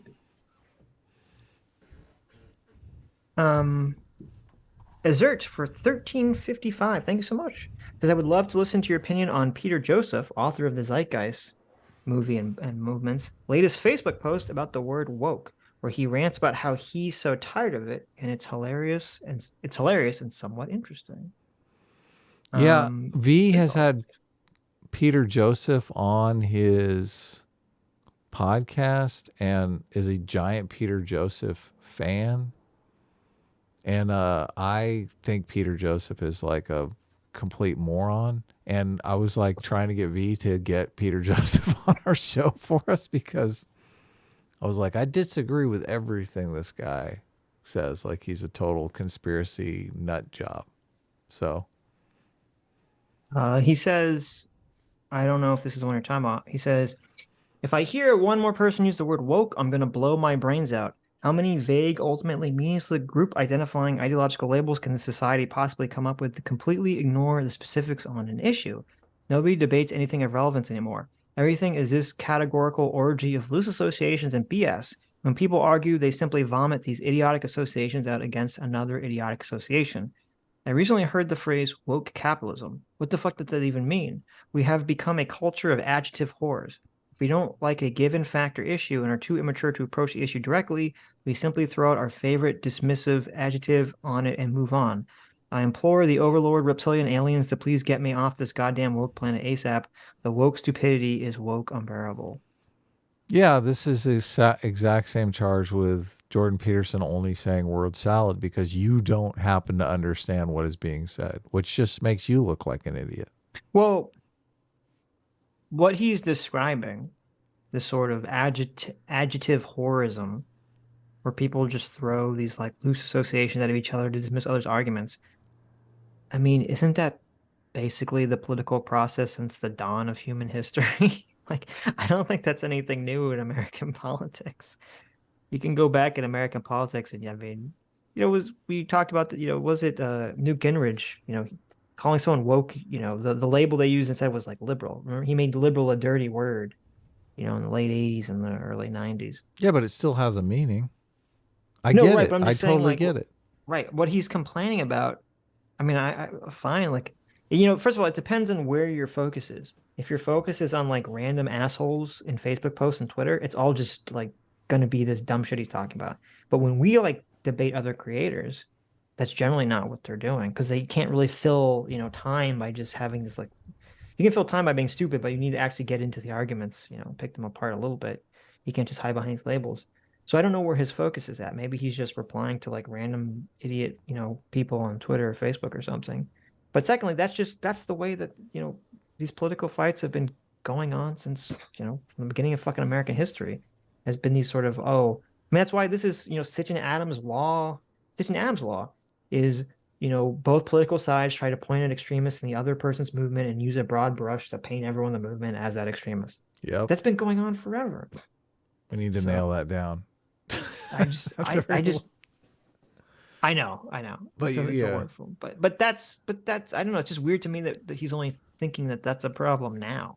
Not only that, like this is the problem that Bob and Dane ran into because they're living under the assumption that woke is just a meaningless word. As soon as we trot out the definition of woke and we want to have a serious conversation with some substance, they're completely inept and unable to engage in any way, shape, or form. Well, Peter, the zeitgeist guy, is in the same position. Is he not? He basically just said it's like a meaningless word. Well, I think he's saying something different. I don't think he's saying necessarily that the concept is meaningless. I think he's just saying people use it to the point of it being meaningless, which some people do. Oh, okay, I get what you're saying. Right, but I think with Bob and Dane, I think it's a little different. I think they know I think they were engaged in performative stupidity. I think they knew exactly what we were talking about, and we're just pretending that they didn't. Oh, okay. So, no, I think they were engaging in honest to God stupidity myself. Right. Well, actually, I think Bob was more willing to reveal his power level. I think Dane was doing this like performative dance to try to cover up some weird shit. So I don't know. It's a weird conversation, but I mean, he was really nervous we were going to pull out the monkey comment. Which we did. The chat did. What are you saying? Oh, that's right. Don't blame us. Yeah. We're innocent. That's true. We're innocent. How dare you? The most dope for $2 says people change political positions all the time. Question is how much. Oh, I read that one. All I right. read that one. I've made my greatest work of art now, Sitch. Oh, I haven't been looking at the screen. Life is worth living now. This is so stupid. This is amazing. So stupid. What are you talking? Look, I'm literally. God. Look, you are smoking the biggest blunt, and I'm lighting it with my laser vision. This is so stupid. This is God. amazing. This is how you know that Adam is just like a druggie. Like this is This like is random humor. amazing. It's like, oh my God, I put a blunt on him. It's hilarious. When I thought of this, I was like, oh my God, this is gonna be so cool. It's so lame. Oh my God, this should be our new logo. Right. Solido, no, I shouldn't. Solidoge for $2 says, so this guy comes on, I wonder who he's talking about, claims that every disagreement is because others are just ignorant rubes, fails to show he understands the other position with one exception, and expects us to believe he's good faith. No, he's hiding his power level. So Solidoge thinks that I'm really important is hiding his power level. Everybody suspects that. I don't agree. I think he just has a very classically left-wing perspective of right wingers. So Yeah. unless maybe you're using the word hiding his power level in a way I'm not following. But Well, that's a problem of stereotypes because he just Right. has a classic stereotype of conservatives, which is just Right. wrong and bad. And well, I mean, I guess I understand why you get that impression because like a lot of what he's talking about is he's talking about like he's talking about the performance in which people put on to try to convince other people. And so by describing that verbally, and then you combine that with his negative take of conservatives, I understand why that puts in people's minds like, oh, this is like a performance. So I mean, like, I get where you're coming from. But I think someone that's actually being, nefarious, someone who's actually trying to be manipulative, they're not going to tell you, right? They're not going to tell you all that stuff openly. They're not going to have that kind of conversation. So, but I understand what you're saying. Academic agent. Oh, look, it's our good friend Academic Agent for $2 says, ha ha ha, Sitch. I'm totally over you. In fact, I met a very handsome guy and we're in a polycule now. His name is Neil and he wears a V for Vendetta mask. oh my And we're God. so happy. Quick, Sitch is looking. Let's cuddle. Oh man. I can't Well, wait. there you go. V constantly reaches out to people to come on his show. I cannot wait until he has Academic Agent on his show. I really can't. Because I know he's not going to be able to help talking about us with Academic Agent. And when that happens, you guys have to let us know if we miss it. Okay, to be fair to V, I don't think he's going to have a conversation with Academic Agent. Why not? I don't think that's going to happen. He had he's Peter pretty violently opposed to Academic Agent's worldview, so yeah, but no. look, he's actively seeking out people who hate us. Okay, it would be funny, but I don't think it's going to happen. Really? Cool. It would be hilarious, but so I listened to it's very long, like over 2 hours. Are we on the last super chat? Can I send Doomer the link? Yeah, you can send the link. Okay. I listened to Academic Agent had a super long conversation with Richard Spencer. Yeah. And it's very interesting. What happened? You shared it for the first time and I was like, whoa. Yeah, someone sent it to me. I don't know, it was on someone's Substack. I don't even know whose Substack it was. Someone sent it to me. It was very interesting. In it, we discover that... Did you watch the video? How's it on someone's Substack? I mean, it's on someone's Substack for free. Oh, it's a video though? It's just audio. Okay. In it, we discovered buried deep within, somewhat subtly, that yes, Richard Spencer still is a white nationalist. No He is way. not. How long Yes. ago was this? This is recently. This is just Really? happened. Yeah, he's still a white nationalist. He's My- just trying to be coy about it. No Him way. and his friend have concocted some sort of like weird fake religion, kind of like the flying spaghetti monster, called like Apolloism or something. No way. They're trying to be like coy about their No racial nationalism. way. Yes, way, yeah. So that was very interesting because I know, Destiny had his conversation with Richard, and it wasn't really clear whether Richard was still a white nationalist or not. And so the answer is yes, he still is. And it was interesting because, he was talking about the white identitarian movement with academic agent. They're kind of talking about like the things that we, quote, we need to do. So, I don't know. It's very interesting. It was a very interesting conversation. Weird shit was talked about in that conversation, but so. Rhythmus for $2 says, Adam, I need you to focus. The original argument there, are you focusing, Adam? Yeah, I sent Doomer the link on Discord to his goofy new name. Doomer, people don't like change. Why are you trying to just confuse everybody? See, Adam, you're not focusing. Rhythmus needs you to focus. I'm focused. Focus, Adam. Focusing. Adam, the original argument was not whether the OnlyFans models would be more unfaithful. It's whether sex work creates unstable households for children. Don't let Sitch keep moving the goalposts. True. Yes.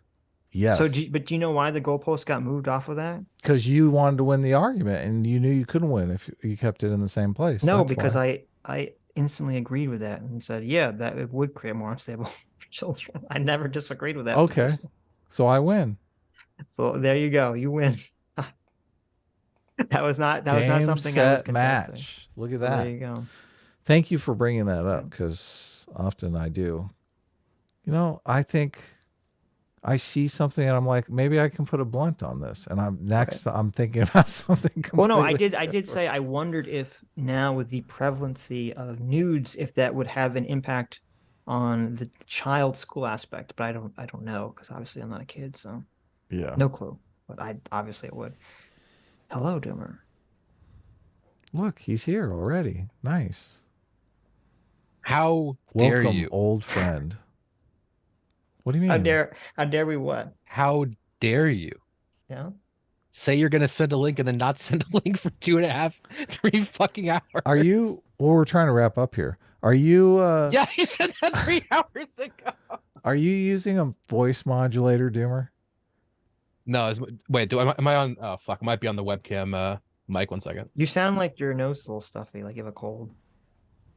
No, I don't know.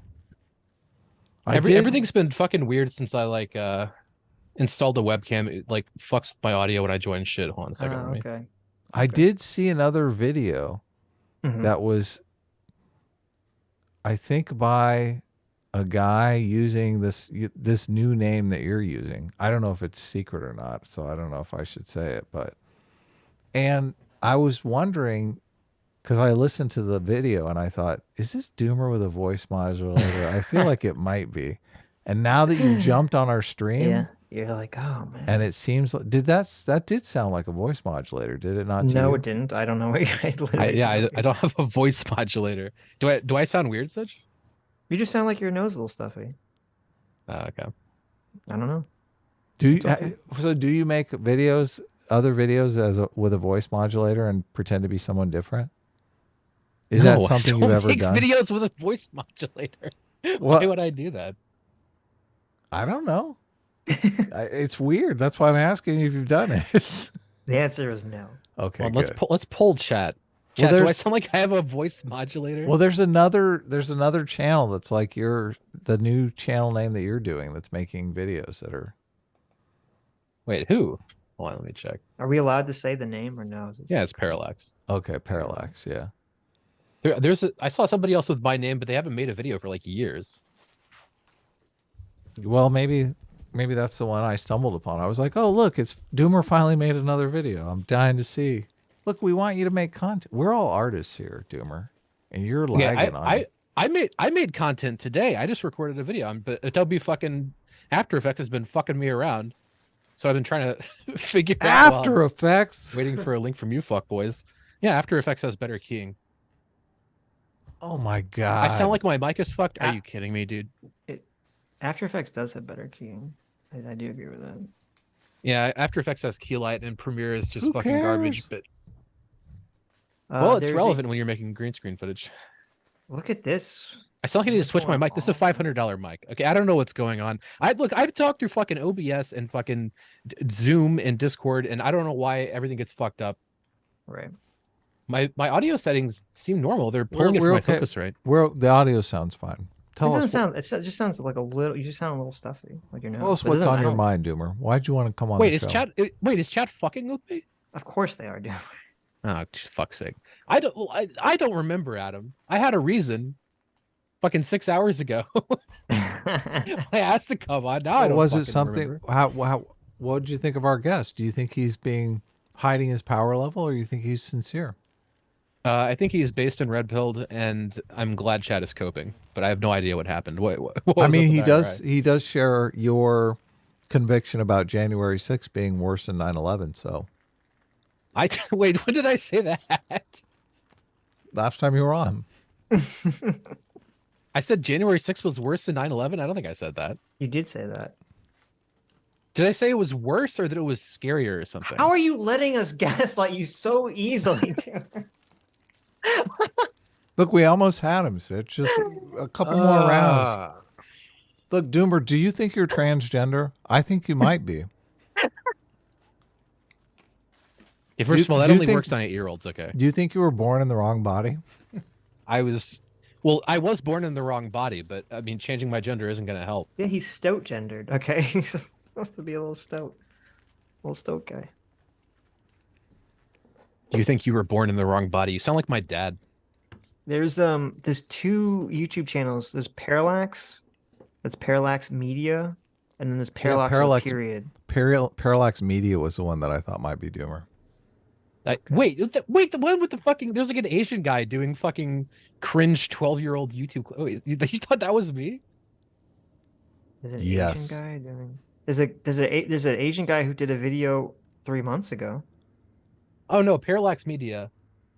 You Wait, there's thought two of them. Doomer What was the fuck? Asian, Adam? Whatever, dude. Fuck these people. 88 views, dude. We can You clap can on do it? this. Okay. Well, that's what made me think it was Doomer. It only had like 88 views. I was like, Wow. I tried to tell him. Wow. I tried to Wow. The tell fucking him. Vosh video has 600,000 views. Eat my dick.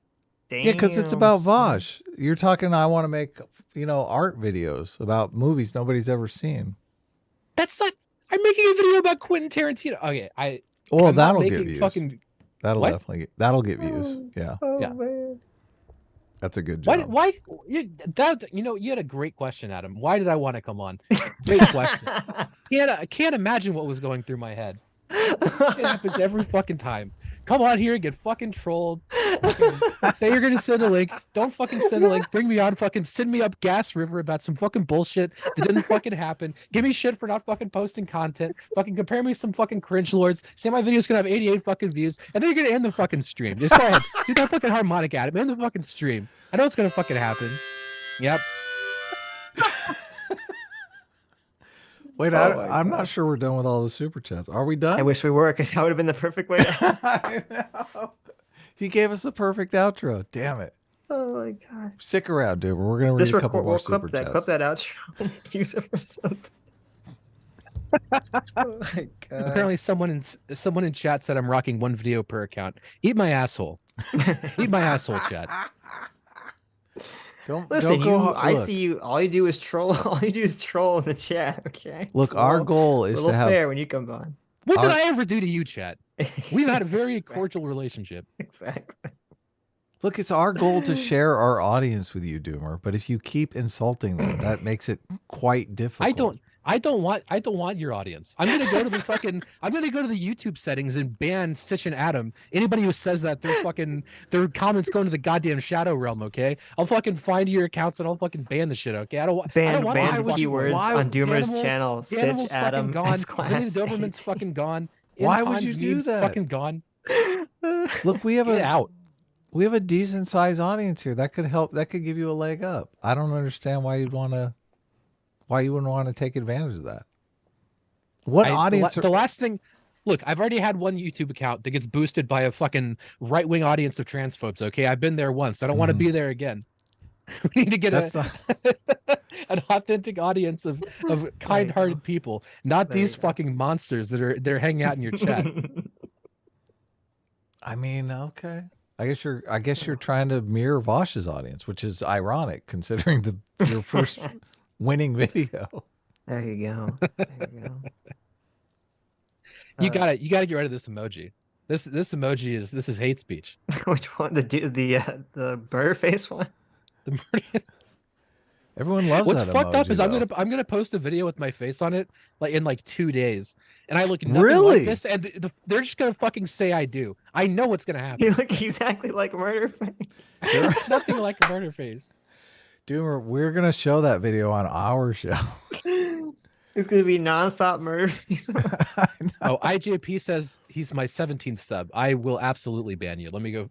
How do I see who's subbed to me and fucking ban them? What is it? What's the channel so I can subscribe? Did you even right have now? a channel to sub to? Yeah, I've had the channel for a while. I just haven't posted any videos. I'm gonna post.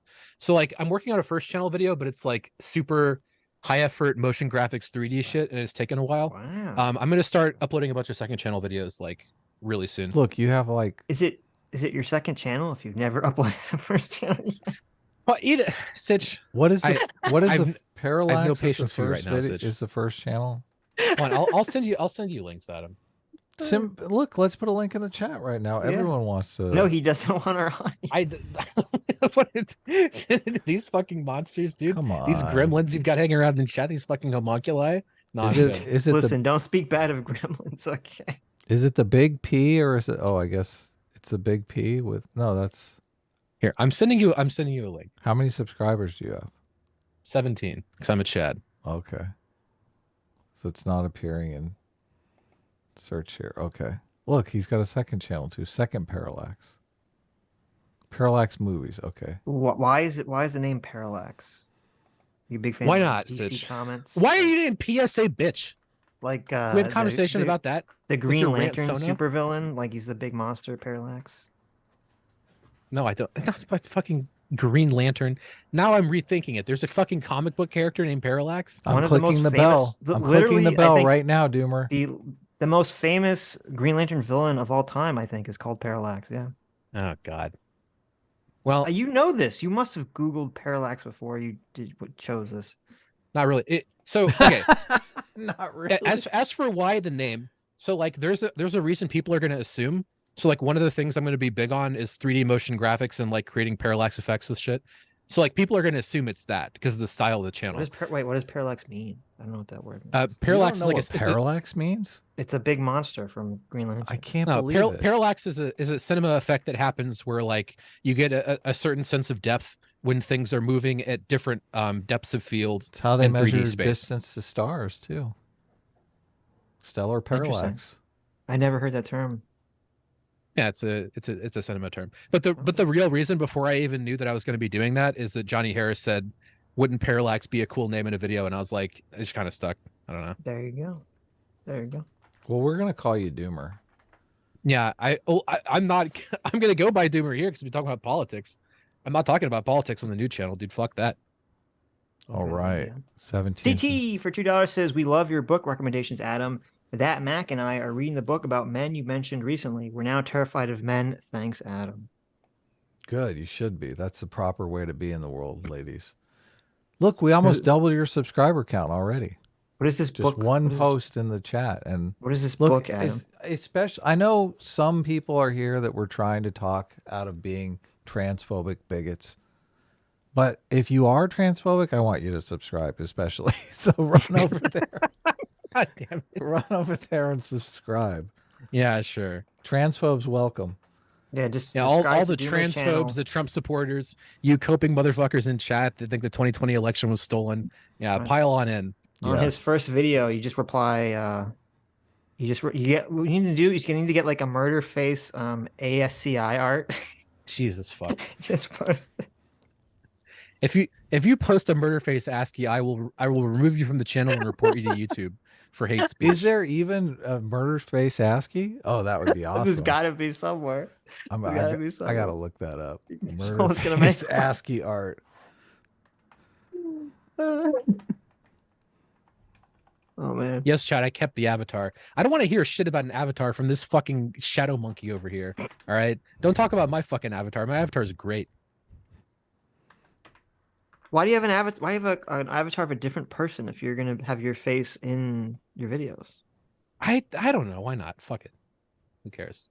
Well, my face isn't going to be in main channel videos. It's going to be in second channel videos. Oh, okay. Like the purpose of the second channel is to make lower effort stuff that's like second monitor content. I understand what you're saying. Yeah, like because main channel videos, like being realistic, there's going to be less than one every 2 months. It's just too fucking hard to make.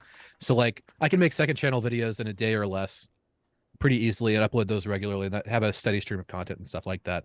And like not everything needs to be super high effort, right? Sure, of course. I mean, look at me. I don't do anything high effort anymore. Yeah, you don't do a goddamn thing. Well, I mean, Just roll out of bed. True. Get Adam to make a fucking thumbnail for you. Show up. You're not even here half the time. You're not on camera, so nobody even does. You just fucking mute your mic, walk away, let Adam fucking go elephant on the guest for 2 hours, come back. That's literally what happens. Yeah, I just fucking not always. take a shower, eat a full course meal. Usually when I leave, Sitch notices though. He always it's a bit more noticeable. Wow. You're held accountable. Because I put my camera up and I'm like, yeah. No, I'm still here, I swear. I'm still here. Still here. Ben Toki for 5 Aussie bucks says, on the conservatives are ignorant hypothesis. Why are conservatives better at guessing progressive views? Yeah, well, that's a good point. Well, they're not guessing. That's why. Understanding, yeah. Yeah. Contrast for 12 months. Thanks so much, Contrast says, Adam, the issue is you sometimes tout something you read in a book as fact without explaining the underlying logic. S-class are a bunch of bronies. Well, I agree with that S-class part, but yeah, no, maybe that's the problem. Yeah. I should work on that. I'm just going to stop saying I read it in a book. I'm just going to say, oh, this is my idea. The last thing you read in a book that we why would you debated about, self-identify were as a wrong. fucking nerd? Yeah, that's the problem, Doomer. You're exactly right. The last thing you read in a book that we disagreed about, you were wrong, though. Or the book was wrong. What was it? The gay men hypothesis. Look, that wasn't wrong. I totally set you straight by the fact that he was talking about South America, a deeply homophobic society. Oh, look at this fucking revisionist history here. Okay. I mean, I literally said that in the stream, but you just weren't listening. No, that didn't happen. We had to have resident Sitch and Adam gay Danimal. You could Wait, go. what is- That's not look, true. you could go to the stream and listen to it, and you'd find. Can you explain what's going on screen right now, please, Adam? I put up Is a it- murder face icon. And why would you do that? Well, I could have. He did. That was great. That was perfect. Yes. Come on. That was so good. Oh my god. Wait, why are you guys saying I look like Little Dicky? What are you talking Will about? you do it? Will you do the voice Who's for Little us, Dicky? Doomer? Just once. I will never do the voice. Come on, just once. I will Just never one do time. the voice. Look, I have the thing. up. Just give it a shot. It's fun. I'm not gonna do the voice, but I could. I can't. I lost it. I'm so sad. You gotta be so happy. I lost the voice. Disappeared. Doomer. Yeah, I never had it. I know. Yeah, lots of this in it. The sound. Come I on, don't know Doomer, how you we can do associated it. you with Murderface, but I love it. Come on, Doomer, you can do it. I Come believe on, in you. Doomer. It's I absolutely believe in you, disrespectful. Doomer. So what does Doomer Just- look like? Doomer looks like Jay from Red Letter Media. Just talk like you're about to spit a loogie. Come on, you can do it, Doomer. Just once. Everyone will love it.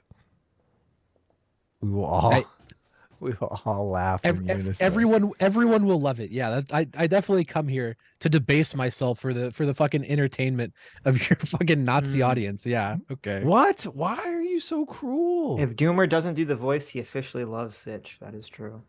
Doomer, I think you should make this your channel icon now.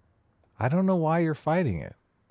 People, I think it's gonna be great when you're on camera, Doomer. We're gonna have our fans. They're gonna be able to like deep fake the video and then add Murderface's voice. oh my god! Unacceptable. Oh my god! You're right, Sitch. That's gonna be amazing. We'll have Doomer's face doing murder face. Well, it'll be better for when I come on your stream so I can actually use like cam and stuff. It's a lot funnier when I'm getting fucking pissed off if you can see my face. Oh yeah, totally. It is. I got to admit it. Getting triggered on camera is way better. Yeah. Do you have any Doomer, comments I on do think the? I do think a murder face icon would really make that channel pop. Yeah, you know what? I agree. That's a good icon. Yeah. I'm just not feeling it. I'm just not feeling it. Look at the black and white one. That's you, man. That's based. your brand. Black and white murder face. That's based. Yeah, that's good. No, you don't like that?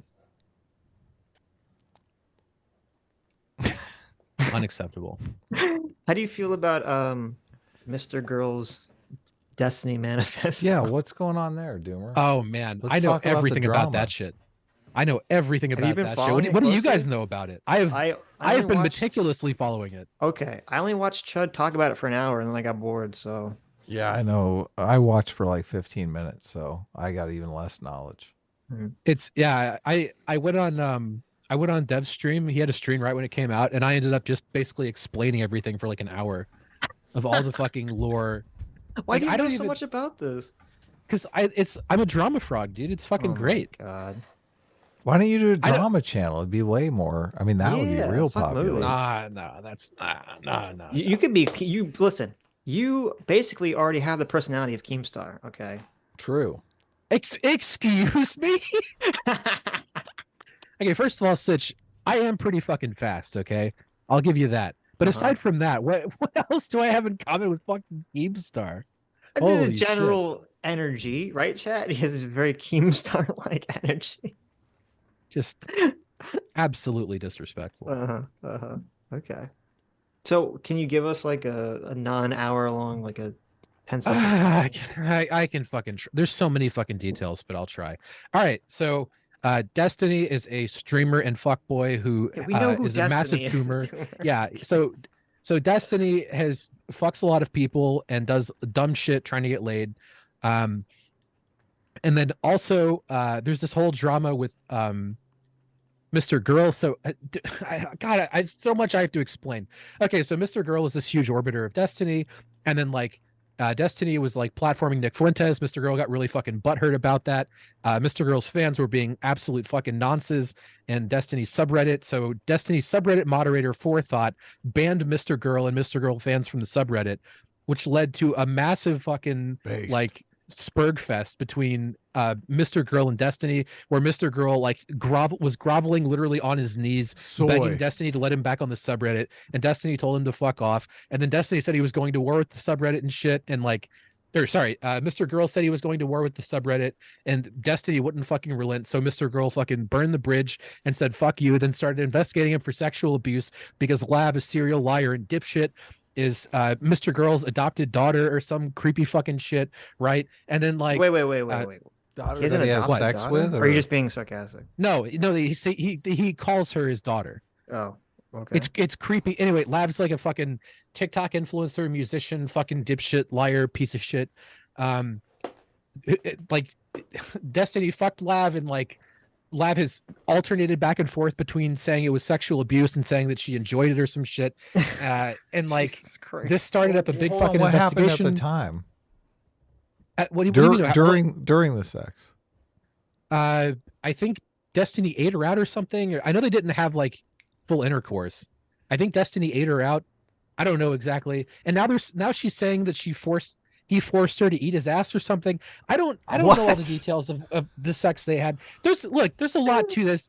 You have to depend. There's like, it's split timelines. It's like Christopher Nolan wrote this fucking thing, okay? Because there's like what they said at the time, and then there's what they said in the future, and like the story has changed. Well, 15 different that's why I fucking was times. that's why I was asking specifically, like during the sex. Usually is where I'm like, well, if you enjoyed it while you were having it, then it was consensual. So, I mean, well, on multiple occasions, Lav has backed off all of her allegations and said that he didn't do anything wrong. This has happened more than once. So, I mean, she's just like literally a serial pathological liar dipshit. She's admitted that she's a liar.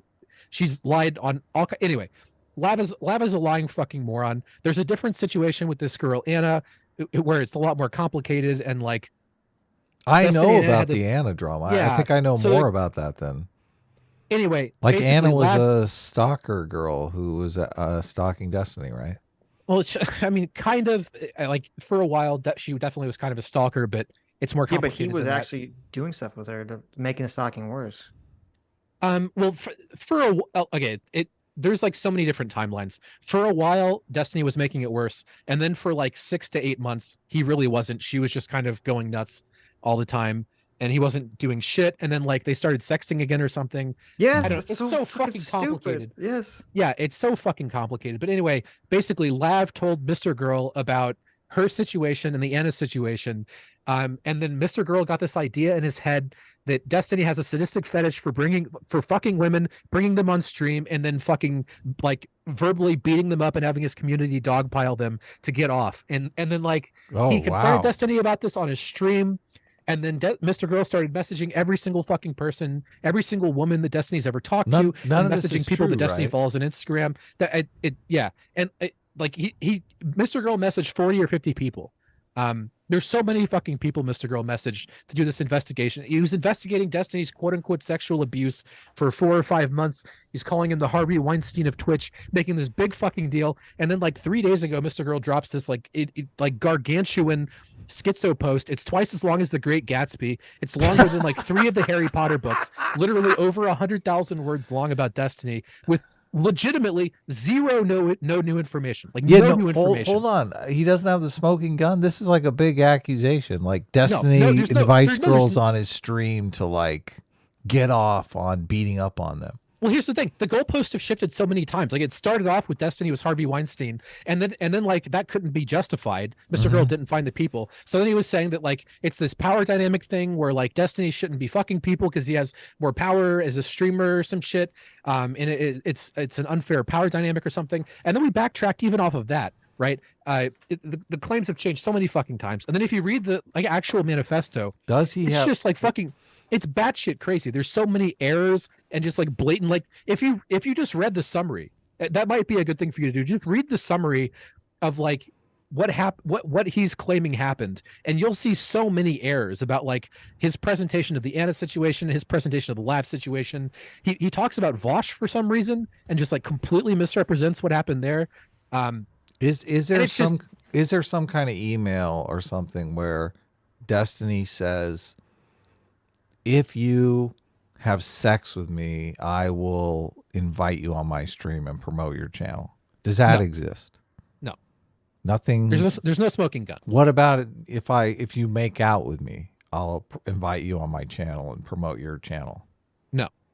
Is there an email where What Destiny if we asked her hold to find hands? 10,000 votes? Yes. Yeah. So there is no. There's no smoking gun. Like the only thing he really was able to find was stuff that's in the public about Destiny being a douchebag like 10 years ago for the most part. That's all he really found. And this was to be fair, girls he already had sex with or something? well, there's a couple of situations. There's this there's a situation where he groped a girl on stream, but like they were in a relationship at the time, and like she said it wasn't a big deal, and like it's a fucked up thing to do, but it's not really that big of a deal. And it was 10 fucking years ago, or like 12 years ago or something. There's another situation where like he grabbed her boob or her butt, or what happened? She walked over, sat on his lap, and then he grabbed her boob on stream like 12 years ago. But she sat in his lap, so she basically groped his junk with her butt. Something, yeah, I don't know. It's not a big deal, but how come she's not in trouble? She's not going to be in Well, trouble. any girl gropes me with her butt, I figure a boob grab is fair game. There was a situation like he hooked up with some girl and he leaked her nude in like a group chat with 2 people, and then she found out about that and she had access to his Twitter, so she changed his email and Twitter password and then tweeted out a picture of his dick to like 40,000 people. Wait a second, and then he tried to get her fired or something. Here? I mean, yeah, I don't know. Anyway, so there's things that he's done that are dick things. There's actually this whole interesting saga with this DDoS kid. So it used to be back in the day streaming, there were like no DDoS protections. What's kind of interesting is that Destiny is actually the first person who figured out how to protect himself from DDoS, because there was this kid, I think it was a fan of his that was constantly DDoSing him and stopping his ability from being able to stream. And there's this one stream where he talks about, like, this was way later. There's a stream 3 or 4 years later where he was like, yeah, we were really seriously considering just going over and killing him and his dad and some shit. And then he's doubled down on that, like, not being a morally wrong thing to do because the kid was stopping him from being able to, like, do his job. And like there was some other shit with that. But yeah, anyway, Based. there was the DDoS kid situation. That's something else that he like brought up. But none of this shit is new. We've known about this shit for a long fucking time. Yeah. And obviously he didn't actually do anything because he figured out how to stop the DDoS. And like, apparently Destiny worked with like League of Legends and like esports orgs to help them stop DDoS attacks. So like, at least there was a so good he end to that sounds story. like he invented a new technology. Great. I'm glad he could be. Yeah. Anyway, there's a lot. And like with the Ana shit, he definitely kind of fucked up with Ana. At the absolute bare minimum, he's way too much of a coomer and like put her through a bunch of shit. In the you know, trying to fucking get his dick wet. There's tons of shit that's like kind of bad, but nothing anywhere on the scale of what Mr. Girl was alleging, basically. Right. I don't. And none get of the this information is Coomer new. thing, because this Coomer thing is supposed to be when you don't get any action. You're just No, always no, no, no. trying. That's No, not- no, that's not what I mean. no. A Murder Coomer is murder someone. face is a Coomer. No, you're No, a no, Coomer. Adam, A Coomer is you're driven a by Coomer. Coomer. Mhm. Yeah, you're a Coomer. So Everything you do is motivated by sex. That's what a Coomer is, actually. Yeah, that's a good point. Squizgar is a Coomer. I think everybody Uh, on Metalocalypse is probably a Coomer. Yeah, probably not the best. Well, Toki's not a Coomer. Come on, get out of here. He's That trying to is have a true. serious That's relationship. true. I want to I have don't- real relationships with a woman's. I don't want all these floozies.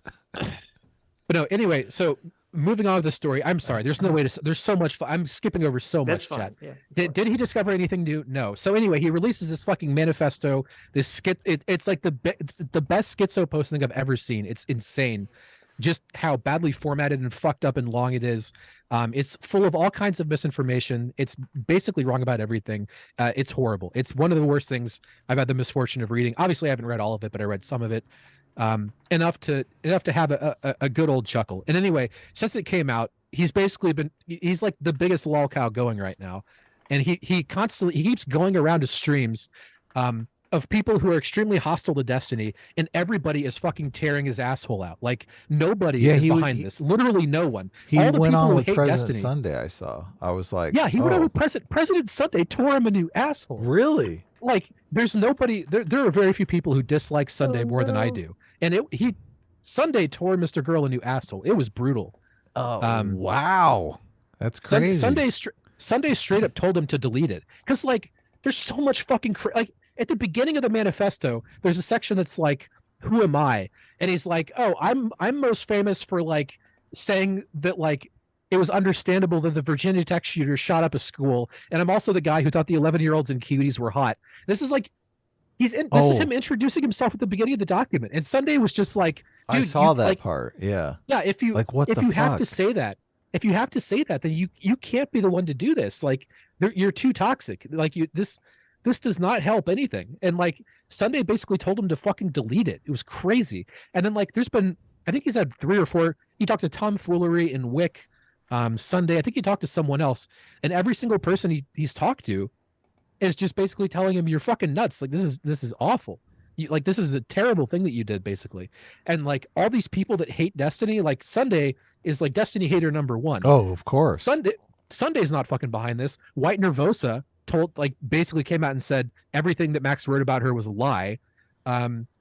Fucking who else? There was somebody else that Max lied about that came out and was like, you fucking lied about shit. Aristocracy said that like she was misrepresented. Chud Logic is in there. He says that Max was just like straight up fucking lying and making shit up. It's insane. It's fucking crazy. There's so much drama. If you go to Mr. Girl's subreddit, it's just 100% fucking flaming him. There was a poll that was like, how do you feel about the manifesto or whatever the fuck?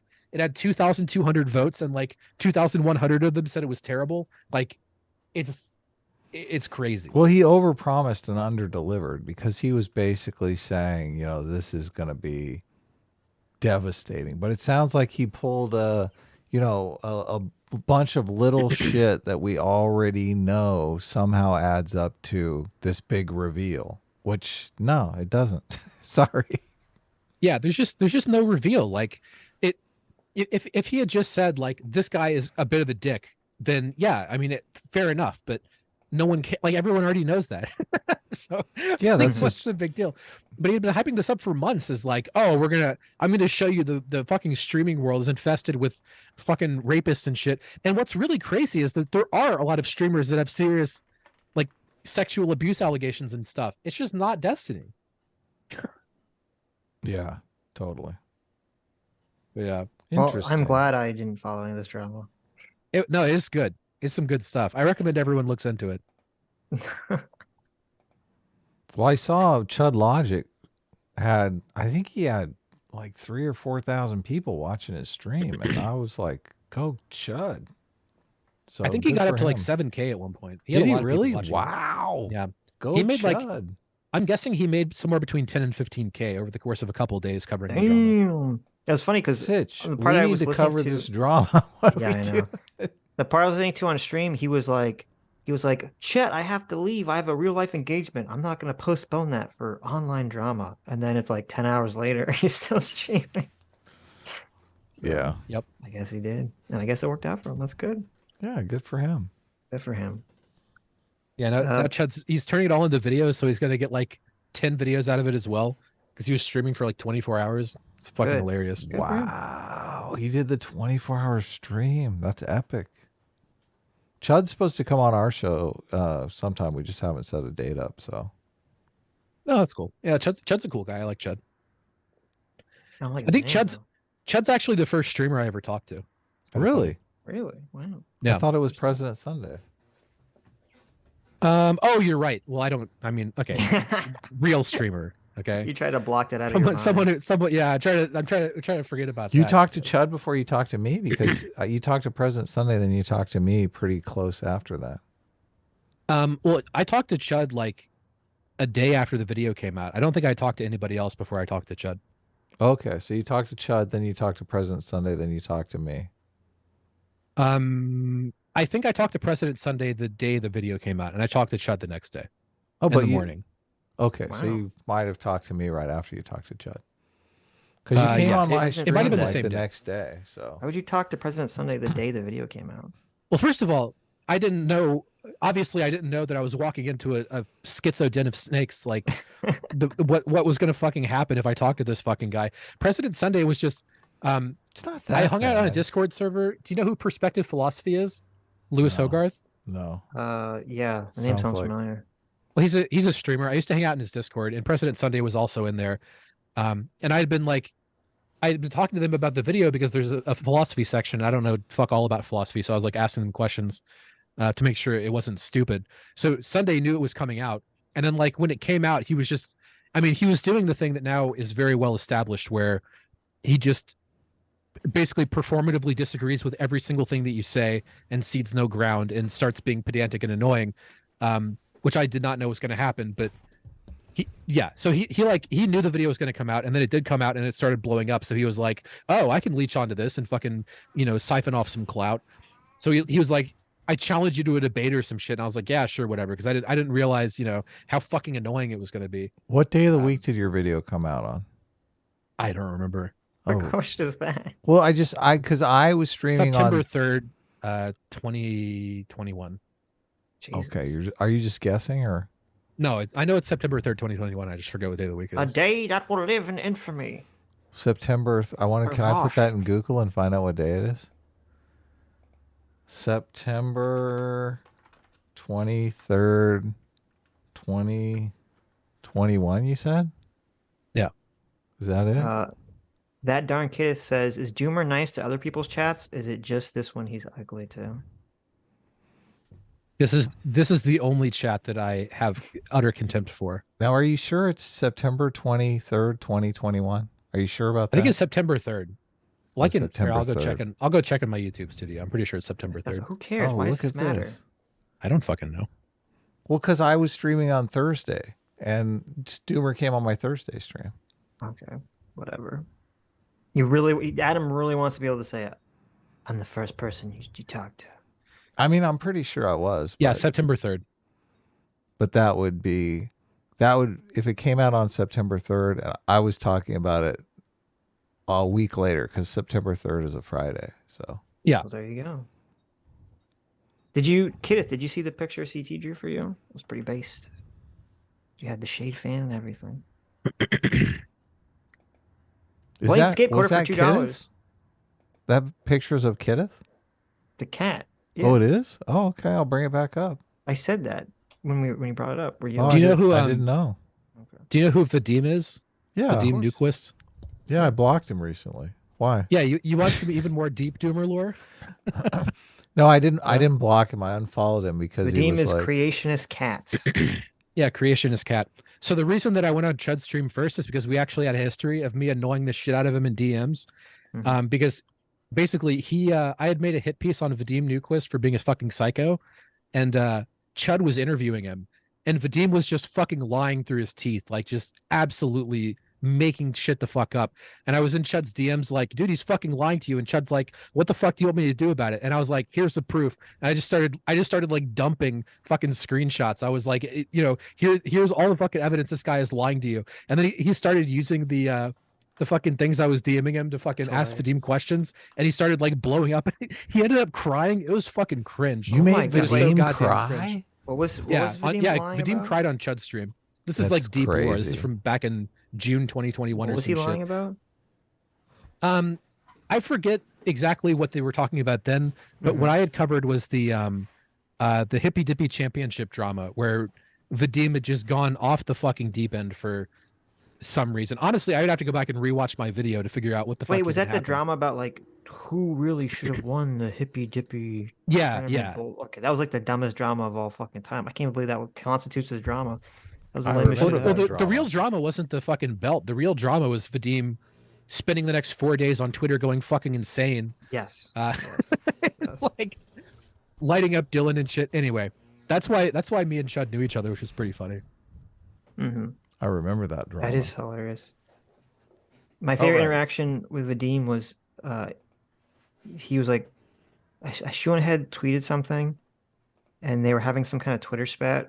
And he responded to her as in character of creationist cat, with like the fucking, No lisping way. and shit. No way. No way. And she just responded in all fucking caps like, Jesus fucking Christ, Vadim, don't respond to me. It's a fucking cat. I was like, that's perfect. That's a little weird. So what is the cat meme? He like plays a cat? I've never actually seen. Have you never Creationist never cat. seen his videos? Why would I watch his videos? He used to do like his first videos were creationist cat, and it was like he would pretend to be his cat, and he had all these like horrible memes. Like he would spend so much time on the production value of his content, but it was all just really bad. It was like so overly produced. Like I was always worried that my content was like his because it's so overly produced and so bad and not funny. It's kind of funny how like it's important to spend a lot of time on your content, but like it's a lot better if it looks like you didn't.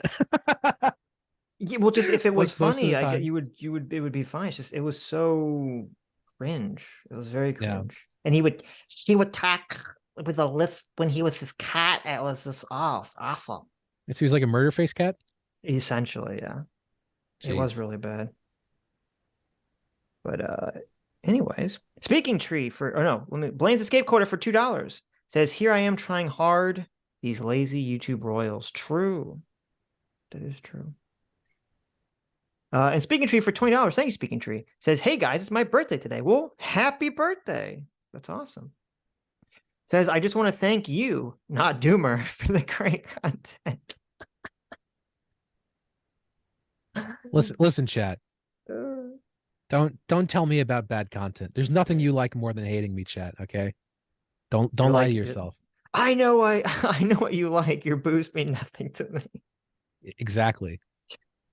You should just See make what Rick makes you your- cheer. Okay. Yeah, you should just make Rick your avatar. I feel like that would be the most appropriate thing. But anyway, Speaking Tree says, "Before you block me on Twitter, I told Adam I'd pay money to see you talk to Dave Smith." Oh, before you both blocked me. I blocked you? Why did I block you? I assume it's for a good reason. I don't remember. Wait, didn't you talk to I told Dave Adam Smith? I'd pay you money to see you talk to Dave Smith, so I'm paying my dad. Well, thank you, Speaking Oh. Tree. Right. Really? Wow. There you go. Thanks. I mean, I wouldn't have done it after we blocked you. What a bitch move. on Sunday, it was really funny. Someone donated money and then immediately said something really anti-Semitic in chat. So I was like, thanks for the money. Oh, okay. Well, yeah, So that's not cool. that You was guys pretty should. funny. You guys should know better than that. Come on. Right. It's Well, you gotta just- bring up. Just learn how to chargebacks work. Don't There tell you them go. that. They might have charged Look, back. don't look up chargeback. Ignore Doomer said that. Oh, You got to bring up the thing I sent you on Twitter. okay. The link says Sexy Sitch. the sexy Sitch. Okay, coming right up. Coming right up. I'll send it to Doomer because I know he's gonna, want it for reasons. Oh, of course he is. He's gonna Why? be What are we like- looking at? This is gonna be like his screensaver on his phone. Put it in the Zoom chat. I know you're gonna just watch this on a loop. Oh endlessly. fuck! I don't want to look at that. Why? He says as he quickly downloads it. Yeah. Are we doing like a 3, 2, 1 Yeah, thing? give me or 3, what? 2, 1. 3, Absolute 2, defamation. 1, go. Hey now, it's your boy, PSA Sitch. S class is best class, so why not join me? Wow. Sitch, how do you do that with your voice? That's amazing. It's very easy. I go to lower pitch and I just drop it a couple octaves. Hey, this is There you go. PSA Sitch. There you go. Mm-hmm.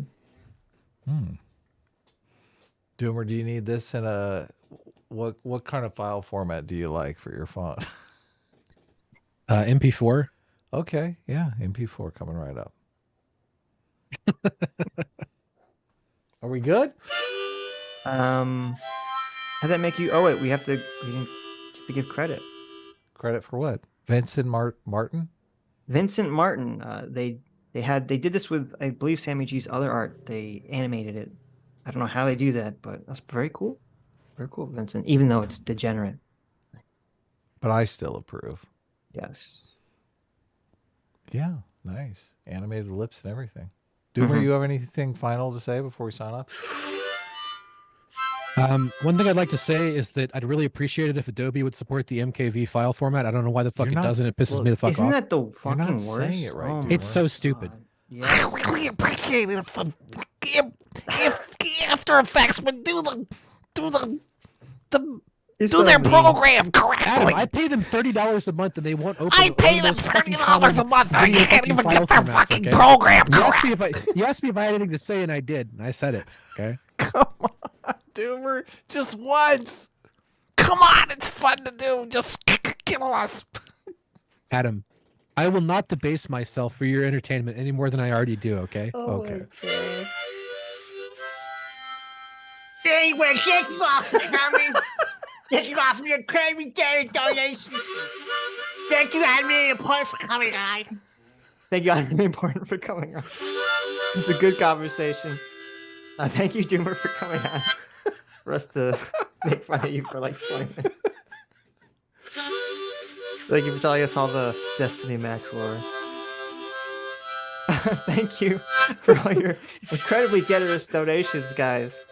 Thank you, the people who made it to the end of stream. You are the true fans. And we'll see you all on Sunday. Bye. Bitches.